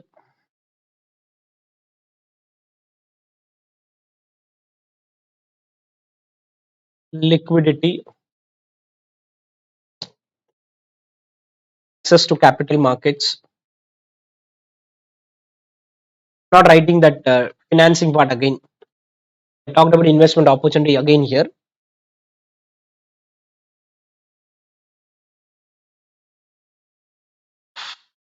Desire of shareholders, dividend versus capital gain. If you don't pay dividend, share price will keep going up. If you pay dividend, share price will fall by the amount of dividend. Still it can go up, but it will fall by the amount of dividend. Dividend versus capital gain. Desire of shareholders.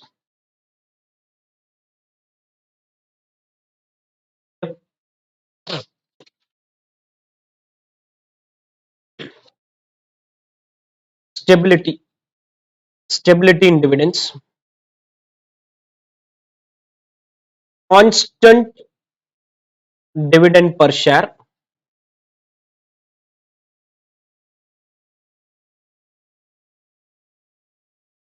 or constant payout ratio, or constant payout ratio, or constant dividend plus extra dividend. Constant plus extra.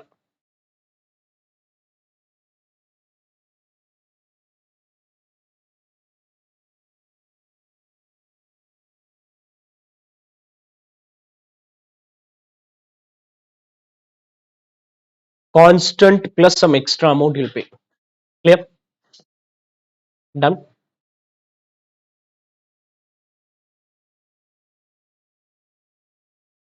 proceed? Explain approach of dividend policy. I've already explained the theory. Certain points they are talking about. Assumptions. The assumptions are more or less related to the assumptions which we have seen earlier in capital structure also. Perfect markets. What is perfect market is there is good understanding between buyers. There is good knowledge for the buyers and sellers, and large number of buyer and sellers of the shares are there. No income tax, which is again not a logical thing. Fixed investment policy. What is fixed investment policies? When we did the problem, there was an amount to be invested. No risk of uncertainty. Again, not a very logical point because uncertainty is always there. No flotation or transaction cost. When we issued shares, we took the share price, no flotation cost, no transaction cost. Model is logically consistent, provides satisfactory framework on dividend policy. Validity is questionable. Model may not be valid under uncertainty. So the assumptions itself are questionable, and practical well, dividend does impact the share price. Dividend does impact the share price. I'm not giving any notes on this. Walter's model we have already discussed. Gordon's model discussed. Graham and Dodd is discussed. Linda's approach is discussed. All this have been discussed. I'll then come to something called a stock split. I'll come to something called a stock split. Explain its advantages and disadvantages. Now, let's first understand why the stock split will come into picture.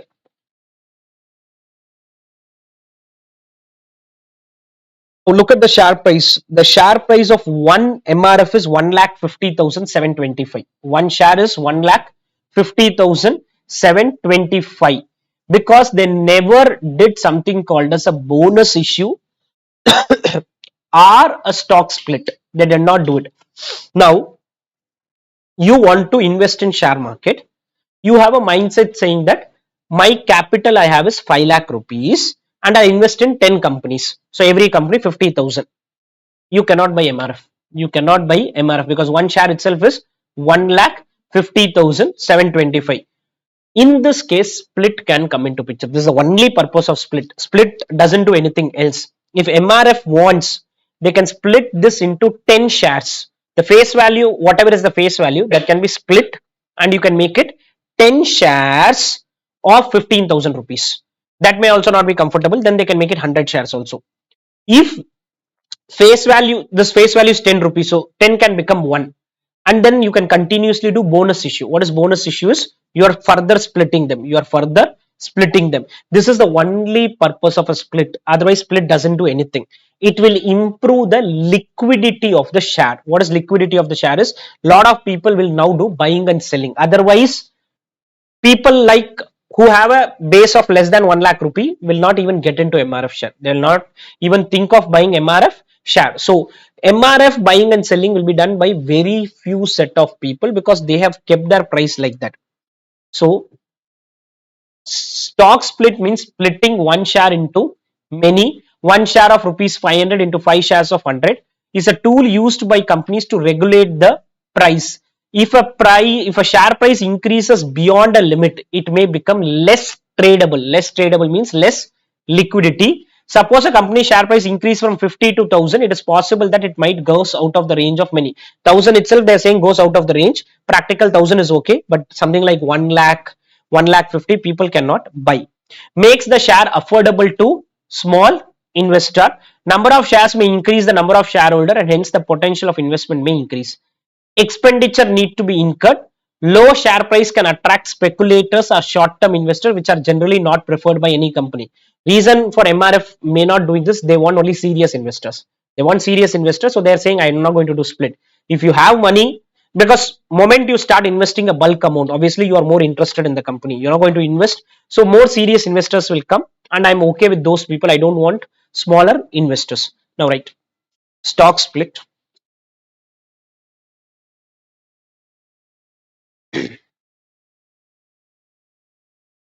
Process of splitting a stock of process of splitting a stock into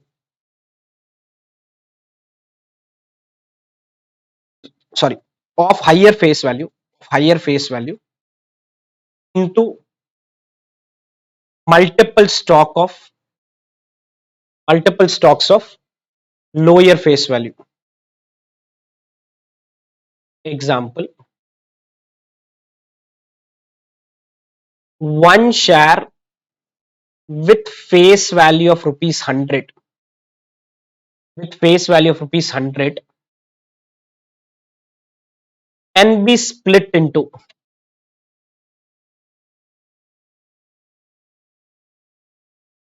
can be split into 5 shares of face value rupees 20. 5 shares of face value rupees 20. One is 100 rupees. You want to make it 5 into 20. In the end, you don't earn anything. You don't lose anything. Company doesn't earn anything. Company doesn't lose anything. Only thing is, I want it more liquid. Example is what? The MRF. Purpose to improve liquidity of the shares for small investors.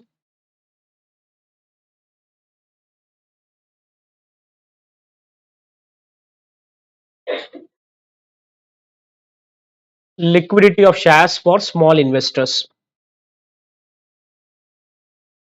Disadvantage,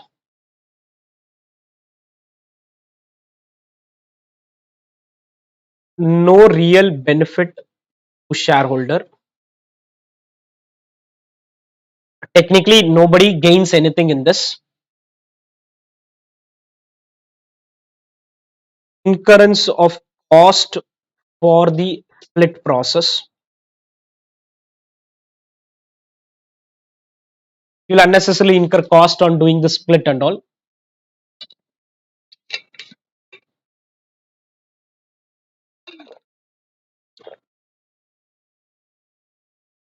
Share may attract non-serious investors due to lower price. Non-serious investors due to lower price. Price has gone down, so now you are able to get the non-serious investors.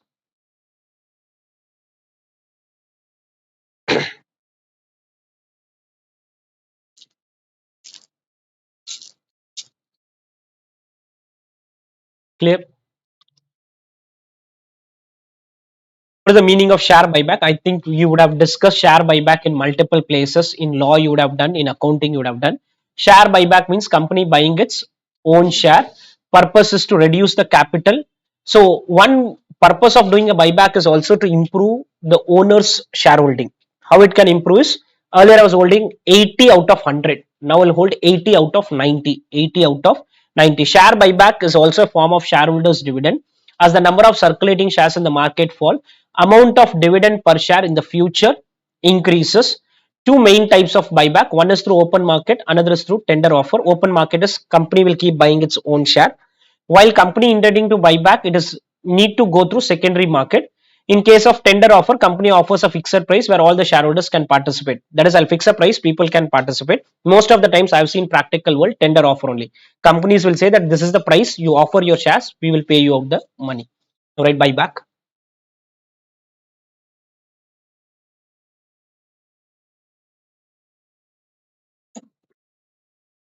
Companies buying back their own shares either through open market, either through open market or tender offer, either through open market or tender offer.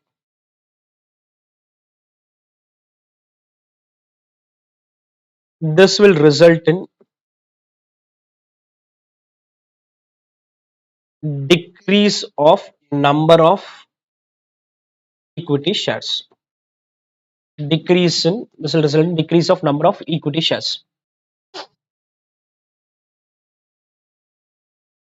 Okay, let's start. Management of working capital. What is working capital? I'm not going to give any note on this. It's a very self-explanatory stuff. Working capital is technically the excess of current assets over the current liability. That's definition. But this is nothing but money required for day-to-day operations of the company.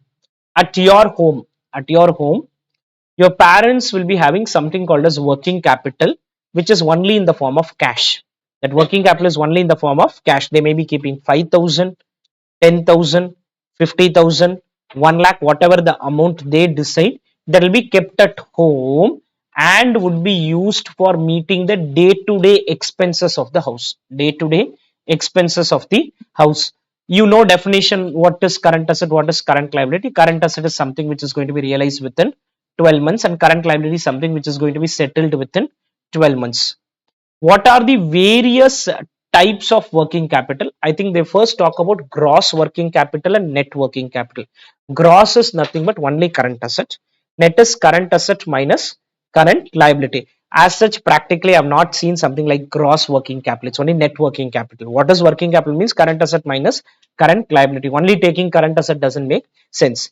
Also, apart from that, I think the theory talks about something called as permanent working capital and temporary working capital.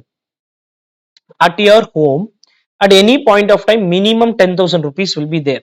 Whether you need money or you don't need money, 10,000 minimum will be there. That's called permanent cash needed at home.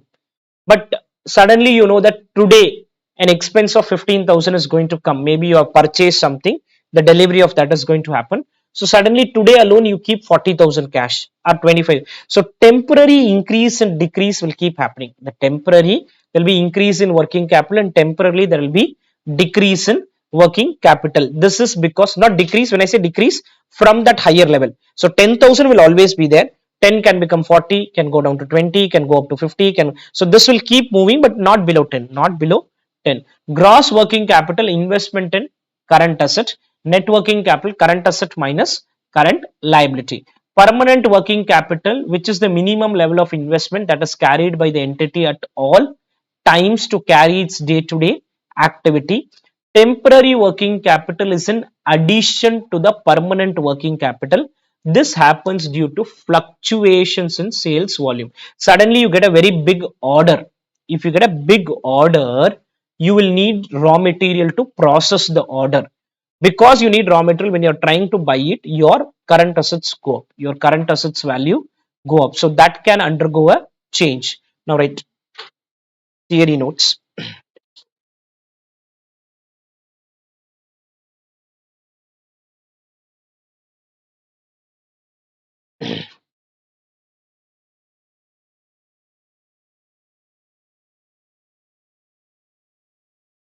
Types of working capital.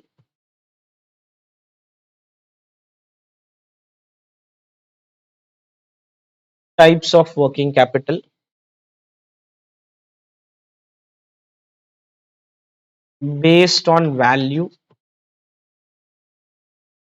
Based on value. I don't see this to be something very critical, something like gross working capital and all. Current assets only.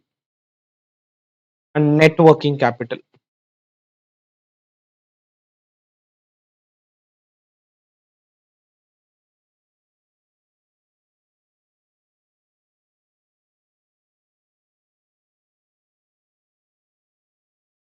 Based on value, gross and net. Based on time.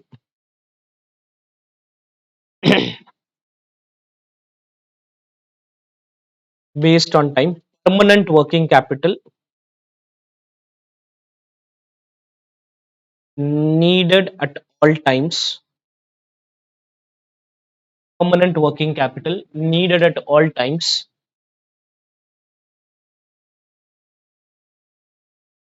Temporary working capital. Temporary working capital.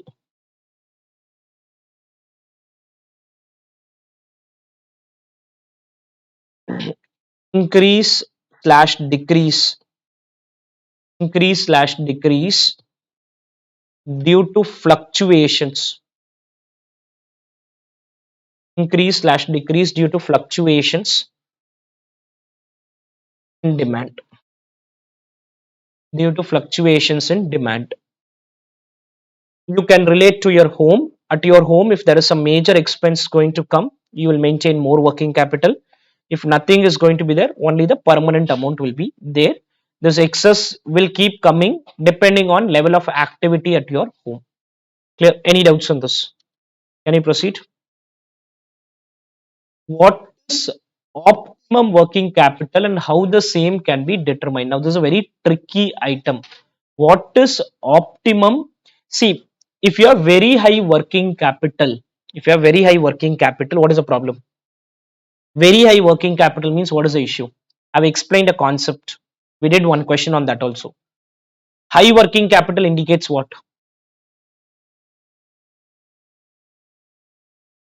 High working capital indicates higher liquidity, which will indirectly lead to lower profitability. There was a conflict called liquidity versus the profitability concept.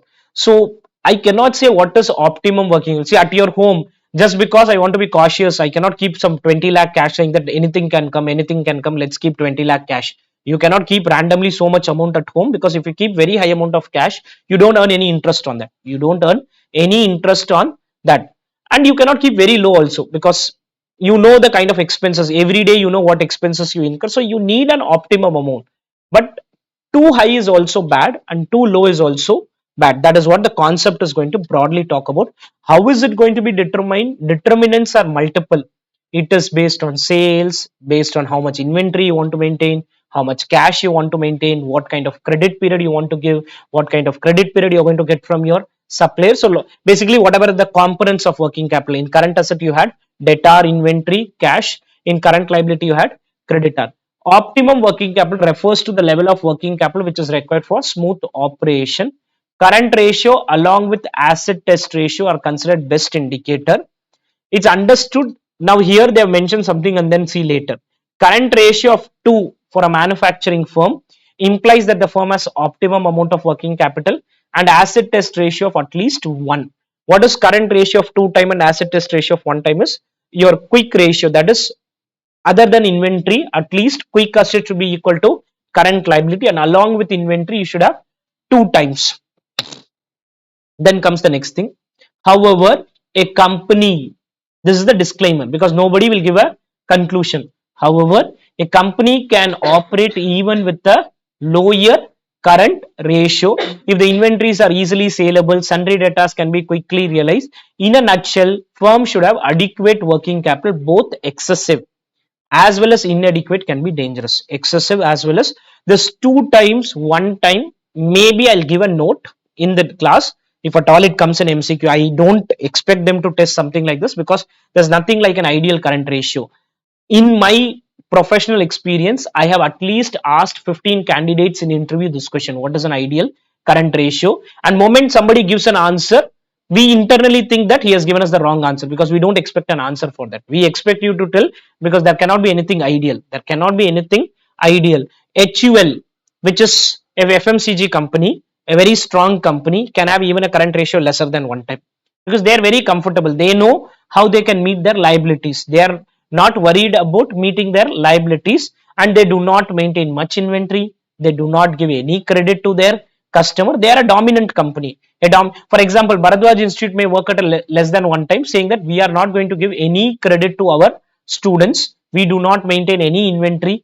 Cash is not needed. Bank balance much is not needed. Let's keep it in FD. We will break it whenever needed. So I can even operate with less than 1 time if I am comfortable. So you cannot tell that 2 times is good, 1 time is good. There's nothing like this. But for theory sake, I'll give it. And let me quickly close the next one. What are the determinants? I think both how the same can be determined is the determinants, where, as I said, cash, inventory, receivables, short term, nature of business. What is nature of business is if you go to a supermarket, because of the nature of business, they may not have much debtors, but they'll have large inventory. They will have large inventory. If you go to a restaurant, they may not have debtors. They may not have much inventory also. They may not have much inventory. So if most of the sales are in cash, then the need for working capital will be less. There are certain businesses which give 90-day credit, 120-day credit, and there are certain businesses because of seasonal activity. Example, sugarcane. There is a specific season in which the sugarcane will be crushed, and you will manufacture something called as out of the sugarcane molasses, and the sugar manufacturing will happen at that time, and you may maintain inventory because you will produce at one time, sell it throughout the year, so inventory may get accumulated at your end. Market and demand condition. What is market and demand condition is, if customer has the power, then you're gone, your working capital requirements will go up because customer will say give me credit. If you have the power as a seller, for example, you go to a supermarket and you tell the supermarket you want credit, he will not offer you because that's how he operates. But let's assume he's not able to sell for a long period, demand is very weak, suddenly he will announce an offer saying that I am giving you credit of 15 days, 30 days. So if the demand exceeds the production capacity, then the working capital will be less because I need not worry about the requirement, I know what I can do.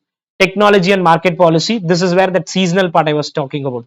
Demand for the goods is seasonal. If you have seasonal demand or seasonal production, your working capital fluctuations will be very high. That permanent working capital and temporary working capital. Operating efficiency is how smooth you are operating your business. In your second chapter in costing, we learned about materials.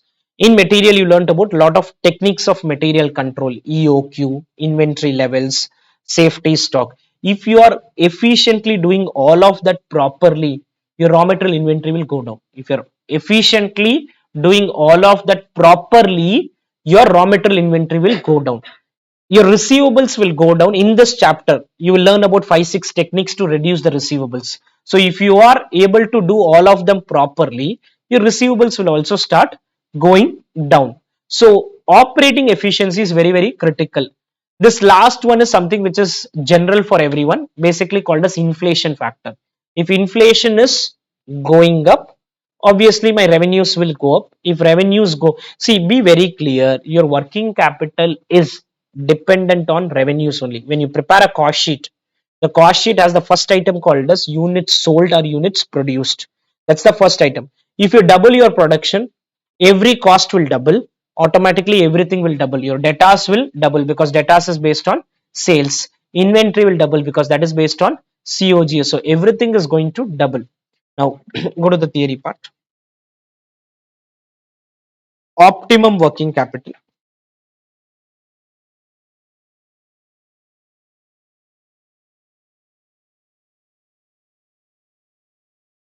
Working capital required for smooth operations,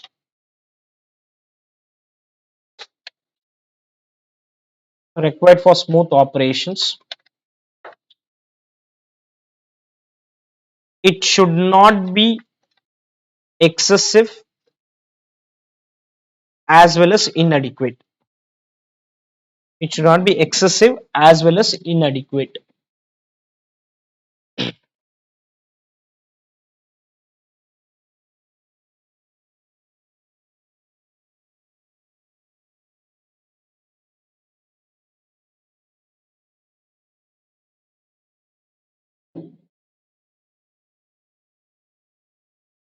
Ideal ratio. Again, I'm repeating, there's nothing like an ideal ratio in the practical world. Your material has given, I'm just giving it. If at all by mistake they test in MCQ, I don't want them to test also, but by mistake they test it, you will have to write an answer. 2 times current ratio and 1 time of quick ratio. 2 times current ratio and 1 time quick ratio. Determinants.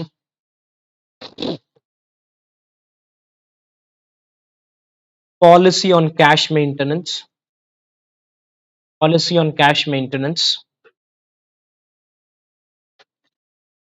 Inventory hyphen RM stock holding period. RM stock holding period. Production period. RM stock holding period. Production period. And FG stock holding period. FG stock holding period.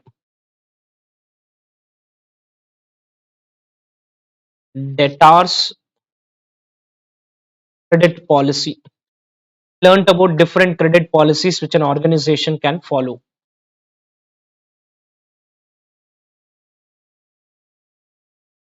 Creditors credit policy of supplier. Credit policy of supplier.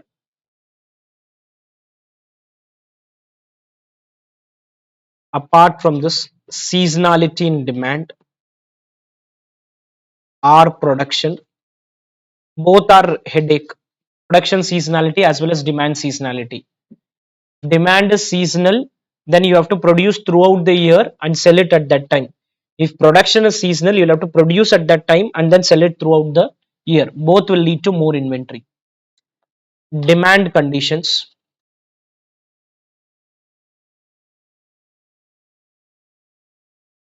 Inflationary situation. I can keep adding, but these are the important points.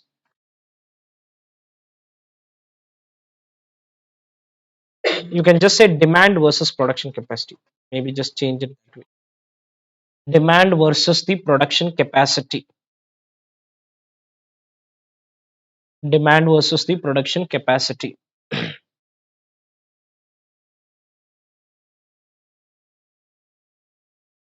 Clear? Can you proceed? Fifth question I've already discussed. Explain the liquidity and profitability conflict in the context of working capital. We have already written a note also on this. Liquidity is ability to meet short-term obligation.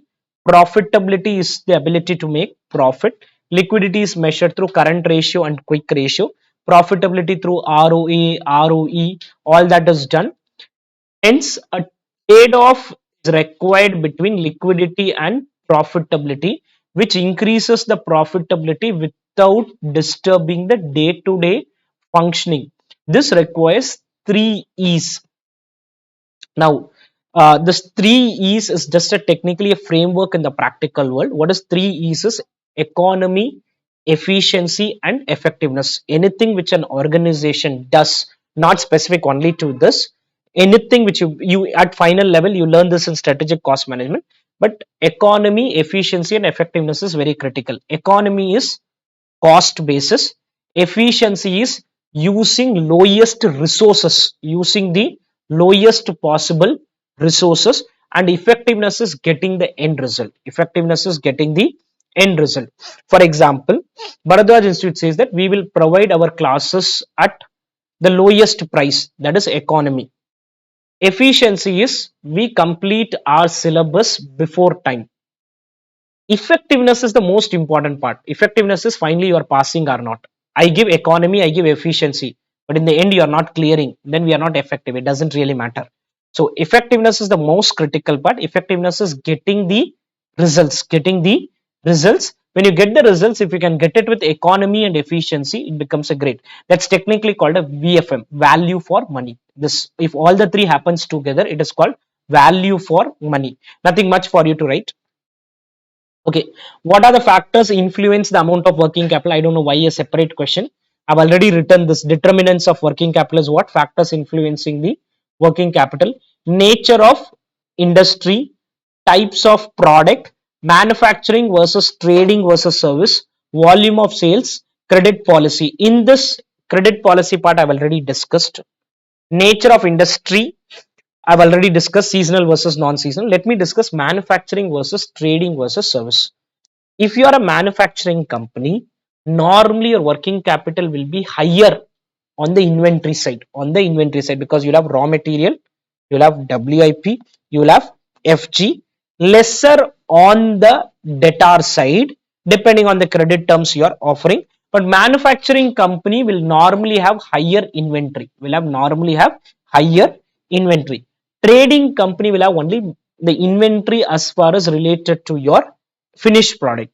Service companies like us do not maintain any inventory. So automatically manufacturing companies will have highest working capital, trading will have lesser, and the last category, the service, will have the lowest. This is only from an inventory point of view.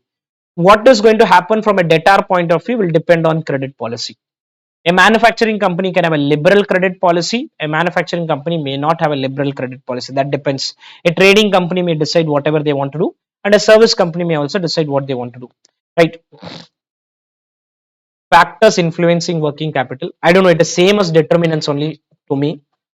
Your material has something different. Factors influencing working capital.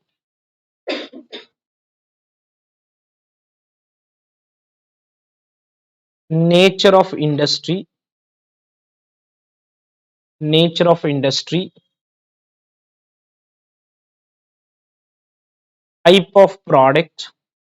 What is type of product is, for example, if you are a milk manufacturer, you will not maintain inventory because milk has a life of 1 day or 2 days only. So you cannot maintain any inventory if you are a milk producer. Whereas you are a furniture producer, you will have a lot of inventory because that has unlimited life. There's no end to a life. This is what the example says. Large inventory, consumer durable companies will have large inventory as compared to perishable product. Milk cannot maintain any inventory because it will go waste. Then manufacturing versus trading versus service. Manufacturing versus trading versus service.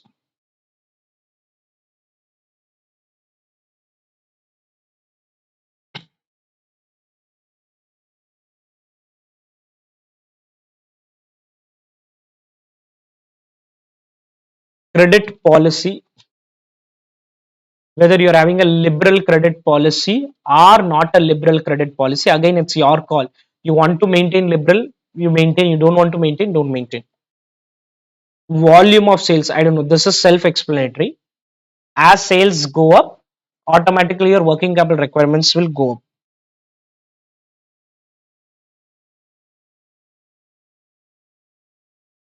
Clear? Any doubts on this? Okay, next one, let me see whether I've given the notes on this.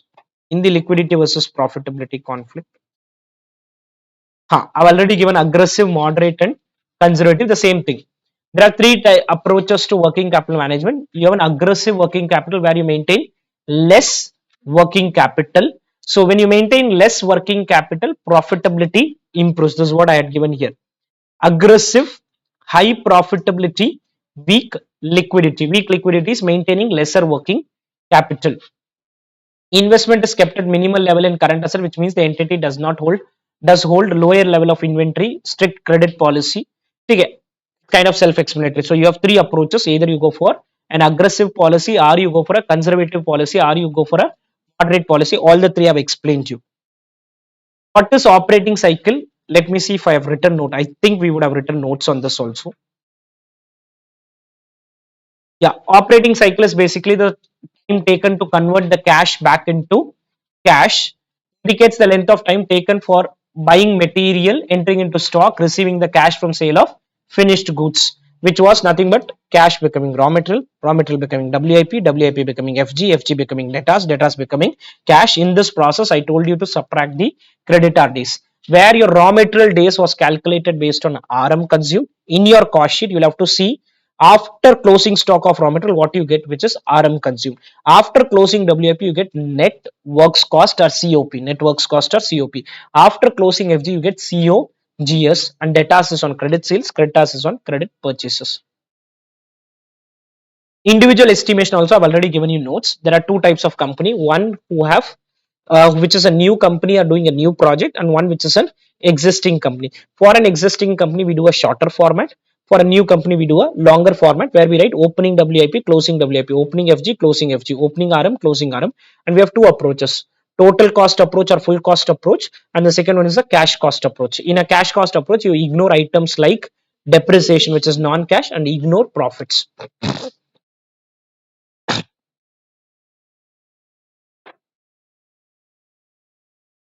Okay, now onwards, major chunk of theory discussion will happen.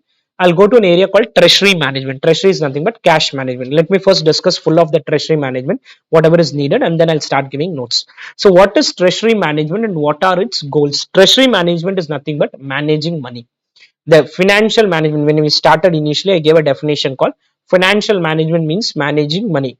At my home, my mother takes care of the role of treasury management. She takes care of managing the money which is available at home. So treasury management is corporate handling of all financial matters, generation of external and internal funds for business, management of currency, cash flows, complex strategies, policies.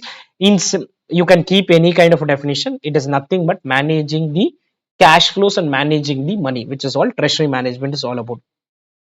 Now, as a CFO, I have certain goals which are given to the person. For example, at my home, I will tell my mother that whatever cash flows are there, please maximize the return out of it. Return is maybe put it in some fixed deposit, don't keep it in the form of cash. So get return, get adequate return. Also have adequate amount of cash to meet certain emergencies, because this always the problem is any concept you see starting from EOQ. In EOQ, we were trying to balance ordering cost and carrying cost. In cash management, you'll have to balance opportunity cost vis-a-vis the flexibility to meet any emergencies or anything which is going to come. So maximize the return, minimize the interest cost, mobilize as much as cash for corporate venture, effective dealing in forex, money and commodity. To me, the most important thing is this: maximize the return, minimize the interest cost, and ensuring which is I don't know why not there, ensuring you have adequate cash to meet emergencies, ensuring you have adequate cash to meet emergencies. What are the functions of treasury management? You can keep multiple names, but major chunk is cash management, managing the available cash in a company. It involves efficient cash collection process, managing payment of cash both inside the organization and to third party. Inside the organization is some employee reimbursements will be needed, so all that needs to be taken care. Currency management is at final level. You will have a chapter called as forex risk. What is forex risk? Is foreign exchange risk. If you are an importer or an exporter, if you are an importer or an exporter, your liabilities will be in US dollar or your assets will be in US dollar. These companies will get impacted if INR appreciates or depreciates, if USD appreciates or depreciates. So they would want to take care of that risk. That risk is called currency management. Fund management is taking care of ensuring short term requirements are met through short-term sources, long-term requirements are met through long-term sources, medium-term requirements are met through medium-term sources. Planning and sourcing of companies short, medium and long-term cash needs through short, medium and long-term sources. Banking, okay, I don't have anything much to explain there. Corporate finance is something which is newly started coming in. What is corporate finances? Earlier, for example, Bharadwaj Institute will not have something like corporate finance. Earlier, a business was just focusing on managing cash, managing banks, managing the risk. But now, a lot of companies have started getting into M&A activities. M&A is mergers and acquisition activity. So, if you get into this acquisition activity and all, then you will need a corporate finance kind of a team which is going to take care of all of this properly, because any merger or acquisition is a big exercise for an organization and you don't want to go wrong there. Go to the theory part. Treasury management.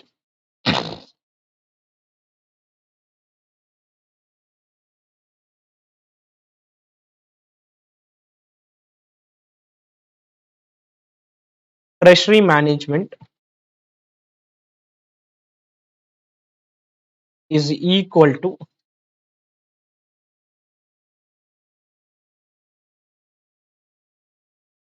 cash management,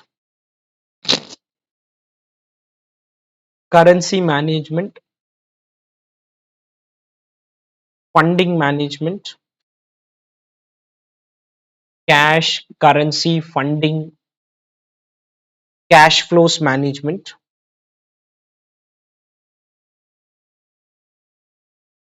corporate finance, managing mergers and acquisitions, managing mergers and acquisitions.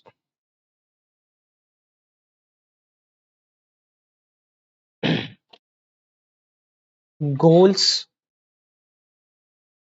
maximize return on available cash.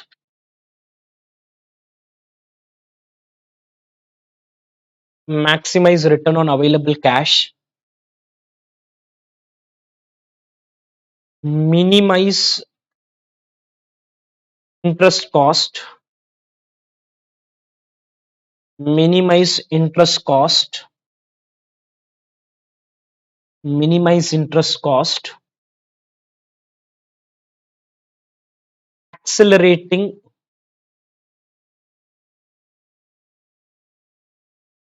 cash inflows. Accelerating means getting it early, getting the cash inflows early.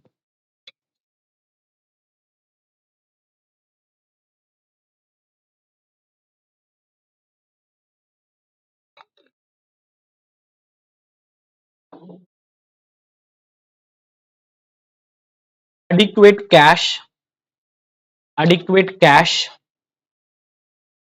adequate cash for meeting expenses and contingencies. You will have certain contingencies to be met. At that time, money should be there in the business. Without money, obviously, anything, nothing can be done. So that should adequately be there with the company. Any doubts on this?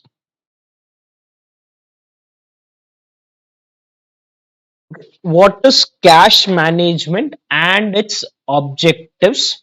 I think cash management means managing cash. Major chunk in this area is, one is what is optimum cash balance, where we have two approaches. Only one approach I discussed in the problem, which was Baumel's cash model, where I gave a formula, square root of 2 into annual demand for money into transaction cost per transfer divided by opportunity cost per unit per annum.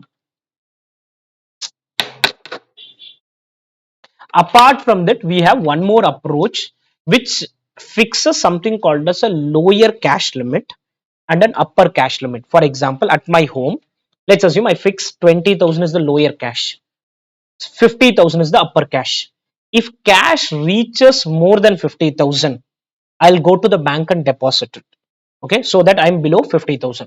And if it cash reaches 20,000, I'll go to the bank and withdraw money. I'll go to the bank and withdraw money so that I'm above 20,000. I basically, when I say reaches 20,000, I'll not allow it to reach 20,000 itself. I will, moment it comes to 21,000, I'll go to the bank and withdraw money. I'll go to the bank and withdraw money. Closer to 20,000 it touches, and closer to 50,000 it touches. So that is how I am going to maintain my optimum cash balance. There is an upper limit and there is a lower limit. I talked about cash. I think the material talks about marketable security. When I say marketable security, it's basically short-term fixed deposits, short-term deposits. It's basically short-term deposit.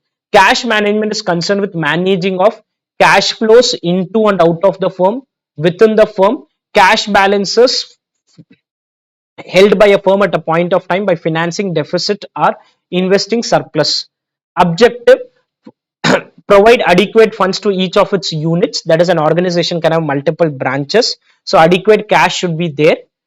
No funds are blocked in idle cash. Surplus funds should be invested in order to maximize returns for the business. I don't know why separately given, because this is what it is. Maximize return on available cash, which is surplus cash should be invested in order to maximize returns for the business. We said adequate cash for meeting expenses are contingency, which is what provide adequate funds to each of its units, and no funds are blocked in idle cash, which is surplus cash should be invested. You don't keep it and invest this money. Why does an organization need cash? Okay, don't see what is here. Tell me, why do you need cash? What is the reason for needing cash? Whatever is the need, let's assume you are going on a trip. Okay, you're going on a trip, and I tell you how much cash do you need. You give me a number. So you give me some number and the reason for that number. What you will normally do? Let's assume your parents are asking you, why do you need cash? You obviously need some cash when you're going on a trip. So tell me, why do you need? For meeting certain expenses which are going to be there, which is called transaction need, let's assume you calculated that you need 20,000. Will you take only 20,000? Why? You said you need 20,000. Emergency, which is called precautionary need, which is called technically precautionary need. You are saying no, no, I don't need 20,000. I need slightly more. I need slightly more. Apart from this, as a business, which may not be very critical, very you cannot link it to the trip example. Sometimes I also have a speculative need. What is speculative need is suddenly some good deal can come. Suddenly some good deal can come and I want to take the benefit of that deal. For example, I buy my raw material at always 20 rupees per unit. Suddenly in the market, the raw material prices have crashed to 12 rupees. So that time I want to speculate and buy a lot of raw material thinking that this 12 will go up. I'm going to take a speculative call. I'm going to take a speculative call at that time. Transaction need, cash facilitates the meeting of day-to-day expenses and other debt payments. Inflows of cash from operation should be sufficient. However, the company should also keep reserve cash if sometimes funds get blocked. Whatever you said, food expenses, travel expenses, everything will come under the need, transaction need.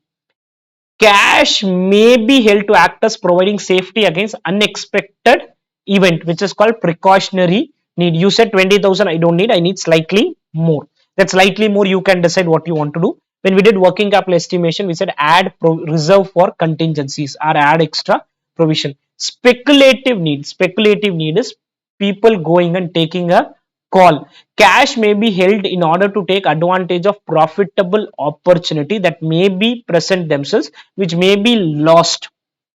I go to a shop and I tell him, he's saying today there is a super offer. You can get this product at 40% discount, but you make immediate payment. You make immediate payment. If you don't have cash, you cannot meet it. That speculative need will not get fulfilled without having cash in place. Now, right, cash management.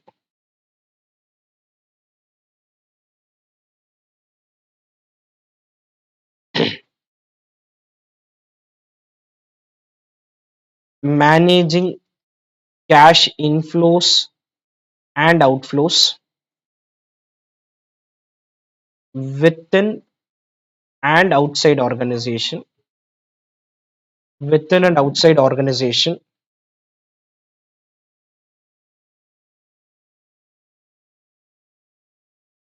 Goals I'm copy pasting. Okay,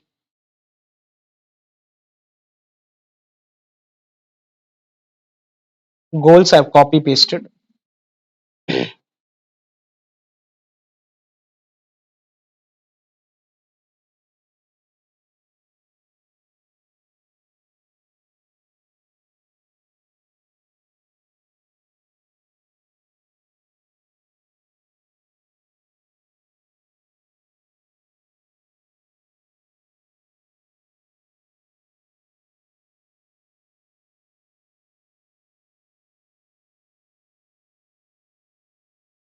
Why cash is needed?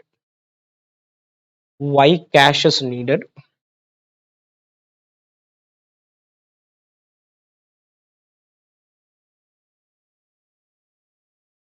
Transaction need,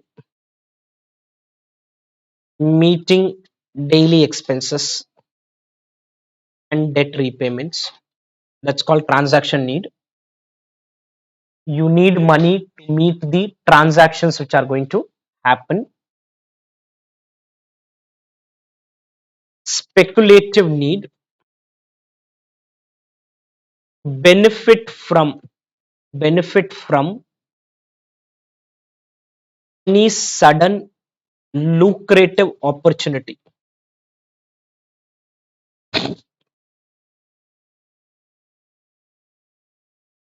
Cautionary need, to take care of unexpected events. Some unexpected event can happen. At that time I need some money.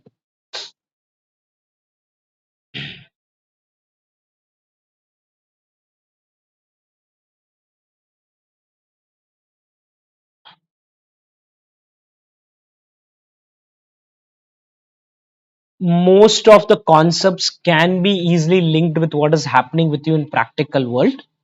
Some concepts you may not be able to link. As I proceed, I'll explain them.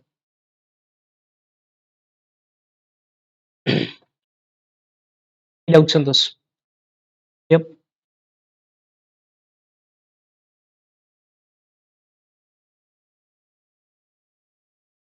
What is cash planning? What is cash budget? Again, to me, technically both are same. Cash budget means budgeting for various inflows and outflows. We did a lot of problems on that. The purpose of doing a cash budget is I'll be in a position to know when I'm going to be in trouble. The periods when I'm going to be in trouble. We saw problems where we had negative closing cash, which means those months you are going to be in trouble, so that you can take certain early action. You can take certain early action. The most difficult part is cash budget is the last budget which needs coordination with a lot of people. You cannot prepare a cash budget without coordinating with multiple team. I need a production budget, I need a sales budget, I need a raw material consumption budget, I need a raw material purchase budget. Every budget should come, then only I'll be in a position to prepare this. Otherwise I cannot even think of preparing this budget. So cash planning is a technique to plan and control the use of cash, protects the condition of the firm by developing a projected cash statement from a forecast of expected inflow and outflow for a given period. Projected cash statement is nothing but cash budget. So your ICA material has multiple names, but projected cash statement is nothing but a cash budget, because cash budget was giving us forecast of expected cash inflow and outflow. This may be done periodically, daily, weekly, monthly basis. The period and frequency generally depends on size of the firm and philosophy of management. The very first step is to estimate the requirement of cash. For this purpose, cash budget is prepared. For this purpose, cash budget. Cash budget is the most significant device to plan, control cash. Following are the purpose of cash budget. Coordinate the timing of cash needs. Timing of cash needs is when are you going to need your precautionary need, when are you going to need your speculative need, and when are you going to need your transaction need. Helps to identify periods where we are likely to have excessive cash. So we did problem where if the closing cash is more than that minimum cash, we were depositing in fixed deposit. Enables the firm which has sufficient cash to take advantage. Helps to plan or arrange adequately needed funds on favorable term. I don't know, one important point is missing. That is, it also helps us in knowing when we are going to have cash deficit. Helps us in knowing when we are going to have cash deficit, so that you can do your planning. So that you can do your planning. Now, right, cash planning and cash budget. Cash planning and cash budget. Cash planning is technique is a technique to plan and control the use of cash. This is done through cash flow statement or cash budget. Done through cash flow statement or cash budget.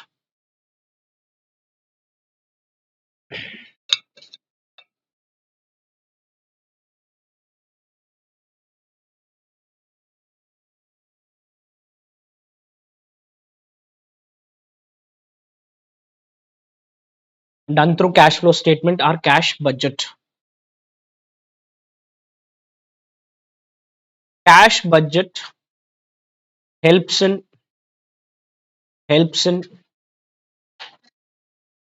forecasting various transaction needs,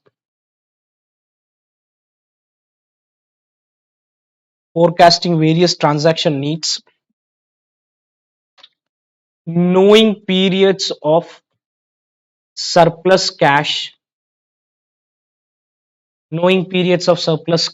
or deficit,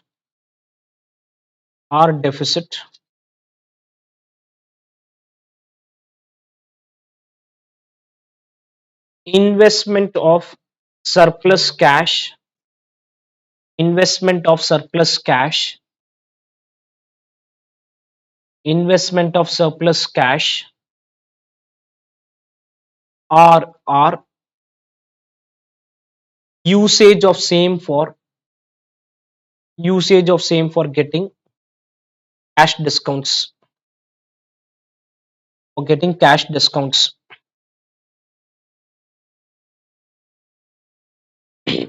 Clear? Any doubts in this? I'm taking a very early break. I have a very bad throat today, so I'll take a break now itself. We'll resume at 7:10. In 10 minutes, we'll resume.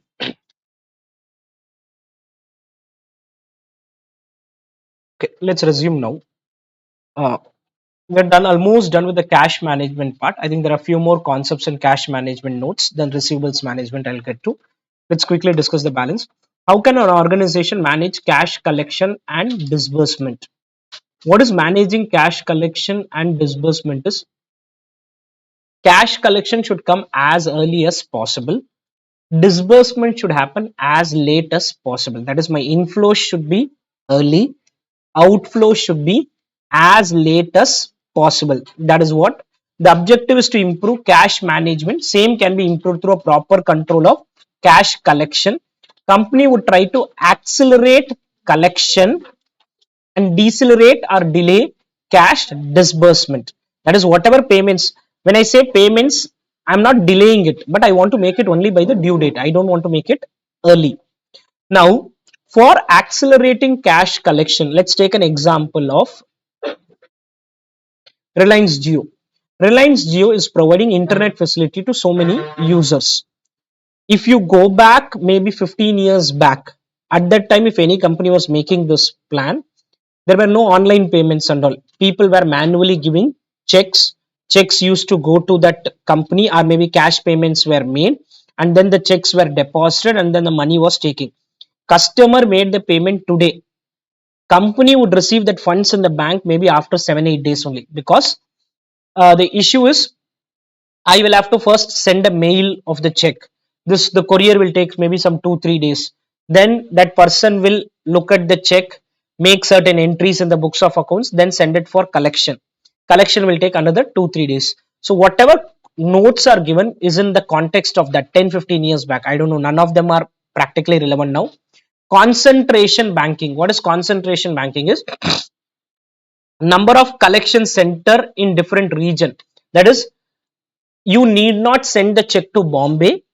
In Chennai, there will be a branch. In Bombay, there will be something. In Bangalore, there will be something. In Hyderabad, there will be something, so that the immediate money can be done.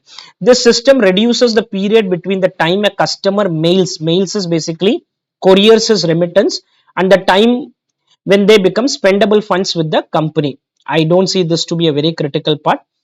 Today also, a lot of people still make payments through check, but major chunk of the payment, if you see, has gone into the online category. You will be making either an electronic fund transfer, you'll do a fund to fund transfer, or you do a Google Pay and then close it. That's how the payments are currently made. Lockbox system, again in the context of what was happening maybe some 15 years back. Under a lockbox system in the post office, local post office, I will have a lockbox for myself.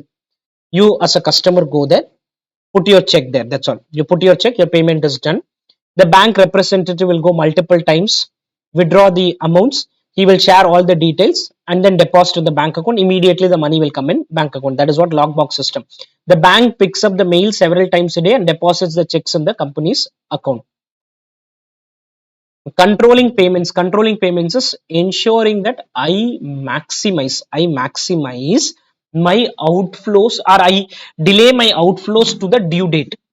Another thing called as playing with the float, which is the 17th question. What is playing with the float? Is you issue a check today.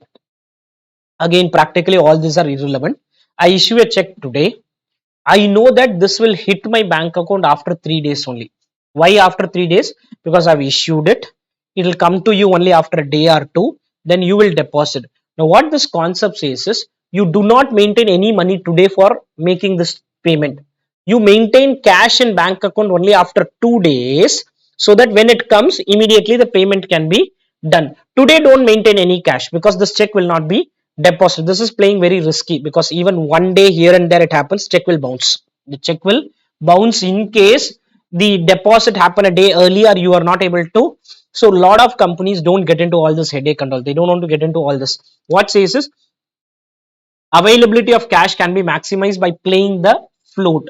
In this, a firm estimates accurately the time when the checks issued will be presented for encashment and thus utilizes the float period to the advantage by issuing more checks but having in the bank account only less balance that will be sufficient to honor the checks which are actually expected to be presented. I've issued 100 checks, only 20 checks money is there because I know only 20 checks will be presented tomorrow, then another 20 checks money, then another 20. This is playing around the float, but it's a very risky thing because if you go wrong in your estimation, and another thing is practically in the practical world, major chunk of the payments are moving towards non-cash mode, moving towards non-check mode. Check continues to be there, but people are now more comfortable doing a direct fund transfer rather than giving a check. Even in case of Bharadwaj Institute, we were getting a lot of checks in the past, but now students come. Check is a very rare scenario for us because they come with cash or they say they will do Google Pay. Most of the times it's only the Google Pay or the other thing which is happening currently because people have adopted the newer technologies. At some stage the checks may even become redundant. You who knows, the check as a policy may itself go out, we don't know, but as of now whatever points I'm talking about are not very relevant, but still it's there in your books. I'm discussing what are the different kinds of float. What is different kind of float is? Float is very simple. Float is equal to the gap between the day the money is hit in your bank account, that is you have purchased something and the payment for this is going from your bank account after 80 days. What are the reason? One reason is billing float. Billing float is you purchased, the supplier is yet to give you the bill itself. The supplier is yet to give the bill itself. An invoice is a formal document that a seller prepares and sends to the purchaser. The gap between the sale and mailing is couriering. Okay, mailing of the invoice is the billing float. In fact, now practically it's email, so instant it will happen. Mail float, this is the time when a check is being processed by post office, messenger service, or by other means of delivery. You gave me the invoice. What I smartly did is I gave you a check, and the check I'm sending from Chennai to Bombay, that itself will take 3-4 days, so that you will take time to receive the check. I want to delay this payment going from my bank account as much as possible. Third, as a company I receive the check. What I do is I'll have to make certain entries in my books of accounts. I have received the check, from which party the check came. I pass a journal entry and then only I can send it for collection. Time required for the seller to sort, record and deposit the check, and the bank also will take its time, 2-3 days. Bank is going to take its time. This is called float. Playing around the float is something which was happening maybe 15 years back. I don't see this to be a major concept at this point of time. Ideally ICI and all should remove all these from your material. They have not removed it. It continues to be there, so I'm discussing it now, right?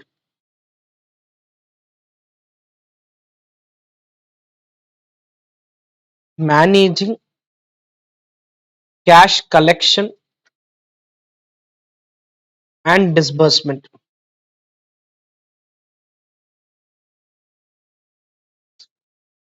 Objective: accelerating cash inflows through tools such as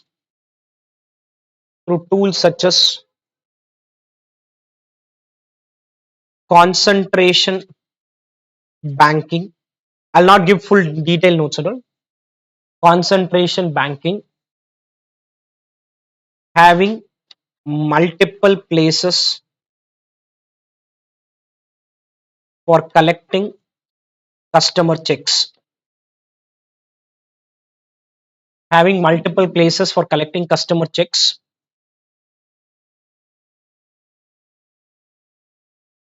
And lockbox system,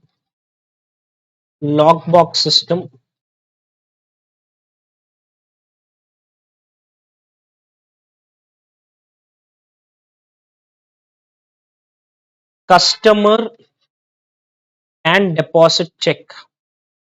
Customer can deposit check, local post office.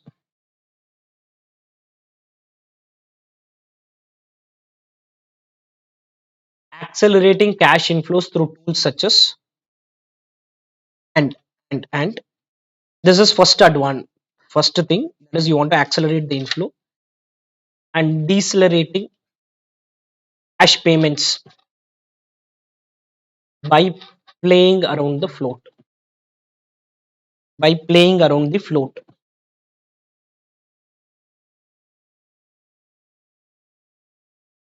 by playing around the float float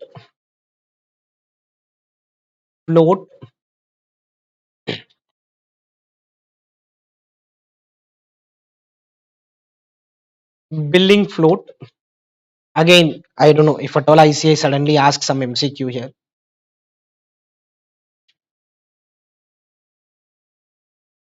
Billing float,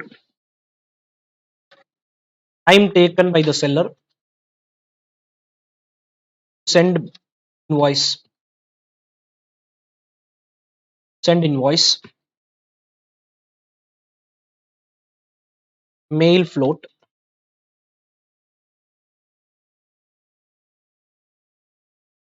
time gap between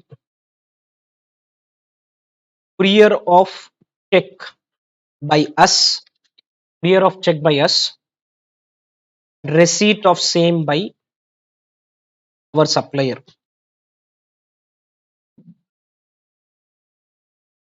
Receipt of same by our supplier.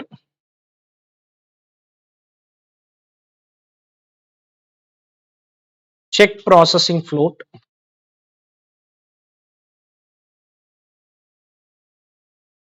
Check processing float.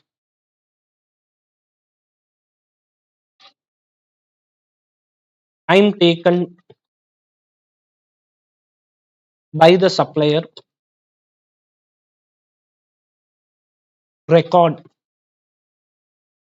to record and deposit the received check. To record and deposit the received check. Banking float. Time taken by the bank. Time taken by the bank. Credit the funds to the supplier. It's not going to happen immediately. Bank will also take its time. Credit the funds to the supplier.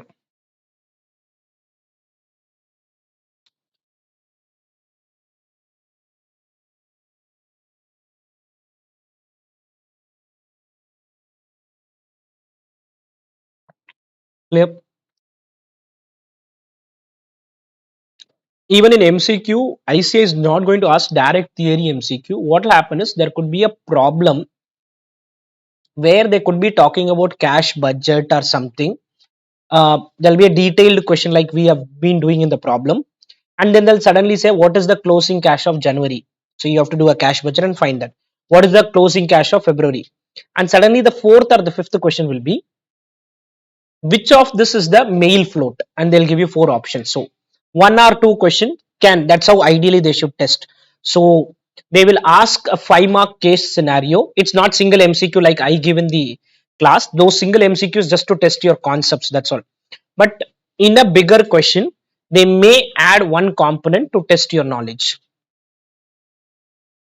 Please go through 18. I've explained it. You go through it. We'll write a note on this. Both I've already explained, but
Baumol model is something you know, where you calculate your optimum amount to be transferred from the marketable security to the cash, or from the bank account to the cash account. Miller or cash management model basically tells when should you transfer this money. Like you had reorder level and reorder quantity. Reorder quantity is what quantity should you order. Reorder level is when should you order. That when should you order depends on the minimum and the lower minimum limit and the maximum limit. There we do not have, for example, inventory. Once you buy, the inventory cannot go up after buying. The inventory can only go down, but cash can go up, cash can go down. That's why we have an upper limit. It says when you reach the upper limit, you'll have to transfer cash to marketable. How much? That is as per Baumol model. Could be as per Baumol model, that amount which you decide. And if you're reaching the lower limit, a transfer will happen from the marketable security to the cash account, so that you are in between this. Now, optimum cash balance. Optimum cash balance. Approach 1, Baumol model. I'm not going to give any notes on this. We have already written. Approach 1, Baumol model.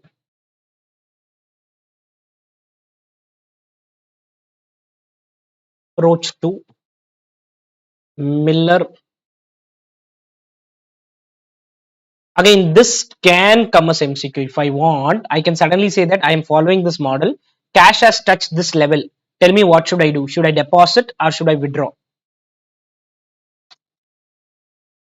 Under this approach, a lower and upper limit is set. A lower and upper limit is set.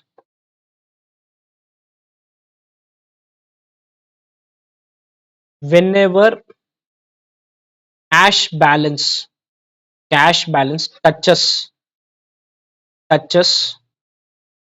lower limit,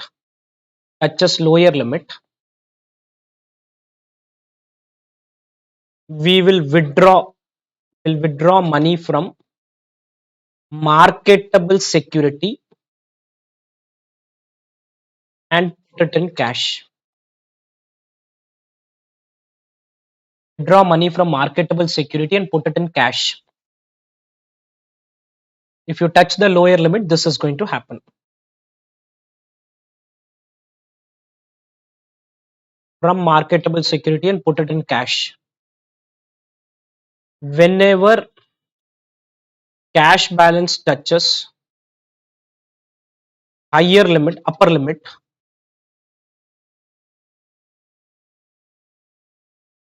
we will deposit cash into marketable security. That's all. This is the approach. Approach is very simple. Keep playing around in between. Deposit cash into marketable security.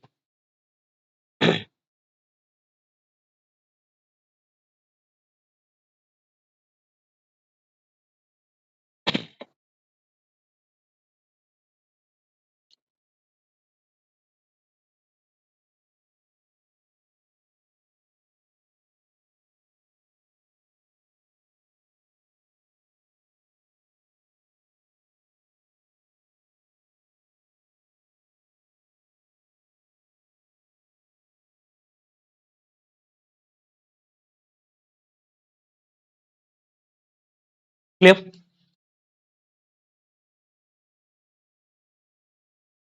Latest developments in cash management. I don't see a note to be given for most of it. If needed, I'll give. Electronic fund transfer. You know what is electronic fund transfer? Is making payments through bank account. You directly transfer from my bank account to your bank account. Most of the sorry, the Google Pay and other things which you use, they will come under the category of EFT. Instant updation of account, quick transfer of funds, instant information. So because of this, technically what has happened is this float and all which you learned, all this goes away. Zero balance account. In practical world, banks will give you zero balance account. If you have zero balance account, that gives you the flexibility that you need not maintain bank balance. If you're not maintaining bank balance, you are avoiding that cost, because whatever you maintain in bank account, there is a cost attached to it. Because on the bank account, if it's a current account, you don't earn any interest itself. If it's a savings account, you earn very low interest. Money market operation. The term money market means market for short term securities. Market for, we have long term market and we have short term market. Money market means market for short term security. So here you will be able to make deposits for a specified period ranging from overnight to 1 year. Less than 1 year is called as money market instruments. Petty cash impress system, what that is, you operate a system of petty cash where you give a fixed amount. As you do expenses, if you reach the lower limit, if you reach closer to zero or closer to your impress balance, further balances will be given. Temporary cash surplus, if you have any temporary cash surplus, invest in short term deposits. Electronic cash management system, which is an extension of electronic fund transfer. That is, electronic cash management system is nothing but transfer of data as well as funds electronically. EFT is only the fund transfer. Here data as well as the funds are transferred electronically. Virtual banking, what is virtual banking is, maybe some 15 years back or 20 years back, I had to go to a bank to get things done. Now all of that is eliminated. You have one ATMs where the need to go to bank gets removed. Second, lot of it is done online itself. Lot of transactions are done online. Even things like demand draft is being allowed by few banks in online mode. So they allow a demand draft even in online mode. Either it comes to your home or even an electronic DD gets created. So a lot of developments have happened in the banking world, which indirectly has eliminated the need for me to directly go there. But virtually, I'm able to do things. Virtually, I'm able to do things. Virtual banking denotes the provision of banking and related services through extensive use of IT without direct recourse to the bank by the customer. I don't want to go to the bank. I don't want to go to the bank, but I want my things to happen. That is what is virtual banking is all about. Okay. I may not give notes on much of this. Just you can write latest developments. If something needs a note, I'll let you know. In cash management,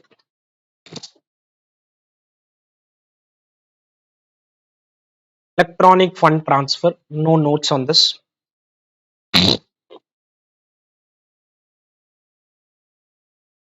Zero balance account,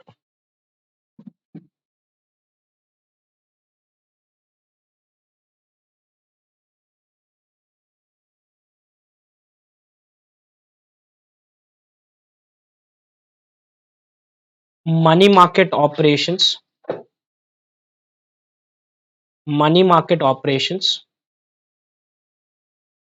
for handling, for handling short term, for handling short term investments less than a year.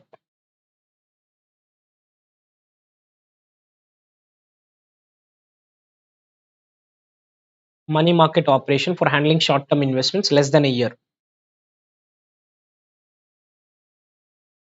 Petty cash impress system, again you know all this. Management of temporary cash, temporary cash surplus. If something is needs a note, I'll give electronic cash management system,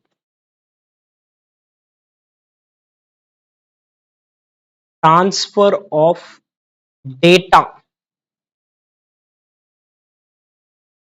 as well as funds through information technology. Data as well as funds through information technology. Virtual banking,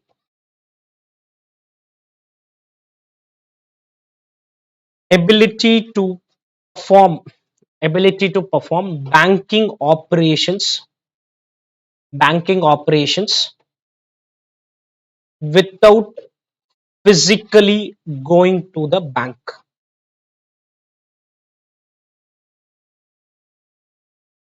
Without physically going to the bank.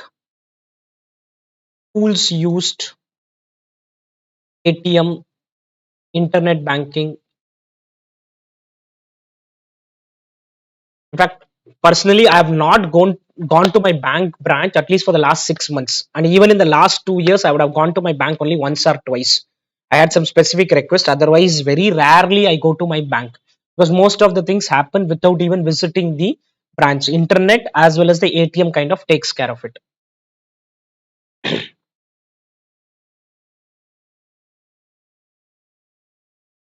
Yep. Can you proceed? Now, in our treasury management, cash is one part of it. The second part is marketable security. That is another segment of the or another important area in treasury management. Written till this.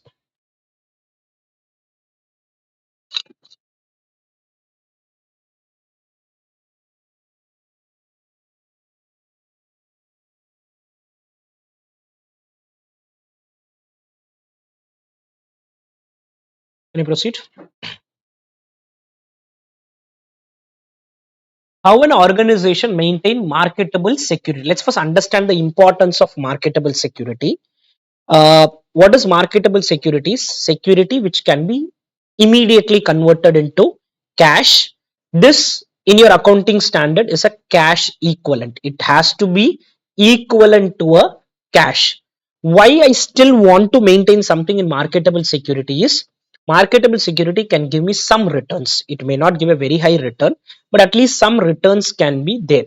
So for a marketable security, the most important factor is this: marketability. What is marketability? Is ability to quickly convert into cash. Ability to quickly convert into cash. I do not want to say that when I don't want to hear saying that it will take 3 working days to process. You have to send the document here, which takes another 2 3 days. All that I don't want. Immediate, within hours or within a day, the money should come to me. That is what marketable security is all about. Refers to the convenience, speed, and cost at which a security can be converted. If the security can be sold quickly without loss of time and price, it's highly liquid or marketable. I want that to be there. Practical world, lot of fixed deposits are marketable because many banks allow you to quickly convert into cash. They allow pre-closure. They allow pre-closure. So I have created a fixed deposit, but I'll quickly convert into cash. Safety. In practical world, return which you need and risk which you take are kind of interlinked. So in a marketable security, my focus is not to earn return. My focus is not to earn return. So my focus is low risk. If you want low risk, obviously you will get lower return. Return and risk go hand in hand as the objective is ensuring liquidity. Minimum risk is the criteria for selection. If you give me two choices, I will choose one which has lower risk. I don't want to take any risk here. Taking lower risk is very critical. Maturity is I need to have very short term maturity. Some can be even 1 day, some can be even 5 days, some can be 10 days, where they're saying you can kind of link it with your outflows. You can kind of link it with your outflow. All right. Marketable securities.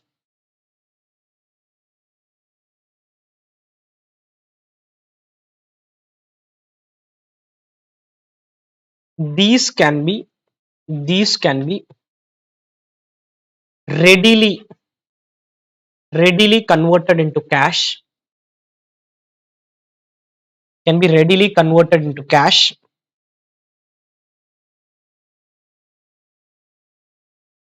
and hence can play the role of cash itself. Can play the role of cash itself.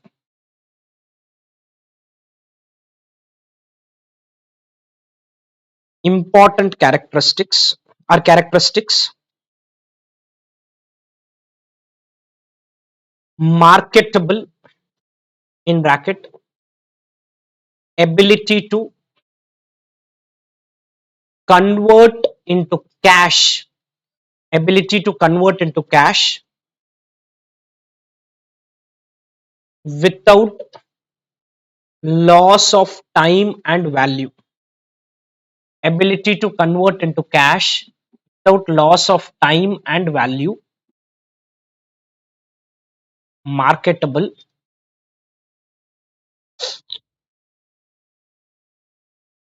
loss of time and value, safety, minimum risk is the selection criteria.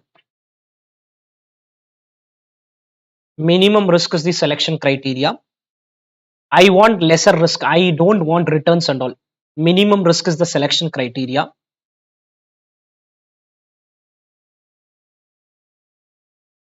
Maturity, matching of maturity with timing of expenses.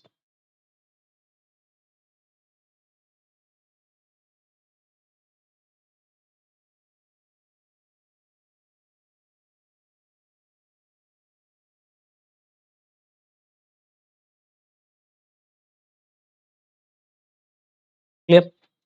Can you proceed? What is receivables management? Again, I'll discuss 2-3 questions together and then give a note. Now we'll move to the receivables management. Again, in this certain points which I'm going to discuss may not be very relevant because they were historical kind of a discussion. Receivables management, as such, receivables management is basically planning and controlling of debt owed to the firm from the customer on account of credit sales. Objective is to ensure I'm able to optimize the return on investment in these assets. Now, we did one problem where we calculated something like this. Return earned. I could have done this on every question also. Okay. The objective is to maximize the return earned on my investment. Whatever investment I'm going to do on the debtors, I want to earn maximum return. Practically, you go to a shop, not the supermarket and other things, but when you go to a shop where normally credit is offered, he gives you 1 month credit in business parlance. If you tell that you want to make immediate payment, he'll give you 2% discount, 3% discount, 4% discount. He'll say, charge you lower price. I'll charge you lower price. Practical world, nobody gives credit. Okay. Practical world, if you are given credit, the cost attached to that is added in the price. In the price which you charge, you will automatically add the cost which is there. So you tell you want to buy this, he'll say 100 rupees. You want to make immediate payment, he'll say 95. So the price is only 95. He has told you 100. The price is only 95 because you are asking for credit. He knows that you're going to ask for credit. So that's why he has told you the price of 100. So my objective is to, I want to optimize the return. Large amounts are tied up in receivables. There are chance of bad debt. There will be cost of collection. If investment in receivables is low, the sales may be restricted. Competitors may offer more liberal term. Net, balance and ensure, which gives you maximum net benefit. What are the 3 critical aspects of receivables management? One is credit policy. What is credit policy? An example. 3/15 net 60, where you are saying you will give a 3% discount if you make the payment within 15 days. Otherwise, please make the payment in 60 days. Credit analysis. Credit analysis is, we did one problem, I think you did at home, where the customers were categorized as category 1, category 2, category 3 and category 4, and you said you don't want to give credit to category 3 and 4. That comes out of credit analysis. Now, I can have different ways of categorizing my customer. For example, let's assume I categorize saying that uh, let's assume a business categorizes their customer saying that men between 20 to 30, 30 to 40, 40 to 50, women between 20 to 30, 30 to 40, 40 to 50. In the analysis, they finally find that sales to women in the category of 30 to 40 and men in the category of 40 to 50 is not profitable. They may stop doing sales with that category of customer. They may stop doing. So you can do your categorization the way you want, or you can categorize saying that south customers, north customers, west customers, east customer. Maybe my north customers are not profitable, or south is not profitable. I can categorize the way I want, and accordingly I will stop giving credit to certain category of customer because the payment habits are similar for that category of customer. Control of receivables is, this requires to follow up debtors and decide about a suitable credit collection. When I said there is one credit policy and there is a collection policy. Credit policy is what terms you are offering. Collection policies, do you want 1% to follow, 2% to follow, 5% to follow, 10%? As you spend more on credit administration, your bad debt and other things will automatically go down. That is what we learned when we were doing problems. So these are the three aspects of receivable management: deciding the credit policy, deciding the collection policy, deciding the collection policy, and doing a credit analysis. Just because my credit terms are net 60, everybody will not get net 60. In that also, I'll tell few customer, no, I cannot give you credit. I cannot give you credit because I know your payment track record. It is not working out. Giving credit to you is not feasible for us. All right. Receivables management.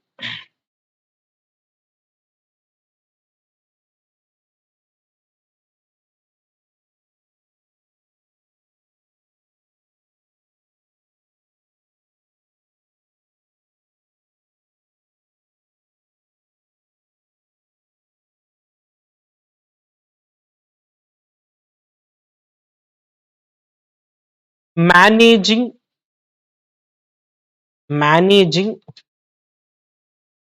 the of the company receivables of the company,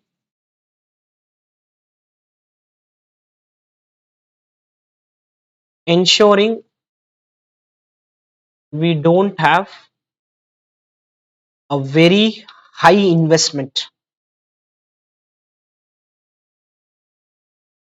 as well as very low investment in receivables. If you have very high receivables, it means you are offering a very liberal credit term, which is also bad. And if you are having a very low investment, it means you're offering a very tight credit policy, which may also not be good. Objective: maximize the return on investment in debtors, in bracket maximum net benefit from our problems point of view. In problems, we were calling it as maximum net benefit. Whatever problems we have solved, we use the term net benefit there.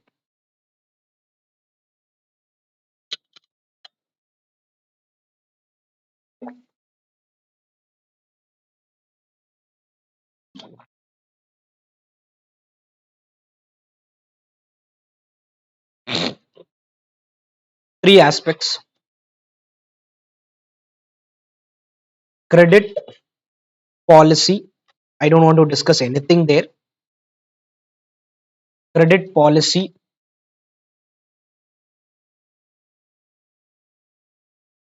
credit analysis, credit analysis of the payment patterns, analysis of the payment patterns of various customer categories,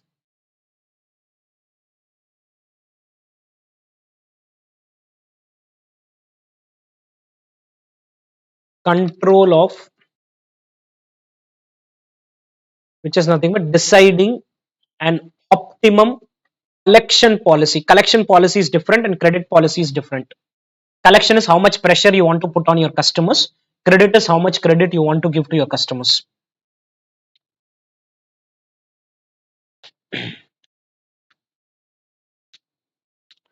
Optimum collection policy.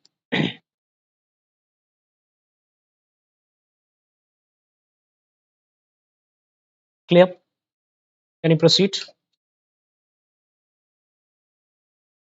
What are the factors determining the credit policy? I can keep giving a lot of information here. Factor is very simple. How much extra sales are you going to bring in? How much money is going to be stuck as bad debt? How much money is going to be spent on credit administration? How much cash discounts do I need to offer? And how much is the interest cost I'm going to have? And net tell how much is the net benefit I'm going to get. That is what is the major factor. You can keep giving a lot of information. Credit policy is an important factor for determining both the quantity and the quality of accounts receivable. Effect of credit on volume of sales, that's the first line item for us. Credit terms, cash discount, policies for selecting credit customer, paying practices and habits, policy and practice of collection, degree of operating efficiency in billing, record keeping, adjustment. All this is related to that float management. In simple words, very clearly told, it's very clear that Are we going to get more benefits or not? Now, right, factors determining credit policy.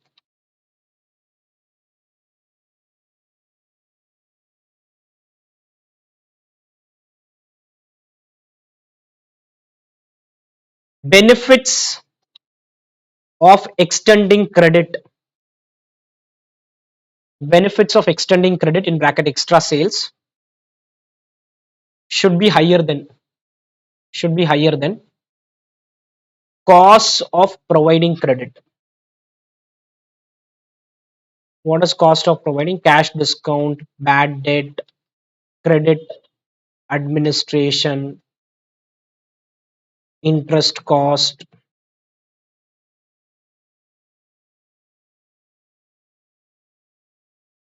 I want my benefits to be more than the cost which I am going to incur. That is the simple way of doing the calculation. The simple approach is the benefit should be more.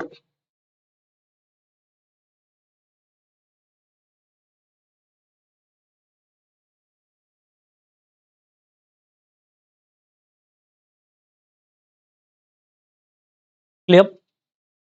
Can you proceed? Explain how pledging and factoring be used for managing receivables. Factoring you already know. I've already given notes on this. There's something called as pledging. Pledging is nothing but you come to me saying that you have to collect 1 lakh from customer 1, 2 lakh from customer 2, 3 lakh from customer 3. Some multiple customers are there. What I do is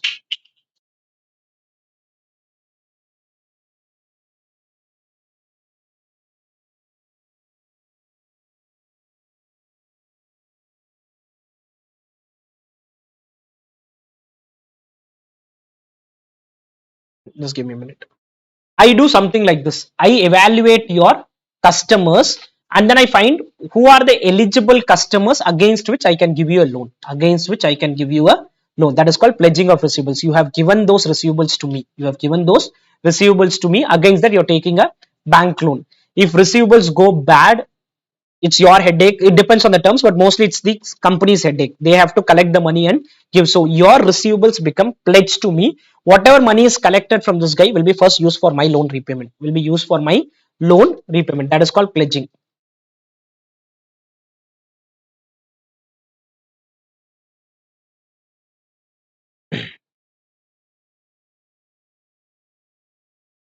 This refers to the use of firm's receivables to secure a short-term loan. A firm's receivables can be termed as its most liquid asset and this serves as a prime collateral. The lender scrutinizes quality, selects acceptable account, creates a lien and fixes a percentage which can be between 50 to 90. In that problem it was 80% and he selected the acceptable account. Is the ease and flexibility. Financing is done regularly. Factoring is known where you sell your receivables to an outside agency. You tell him that you do the job of collection. It's your headache. It can be with recourse or it can be without recourse. Normally, factoring is the arrangement on a non-recourse basis. Event of default, the loss is borne by the factor. The factor has to take care of the losses. How to calculate? This is more of a theory part. In fact, okay, I did not leave space. This should have been written in your in the practical segment. In the practical segment, this format you write it or you write it later because practical segments we wrote here. Sometime back till after computation of average collection period, you mark something and then copy this whichever place you are copying. This is more of the practical explanation. That is how you calculate effective cost of factoring. The format part you can note it down later on. Okay. Then let's look at what is forfeiting. This is more useful in case of an export arrangement. In case of an export arrangement. Pledging means what happens is I have given to the bank. Bank says you collect the money and pay my loan. If you are not able to collect, then it's the company's headache. In case of an export transaction, what happens? Mostly it's an export. Let's assume okay, ABC is selling its product. Let's assume ABC is selling its product to XYZ of USA. Now, I am little worried whether the XYZ of USA will make payments on due date or not. In that case, I can take the help of forfeiting. I can take the help of forfeiting. So I'll tell the XYZ of USA, you give me something called as a letter of credit. What is letter of credit is the XYZ will go to its bank, and the bank will give a guarantee. The bank will give a guarantee saying that in case XYZ USA is not able to make the payment, XYZ USA is not able to make the payment, Citibank USA will give you the money. Citibank USA will give you the money. So I take that letter of exchange or bill of exchange or letter of credit. I go to State Bank of India. I give him this bill of exchange. Tell him that you give me money today itself. Tell him that you give me money today itself. On the due date, if XYZ USA does not make the payment, SBI India will get the money from Citibank USA. SBI India will get the money from Citibank USA. This is the process of forfeiting. Is an arrangement of bill discounting in which a financial institution or bank buys the trade bill from exporter of goods or services. Exporter relinquishes right to receive payment from the importer. You understand the step. Exporter sells the goods to an overseas buyer. The overseas buyer, the importer draws a letter of credit through a bank, draws a letter of credit or a guarantee letter of credit, letter of comfort. These are different names which can be given to this. The exporter on receiving the letter of credit approaches to its bank, the exporter bank buys the letter of credit without recourse and provides the exporter the payment of the bill. Without recourse means he will not come back to me. My sales would have been for 10 lakh rupees. Bank will be giving me only 9 lakh 80,000 or 9 lakh 70,000. That balances discounting charges.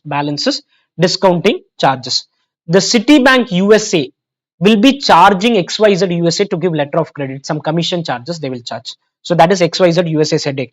Now what this helps me is, this helps me in doing sales to newer places. See, you come to our academy and ask for a credit. Let's assume a new set of students are coming. We are little worried, but still it's okay. You are within India. But let's assume we get an enquiry from Dubai and he says he will make the payment after watching the classes. Will not be comfortable because how will I pursue him? How will I check with him? When is he going to make the payment? So all those headache will be there. So in newer geographies, it becomes more difficult for me to analyze a customer, how the customer is going to be. So in case if I'm able to get that letter of credit, I can do sales to him on credit. And he can also, so it gives me the flexibility to sell because my payment is assured. And from this guy point of view, he can import goods on deferred payment. Deferred payment means he can get a credit. And in between, these two people are going to be there. There is an importer bank. So obviously Citibank USA is not going to fail. That amount of comfort has to be there. Banks have also failed in the past, but at least Citibank USA is not going to fail. That comfort should be there, and that's how this transaction will happen. Now, right? Pledging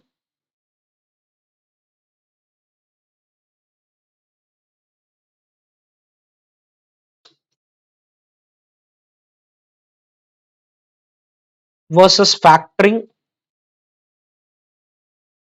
versus forfeiting.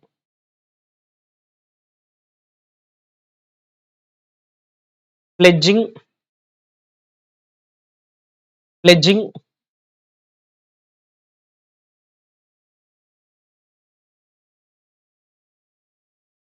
taking a loan from bank, or financial institution by pledging the receivables, by pledging the receivables, by pledging the receivables. This would mean that bank will use receivables as a collateral,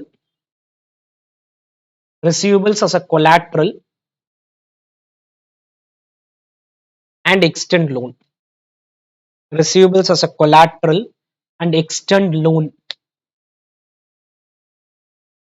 Receivables as a collateral and extend loan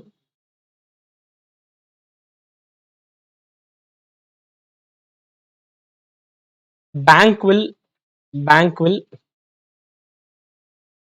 choose acceptable accounts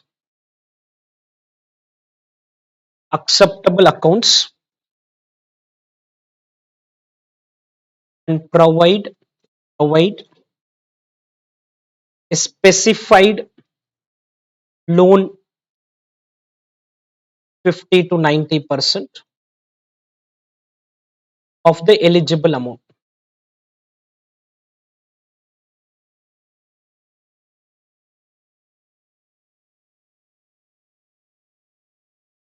Factoring is already explained, so you can technically refer the earlier notes itself. So no, I'm not writing anything on the factoring part.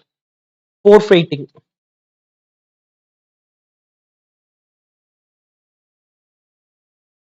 Normally used in export transaction. It can be local transaction also, but normally in export.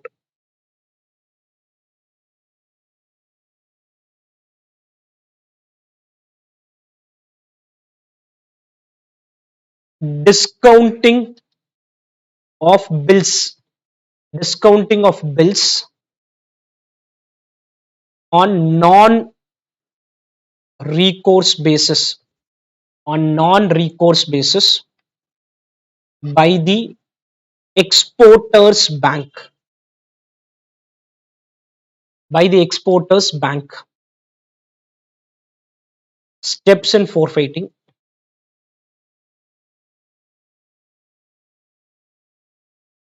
Sale of goods by exporter.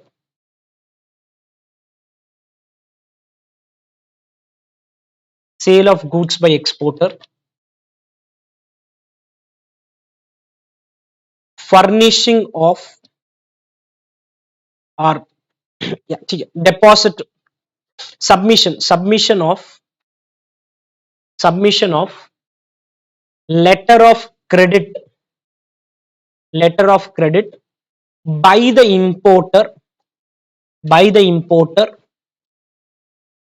to importers bank. By the importer through importers bank.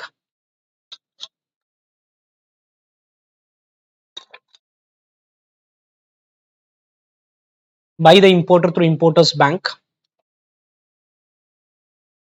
Discounting of letter of exchange. Discounting of letter of exchange by the exporter with exporters bank. By the exporter with exporters bank. By the exporter with exporters bank.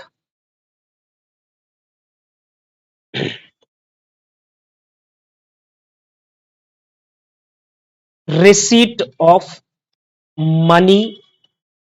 Money will come that day.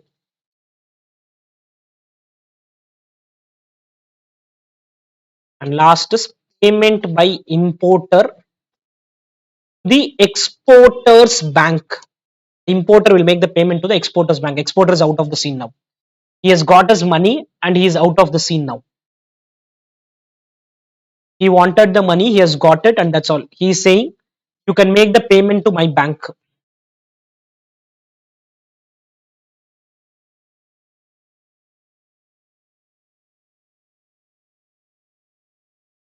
Clear? Can you proceed? Done?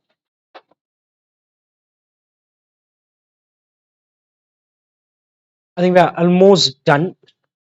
What are the new innovations in receivables management? Again, kind of going to be self-explanatory. Re-engineered receivable process. Again, all this which I have told earlier, having a logbox system, having a direct debit system, collection by third party, getting payments through internet banking, basically to reduce those float. Again, lot of irrelevance in the current scenario. Evaluation of risk is using risk analysis and understanding which customers are good, which customers are bad. Use of latest technology. Most of the times, it's now we have moved to something called as e-billing. E-billing, that is, the billing will happen electronically, and e-payments, the payments will happen electronically. receivables collection practices, that is what is the right collection policy to be followed. I should ensure that the time lag is very limited between sales and collection, that is my receivables collection should happen as early as possible. Use of financial tools or techniques, that is nothing but this credit analysis needs to be done before you give credit to your customer. Before you give your credit to your customer, please do an analysis of the credit, which is what you had done in one of the homework problem, category 1, category 2, category 3 and category 4. All right. New innovations.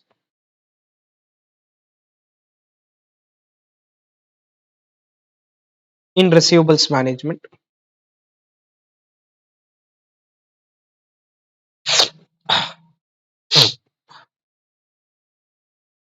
Re-engineered receivables process.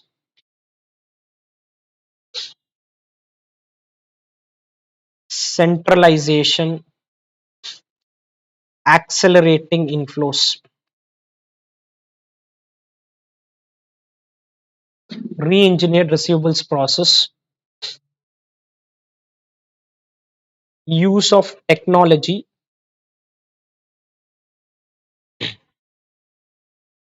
E-invoicing and e-payments. Use of technology.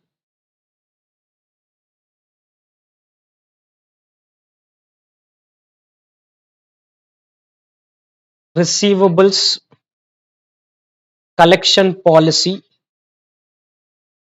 Receivables collection policy. Receivables collection policy.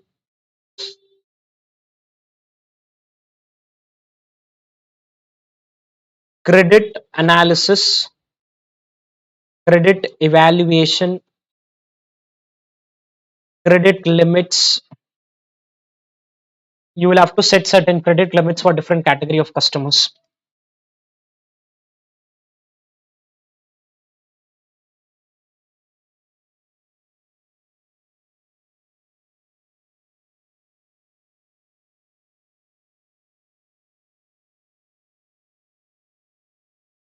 Clear? Can you proceed? Any doubts on this? How can a firm monitor its receivables in practical world? I used to work in a rating agency. Moment you give a financial statement, we will first check. There is in your financial statement, I'm not sure it still continues, but less than 6 months, more than 6 months, disclosure has to be done. That's just as per the Companies Act, you will have to give less than 6 months, more than 6 months. Moment you see more than 6 months, it's a problem, because if your receivables is due for more than 6 months, it's a headache. So one is aging of receivables. You will have to look at. So we normally ask for something called as aging. What is aging is how much is due between 0 to 30 days, 30 to 60 days, 60 to 90 days. We decide a periodicity, 90 to 180 days, 180 to 365, more than 365, because as it increases, aging schedule. Yeah. Where receivables are analyzed according to the age, the process is known as aging schedule. Computation of average age of receivable is a quick and effective method of comparing the liquidity with the liquidity of receivables. One is computing the average age of receivables. What is average age of receivables is nothing but debtor days. What is debtor days? Receivables by credit sales into 365. Receivables by credit sales into 365. If this is continuously going up, it means something is going wrong. So 1 year back, receivables was 40 days, then became 45, then became 50, 55, 60, 65. This is one. 40 continues to be 40, but the problem is there are more than 1 year receivables which are getting extended. The shorter receivables are kind of managed, but the longer receivables is getting stuck a lot. It is getting stuck. So that can also be a problem. Collection program is deciding how you want to collect it. The two major things, one is computing average age of receivable, which is nothing but computing debtor days and aging schedule, practically depending on the company, but we normally used to ask clients 0 to 30, 30 to 60, 60 to 90, 90 to 180, 180 to 365 and greater than 1 year. 180 to 365 is headache. Greater than 1 year is a bigger headache. Greater than 1 year is a bigger headache because you are not able to collect money for more than 1 year, which indirectly mean it can be a bad debt. Which indirectly means it can be a bad debt. Now, monitoring of receivables.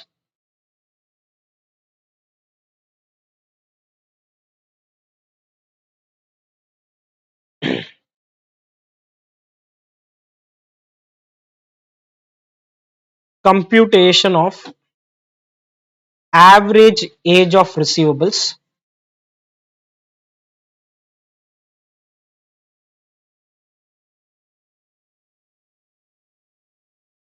equal to debtor days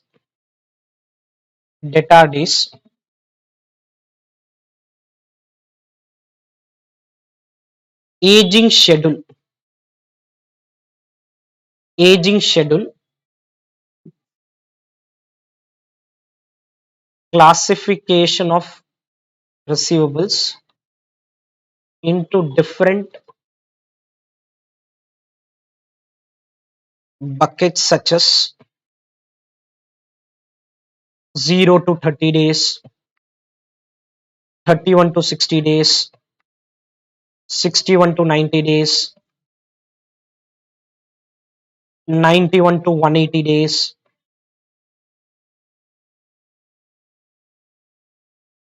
6 months to 1 year, anything like that. You can keep doing it.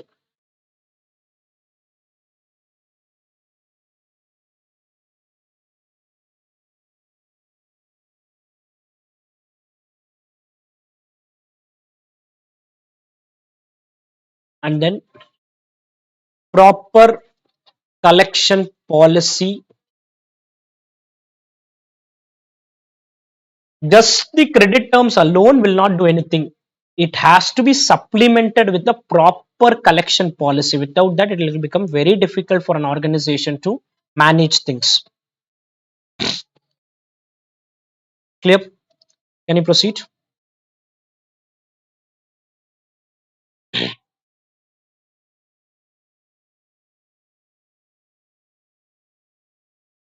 What are the costs of availing trade credit and not availing trade credit? What is cost of availing trade credit? Is trade credit is basically creditors. Trade credit is basically creditor. If you avail any credit, be ready to pay a higher price. Be ready to pay a higher price. There is often a discount on the price that the firm undergoes when it uses trade credit, since it can take advantage of the discount only if it pays immediately. This discount can translate into a high implicit cost. We saw a problem where it was some 140%, one problem it was some 37%. So if you are availing trade credit, you are going to compromise on that discount. You're going to compromise on the discount. Loss of goodwill. What is loss of goodwill is, if you keep stretching payments to your supplier, at some stage people will say, let me stop doing business with this company, because he is not making payments on time. He is continuously delaying the payment. Delaying the payment is good from a working capital cycle point of view, but you cannot stretch it beyond. You cannot stretch it. Everything needs a balance. Everything needs a balance. If the credit is overstepped, suppliers may discriminate against delinquent customer if supplies become short. Cost of managing, like you have a cost of managing debtors, there is also a cost of managing the creditor, because you need to keep track to whom needs to be payment, what needs to be paid, when needs to be paid. Condition.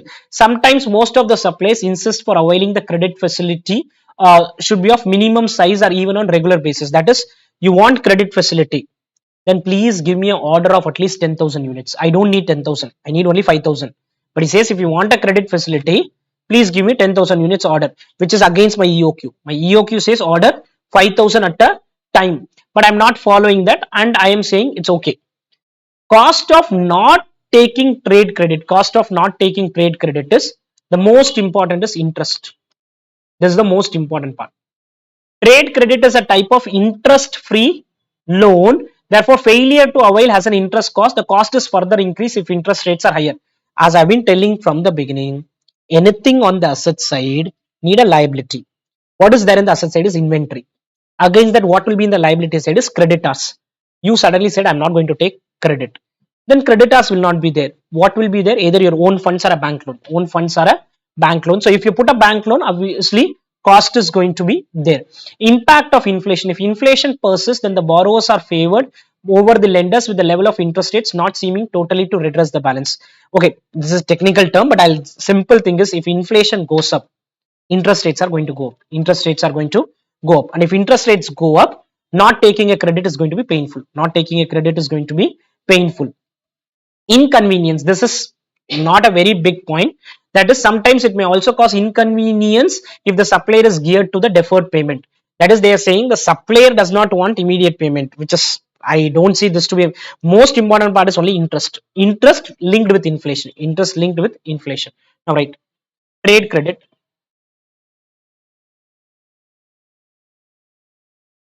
cost of availing, cost of availing, loss of cash discount,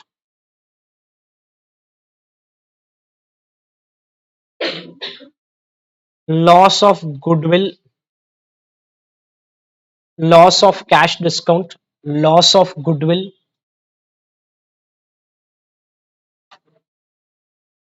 minimum purchase conditions, buying in excess of EOQ, you can say buying in excess of EOQ. Yes, put a condition saying that you buy this much. Unnecessarily, I am forced to do this. Managing cost, like debtor administration,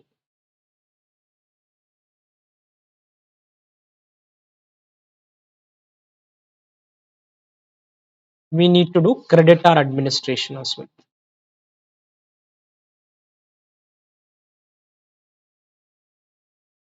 Cost of not availing,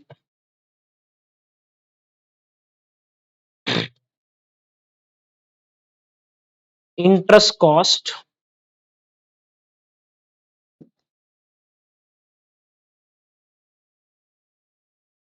trade credit is a free loan, interest free loan. Trade credit is an interest free loan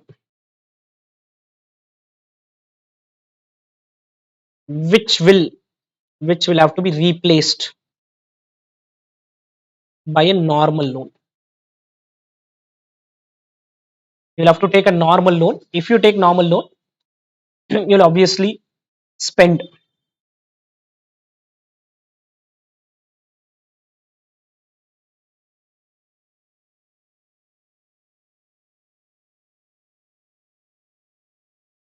Clear?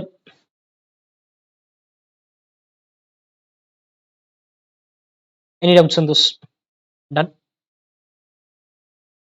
What are spontaneous and negotiable source of finance? Spontaneous is very simple. I get credit. Finances liabilities. Okay, there are certain liabilities which gets auto created in your business. Example: outstanding wages, sundry creditors. Because of your business activity, automatically you get spontaneous source of finance. Trade credit, credit from employees, credit from supplier of services. Negotiated sources means you need to go to the bank or take a preference, take an equity, are those which have to be specifically negotiated with lenders like commercial bank, financial institution, general public. Spontaneous is auto created, naturally created in your business operations. Whatever you saw as current liability, all are spontaneous sources of finance. All are spontaneous sources of finance. Now, spontaneous sources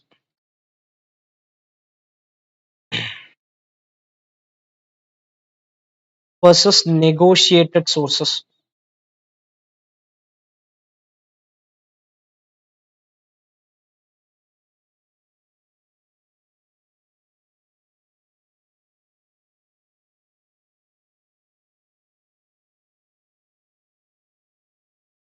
Naturally arise in business operations, naturally arise in business operations, naturally arise in business operation. Example: trade credit, outstanding expenses, outstanding wages,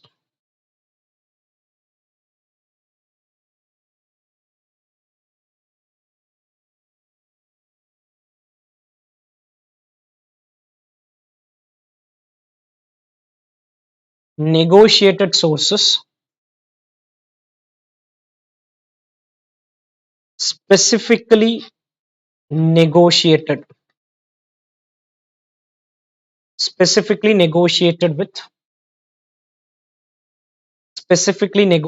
with lenders. Let's say negotiated rate of interest, all that will have to be decided. Clear?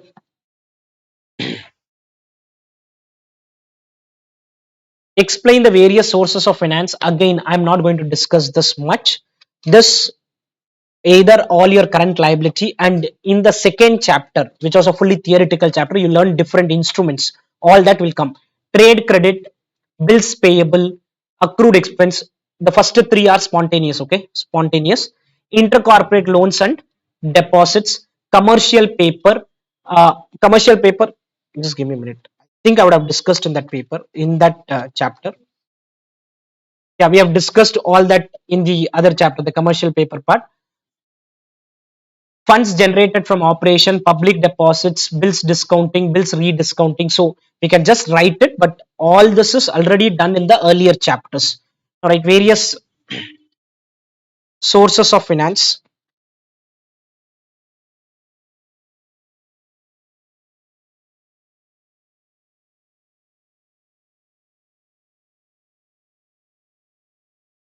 Various sources of finance.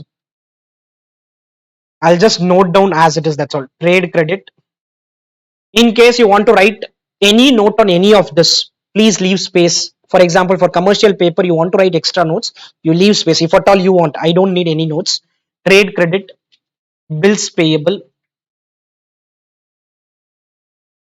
accrued expenses. The first three, I don't see any need for a note. In case you want to make any notes on intercorporate loan, then please leave space. Commercial paper,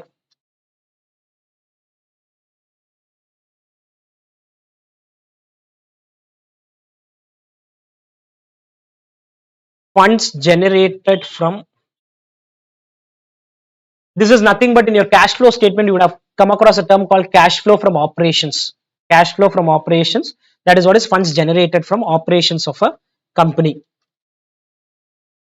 Public deposits,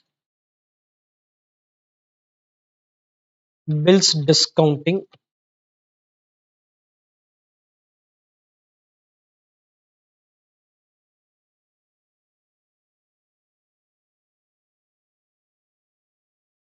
bill rediscounting. What is bill rediscounting is, you did maybe just one explanation. What I did is, I did a sale, I got the letter of credit, I went to my bank's State Bank of India, gave him this, he gave me against 10 lakh 9 lakh 70,000. Now SBI is in need of money, SBI is also in need of money, so SBI goes to Reserve Bank, gives that bill to them, and Reserve Bank gives them some money. Reserve Bank gives them money. That is called rediscounting of bill. That is technically called rediscounting of bill.